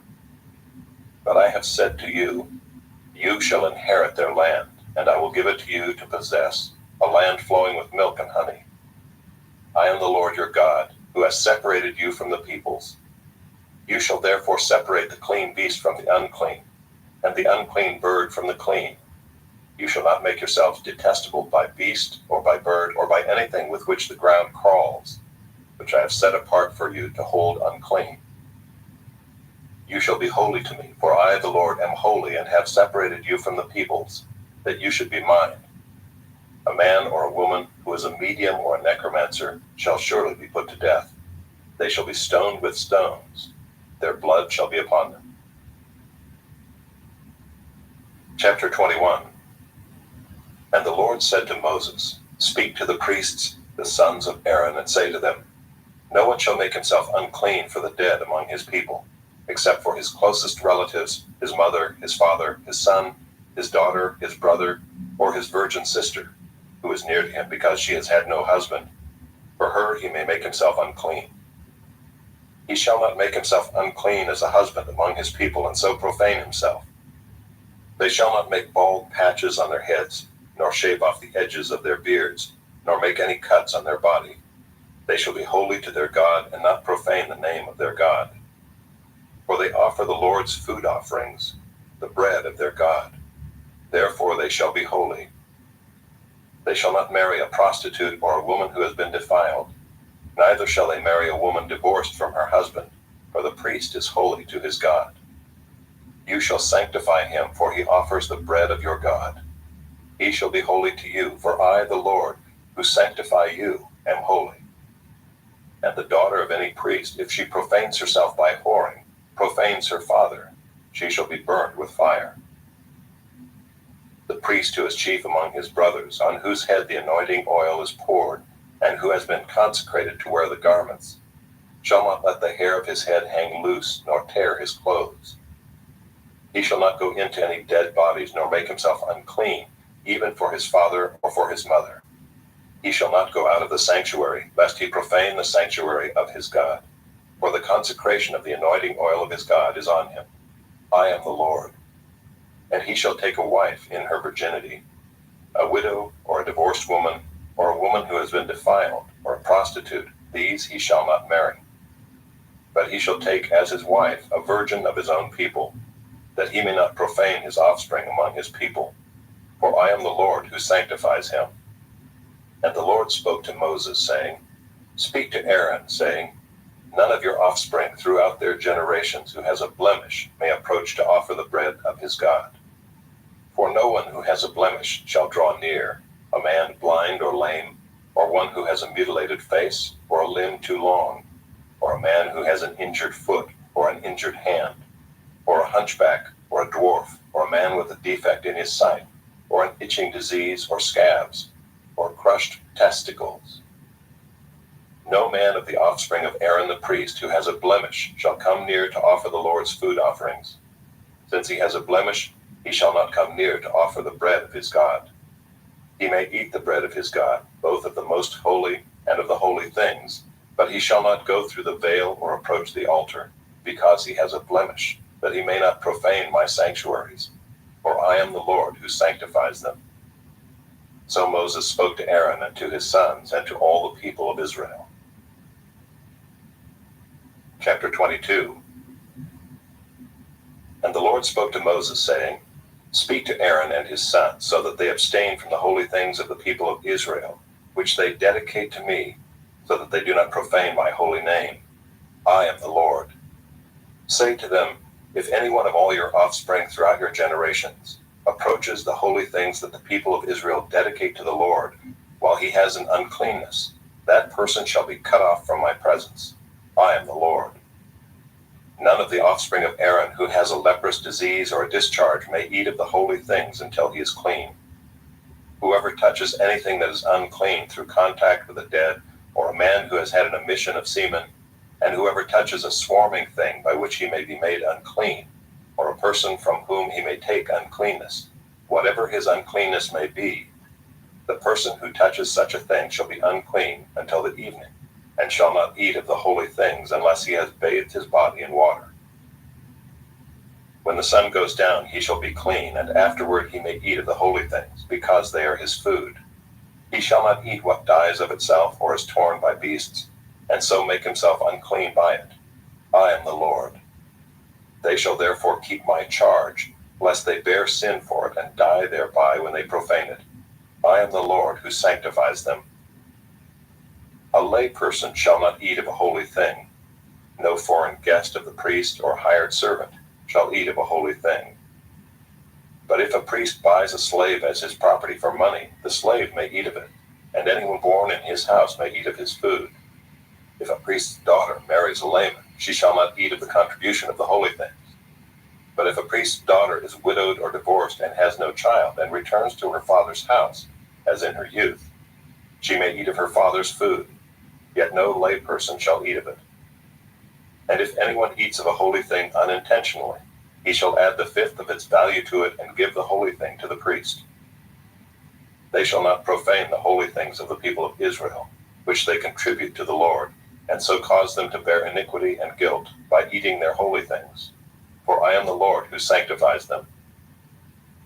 And the Lord spoke to Moses, saying, Speak to Aaron and his sons and all the people of Israel, and say to them, when any one of the house of Israel or of the sojourners in Israel presents a burnt offering as his offering, or any of their vows or freewill offerings that they offer to the Lord, if it is to be accepted for you, it shall be a male without blemish, of the bulls or the sheep or the goats.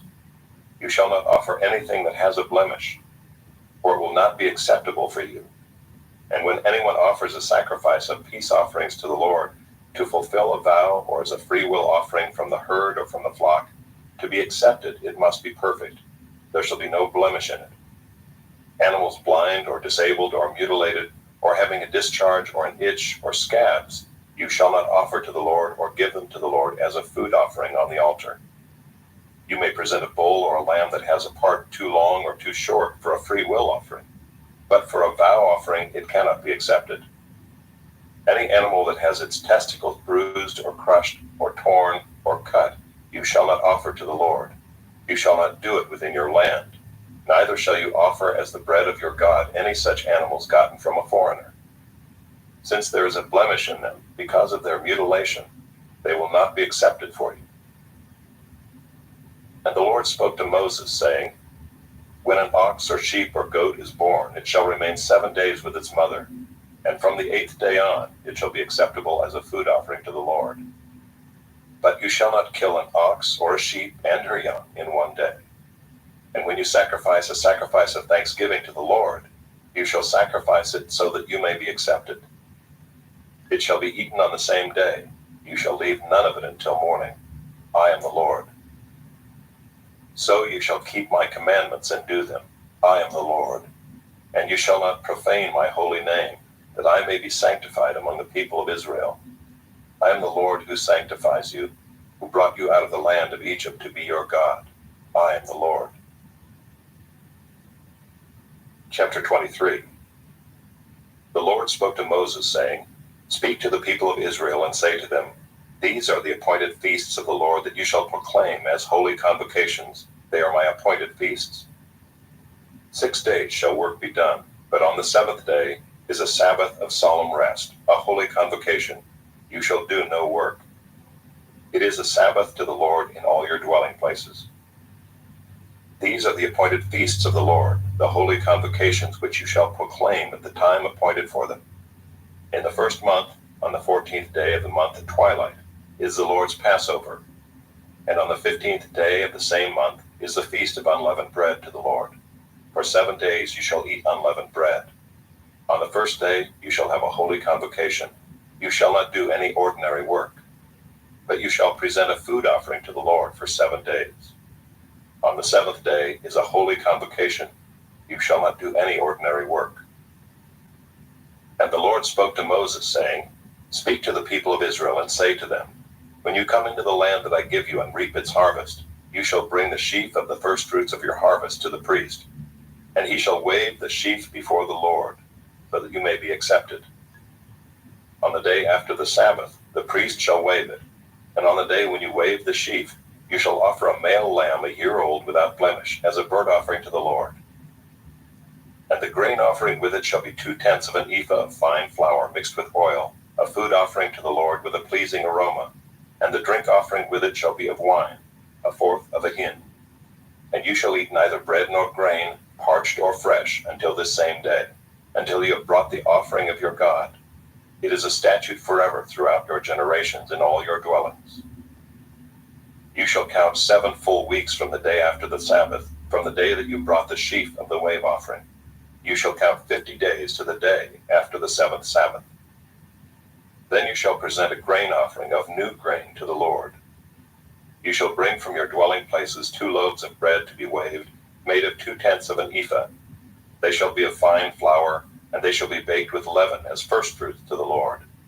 And you shall present with the bread 7 lambs a year old without blemish, and 1 bull from the herd, and 2 rams.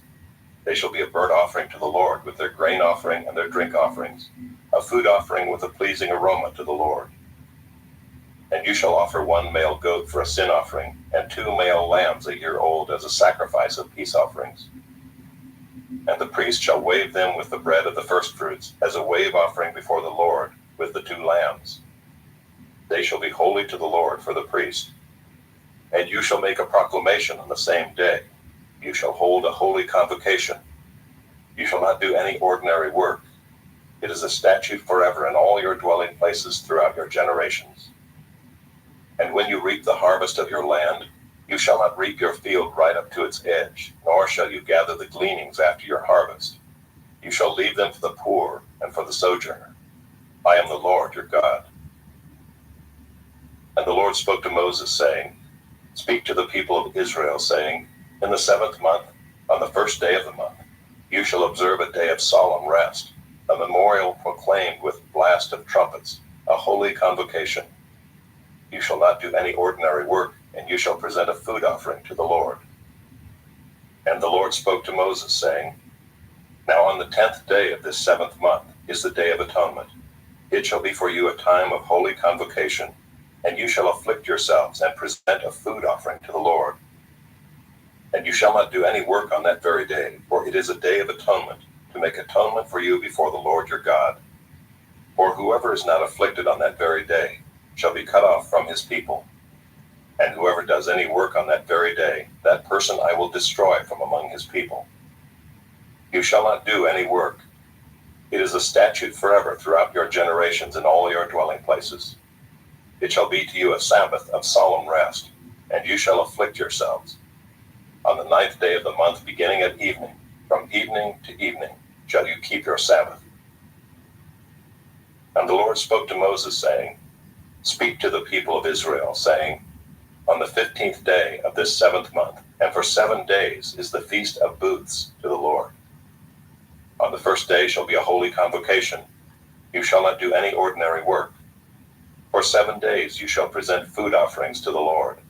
On the 8th day you shall hold a holy convocation and present a food offering to the Lord. It is a solemn assembly. You shall not do any ordinary work. These are the appointed feasts of the Lord, which you shall proclaim as times of holy convocation, for presenting to the Lord food offerings, burnt offerings, and grain offerings, sacrifices and drink offerings, each on its proper day, besides the Lord's Sabbaths, and besides your gifts, and besides all your vow offerings, and besides all your free will offerings, which you give to the Lord. On the 15th day of the 7th month, when you have gathered in the produce of the land, you shall celebrate the feast of the Lord 7 days. On the first day shall be a solemn rest, and on the 8th day shall be a solemn rest. And you shall take on the first day the fruit of splendid trees, branches of palm trees and boughs of leafy trees and willows of the brook. And you shall rejoice before the Lord your God 7 days.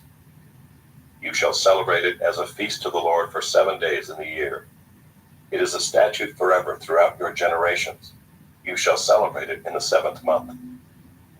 You shall dwell in booths for 7 days. All native Israelites shall dwell in booths, that your generations may know that I made the people of Israel dwell in booths when I brought them out of the land of Egypt. I am the Lord your God. Thus Moses declared to the people of Israel the appointed feasts of the Lord. Chapter 24.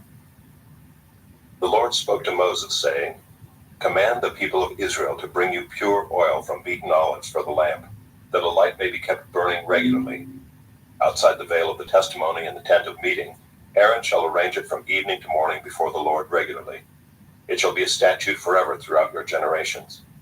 He shall arrange the lamps on the lampstand of pure gold before the Lord regularly. You shall take fine flour and bake 12 loaves from it. 2/10 of an ephah shall be in each loaf, and you shall set them in 2 piles, 6 in a pile, on the table of pure gold before the Lord. And you shall put pure frankincense on each pile, that it may go with the bread as a memorial portion, as a food offering to the Lord.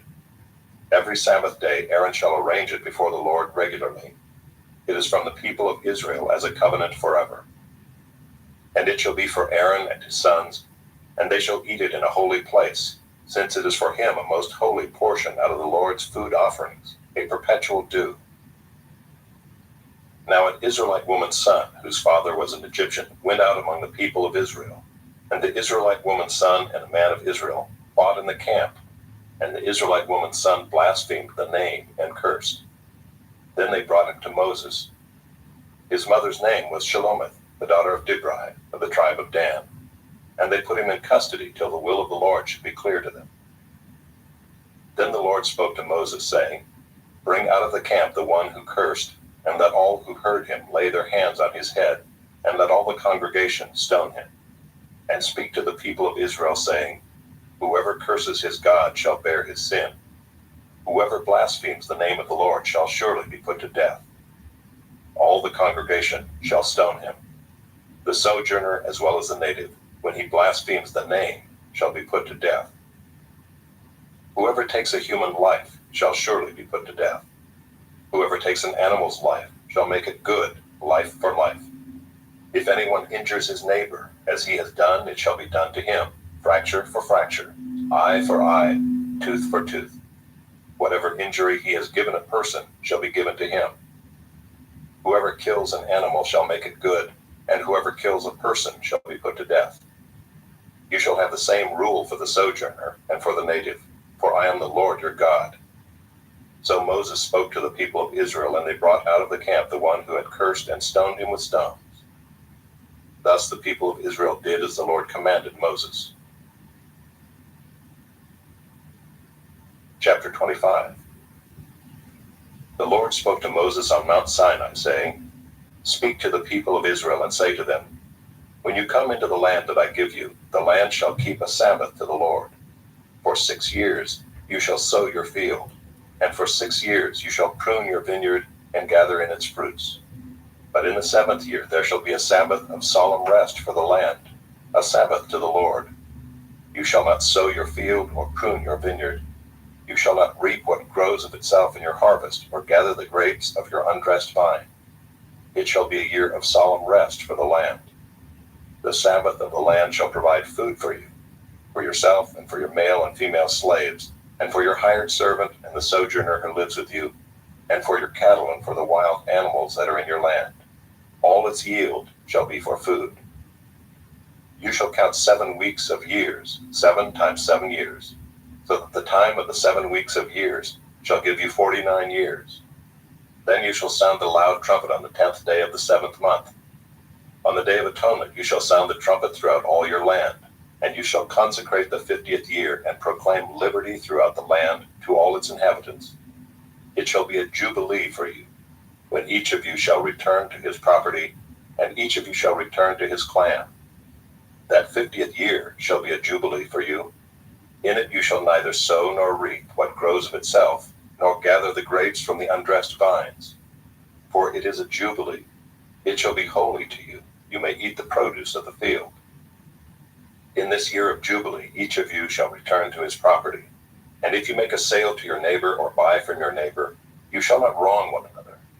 You shall pay your neighbor according to the number of years after the jubilee, and he shall sell to you according to the number of years for crops. If the years are many, you shall increase the price, and if the years are few, you shall reduce the price. For it is the number of the crops that he is selling to you. You shall not wrong one another, but you shall fear your God, for I am the Lord your God.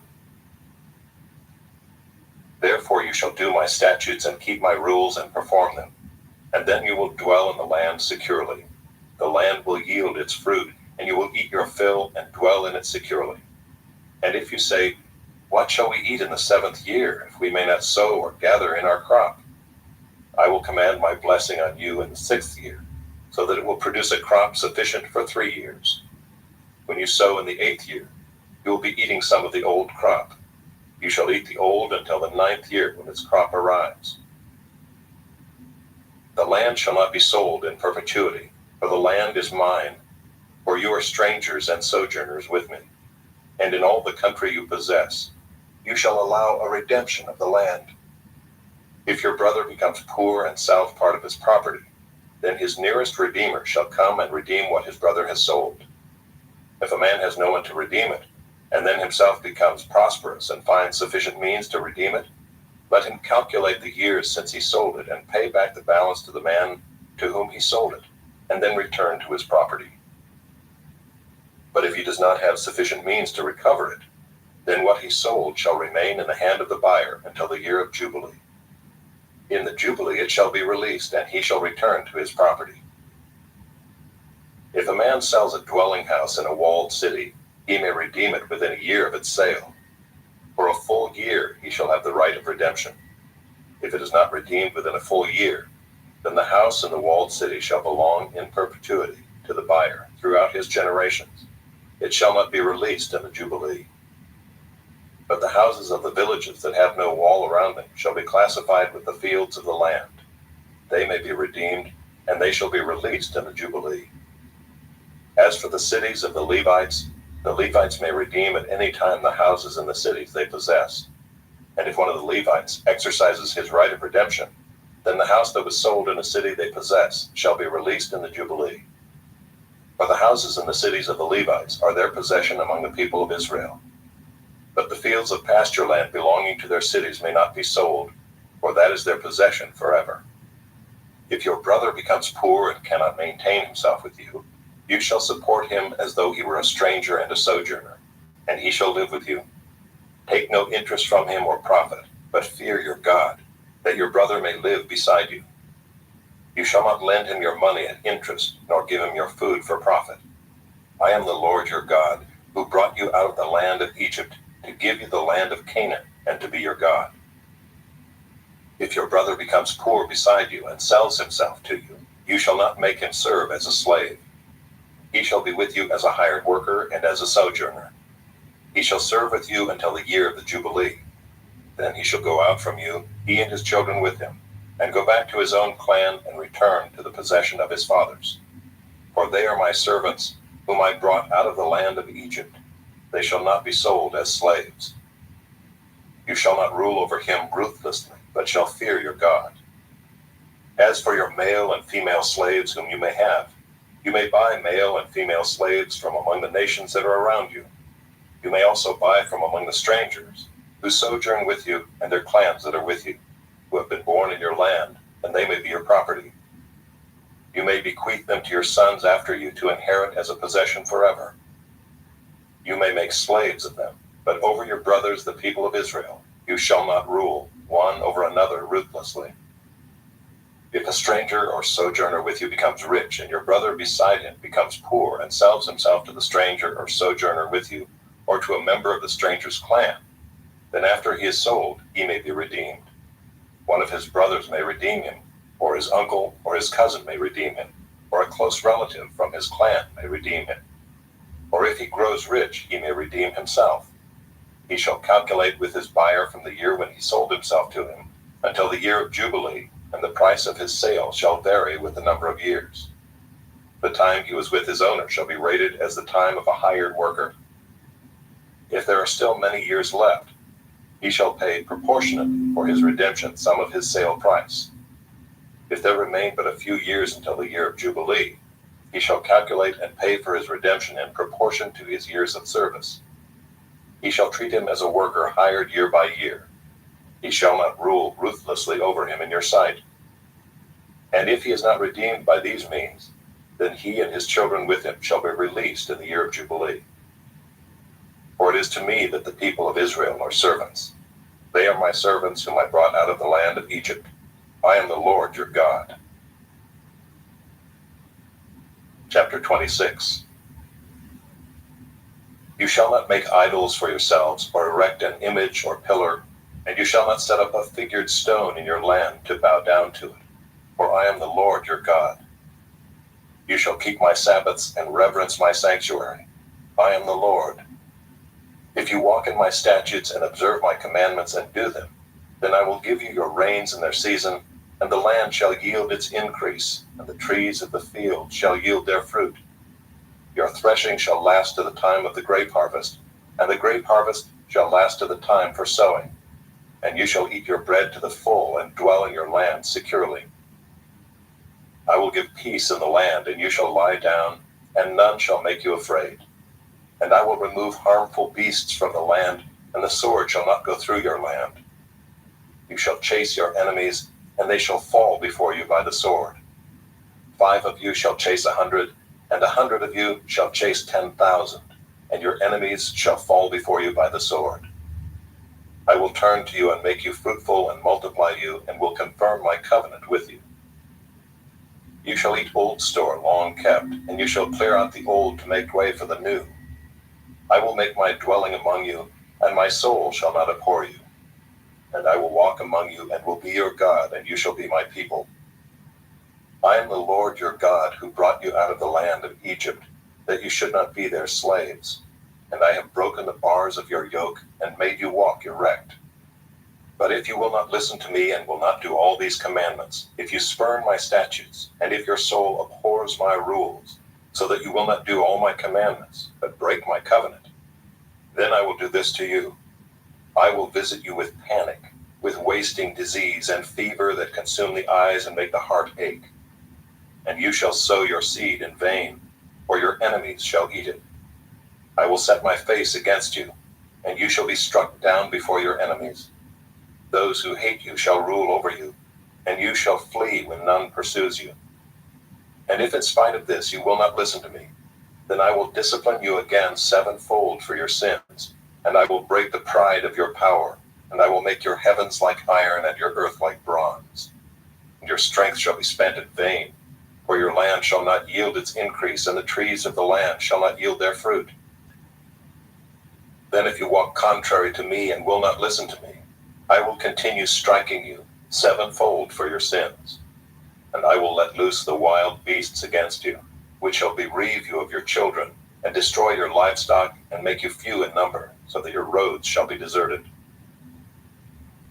And if by this discipline you are not turned to me, but walk contrary to me, then I also will walk contrary to you, and I myself will strike you sevenfold for your sins, and I will bring a sword upon you that shall execute vengeance for the covenant. And if you gather within your cities, I will send pestilence among you, and you shall be delivered into the hand of the enemy. When I break your supply of bread, 10 women shall bake your bread in a single oven, and shall dole out your bread again by weight, and you shall eat and not be satisfied. But if in spite of this you will not listen to me, but walk contrary to me, then I will walk contrary to you in fury, and I myself will discipline you sevenfold for your sins. You shall eat the flesh of your sons, and you shall eat the flesh of your daughters. And I will destroy your high places and cut down your incense altars, and cast your dead bodies upon the dead bodies of your idols, and my soul will abhor you. And I will lay your cities waste, and will make your sanctuaries desolate, and I will not smell your pleasing aromas. And I myself will devastate the land, so that your enemies who settle in it shall be appalled at it. And I will scatter you among the nations, and I will unsheathe the sword after you. And your land shall be a desolation, and your cities shall be a waste. Then the land shall enjoy its Sabbaths as long as it lies desolate, while you are in your enemy's land. Then the land shall rest and enjoy its Sabbaths. As long as it lies desolate, it shall have rest, the rest that it did not have on your Sabbaths when you were dwelling in it. And as for those of you who are left, I will send faintness into their hearts in the lands of their enemies. The sound of a driven leaf shall put them to flight, and they shall flee as one flees from the sword, and they shall fall when none pursues. They shall stumble over one another as if to escape a sword, though none pursues. And you shall have no power to stand before your enemies, and you shall perish among the nations, and the land of your enemies shall eat you up.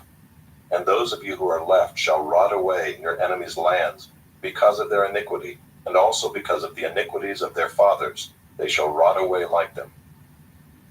But if they confess their iniquity and the iniquity of their fathers in their treachery that they committed against me, and also in walking contrary to me, so that I walked contrary to them and brought them into the land of their enemies, if then their uncircumcised heart is humbled, and they make amends for their iniquity, then I will remember my covenant with Jacob, and I will remember my covenant with Isaac, and my covenant with Abraham, and I will remember the land. But the land shall be abandoned by them, and enjoy its Sabbaths, while it lies desolate without them. And they shall make amends for their iniquity, because they spurned my rules, and their soul abhorred my statutes. Yet for all that, when they are in the land of their enemies, I will not spurn them, neither will I abhor them so as to destroy them utterly and break my covenant with them, for I am the Lord their God. But I will for their sake remember the covenant with their forefathers, whom I brought out of the land of Egypt in the sight of the nations, that I might be their God. I am the Lord. These are the statutes and rules and laws that the Lord made between himself and the people of Israel through Moses on Mount Sinai. Chapter 27. The Lord spoke to Moses, saying, "Speak to the people of Israel and say to them, if anyone makes a special vow to the Lord involving the valuation of persons, then the valuation of a male from 20 years old up to 60 years old shall be 50 shekels of silver, according to the shekel of the sanctuary. If the person is a female, the valuation shall be 30 shekels. If the person is from 5 years old up to 20 years old, the valuation shall be for a male 20 shekels, and for a female 10 shekels. If the person is from a month old up to 5 years old, the valuation shall be for a male 5 shekels of silver, and for a female the valuation shall be 3 shekels of silver. And if the person is 60 years old or over, then the valuation for a male shall be 15 shekels, and for a female 10 shekels. And if someone is too poor to pay the valuation, then he shall be made to stand before the priest, and the priest shall value him. The priest shall value him according to what the vower can afford.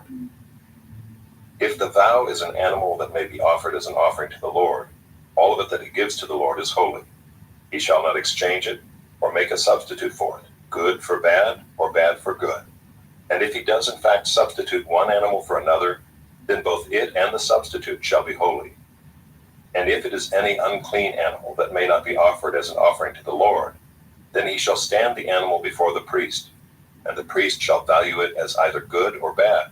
As the priest values it, so it shall be. But if he wishes to redeem it, he shall add a fifth to the valuation. When a man dedicates his house as a holy gift to the Lord, the priest shall value it as either good or bad. As the priest values it, so it shall stand. And if the donor wishes to redeem his house, he shall add a fifth to the valuation price, and it shall be his. If a man dedicates to the Lord part of the land that is his possession, then the valuation shall be in proportion to its seed. A homer of barley seed shall be valued at 50 shekels of silver. If he dedicates his field from the year of Jubilee, the valuation shall stand. But if he dedicates his field after the Jubilee, then the priest shall calculate the price according to the years that remain until the year of Jubilee, and a deduction shall be made from the valuation.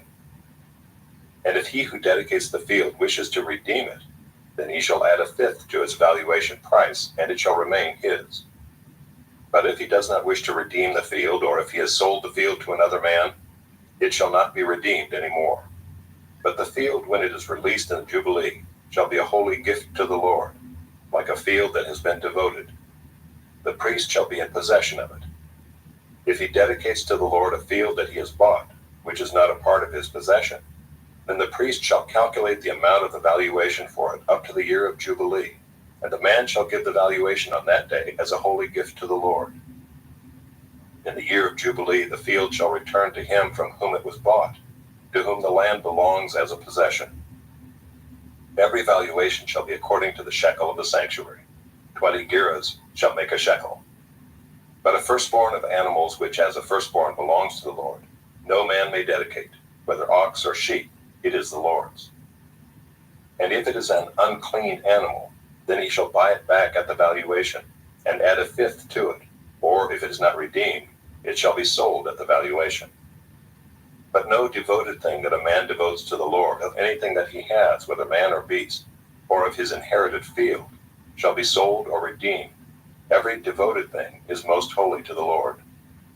No one devoted who is to be devoted for destruction from mankind shall be ransomed. He shall surely be put to death. Every tithe of the land, whether of the seed of the land or of the fruit of the trees, is the Lord's. It is holy to the Lord. If a man wishes to redeem some of his tithe, he shall add a fifth to it. And every tithe of herds and flocks, every 10th animal of all that pass under the herdsman's staff, shall be holy to the Lord. One shall not differentiate between good or bad, neither shall he make a substitute for it. And if he does substitute for it, then both it and the substitute shall be holy. It shall not be redeemed. These are the commandments that the Lord commanded Moses for the people of Israel on Mount Sinai. The Book of Numbers.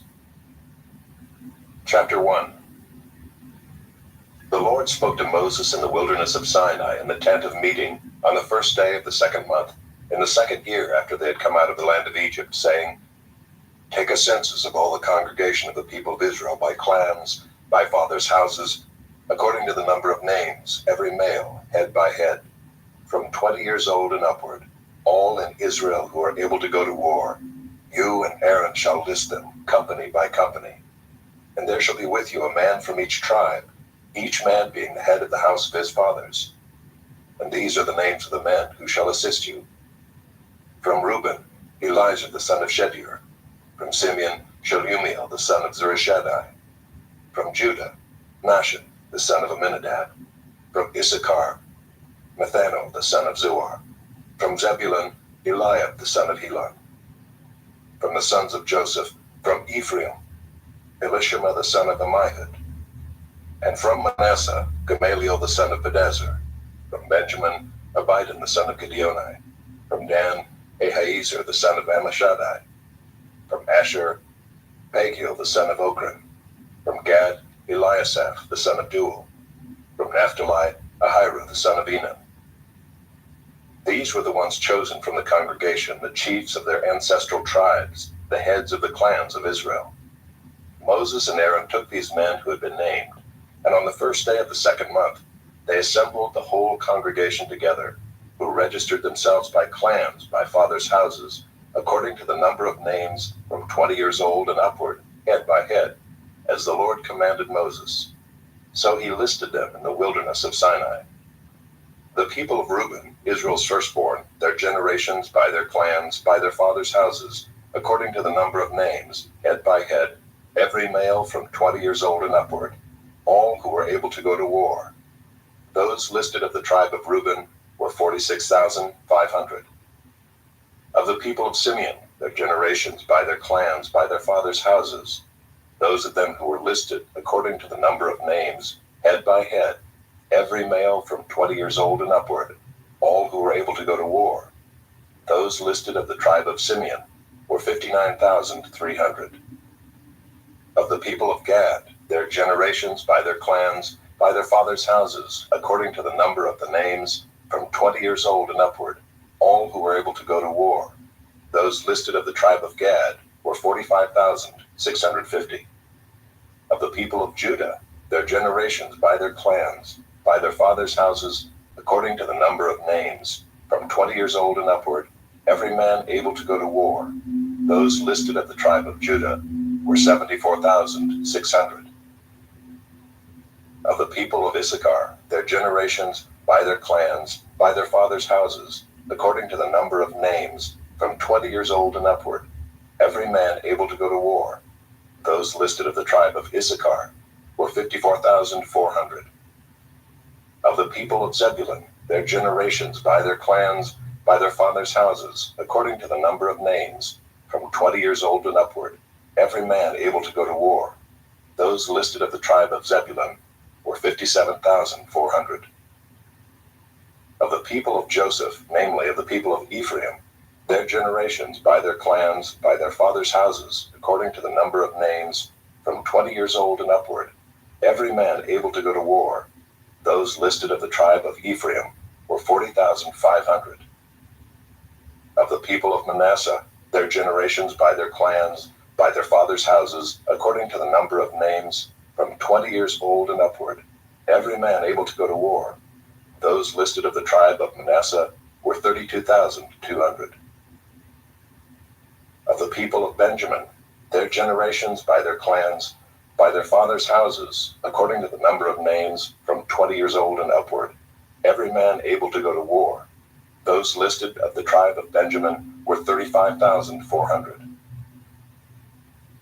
Of the people of Dan, their generations, by their clans, by their fathers' houses, according to the number of names, from 20 years old and upward, every man able to go to war. Those listed of the tribe of Dan were 62,700.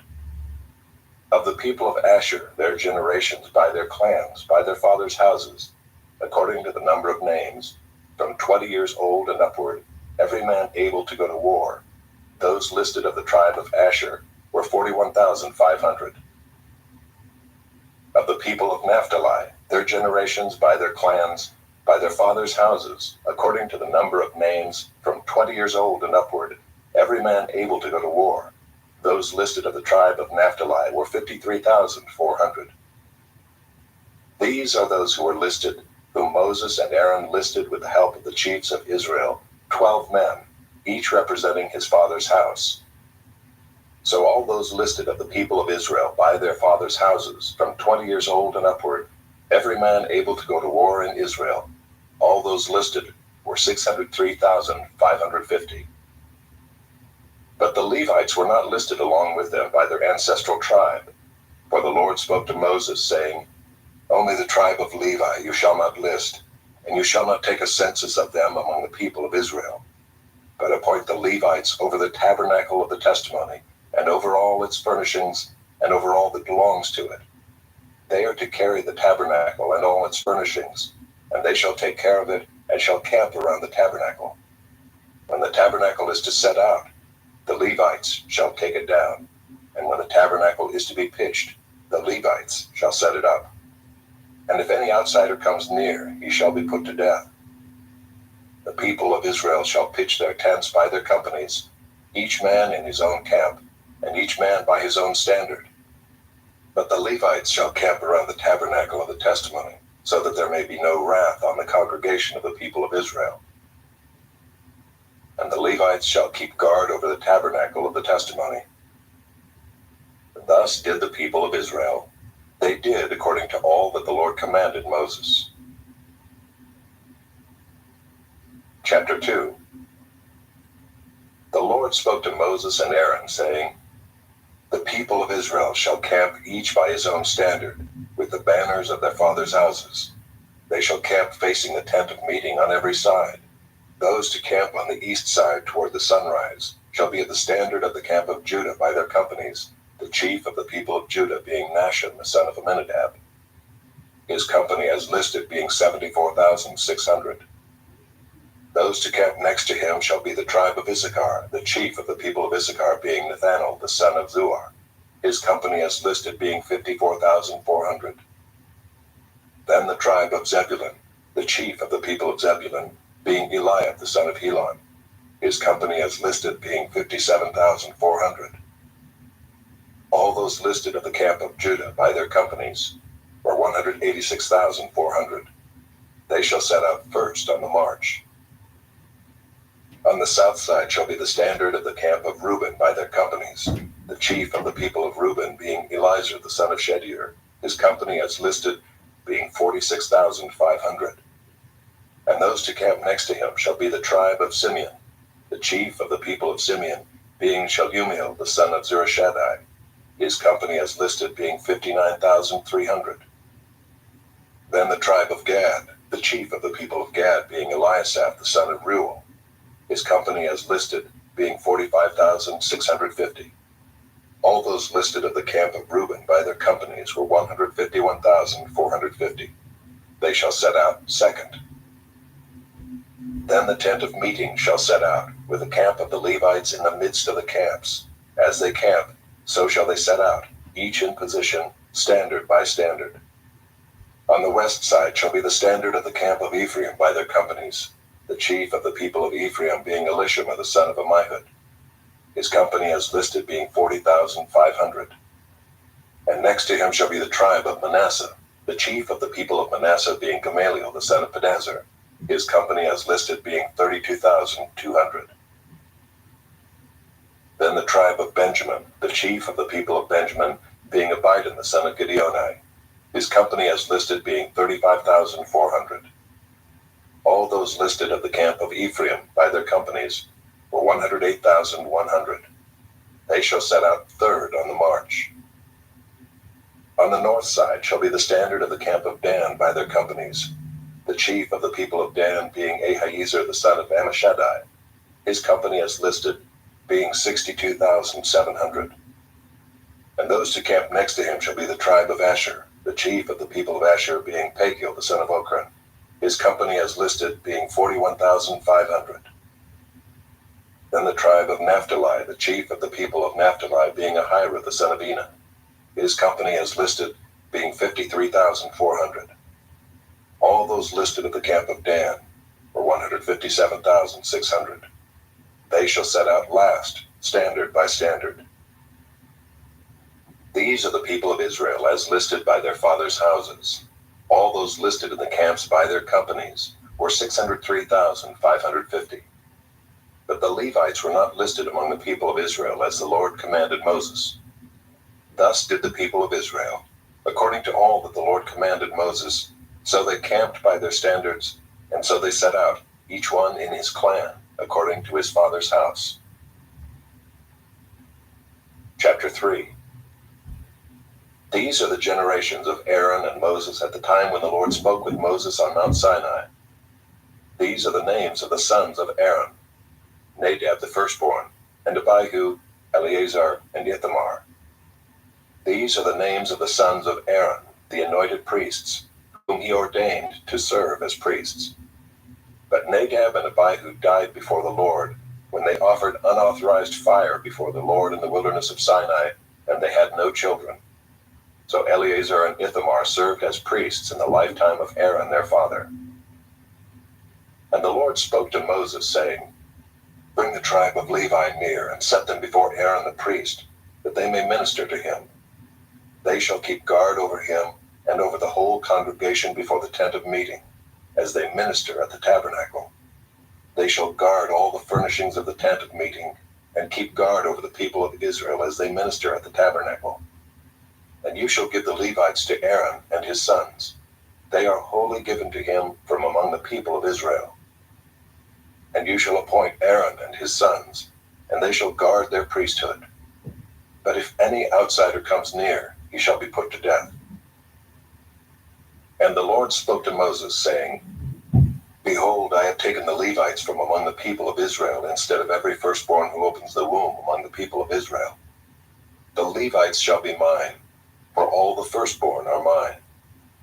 On the day that I struck down all the firstborn in the land of Egypt, I consecrated for my own all the firstborn in Israel, both of man and of beast. They shall be mine. I am the Lord. And the Lord spoke to Moses in the wilderness of Sinai, saying, List the sons of Levi by fathers' houses and by clans. Every male from a month old and upward you shall list. So Moses listed them according to the word of the Lord, as he was commanded. And these were the sons of Levi by their names, Gershon and Kohath and Merari. And these are the names of the sons of Gershon by their clans, Libni and Shimei. And the sons of Kohath by their clans, Amram, Izhar, Hebron, and Uzziel. And the sons of Merari by their clans, Malai and Mushai. These are the clans of the Levites by their fathers' houses. To Gershon belonged the clan of the Libnites and the clan of the Shimeites. These were the clans of the Gershonites. Their listing, according to the number of all the males from a month old and upward, was 7,500. The clans of the Gershonites were to camp behind the tabernacle on the west, with Eliasaph the son of Lael as chief of the father's house of the Gershonites. And the guard duty of the sons of Gershon in the tent of meeting involved the tabernacle, the tent with its covering, the screen for the entrance of the tent of meeting, the hangings of the court, the screen for the door of the court that is around the tabernacle and the altar, and its cords, all the service connected with these. To Kohath belonged the clan of the Amramites, and the clan of the Izharites, and the clan of the Hebronites, and the clan of the Uzzielites. These are the clans of the Kohathites. According to the number of all the males from a month old and upward, there were 8,600 keeping guard over the sanctuary. The clans of the sons of Kohath were to camp on the south side of the tabernacle, with Elizaphan the son of Uzziel as chief of the father's house of the clans of the Kohathites.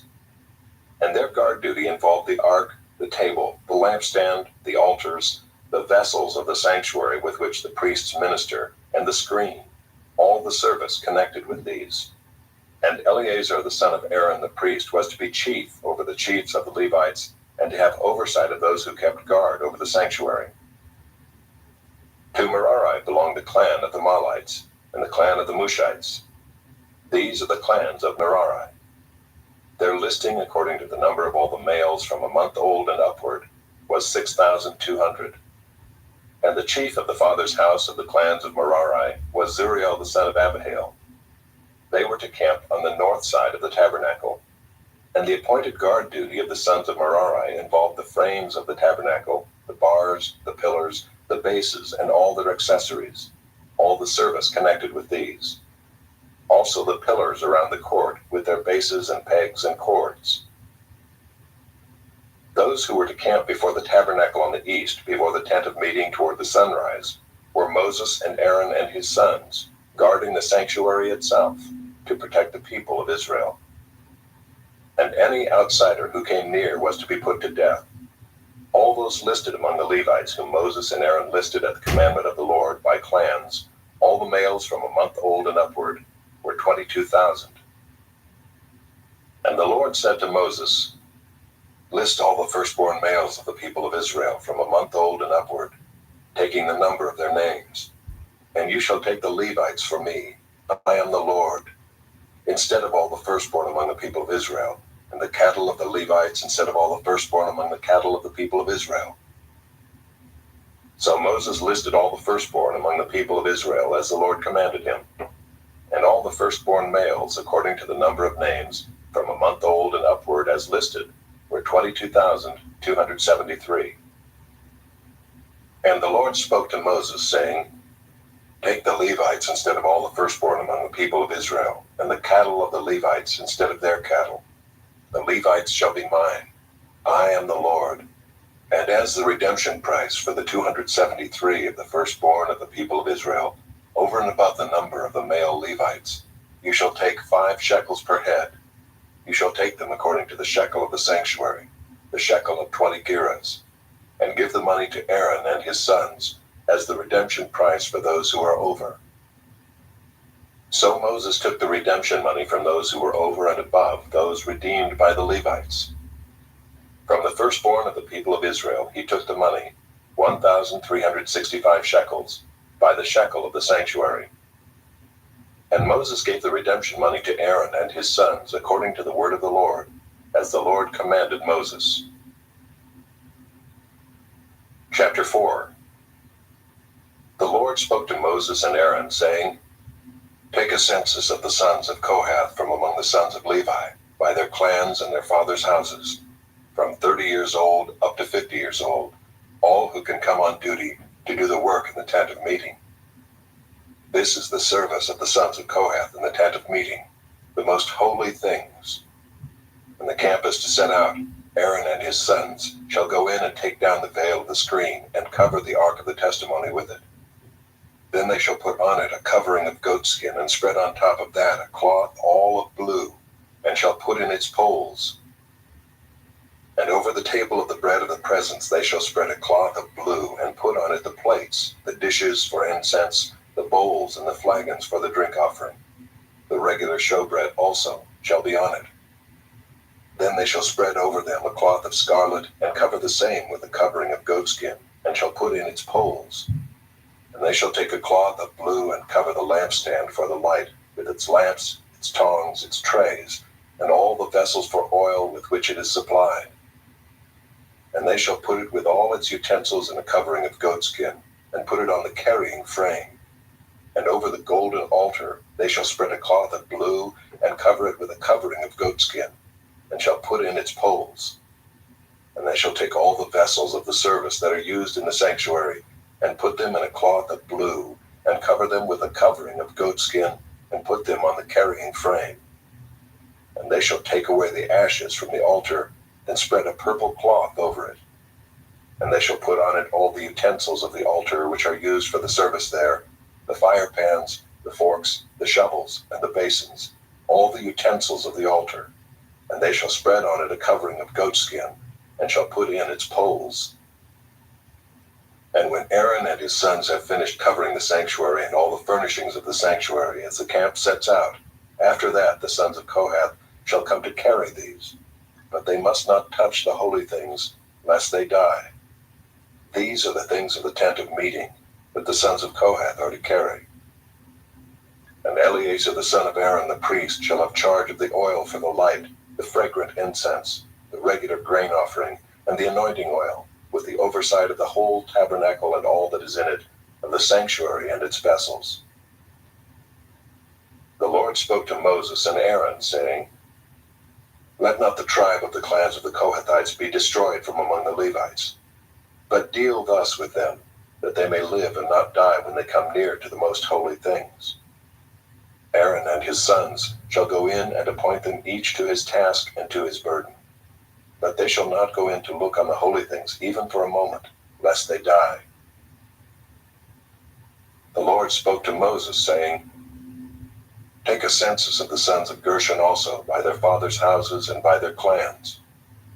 From 30 years old up to 50 years old you shall list them, all who can come to do duty, to do service in the tent of meeting. This is the service of the clans of the Gershonites in serving and bearing burdens. They shall carry the curtains of the tabernacle, and the tent of meeting with its covering, and the covering of goatskin that is on top of it, and the screen for the entrance of the tent of meeting, the hangings of the court, and the screen for the entrance of the gate of the court that is around the tabernacle and the altar, and their cords, and all the equipment for their service. And they shall do all that needs to be done with regard to them. All the service of the sons of the Gershonites shall be at the command of Aaron and his sons, in all that they are to carry, and in all that they have to do. And you shall assign to their charge all that they are to carry. This is the service of the clans of the sons of the Gershonites in the tent of meeting, and their guard duty is to be under the direction of Ithamar the son of Aaron the priest. As for the sons of Merari, you shall list them by their clans and their fathers' houses. From 30 years old up to 50 years old you shall list them, everyone who can come on duty, to do the service of the tent of meeting. And this is what they are charged to carry, as the whole of their service in the tent of meeting: the frames of the tabernacle, with its bars, pillars, and bases, and the pillars around the court with their bases, pegs, and cords, with all their equipment and all their accessories. And you shall list by name the objects that they are required to carry. This is the service of the clans of the sons of Merari, the whole of their service in the tent of meeting, under the direction of Ithamar the son of Aaron the priest. And Moses and Aaron and the chiefs of the congregation listed the sons of the Kohathites by their clans and their fathers' houses, from 30 years old up to 50 years old, everyone who could come on duty for service in the tent of meeting. And those listed by clans were 2,750. This was the list of the clans of the Kohathites, all who served in the tent of meeting, whom Moses and Aaron listed, according to the commandment of the Lord by Moses. Those listed of the sons of Gershon by their clans and their fathers' houses, from 30 years old up to 50 years old, everyone who could come on duty for service in the tent of meeting. Those listed by their clans and their fathers' houses were 2,630. This was the list of the clans of the sons of Gershon, all who served in the tent of meeting, whom Moses and Aaron listed according to the commandment of the Lord.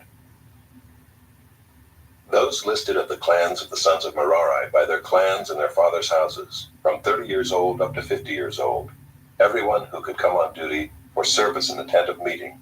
Those listed by clans were 3,200.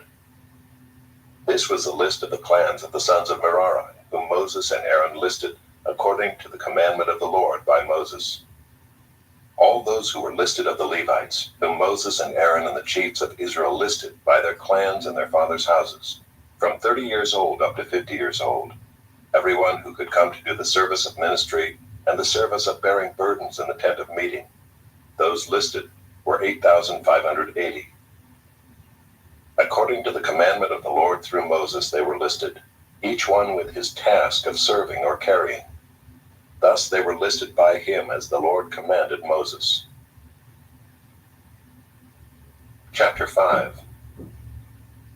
The Lord spoke to Moses, saying, Command the people of Israel that they put out of the camp everyone who is leprous, or has a discharge, and everyone who is unclean through contact with the dead.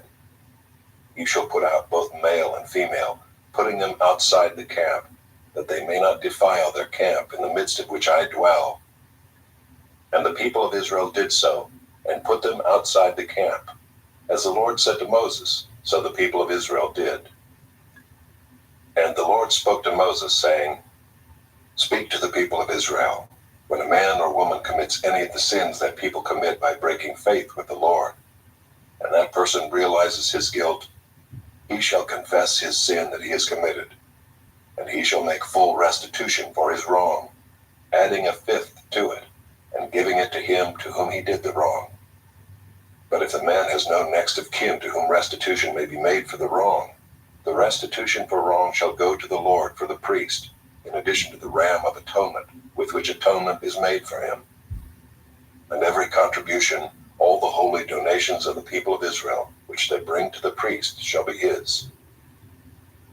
Each one shall keep his holy donations. Whatever anyone gives to the priest shall be his. And the Lord spoke to Moses, saying, Speak to the people of Israel. If any man's wife goes astray and breaks faith with him, if a man lies with her sexually, and it is hidden from the eyes of her husband, and she is undetected, though she has defiled herself, and there is no witness against her, since she was not taken in the act, and if the spirit of jealousy comes over him, and he is jealous of his wife who has defiled herself, or if the spirit of jealousy comes over him, and he is jealous of his wife, though she has not defiled herself, then the man shall bring his wife to the priest, and bring the offering required of her, 1/10 of an ephah of barley flour.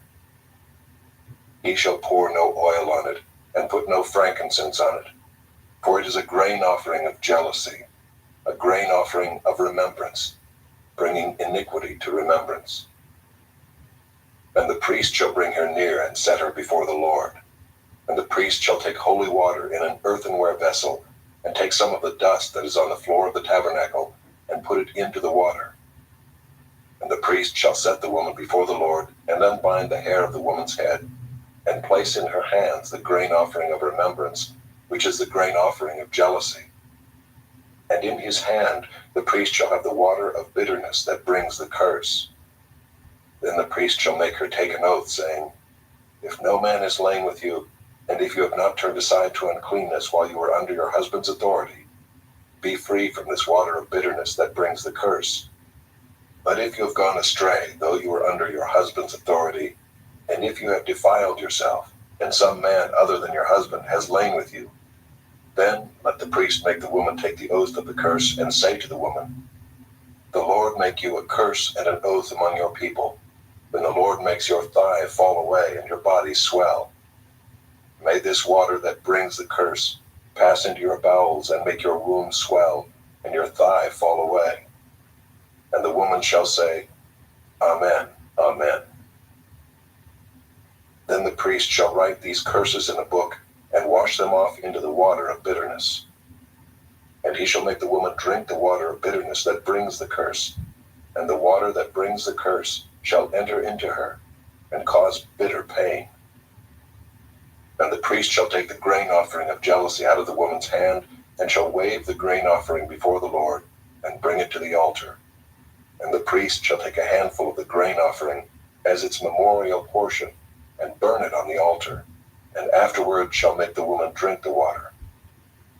And when he has made her drink the water, then if she has defiled herself and has broken faith with her husband, the water that brings the curse shall enter into her and cause bitter pain, and her womb shall swell, and her thigh shall fall away, and the woman shall become a curse among her people.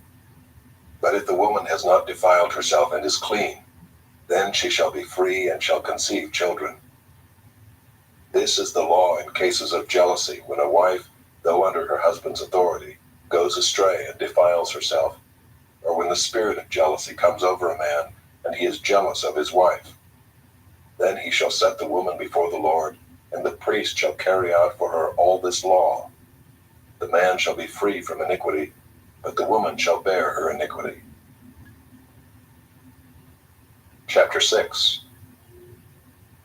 And the Lord spoke to Moses, saying, Speak to the people of Israel, and say to them, When either a man or a woman makes a special vow, the vow of a Nazirite, to separate himself to the Lord, he shall separate himself from wine and strong drink. He shall drink no vinegar made from wine or strong drink, and shall not drink any juice of grapes, or eat grapes, fresh or dried. All the days of his separation he shall eat nothing that is produced by the grapevine, not even the seeds or the skins. All the days of his vow of separation, no razor shall touch his head. Until the time is completed for which he separates himself to the Lord, he shall be holy. He shall let the locks of hair of his head grow long. All the days that he separates himself to the Lord, he shall not go near a dead body, not even for his father or for his mother, or brother or sister, if they die, shall he make himself unclean, because his separation to God is on his head. All the days of his separation he is holy to the Lord. And if any man dies very suddenly beside him, and he defiles his consecrated head, then he shall shave his head on the day of his cleansing. On the 7th day he shall shave it. On the 8th day he shall bring 2 turtle doves or 2 pigeons to the priest, to the entrance of the tent of meeting, and the priest shall offer one for a sin offering, and the other for a burnt offering, and make atonement for him, because he sinned by reason of the dead body. And he shall consecrate his head that same day, and separate himself to the Lord for the days of his separation, and bring a male lamb a year old for a guilt offering. But the previous period shall be void, because his separation was defiled. And this is the law for the Nazirite, when the time of his separation has been completed. He shall be brought to the entrance of the tent of meeting, and he shall bring his gift to the Lord, 1 male lamb a year old without blemish for a burnt offering, and 1 ewe lamb a year old without blemish as a sin offering, and 1 ram without blemish as a peace offering. and a basket of unleavened bread, loaves of fine flour mixed with oil, and unleavened wafers smeared with oil, and their grain offering and their drink offerings. And the priest shall bring them before the Lord and offer his sin offering and his burnt offering, and he shall offer the ram as a sacrifice of peace offering to the Lord, with the basket of unleavened bread.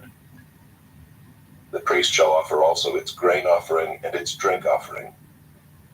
And the Nazirite shall shave his consecrated head at the entrance of the tent of meeting, and shall take the hair from his consecrated head, and put it on the fire that is under the sacrifice of the peace offering. And the priest shall take the shoulder of the ram when it is boiled, and one unleavened loaf out of the basket, and one unleavened wafer, and shall put them on the hands of the Nazirite, after he has shaved the hair of his consecration. And the priest shall wave them for a wave offering before the Lord. They are a holy portion for the priest, together with the breast that is waved, and the thigh that is contributed. And after that the Nazirite may drink wine. This is the law of the Nazirite. But if he vows an offering to the Lord above his Nazirite vow, as he can afford, in exact accordance with the vow that he takes, then he shall do in addition to the law of the Nazirite. The Lord spoke to Moses, saying, Speak to Aaron and his sons, saying, Thus you shall bless the people of Israel. You shall say to them, The Lord bless you and keep you. The Lord make his face to shine upon you, and be gracious to you. The Lord lift up his countenance upon you, and give you peace. So shall they put my name upon the people of Israel, and I will bless them. Chapter 7. On the day when Moses had finished setting up the tabernacle, and had anointed and consecrated it with all its furnishings, and had anointed and consecrated the altar with all its utensils, the chiefs of Israel, heads of their fathers' houses, who were the chiefs of the tribes, who were over those who were listed, approached and brought their offerings before the Lord, 6 wagons and 12 oxen, a wagon for every 2 of the chiefs, and for each one an ox. They brought them before the tabernacle. Then the Lord said to Moses, Accept these from them, that they may be used in the service of the tent of meeting, and give them to the Levites, to each man according to his service. So Moses took the wagons and the oxen, and gave them to the Levites. 2 wagons and 4 oxen he gave to the sons of Gershon, according to their service. And 4 wagons and 8 oxen he gave to the sons of Merari, according to their service, under the direction of Ithamar the son of Aaron the priest. But to the sons of Kohath he gave none, because they were charged with the service of the holy things that had to be carried on the shoulder. And the chiefs offered offerings for the dedication of the altar on the day it was anointed, and the chiefs offered their offering before the altar. And the Lord said to Moses, They shall offer their offerings, 1 chief each day, for the dedication of the altar. He who offered his offering the first day was Nahshon the son of Amminadab, of the tribe of Judah.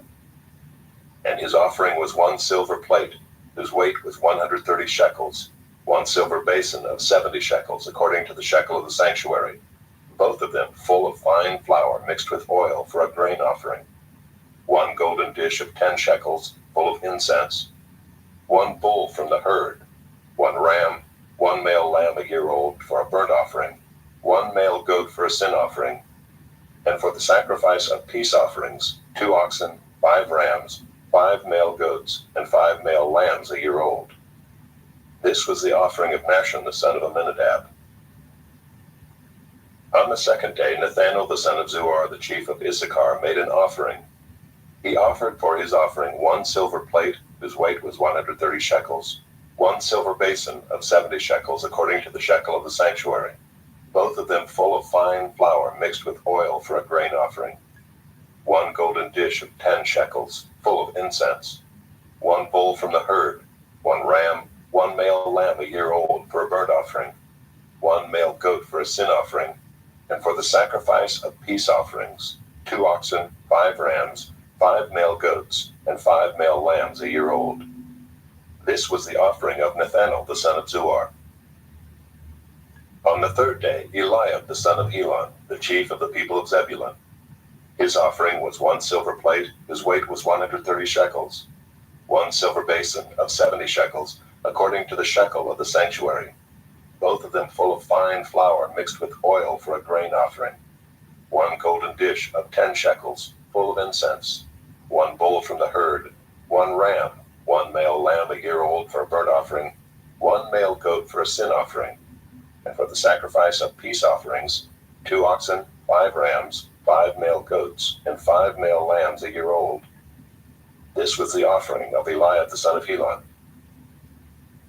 On the 4th day, Eliezer the son of Shedeur, the chief of the people of Reuben. His offering was 1 silver plate, whose weight was 130 shekels, 1 silver basin of 70 shekels, according to the shekel of the sanctuary, both of them full of fine flour mixed with oil for a grain offering. 1 golden dish of 10 shekels, full of incense. 1 bull from the herd. 1 ram, 1 male lamb a year old for a burnt offering. 1 male goat for a sin offering. And for the sacrifice of peace offerings, 2 oxen, 5 rams, 5 male goats, and 5 male lambs a year old. This was the offering of Eliezer the son of Shedeur. On the 5th day, Shelumiel the son of Zurishaddai, the chief of the people of Simeon. His offering was 1 silver plate, whose weight was 130 shekels, 1 silver basin of 70 shekels, according to the shekel of the sanctuary, both of them full of fine flour mixed with oil for a grain offering.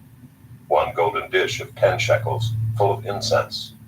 1 bull from the herd. 1 ram. 1 male lamb a year old for a burnt offering. 1 male goat for a sin offering. And for the sacrifice of peace offerings, 2 oxen, 5 rams, 5 male goats, and 5 male lambs a year old. This was the offering of Shelumiel the son of Zurishaddai. On the 6th day, Eliasaph the son of Deuel, the chief of the people of Gad. His offering was 1 silver plate, whose weight was 130 shekels, 1 silver basin of 70 shekels, according to the shekel of the sanctuary, both of them full of fine flour mixed with oil for a grain offering. 1 golden dish of 10 shekels, full of incense.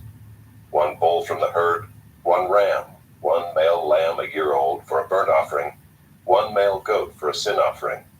And for the sacrifice of peace offerings, 2 oxen, 5 rams, 5 male goats, and 5 male lambs a year old. This was the offering of Eliasaph the son of Deuel. On the 7th day, Elishama the son of Ammihud, the chief of the people of Ephraim. His offering was 1 silver plate, whose weight was 130 shekels, 1 silver basin of 70 shekels, according to the shekel of the sanctuary, both of them full of fine flour mixed with oil for a grain offering. 1 golden dish of 10 shekels, full of incense. 1 bull from the herd. 1 ram, 1 male lamb a year old for a burnt offering. 1 male goat for a sin offering. And for the sacrifice of peace offerings, 2 oxen, 5 rams, 5 male goats, and 5 male lambs a year old. This was the offering of Elishama the son of Ammihud. On the 8th day, Gamaliel the son of Pedazur, the chief of the people of Manasseh.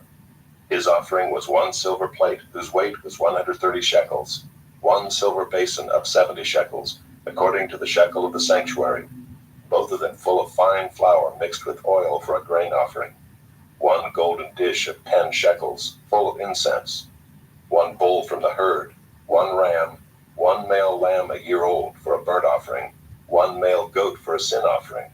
And for the sacrifice of peace offerings, 2 oxen, 5 rams, 5 male goats, and 5 male lambs a year old. This was the offering of Gamaliel the son of Pedazur. On the 9th day, Abidan the son of Gideoni, the chief of the people of Benjamin.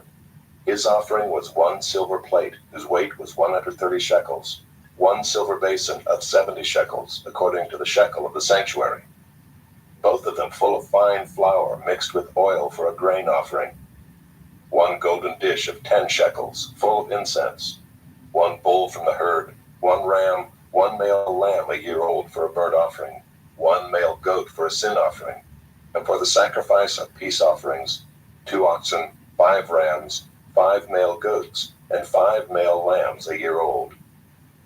This was the offering of Abidan the son of Gideoni. On the 10th day, Ahiezer the son of Ammishaddai, the chief of the people of Dan. His offering was 1 silver plate, whose weight was 130 shekels, 1 silver basin of 70 shekels, according to the shekel of the sanctuary, both of them full of fine flour mixed with oil for a grain offering.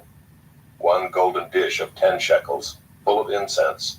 1 bull from the herd, 1 ram, 1 male lamb a year old for a burnt offering, 1 male goat for a sin offering. And for the sacrifice of peace offerings, 2 oxen, 5 rams, 5 male goats, and 5 male lambs a year old. This was the offering of Ahiezer the son of Ammishaddai. On the 11th day, Pagiel the son of Okran, the chief of the people of Asher, his offering was 1 silver plate, whose weight was 130 shekels, 1 silver basin of 70 shekels, according to the shekel of the sanctuary, both of them full of fine flour mixed with oil for a grain offering. 1 golden dish of 10 shekels, full of incense.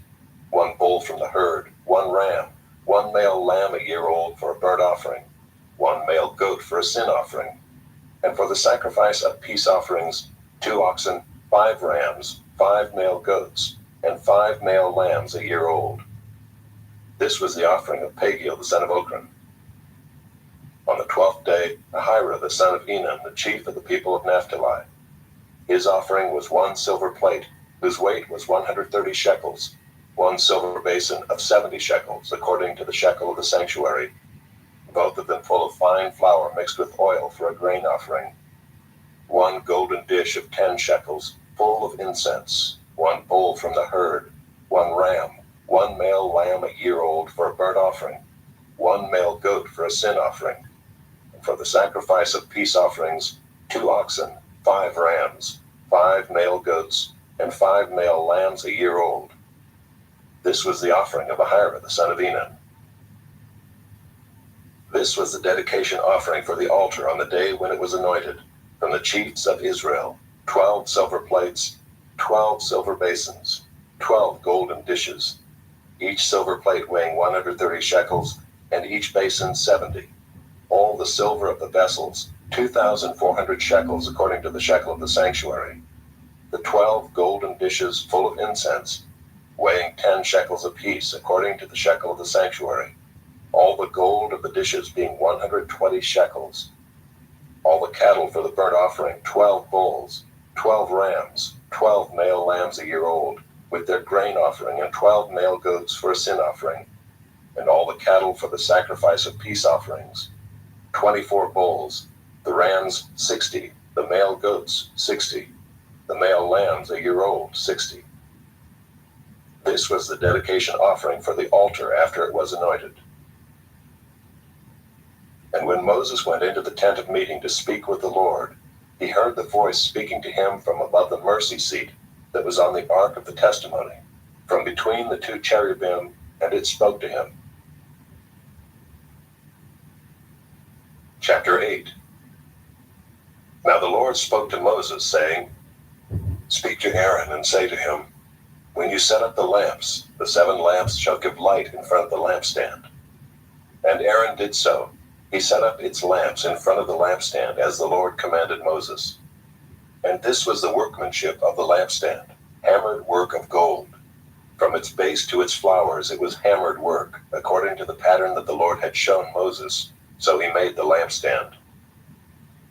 And the Lord spoke to Moses, saying, Take the Levites from among the people of Israel and cleanse them. Thus you shall do to them to cleanse them. Sprinkle the water of purification upon them, and let them go with the razor over all their body, and wash their clothes and cleanse themselves. Then let them take a bull from the herd, and its grain offering of fine flour mixed with oil. And you shall take another bull from the herd for a sin offering. And you shall bring the Levites before the tent of meeting, and assemble the whole congregation of the people of Israel. When you bring the Levites before the Lord, the people of Israel shall lay their hands on the Levites. And Aaron shall offer the Levites before the Lord as a wave offering from the people of Israel, that they may do the service of the Lord. Then the Levites shall lay their hands on the heads of the bulls, and you shall offer the one for a sin offering, and the other for a burnt offering to the Lord to make atonement for the Levites. And you shall set the Levites before Aaron and his sons, and shall offer them as a wave offering to the Lord. Thus you shall separate the Levites from among the people of Israel, and the Levites shall be mine. And after that the Levites shall go in to serve at the tent of meeting, when you have cleansed them and offered them as a wave offering. For they are wholly given to me from among the people of Israel. Instead of all who open the womb, the firstborn of all the people of Israel, I have taken them for myself. For all the firstborn among the people of Israel are mine, both of man and of beast. On the day that I struck down all the firstborn in the land of Egypt, I consecrated them for myself, and I have taken the Levites instead of all the firstborn among the people of Israel. And I have given the Levites as a gift to Aaron and his sons from among the people of Israel, to do the service for the people of Israel at the tent of meeting, and to make atonement for the people of Israel, that there may be no plague among the people of Israel when the people of Israel come near the sanctuary. Thus did Moses and Aaron and all the congregation of the people of Israel to the Levites. According to all that the Lord commanded Moses concerning the Levites, the people of Israel did to them. And the Levites purified themselves from sin and washed their clothes. And Aaron offered them as a wave offering before the Lord. And Aaron made atonement for them to cleanse them. And after that the Levites went in to do their service in the tent of meeting before Aaron and his sons, as the Lord had commanded Moses concerning the Levites. So they did to them. And the Lord spoke to Moses, saying, This applies to the Levites. From 25 years old and upward, they shall come to do duty in the service of the tent of meeting. And from the age of 50 years they shall withdraw from the duty of the service, and serve no more. They minister to their brothers in the tent of meeting by keeping guard, but they shall do no service. Thus shall you do to the Levites in assigning their duties. Chapter 9. And the Lord spoke to Moses in the wilderness of Sinai in the first month of the second year after they had come out of the land of Egypt, saying, Let the people of Israel keep the Passover at its appointed time. On the 14th day of this month, at twilight, you shall keep it at its appointed time. According to all its statutes and all its rules, you shall keep it. So Moses told the people of Israel that they should keep the Passover. And they kept the Passover in the first month, on the 14th day of the month, at twilight, in the wilderness of Sinai, according to all that the Lord commanded Moses. So the people of Israel did. And there were certain men who were unclean through touching a dead body, so that they could not keep the Passover on that day. And they came before Moses and Aaron on that day. And those men said to him, We are unclean through touching a dead body. Why are we kept from bringing the Lord's offering at its appointed time among the people of Israel? And Moses said to them, Wait that I may hear what the Lord will command concerning you. The Lord spoke to Moses, saying, Speak to the people of Israel, saying, If any one of you or of your descendants is unclean through touching a dead body, or is on a long journey, he shall still keep the Passover to the Lord. In the second month on the 14th day at twilight they shall keep it. They shall eat it with unleavened bread and bitter herbs. They shall leave none of it until the morning, nor break any of its bones. According to all the statute for the Passover they shall keep it. But if anyone who is clean and is not on a journey fails to keep the Passover, that person shall be cut off from his people, because he did not bring the Lord's offering at its appointed time. That man shall bear his sin. And if a stranger sojourns among you and would keep the Passover to the Lord, according to the statute of the Passover and according to its rule, so shall he do. You shall have one statute, both for the sojourner and for the native. On the day that the tabernacle was set up, the cloud covered the tabernacle, the tent of the testimony, and at evening it was over the tabernacle like the appearance of fire until morning. So it was always. The cloud covered it by day, and the appearance of fire by night.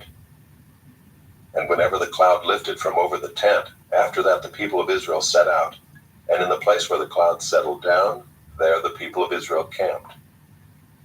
At the command of the Lord the people of Israel set out, and at the command of the Lord they camped. As long as the cloud rested over the tabernacle, they remained in camp. Even when the cloud continued over the tabernacle many days, the people of Israel kept the charge of the Lord and did not set out. Sometimes the cloud was a few days over the tabernacle, and according to the command of the Lord, they remained in camp. Then according to the command of the Lord, they set out. And sometimes the cloud remained from evening until morning, and when the cloud lifted in the morning, they set out. or if it continued for a day and a night, when the cloud lifted, they set out. Whether it was 2 days, or a month, or a longer time, that the cloud continued over the tabernacle, abiding there, the people of Israel remained in camp and did not set out, but when it lifted, they set out. At the command of the Lord they camped, and at the command of the Lord they set out. They kept the charge of the Lord, at the command of the Lord by Moses. Chapter 10. The Lord spoke to Moses, saying, Make 2 silver trumpets. Of hammered work you shall make them, and you shall use them for summoning the congregation and for breaking camp. And when both are blown, all the congregation shall gather themselves to you at the entrance of the tent of meeting. But if they blow only one, then the chiefs, the heads of the tribes of Israel, shall gather themselves to you. When you blow an alarm, the camps that are on the east side shall set out. And when you blow an alarm the second time, the camps that are on the south side shall set out. An alarm is to be blown whenever they are to set out. But when the assembly is to be gathered together, you shall blow a long blast, but you shall not sound an alarm. And the sons of Aaron, the priests, shall blow the trumpets. The trumpets shall be to you for a perpetual statute throughout your generations. And when you go to war in your land against the adversary who oppresses you, then you shall sound an alarm with the trumpets, that you may be remembered before the Lord your God, and you shall be saved from your enemies. On the day of your gladness also, and at your appointed feasts, and at the beginnings of your months, you shall blow the trumpets over your burnt offerings and over the sacrifices of your peace offerings. They shall be a reminder of you before your God. I am the Lord your God. In the 2nd year, in the 2nd month, on the 20th day of the month, the cloud lifted from over the tabernacle of the testimony, and the people of Israel set out by stages from the wilderness of Sinai. And the cloud settled down in the wilderness of Paran. They set out for the first time at the command of the Lord by Moses. The standard of the camp of the people of Judah set out first by their companies, and over their company was Nahshon the son of Amminadab. And over the company of the tribe of the people of Issachar was Nathanael the son of Zuar. And over the company of the tribe of the people of Zebulun was Eliab the son of Helon. And when the tabernacle was taken down, the sons of Gershon and the sons of Merari, who carried the tabernacle, set out. And the standard of the camp of Reuben set out by their companies, and over their company was Elizur the son of Shedeur. And over the company of the tribe of the people of Simeon was Shelumiel the son of Zurishaddai.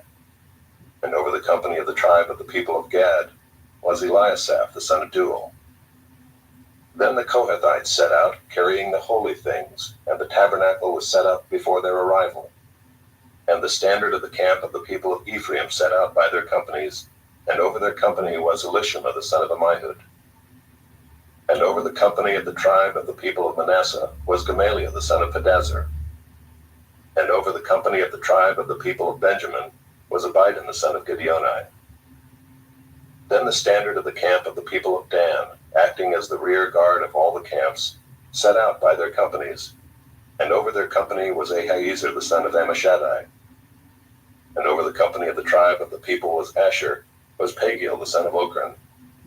And over the company of the tribe of the people of Naphtali was Ahira the son of Enan. This was the order of march of the people of Israel by their companies when they set out. And Moses said to Hobab the son of Reuel the Midianite, Moses' father-in-law, We are setting out for the place of which the Lord said, I will give it to you. Come with us, and we will do good to you, for the Lord has promised good to Israel. But he said to him, I will not go, I will depart to my own land and to my kindred. And he said, Please do not leave us, for you know where we should camp in the wilderness, and you will serve as eyes for us. And if you do go with us, whatever good the Lord will do to us, the same will we do to you. So they set out from the mount of the Lord 3 days' journey, and the ark of the covenant of the Lord went before them 3 days' journey, to seek out a resting place for them. And the cloud of the Lord was over them by day, whenever they set out from the camp. And whenever the ark set out, Moses said, Arise, O Lord, and let your enemies be scattered, and let those who hate you flee before you. And when it rested, he said, Return, O Lord, to the 10,000 thousands of Israel. Chapter 11. And the people complained in the hearing of the Lord about their misfortunes, and when the Lord heard it, his anger was kindled, and the fire of the Lord burned among them and consumed some outlying parts of the camp. Then the people cried out to Moses, and Moses prayed to the Lord, and the fire died down. So the name of that place was called Taberah, because the fire of the Lord burned among them. Now the rabble that was among them had a strong craving, and the people of Israel also wept again and said, Oh, that we had meat to eat. We remember the fish we ate in Egypt that cost nothing, the cucumbers, the melons, the leeks, the onions, and the garlic. But now our strength is dried up, and there is nothing at all but this manna to look at. Now the manna was like coriander seed, and its appearance like that of bdellium. The people went about and gathered it, and ground it in handmills, or beat it in mortars, and boiled it in pots, and made cakes of it. And the taste of it was like the taste of cakes baked with oil. When the dew fell upon the camp in the night, the manna fell with it. Moses heard the people weeping throughout their clans, every one at the door of his tent. And the anger of the Lord blazed hotly, and Moses was displeased. Moses said to the Lord, Why have you dealt ill with your servant, and why have I not found favor in your sight, that you lay the burden of all this people on me? Did I conceive all this people? Did I give them birth, that you should say to me, Carry them in your bosom as a nurse carries a nursing child, to the land that you swore to give their fathers? Where am I to get meat to give to all this people? For they weep before me and say, Give us meat, that we may eat. I am not able to carry all this people alone. The burden is too heavy for me. If you will treat me like this, kill me at once, if I find favor in your sight, that I may not see my wretchedness. Then the Lord said to Moses, Gather for me 70 men of the elders of Israel, whom you know to be the elders of the people and officers over them, and bring them to the tent of meeting, and let them take their stand there with you. And I will come down and talk with you there. And I will take some of the spirit that is on you and put it on them, and they shall bear the burden of the people with you, so that you may not bear it yourself alone. And say to the people, Consecrate yourselves for tomorrow, and you shall eat meat, for you have wept in the hearing of the Lord, saying, Who will give us meat to eat? For it was better for us in Egypt. Therefore the Lord will give you meat, and you shall eat. You shall not eat just 1 day, or 2 days, or 5 days, or 10 days, or 20 days, but a whole month, until it comes out at your nostrils and becomes loathsome to you, because you have rejected the Lord who is among you, and have wept before him, saying, Why did we come out of Egypt? But Moses said, The people among whom I am number 600,000 on foot, and you have said, I will give them meat, that they may eat a whole month. Shall flocks and herds be slaughtered for them and be enough for them? Or shall all the fish of the sea be gathered together for them and be enough for them? And the Lord said to Moses, Is the Lord's hand shortened? Now you shall see whether my word will come true for you or not. So Moses went out and told the people the words of the Lord, and he gathered 70 men of the elders of the people and placed them around the tent. Then the Lord came down in the cloud and spoke to him, and took some of the spirit that was on him, and put it on the 70 elders. And as soon as the spirit rested on them, they prophesied, but they did not continue doing it. Now 2 men remained in the camp, one named Eldad, and the other named Medad, and the spirit rested on them. They were among those registered, but they had not gone out to the tent, and so they prophesied in the camp. And a young man ran and told Moses, Eldad and Medad are prophesying in the camp. And Joshua the son of Nun, the assistant of Moses from his youth, said, My lord Moses, stop them. But Moses said to him, Are you jealous for my sake? Would that all the Lord's people were prophets, that the Lord would put his spirit on them. And Moses and the elders of Israel returned to the camp. Then a wind from the Lord sprang up, and it brought quail from the sea, and let them fall beside the camp, about a day's journey on this side, and a day's journey on the other side, around the camp, and about 2 cubits above the ground. And the people rose all that day and all night and all the next day and gathered the quail. Those who gathered least gathered 10 homers. And they spread them out for themselves all around the camp, while the meat was yet between their teeth. Before it was consumed, the anger of the Lord was kindled against the people, and the Lord struck down the people with a very great plague. Therefore the name of that place was called Kibroth-Hattaavah, because there they buried the people who had the craving. From Kibroth-Hattaavah the people journeyed to Hazeroth, and they remained at Hazeroth. Chapter 12. Miriam and Aaron spoke against Moses because of the Cushite woman whom he had married, for he had married a Cushite woman. And they said, "Has the Lord indeed spoken only through Moses? Has he not spoken through us also?" And the Lord heard it. Now the man Moses was very meek, more than all people who were on the face of the earth. And suddenly the Lord said to Moses and to Aaron and Miriam, "Come out, you three, to the tent of meeting." And the three of them came out. And the Lord came down in a pillar of cloud and stood at the entrance of the tent and called Aaron and Miriam, and they both came forward. And he said, "Hear my words. If there is a prophet among you, I, the Lord, make myself known to him in a vision. I speak with him in a dream. Not so with my servant Moses. He is faithful in all my house. With him I speak mouth to mouth, clearly and not in riddles. And he beholds the form of the Lord. Why then were you not afraid to speak against my servant Moses?" And the anger of the Lord was kindled against them, and he departed. When the cloud removed from over the tent, behold, Miriam was leprous, like snow. And Aaron turned toward Miriam, and behold, she was leprous. And Aaron said to Moses, "O my Lord, do not punish us because we have done foolishly and have sinned. Let her not be as one dead, whose flesh is half eaten away when he comes out of his mother's womb." And Moses cried to the Lord, "O God, please heal her, please." But the Lord said to Moses, "If her father had but spit in her face, should she not be shamed 7 days? Let her be shut outside the camp 7 days, and after that she may be brought in again." So Miriam was shut outside the camp 7 days, and the people did not set out on the march till Miriam was brought in again. After that the people set out from Hazeroth and camped in the wilderness of Paran. Chapter 13. The Lord spoke to Moses, saying, "Send men to spy out the land of Canaan, which I am giving to the people of Israel. From each tribe of their fathers you shall send a man, every one a chief among them." So Moses sent them from the wilderness of Paran according to the command of the Lord, all of them men who were heads of the people of Israel.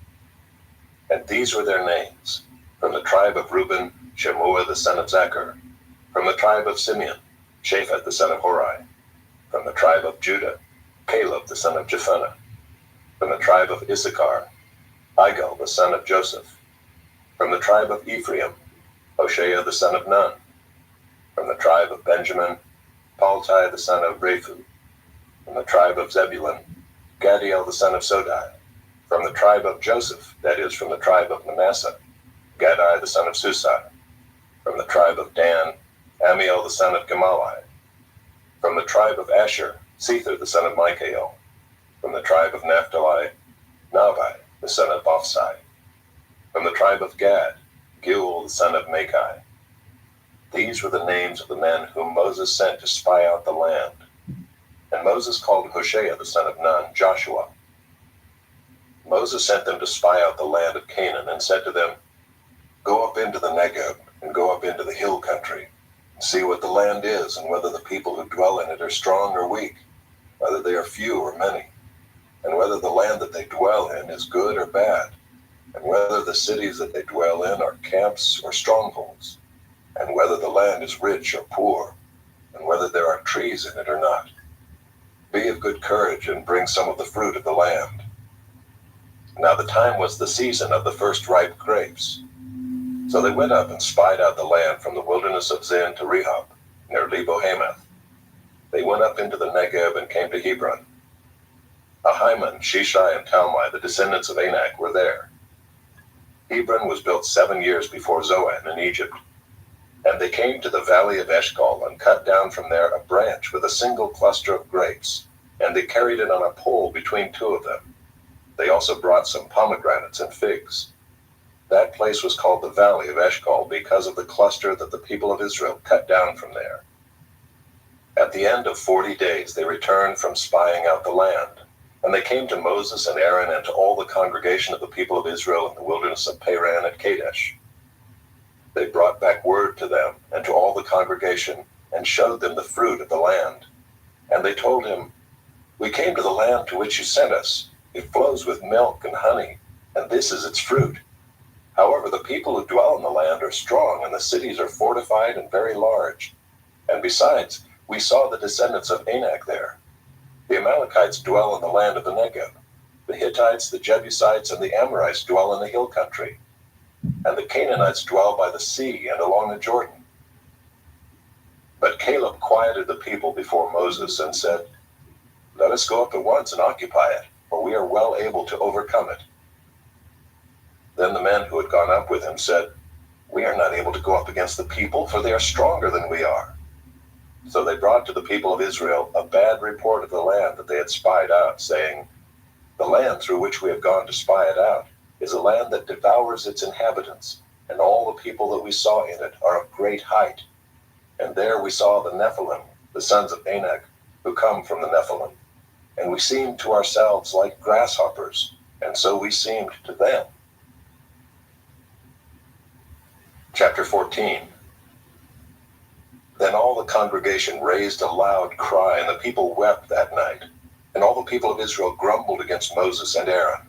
The whole congregation said to them, "Would that we had died in the land of Egypt, or would that we had died in this wilderness. Why is the Lord bringing us into this land to fall by the sword?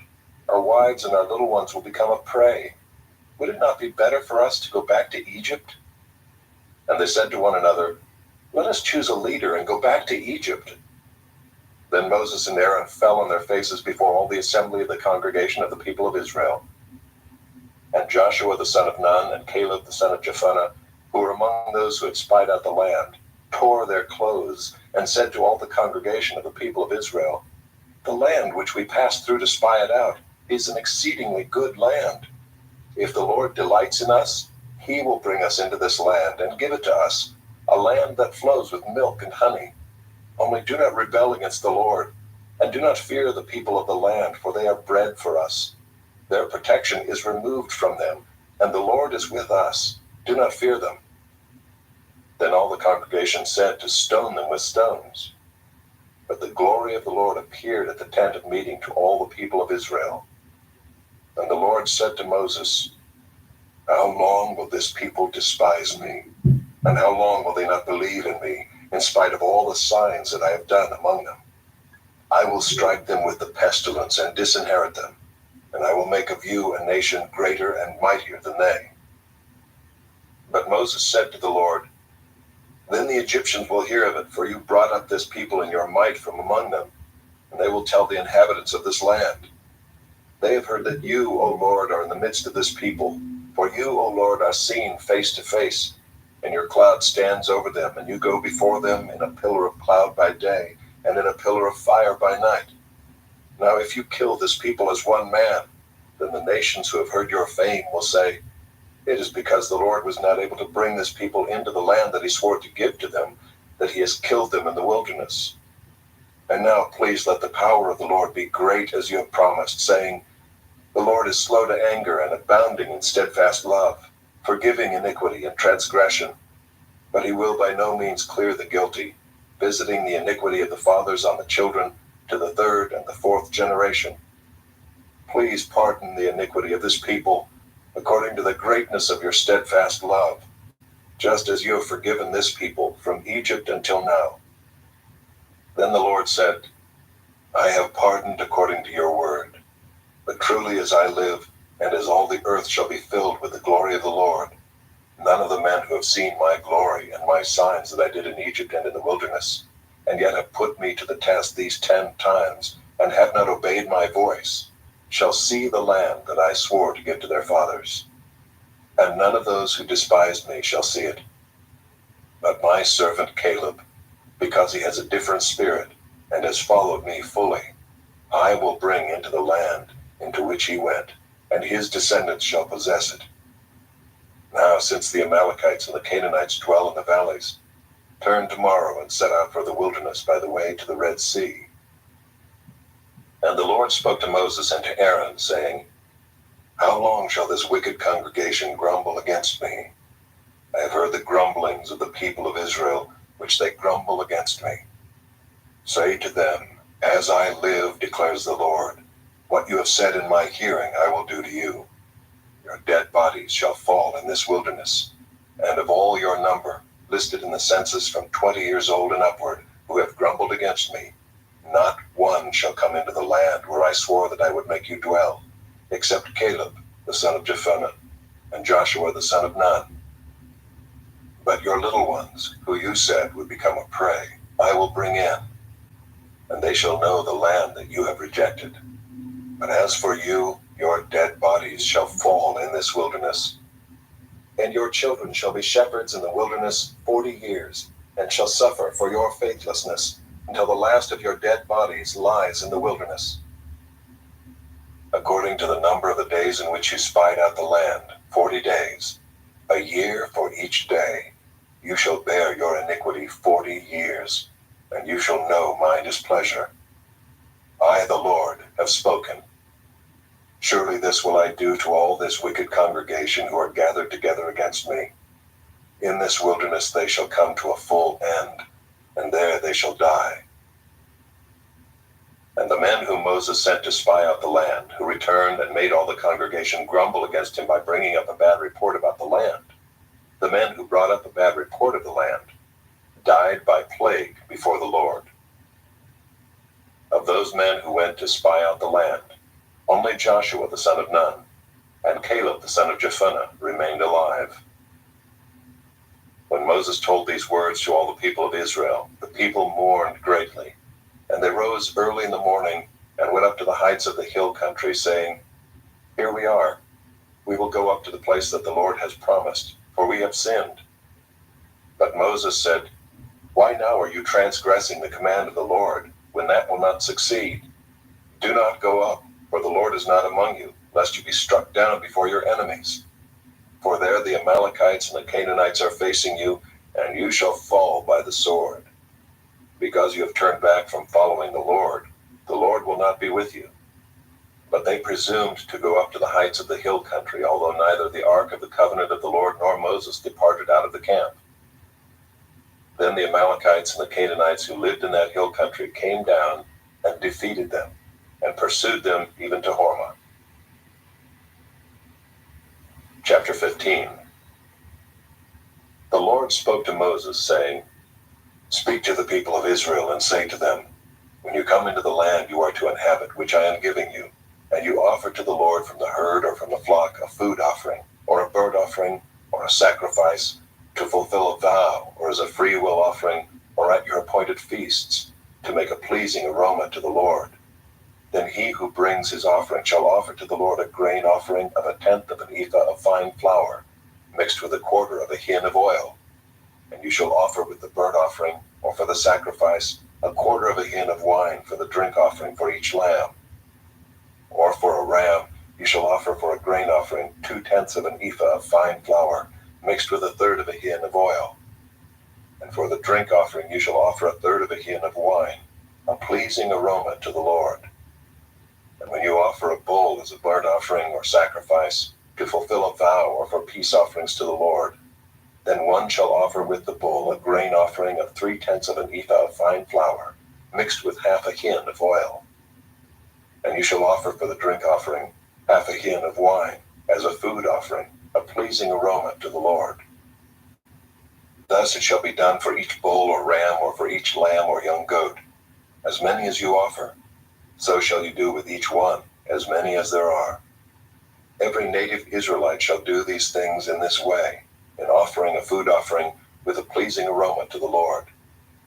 And if a stranger is sojourning with you, or anyone is living permanently among you, and he wishes to offer a food offering with a pleasing aroma to the Lord, he shall do as you do. For the assembly there shall be one statute for you, and for the stranger who sojourns with you, a statute forever throughout your generations. You and the sojourner shall be alike before the Lord. One law and one rule shall be for you and for the stranger who sojourns with you.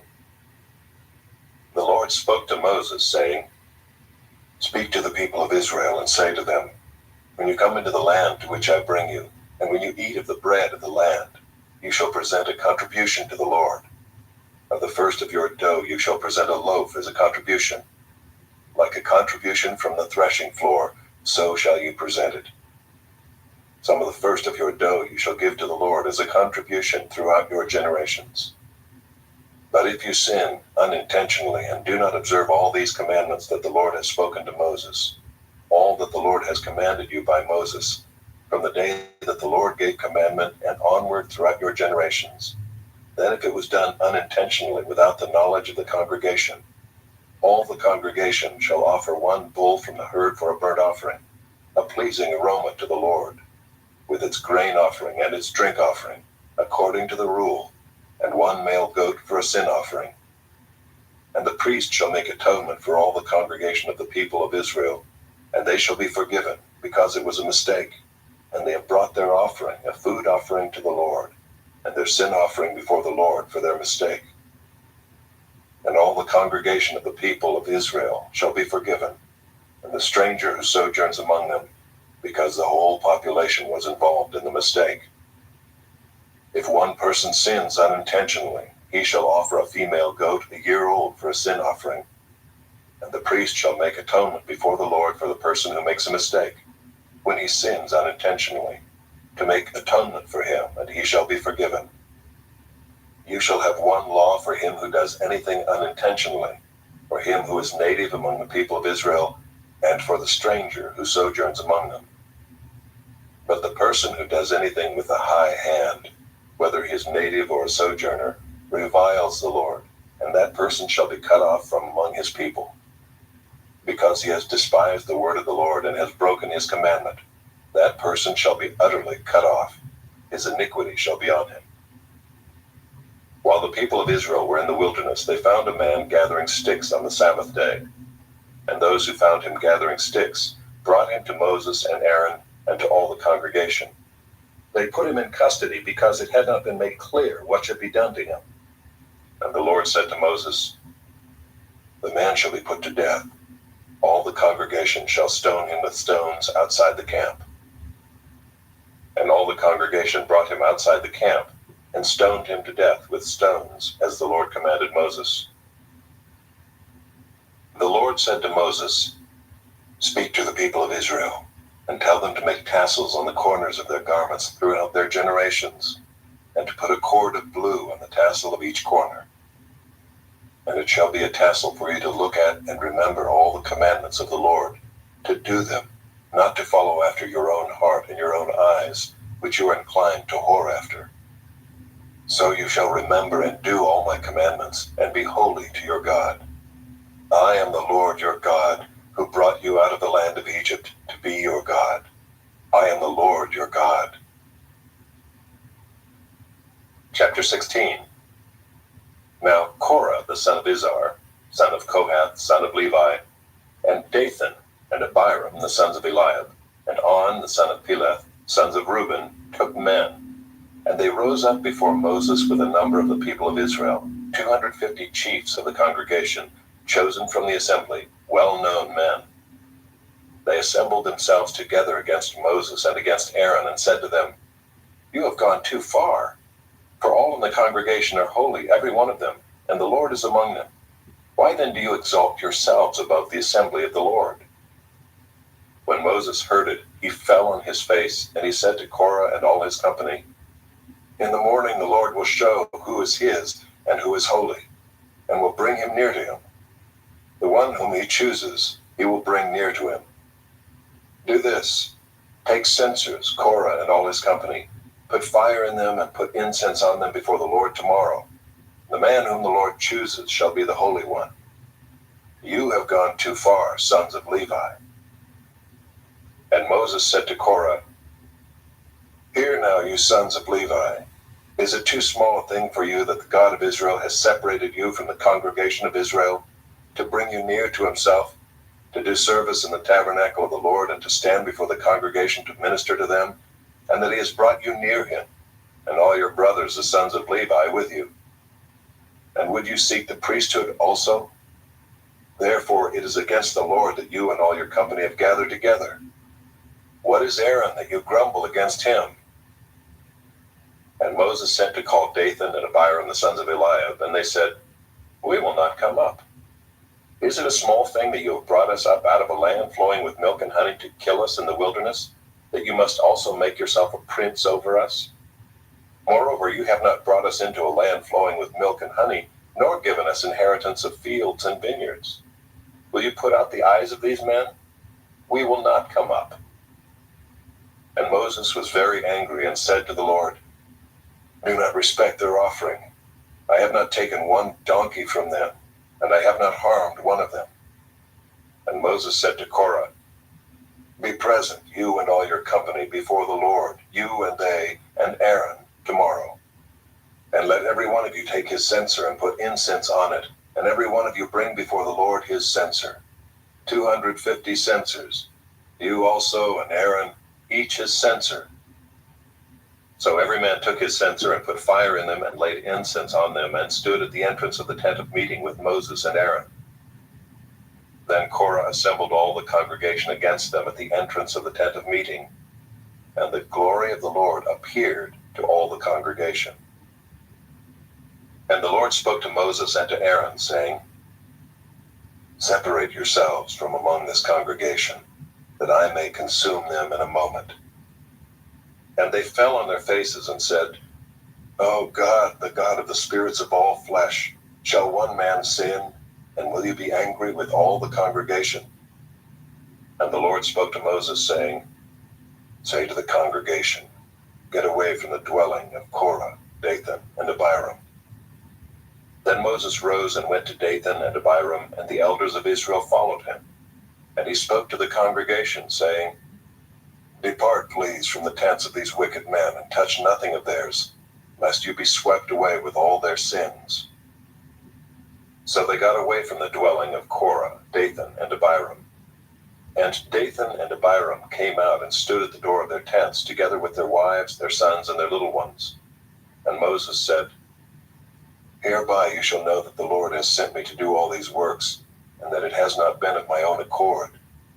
If these men die as all men die, or if they are visited by the fate of all mankind, then the Lord has not sent me.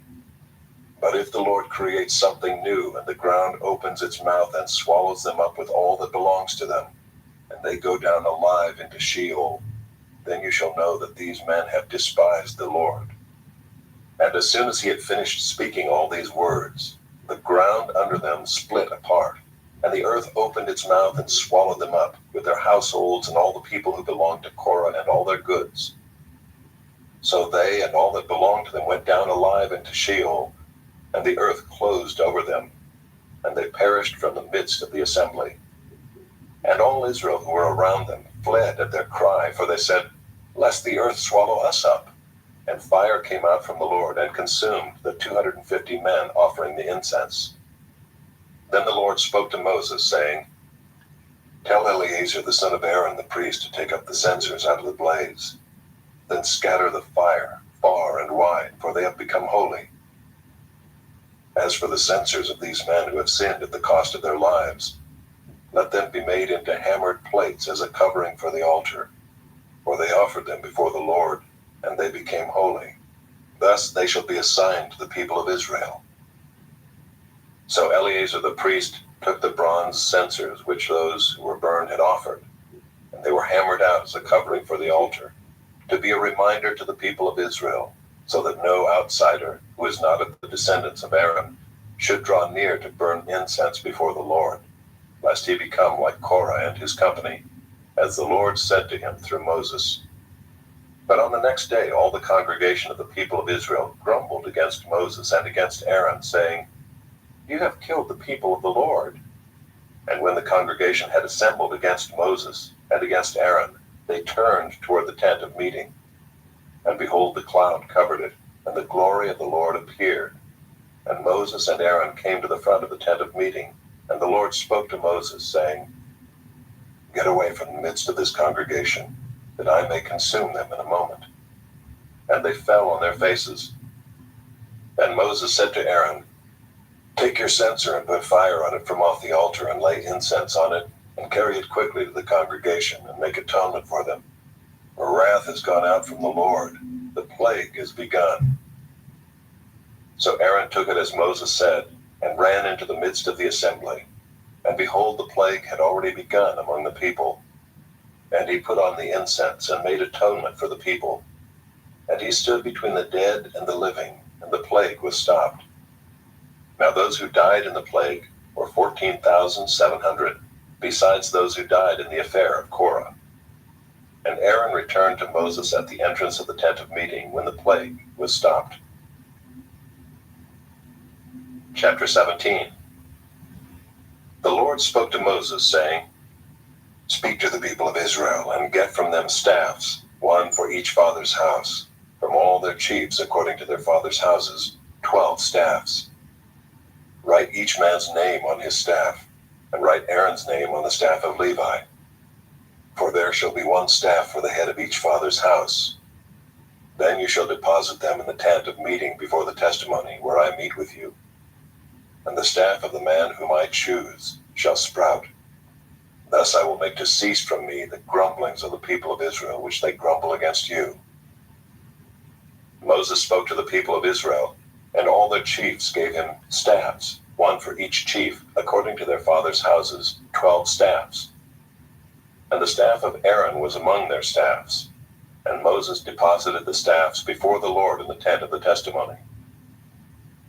On the next day Moses went into the tent of the testimony, and behold, the staff of Aaron for the house of Levi had sprouted and put forth buds and produced blossoms, and it bore ripe almonds.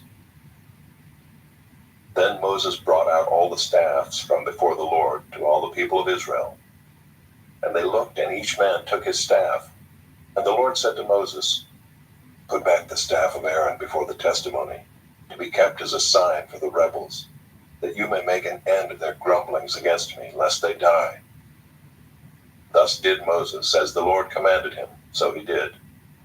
And the people of Israel said to Moses, Behold, we perish, we are undone, we are all undone.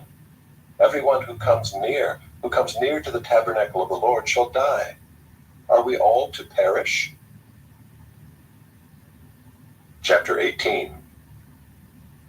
So the Lord said to Aaron, You and your sons and your father's house with you shall bear iniquity connected with the sanctuary, and you and your sons with you shall bear iniquity connected with your priesthood. And with you bring your brothers also, the tribe of Levi, the tribe of your father, that they may join you and minister to you while you and your sons with you are before the tent of the testimony. They shall keep guard over you and over the whole tent, but shall not come near to the vessels of the sanctuary or to the altar, lest they and you die.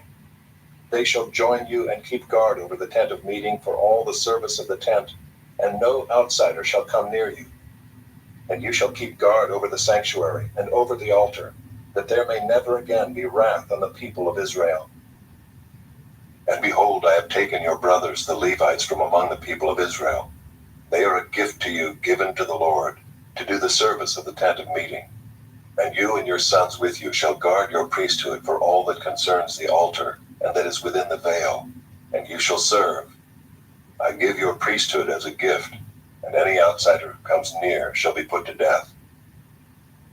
Then the Lord spoke to Aaron, Behold, I have given you charge of the contributions made to me, all the consecrated things of the people of Israel. I have given them to you as a portion, and to your sons as a perpetual due. This shall be yours of the most holy things, reserved from the fire. Every offering of theirs, every grain offering of theirs, and every sin offering of theirs, and every guilt offering of theirs, which they render to me, shall be most holy to you and to your sons. In a most holy place shall you eat it. Every male may eat it. It is holy to you. This also is yours, the contribution of their gift, all the wave offerings of the people of Israel. I have given them to you and to your sons and daughters with you as a perpetual due. Everyone who is clean in your house may eat it, all the best of the oil and all the best of the wine and of the grain, the first fruits of what they give to the Lord, I give to you. The first ripe fruits of all that is in their land, which they bring to the Lord, shall be yours. Everyone who is clean in your house may eat it. Every devoted thing in Israel shall be yours. Everything that opens the womb of all flesh, whether man or beast, which they offer to the Lord, shall be yours. Nevertheless, the firstborn of man you shall redeem, and the firstborn of unclean animals you shall redeem. At their redemption price, at a month old you shall redeem them. You shall fix at 5 shekels in silver, according to the shekel of the sanctuary, which is 20 gerahs. But the firstborn of a cow, or the firstborn of a sheep, or the firstborn of a goat, you shall not redeem. They are holy. You shall sprinkle their blood on the altar and shall burn their fat as a food offering, with a pleasing aroma to the Lord. But their flesh shall be yours, as the breast that is waved, and as the right thigh are yours. All the holy contributions that the people of Israel present to the Lord I give to you and to your sons and daughters with you, as a perpetual due. It is a covenant of salt forever before the Lord for you and for your offspring with you. And the Lord said to Aaron, You shall have no inheritance in their land, neither shall you have any portion among them. I am your portion and your inheritance among the people of Israel. To the Levites I have given every tithe in Israel for an inheritance, in return for their service that they do, their service in the tent of meeting, so that the people of Israel do not come near the tent of meeting, lest they bear sin and die. But the Levites shall do the service of the tent of meeting, and they shall bear their iniquity. It shall be a perpetual statute throughout your generations, and among the people of Israel they shall have no inheritance. For the tithe of the people of Israel, which they present as a contribution to the Lord, I have given to the Levites for an inheritance. Therefore I have said of them, that they shall have no inheritance among the people of Israel. And the Lord spoke to Moses, saying, Moreover you shall speak and say to the Levites, When you take from the people of Israel the tithe that I have given you from them for your inheritance, then you shall present a contribution from it to the Lord, a tithe of the tithe. And your contribution shall be counted to you as though it were the grain of the threshing floor, and as the fullness of the winepress. So you shall also present a contribution to the Lord from all your tithes, which you receive from the people of Israel. And from it you shall give the Lord's contribution to Aaron the priest. Out of all the gifts to you, you shall present every contribution due to the Lord. From each its best part is to be dedicated.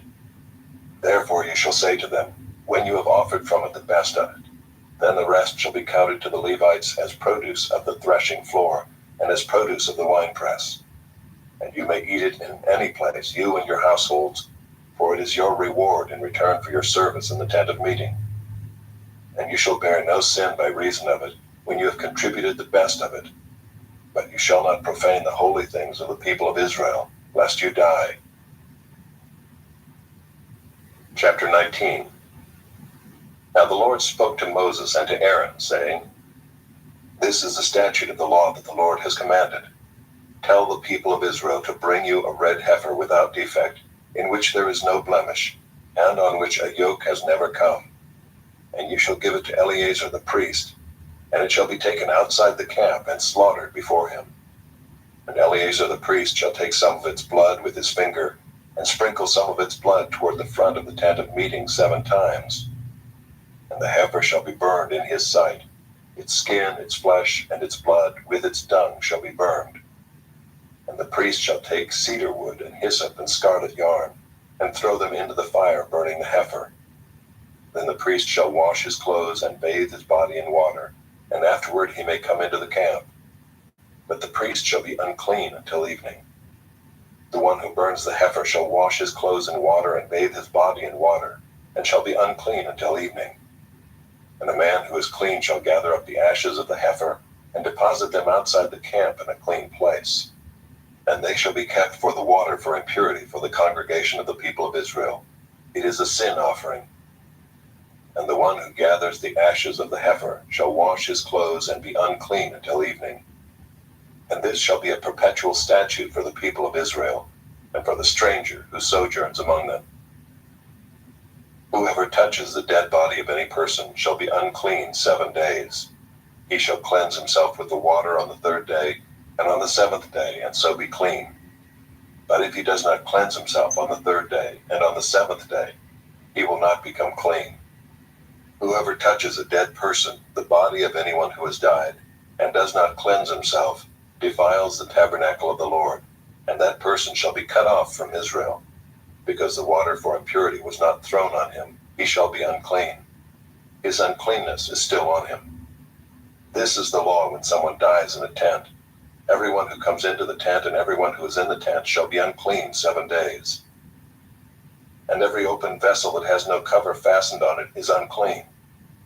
Whoever in the open field touches someone who was killed with a sword, or who died naturally, or touches a human bone or a grave, shall be unclean 7 days. For the unclean they shall take some ashes of the burnt sin offering, and fresh water shall be added in a vessel. Then a clean person shall take hyssop, and dip it in the water, and sprinkle it on the tent, and on all the furnishings, and on the persons who were there, and on whoever touched the bone, or the slain, or the dead, or the grave. And the clean person shall sprinkle it on the unclean on the 3rd day, and on the 7th day. Thus on the 7th day he shall cleanse him, and he shall wash his clothes and bathe himself in water, and at evening he shall be clean. If the man who is unclean does not cleanse himself, that person shall be cut off from the midst of the assembly, since he has defiled the sanctuary of the Lord. Because the water for impurity has not been thrown on him, he is unclean. And it shall be a statute forever for them. The one who sprinkles the water for impurity shall wash his clothes, and the one who touches the water for impurity shall be unclean until evening. And whatever the unclean person touches shall be unclean, and anyone who touches it shall be unclean until evening. Chapter 20. And the people of Israel, the whole congregation, came into the wilderness of Zin in the 1st month, and the people stayed in Kadesh. And Miriam died there and was buried there. Now there was no water for the congregation, and they assembled themselves together against Moses and against Aaron. And the people quarreled with Moses and said, Would that we had perished when our brothers perished before the Lord. Why have you brought the assembly of the Lord into this wilderness, that we should die here, both we and our cattle? And why have you made us come up out of Egypt to bring us to this evil place? It is no place for grain or figs or vines or pomegranates, and there is no water to drink. Then Moses and Aaron went from the presence of the assembly to the entrance of the tent of meeting, and fell on their faces. And the glory of the Lord appeared to them. And the Lord spoke to Moses, saying, Take the staff and assemble the congregation, you and Aaron your brother, and tell the rock before their eyes to yield its water. So you shall bring water out of the rock for them, and give drink to the congregation and their cattle. And Moses took the staff from before the Lord, as he commanded him. Then Moses and Aaron gathered the assembly together before the rock, and he said to them, Hear now, you rebels, shall we bring water for you out of this rock? And Moses lifted up his hand and struck the rock with his staff twice, and water came out abundantly, and the congregation drank and their livestock. And the Lord said to Moses and Aaron, Because you did not believe in me to uphold me as holy in the eyes of the people of Israel, therefore you shall not bring this assembly into the land that I have given them. These are the waters of Meribah, where the people of Israel quarreled with the Lord, and through them he showed himself holy. Moses sent messengers from Kadesh to the king of Edom. Thus says your brother Israel, You know all the hardship that we have met. Our fathers went down to Egypt, and we lived in Egypt a long time, and the Egyptians dealt harshly with us and our fathers. And when we cried to the Lord, he heard our voice and sent an angel and brought us out of Egypt. And here we are in Kadesh, a city on the edge of your territory. Please let us pass through your land. We will not pass through field or vineyard or drink water from a well. We will go along the king's highway. We will not turn aside to the right hand or to the left until we have passed through your territory. But Edom said to him, You shall not pass through, lest I come out with the sword against you. And the people of Israel said to him, We will go up by the highway, and if we drink of your water, I and my livestock, then I will pay for it. Let me only pass through on foot, nothing more. But he said, You shall not pass through. And Edom came out against them with a large army and with a strong force. Thus Edom refused to give Israel passage through his territory. So Israel turned away from him. And they journeyed from Kadesh, and the people of Israel, the whole congregation, came to Mount Hor. And the Lord said to Moses and Aaron at Mount Hor, on the border of the land of Edom, Let Aaron be gathered to his people, for he shall not enter the land that I have given to the people of Israel, because you rebelled against my command at the waters of Meribah. Take Aaron and Eleazar his son, and bring them up to Mount Hor, and strip Aaron of his garments, and put them on Eleazar his son. And Aaron shall be gathered to his people, and shall die there. Moses did as the Lord commanded. And they went up Mount Hor in the sight of all the congregation. And Moses stripped Aaron of his garments, and put them on Eleazar his son. And Aaron died there on the top of the mountain. Then Moses and Eleazar came down from the mountain. And when all the congregation saw that Aaron had perished, all the house of Israel wept for Aaron 30 days. Chapter 21. When the Canaanite, the king of Arad, who lived in the Negev, heard that Israel was coming by the way of Atharim, he fought against Israel and took some of them captive. And Israel vowed a vow to the Lord and said, If you will indeed give this people into my hand, then I will devote their cities to destruction. And the Lord heeded the voice of Israel and gave over the Canaanites, and they devoted them and their cities to destruction. So the name of the place was called Hormah. From Mount Hor they set out by the way to the Red Sea to go around the land of Edom. And the people became impatient on the way. And the people spoke against God and against Moses. Why have you brought us up out of Egypt to die in the wilderness? For there is no food and no water, and we loathe this worthless food. Then the Lord set fiery serpents among the people, and they bit the people so that many people of Israel died.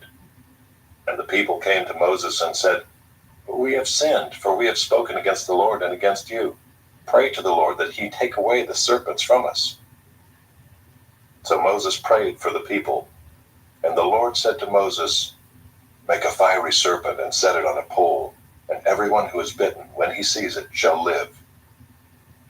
So Moses made a bronze serpent and set it on a pole. And if a serpent bit anyone, he would look at the bronze serpent and live. And the people of Israel set out and camped in Oboth. And they set out from Oboth and camped at Ayahabarim, in the wilderness that is opposite Moab, toward the sunrise. From there they set out and camped in the valley of Zered. From there they set out and camped on the other side of the Arnon, which is in the wilderness that extends from the border of the Amorites, for the Arnon is the border of Moab, between Moab and the Amorites. Therefore it is said in the book of the wars of the Lord, Wahab and Suphah, and the valleys of the Arnon, and the slope of the valleys that extends to the seat of Ar, and leans to the border of Moab.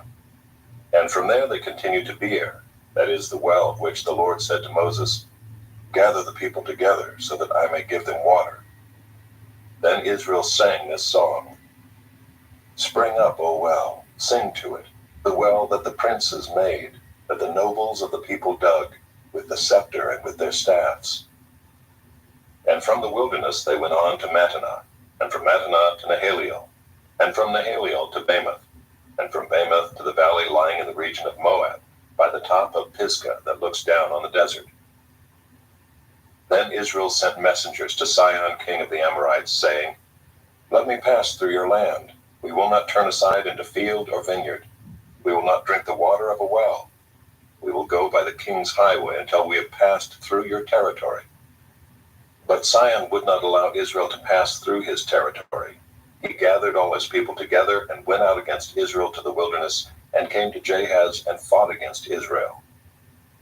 And Israel defeated him with the edge of the sword, and took possession of his land from the Arnon to the Jabbok, as far as to the Ammonites, for the border of the Ammonites was strong.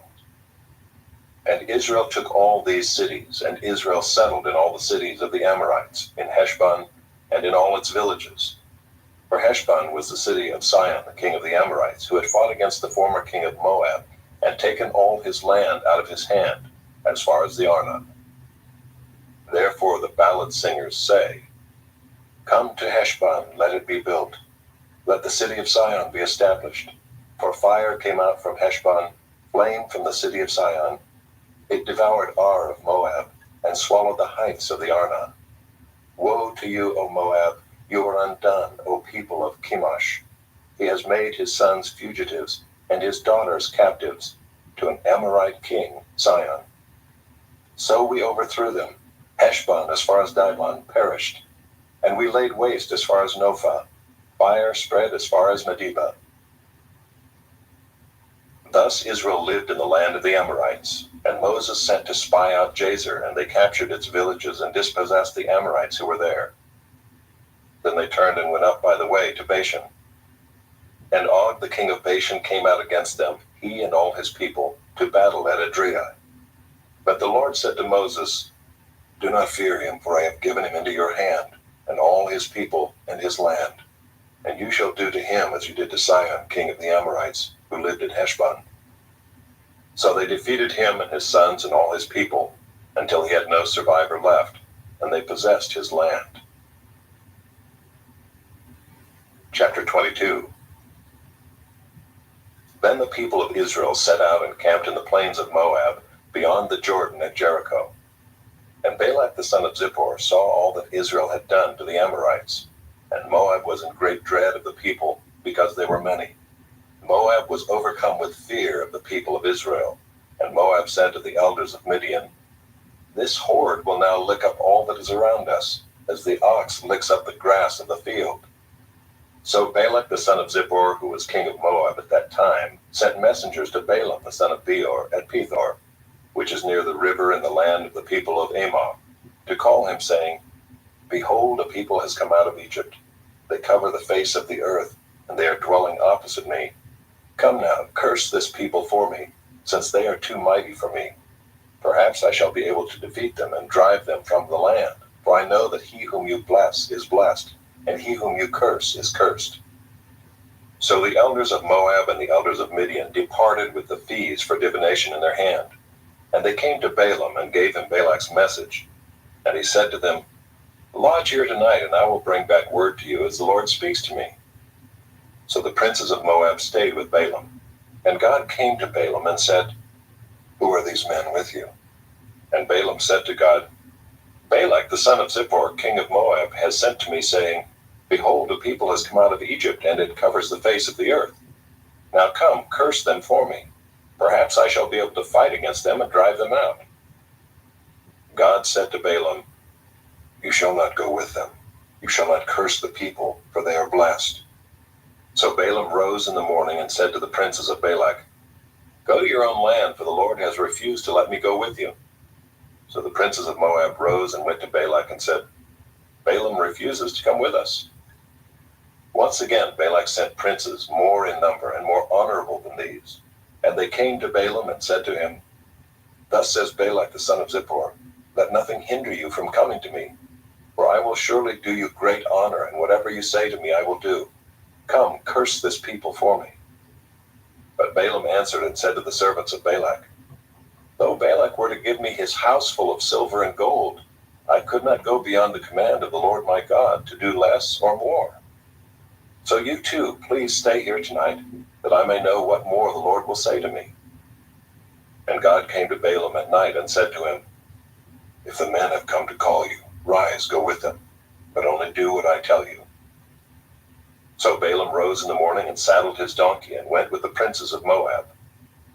But God's anger was kindled because he went, and the angel of the Lord took his stand in the way as his adversary. Now he was riding on the donkey, and his two servants were with him. And the donkey saw the angel of the Lord standing in the road, with a drawn sword in his hand. And the donkey turned aside out of the road and went into the field.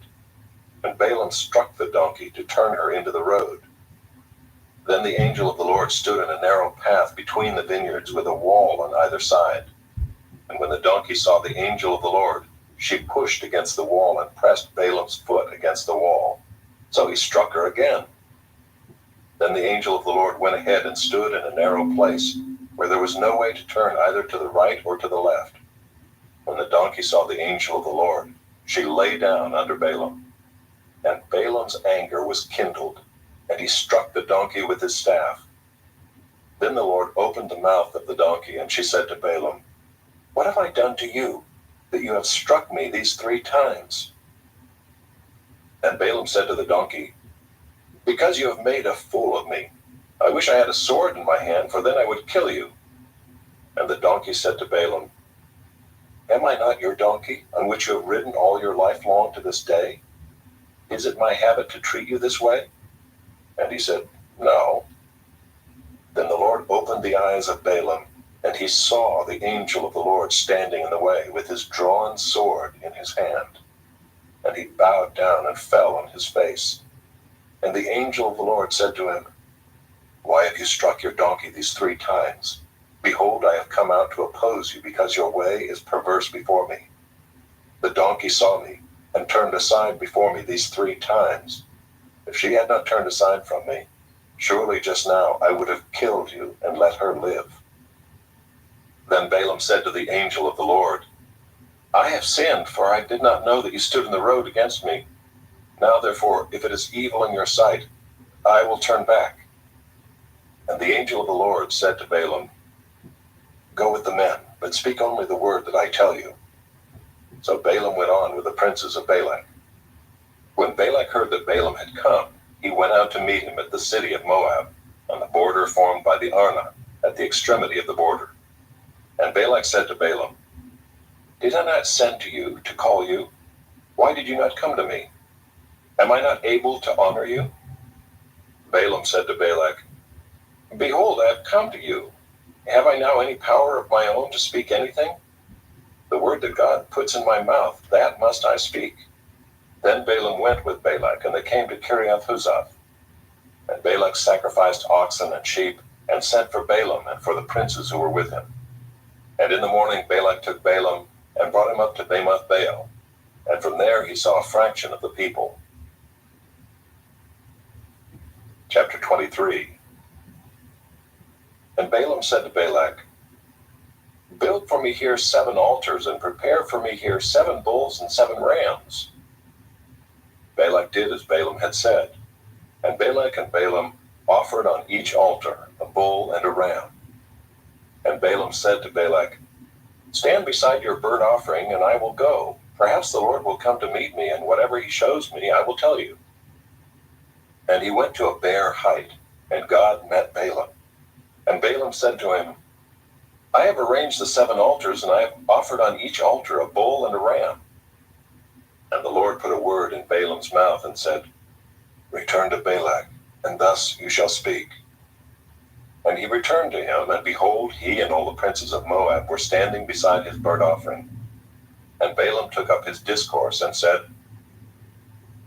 "From Aram Balak has brought me, the king of Moab from the eastern mountains. Come, curse Jacob for me, and come, denounce Israel. How can I curse whom God has not cursed? How can I denounce whom the Lord has not denounced?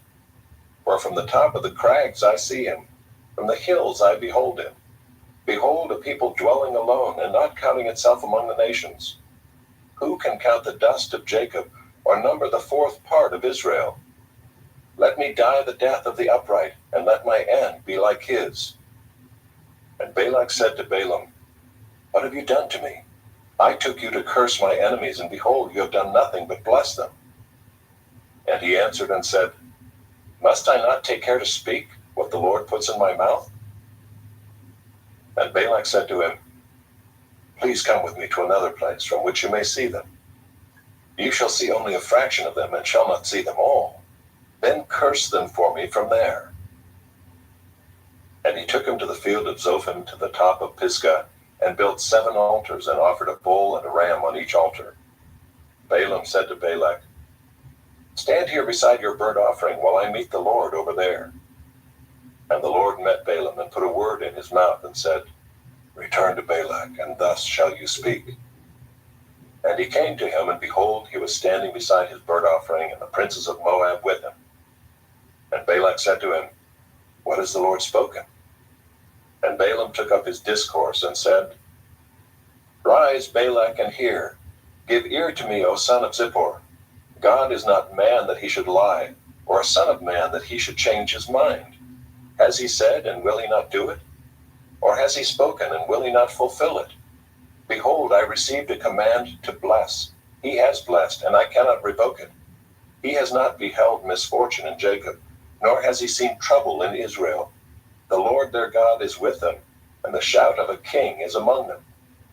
God brings them out of Egypt, and is for them like the horns of the wild ox. For there is no enchantment against Jacob, no divination against Israel. Now it shall be said of Jacob and Israel, What has God wrought?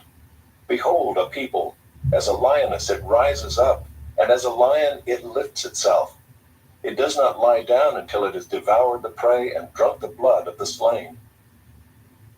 And Balak said to Balaam, Do not curse them at all, and do not bless them at all. But Balaam answered Balak, Did I not tell you all that the Lord says that I must do? And Balak said to Balaam, Come now, I will take you to another place. Perhaps it will please God that you may curse them for me from there. So Balak took Balaam to the top of Peor, which overlooks the desert. And Balaam said to Balak, Build for me here 7 altars, and prepare for me here 7 bulls and 7 rams.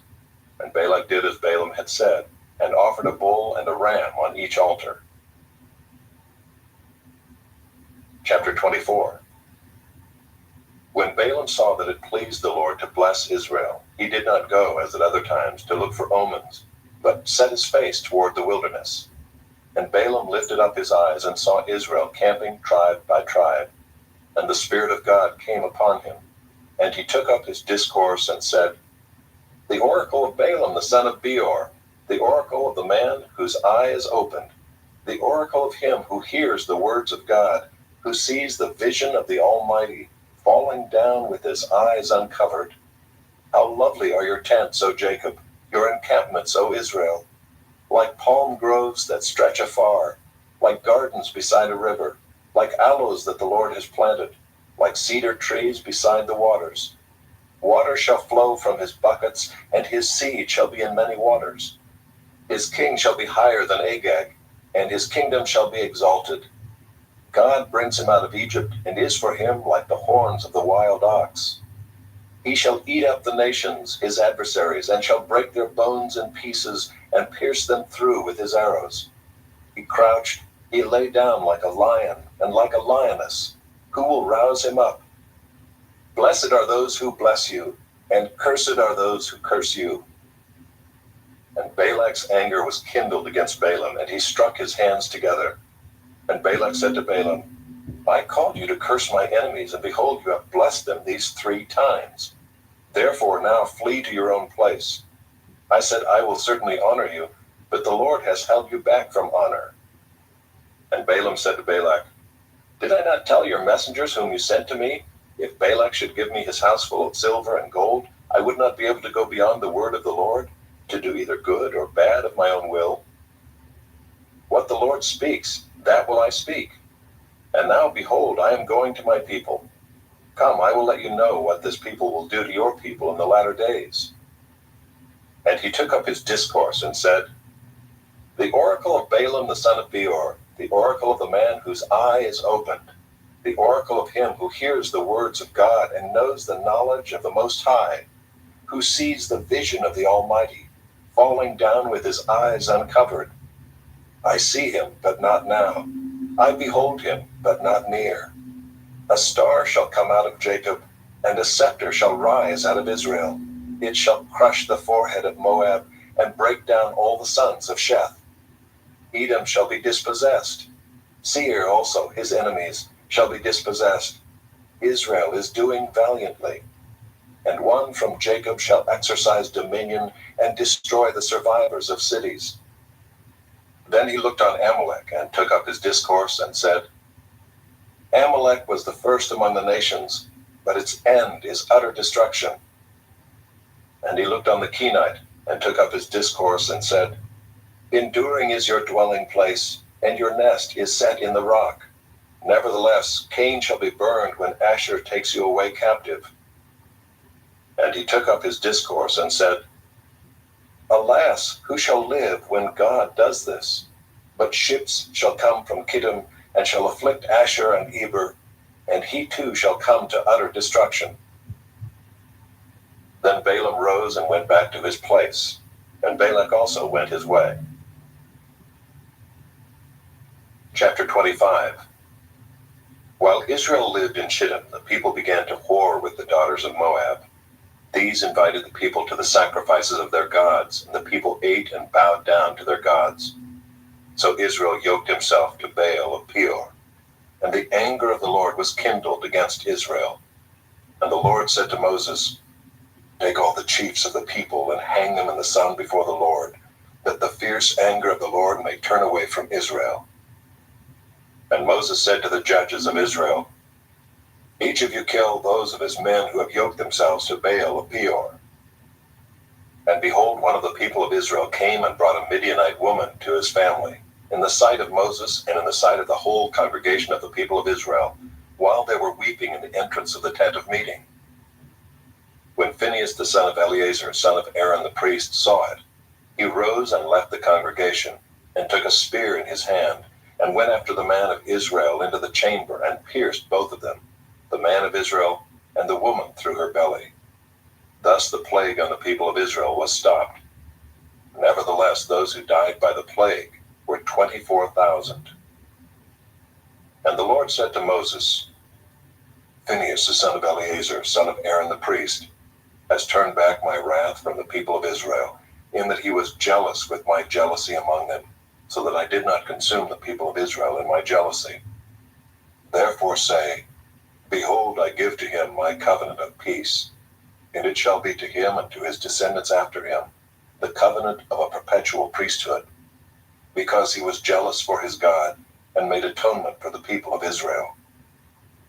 The name of the slain man of Israel, who was killed with the Midianite woman, was Zimri the son of Salu, chief of a father's house belonging to the Simeonites. And the name of the Midianite woman who was killed was Cosbi, the daughter of Zur, who was the tribal head of a father's house in Midian.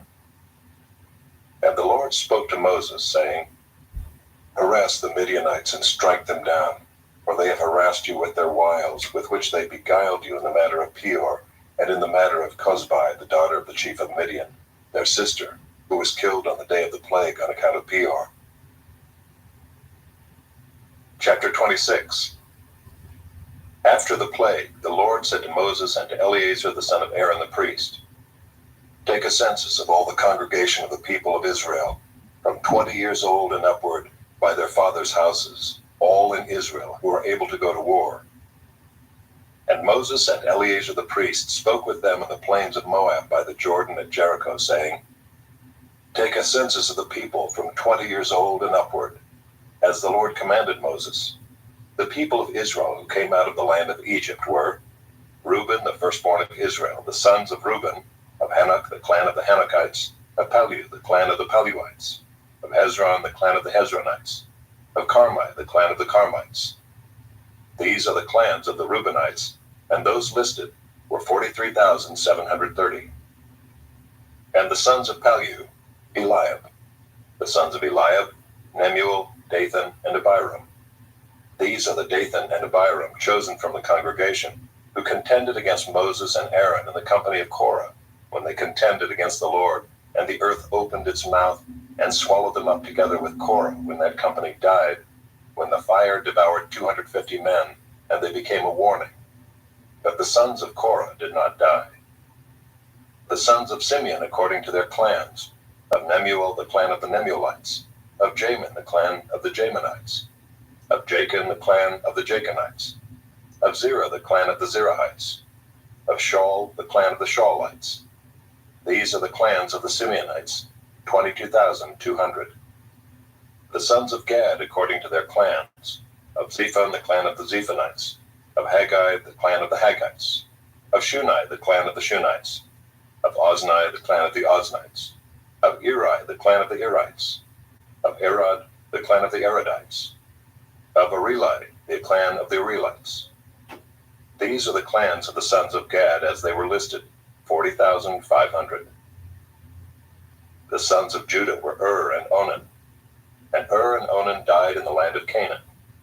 And the sons of Judah according to their clans were, of Shelah, the clan of the Shelonites, of Perez, the clan of the Perizzites, of Zerah, the clan of the Zerahites. And the sons of Perez were, of Hezron, the clan of the Hezronites, of Hamul, the clan of the Hamulites. These are the clans of Judah as they were listed, 76,500. The sons of Issachar according to their clans, of Tola, the clan of the Tolaites, of Puvah, the clan of the Punites, of Jashub, the clan of the Jashubites, of Shimron, the clan of the Shimronites.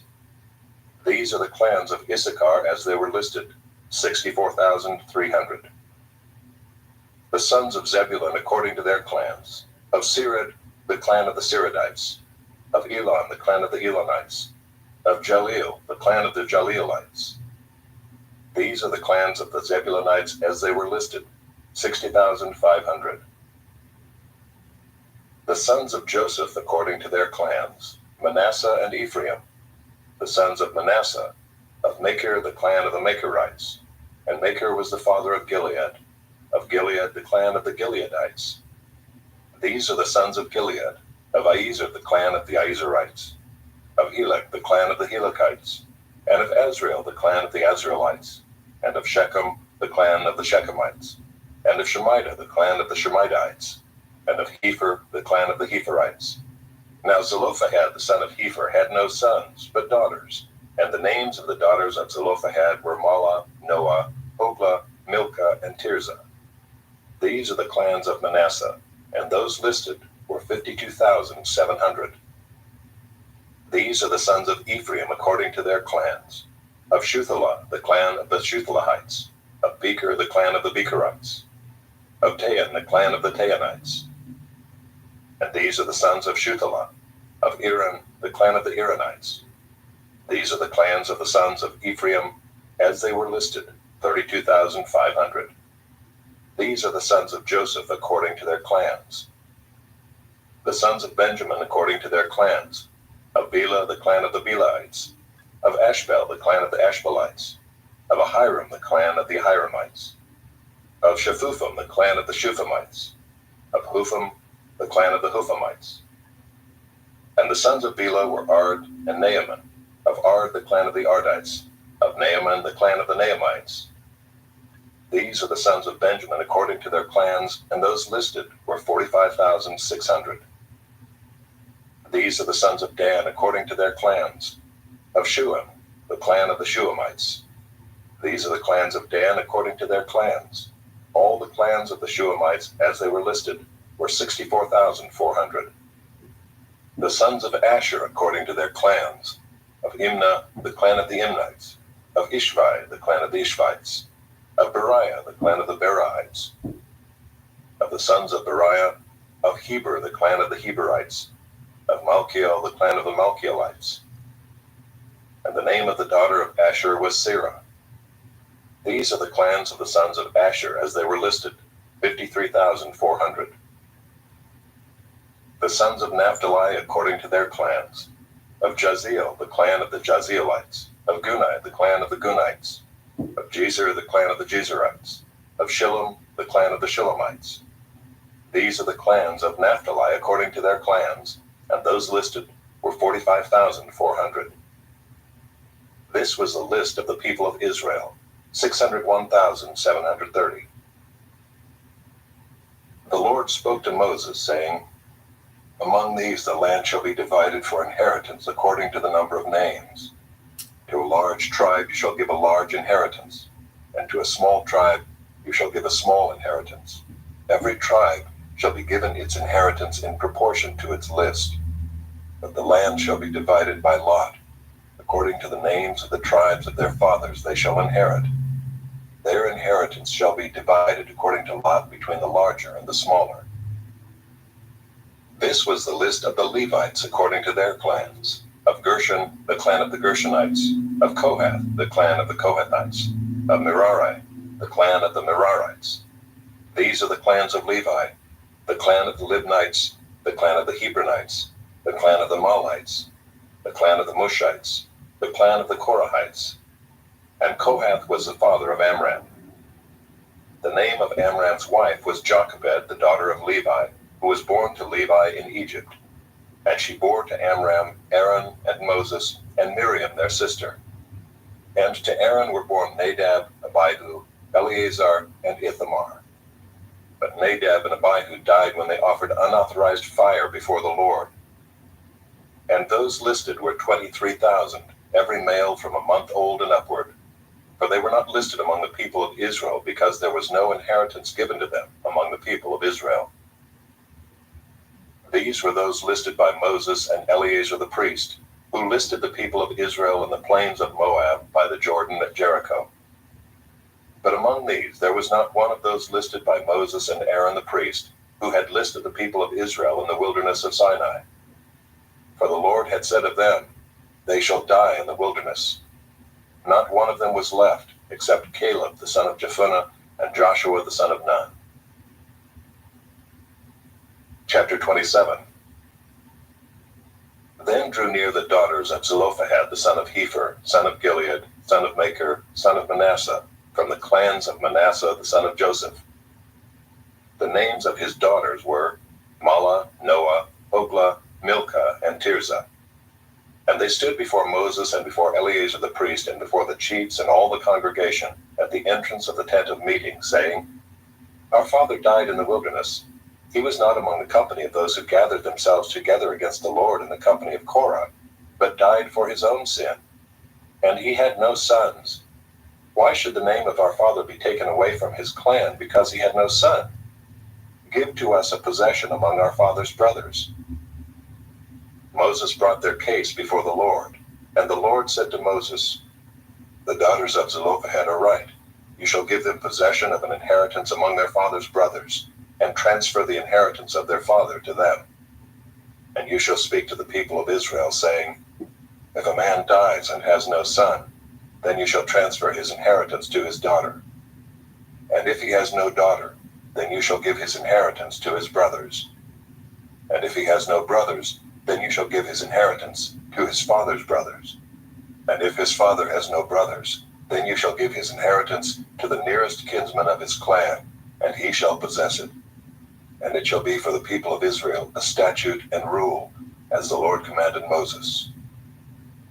The Lord said to Moses, Go up into this mountain of Abarim and see the land that I have given to the people of Israel. When you have seen it, you also shall be gathered to your people as your brother Aaron was, because you rebelled against my word in the wilderness of Zin, when the congregation quarreled, failing to uphold me as holy at the waters before their eyes. These are the waters of Meribah, of Kadesh in the wilderness of Zin. Moses spoke to the Lord, saying, Let the Lord, the God of the spirits of all flesh, appoint a man over the congregation, who shall go out before them and come in before them, who shall lead them out and bring them in, that the congregation of the Lord may not be as sheep that have no shepherd. So the Lord said to Moses, Take Joshua the son of Nun, a man in whom is the Spirit, and lay your hand on him. Make him stand before Eleazar the priest and all the congregation, and you shall commission him in their sight. You shall invest him with some of your authority, that all the congregation of the people of Israel may obey.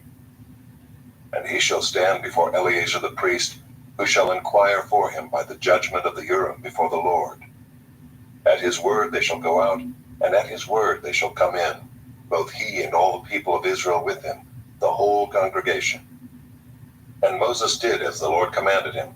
He took Joshua and made him stand before Eleazar the priest and the whole congregation, and he laid his hands on him and commissioned him as the Lord directed through Moses. Chapter 28. The Lord spoke to Moses, saying, Command the people of Israel and say to them, My offering, my food for my food offerings, my pleasing aroma, you shall be careful to offer to me at its appointed time. And you shall say to them, This is the food offering that you shall offer to the Lord: 2 male lambs a year old without blemish, day by day as a regular offering. The one lamb you shall offer in the morning, and the other lamb you shall offer at twilight. Also a tenth of an ephah of fine flour for a grain offering, mixed with a quarter of a hin of beaten oil. It is a regular burnt offering, which was ordained at Mount Sinai for a pleasing aroma, a food offering to the Lord. Its drink offering shall be a quarter of a hin for each lamb. In the holy place you shall pour out a drink offering of strong drink to the Lord. The other lamb you shall offer at twilight. Like the grain offering of the morning and like its drink offering, you shall offer it as a food offering with a pleasing aroma to the Lord. On the Sabbath day, 2 male lambs a year old without blemish, and 2/10 of an ephah of fine flour for a grain offering mixed with oil, and its drink offering. This is the burnt offering of every Sabbath, besides the regular burnt offering and its drink offering. At the beginnings of your months, you shall offer a burnt offering to the Lord. 2 bulls from the herd, 1 ram, 7 male lambs a year old without blemish. Also 3/10 of an ephah of fine flour for a grain offering, mixed with oil, for each bull, and 2/10 of fine flour for a grain offering, mixed with oil, for the 1 ram. And a tenth of fine flour mixed with oil as a grain offering for every lamb. For a burnt offering with a pleasing aroma, a food offering to the Lord. Their drink offerings shall be half a hin of wine for a bull, a third of a hin for a ram, and a quarter of a hin for a lamb. This is the burnt offering of each month throughout the months of the year. Also 1 male goat for a sin offering to the Lord. It shall be offered besides the regular burnt offering and its drink offering. On the 14th day of the first month is the Lord's Passover, and on the 15th day of this month is a feast. 7 days shall unleavened bread be eaten. On the first day there shall be a holy convocation. You shall not do any ordinary work, but offer a food offering, a burnt offering to the Lord. 2 bulls from the herd, 1 ram, and 7 male lambs a year old. See that they are without blemish. Also their grain offering of fine flour mixed with oil. 3/10 of an ephah shall you offer for a bull, and 2/10 for a ram. A tenth shall you offer for each of the 7 lambs. Also 1 male goat for a sin offering to make atonement for you. You shall offer these besides the burnt offering of the morning, which is for a regular burnt offering. In the same way you shall offer daily for 7 days the food of a food offering with a pleasing aroma to the Lord. It shall be offered besides the regular burnt offering and its drink offering. And on the 7th day you shall have a holy convocation. You shall not do any ordinary work. On the day of the first fruits, when you offer a grain offering of new grain to the Lord at your feast of weeks, you shall have a holy convocation. You shall not do any ordinary work, but offer a burnt offering with a pleasing aroma to the Lord. 2 bulls from the herd, 1 ram, 7 male lambs a year old. Also their grain offering of fine flour mixed with oil, 3/10 of an ephah for each bull, 2/10 for 1 ram, a tenth for each of the 7 lambs, with 1 male goat to make atonement for you. Besides the regular burnt offering and its grain offering, you shall offer them and their drink offering. See that they are without blemish. Chapter 29. On the first day of the 7th month, you shall have a holy convocation. You shall not do any ordinary work. It is a day for you to blow the trumpets, and you shall offer a burnt offering for a pleasing aroma to the Lord. 1 bull from the herd, 1 ram, 7 male lambs a year old without blemish. Also their grain offering of fine flour mixed with oil, 3/10 of an ephah for the bull, 2/10 for the ram, and 1/10 for each of the 7 lambs, with 1 male goat for a sin offering to make atonement for you. Besides the burnt offering of the new moon, and its grain offering, and the regular burnt offering and its grain offering, and their drink offering according to the rule for them, for a pleasing aroma, a food offering to the Lord. On the 10th day of this 7th month, you shall have a holy convocation and afflict yourselves. You shall do no work, but you shall offer a burnt offering to the Lord, a pleasing aroma, 1 bull from the herd, 1 ram, 7 male lambs a year old. See that they are without blemish. And their grain offering shall be of fine flour mixed with oil, 3/10 of an ephah for the bull, 2/10 for the 1 ram, a tenth for each of the 7 lambs. Also 1 male goat for a sin offering. besides the sin offering of atonement, and the regular burnt offering and its grain offering, and their drink offerings. On the 15th day of the 7th month, you shall have a holy convocation. You shall not do any ordinary work, and you shall keep a feast to the Lord 7 days. And you shall offer a burnt offering, a food offering, with a pleasing aroma to the Lord, 13 bulls from the herd, 2 rams, 14 male lambs a year old. They shall be without blemish. And their grain offering of fine flour mixed with oil, 3/10 of an ephah for each of the 13 bulls, 2/10 for each of the 2 rams, and 1/10 for each of the 14 lambs. Also 1 male goat for a sin offering, besides the regular burnt offering, its grain offering, and its drink offering. On the 2nd day 12 bulls from the herd, 2 rams, 14 male lambs a year old without blemish, with the grain offering and the drink offerings for the bulls, for the rams, and for the lambs, in the prescribed quantities. Also 1 male goat for a sin offering, besides the regular burnt offering and its grain offering, and their drink offerings.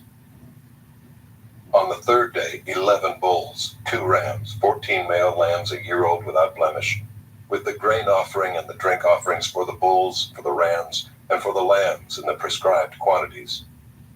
Also 1 male goat for a sin offering, besides the regular burnt offering and its grain offering, and its drink offering. On the 4th day 10 bulls, 2 rams, 14 male lambs a year old without blemish, with the grain offering and the drink offerings for the bulls, for the rams, and for the lambs, in the prescribed quantities. Also 1 male goat for a sin offering, besides the regular burnt offering, its grain offering, and its drink offering. On the 5th day 9 bulls, 2 rams, 14 male lambs a year old without blemish, with the grain offering and the drink offerings for the bulls, for the rams, and for the lambs, in the prescribed quantities. Also 1 male goat for a sin offering, besides the regular burnt offering and its grain offering, and its drink offering. On the 6th day 8 bulls, 2 rams, 14 male lambs a year old without blemish, with the grain offering and the drink offerings for the bulls, for the rams, and for the lambs, in the prescribed quantities. Also 1 male goat for a sin offering, besides the regular burnt offering, its grain offering, and its drink offerings. On the 7th day 7 bulls, 2 rams, 14 male lambs a year old without blemish, with the grain offering and the drink offerings for the bulls, for the rams, and for the lambs, in the prescribed quantities. Also 1 male goat for a sin offering, besides the regular burnt offering, its grain offering, and its drink offering. On the 8th day you shall have a solemn assembly. You shall not do any ordinary work, but you shall offer a burnt offering, a food offering, with a pleasing aroma to the Lord. 1 bull, 1 ram, 7 male lambs a year old without blemish, and the grain offering and the drink offerings for the bull, for the ram, and for the lambs, in the prescribed quantities. Also 1 male goat for a sin offering, besides the regular burnt offering and its grain offering, and its drink offering. These you shall offer to the Lord at your appointed feasts, in addition to your vow offerings and your free will offerings, for your burnt offerings, and for your grain offerings, and for your drink offerings, and for your peace offerings. So Moses told the people of Israel everything just as the Lord had commanded Moses. Chapter 30. Moses spoke to the heads of the tribes of the people of Israel, saying, "This is what the Lord has commanded. If a man vows a vow to the Lord or swears an oath to bind himself by a pledge, he shall not break his word. He shall do according to all that proceeds out of his mouth. If a woman vows a vow to the Lord and binds herself by a pledge while within her father's house in her youth, and her father hears of her vow and of her pledge by which she has bound herself, and says nothing to her, then all her vows shall stand, and every pledge by which she has bound herself shall stand. But if her father opposes her on the day that he hears of it, no vow of hers, no pledge by which she has bound herself shall stand. And the Lord will forgive her because her father opposed her. If she marries a husband while under her vows or any thoughtless utterance of her lips by which she has bound herself, and her husband hears of it, and says nothing to her on the day that he hears, then her vows shall stand, and her pledges by which she has bound herself shall stand. But if on the day that her husband comes to hear of it, he opposes her, then he makes void her vow that was on her, and the thoughtless utterance of her lips by which she bound herself, and the Lord will forgive her. But any vow of a widow or of a divorced woman, anything by which she has bound herself, shall stand against her. And if she vowed in her husband's house or bound herself by a pledge with an oath, and her husband heard of it and said nothing to her and did not oppose her, then all her vows shall stand, and every pledge by which she bound herself shall stand. But if her husband makes them null and void on the day that he hears them, then whatever proceeds out of her lips concerning her vows or concerning her pledge of herself shall not stand. Her husband has made them void, and the Lord will forgive her. Any vow and any binding oath to afflict herself, her husband may establish, or her husband may make void. But if her husband says nothing to her from day to day, then he establishes all her vows or all her pledges that are upon her. He has established them because he said nothing to her on the day that he heard of them. But if he makes them null and void after he has heard of them, then he shall bear her iniquity. These are the statutes that the Lord commanded Moses about a man and his wife, and about a father and his daughter while she is in her youth within her father's house. Chapter 31. The Lord spoke to Moses, saying, Avenge the people of Israel on the Midianites. Afterward you shall be gathered to your people. So Moses spoke to the people, saying, Arm men from among you for the war, that they may go against Midian to execute the Lord's vengeance on Midian. You shall send 1,000 from each of the tribes of Israel to the war. So there were provided out of the thousands of Israel 1,000 from each tribe, 12,000 armed for war. And Moses sent them to the war, 1,000 from each tribe, together with Phinehas the son of Eleazar the priest, with the vessels of the sanctuary and the trumpets for the alarm in his hand. They warred against Midian as the Lord commanded Moses, and killed every male. They killed the kings of Midian with the rest of their slain, Evi, Recham, Zur, Hur, and Reba, the 5 kings of Midian. And they also killed Balaam the son of Beor with the sword. And the people of Israel took captive the women of Midian and their little ones, and they took as plunder all their cattle, their flocks, and all their goods. All their cities and the places where they lived, and all their encampments they burned with fire, and took all the spoil and all the plunder, both of man and of beast. Then they brought the captives and the plunder and the spoil to Moses, and to Eleazar the priest, and to the congregation of the people of Israel, at the camp on the plains of Moab, by the Jordan at Jericho. Moses and Eleazar the priest and all the chiefs of the congregation went to meet them outside the camp. And Moses was angry with the officers of the army, the commanders of thousands and the commanders of hundreds, who had come from service in the war. Moses said to them, Have you let all the women live? Behold, these, on Balaam's advice, caused the people of Israel to act treacherously against the Lord in the incident of Peor. And so the plague came among the congregation of the Lord. Now therefore kill every male among the little ones, and kill every woman who has known man by lying with him. But all the young girls who have not known man by lying with him, keep alive for yourselves. Encamp outside the camp 7 days. Whoever of you has killed any person, and whoever has touched any slain, purify yourselves and your captives on the 3rd day and on the 7th day. You shall purify every garment, every article of skin, all work of goat's hair, and every article of wood. Then Eleazar the priest said to the men in the army who had gone to battle, This is a statute of the law that the Lord has commanded Moses. Only the gold, the silver, the bronze, the iron, the tin, and the lead, everything that can stand the fire, you shall pass through the fire, and it shall be clean. Nevertheless, it shall also be purified with the water for impurity. And whatever cannot stand the fire, you shall pass through the water. You must wash your clothes on the 7th day, and you shall be clean. And afterward you may come into the camp. The Lord said to Moses, Take the count of the plunder that was taken, both of man and of beast, you and Eleazar the priest and the heads of the fathers' houses of the congregation, and divide the plunder into 2 parts, between the warriors who went out to battle and all the congregation. And levy for the Lord a tribute from the men of war who went out to battle, 1 out of 500, of the people, and of the oxen, and of the donkeys, and of the flocks.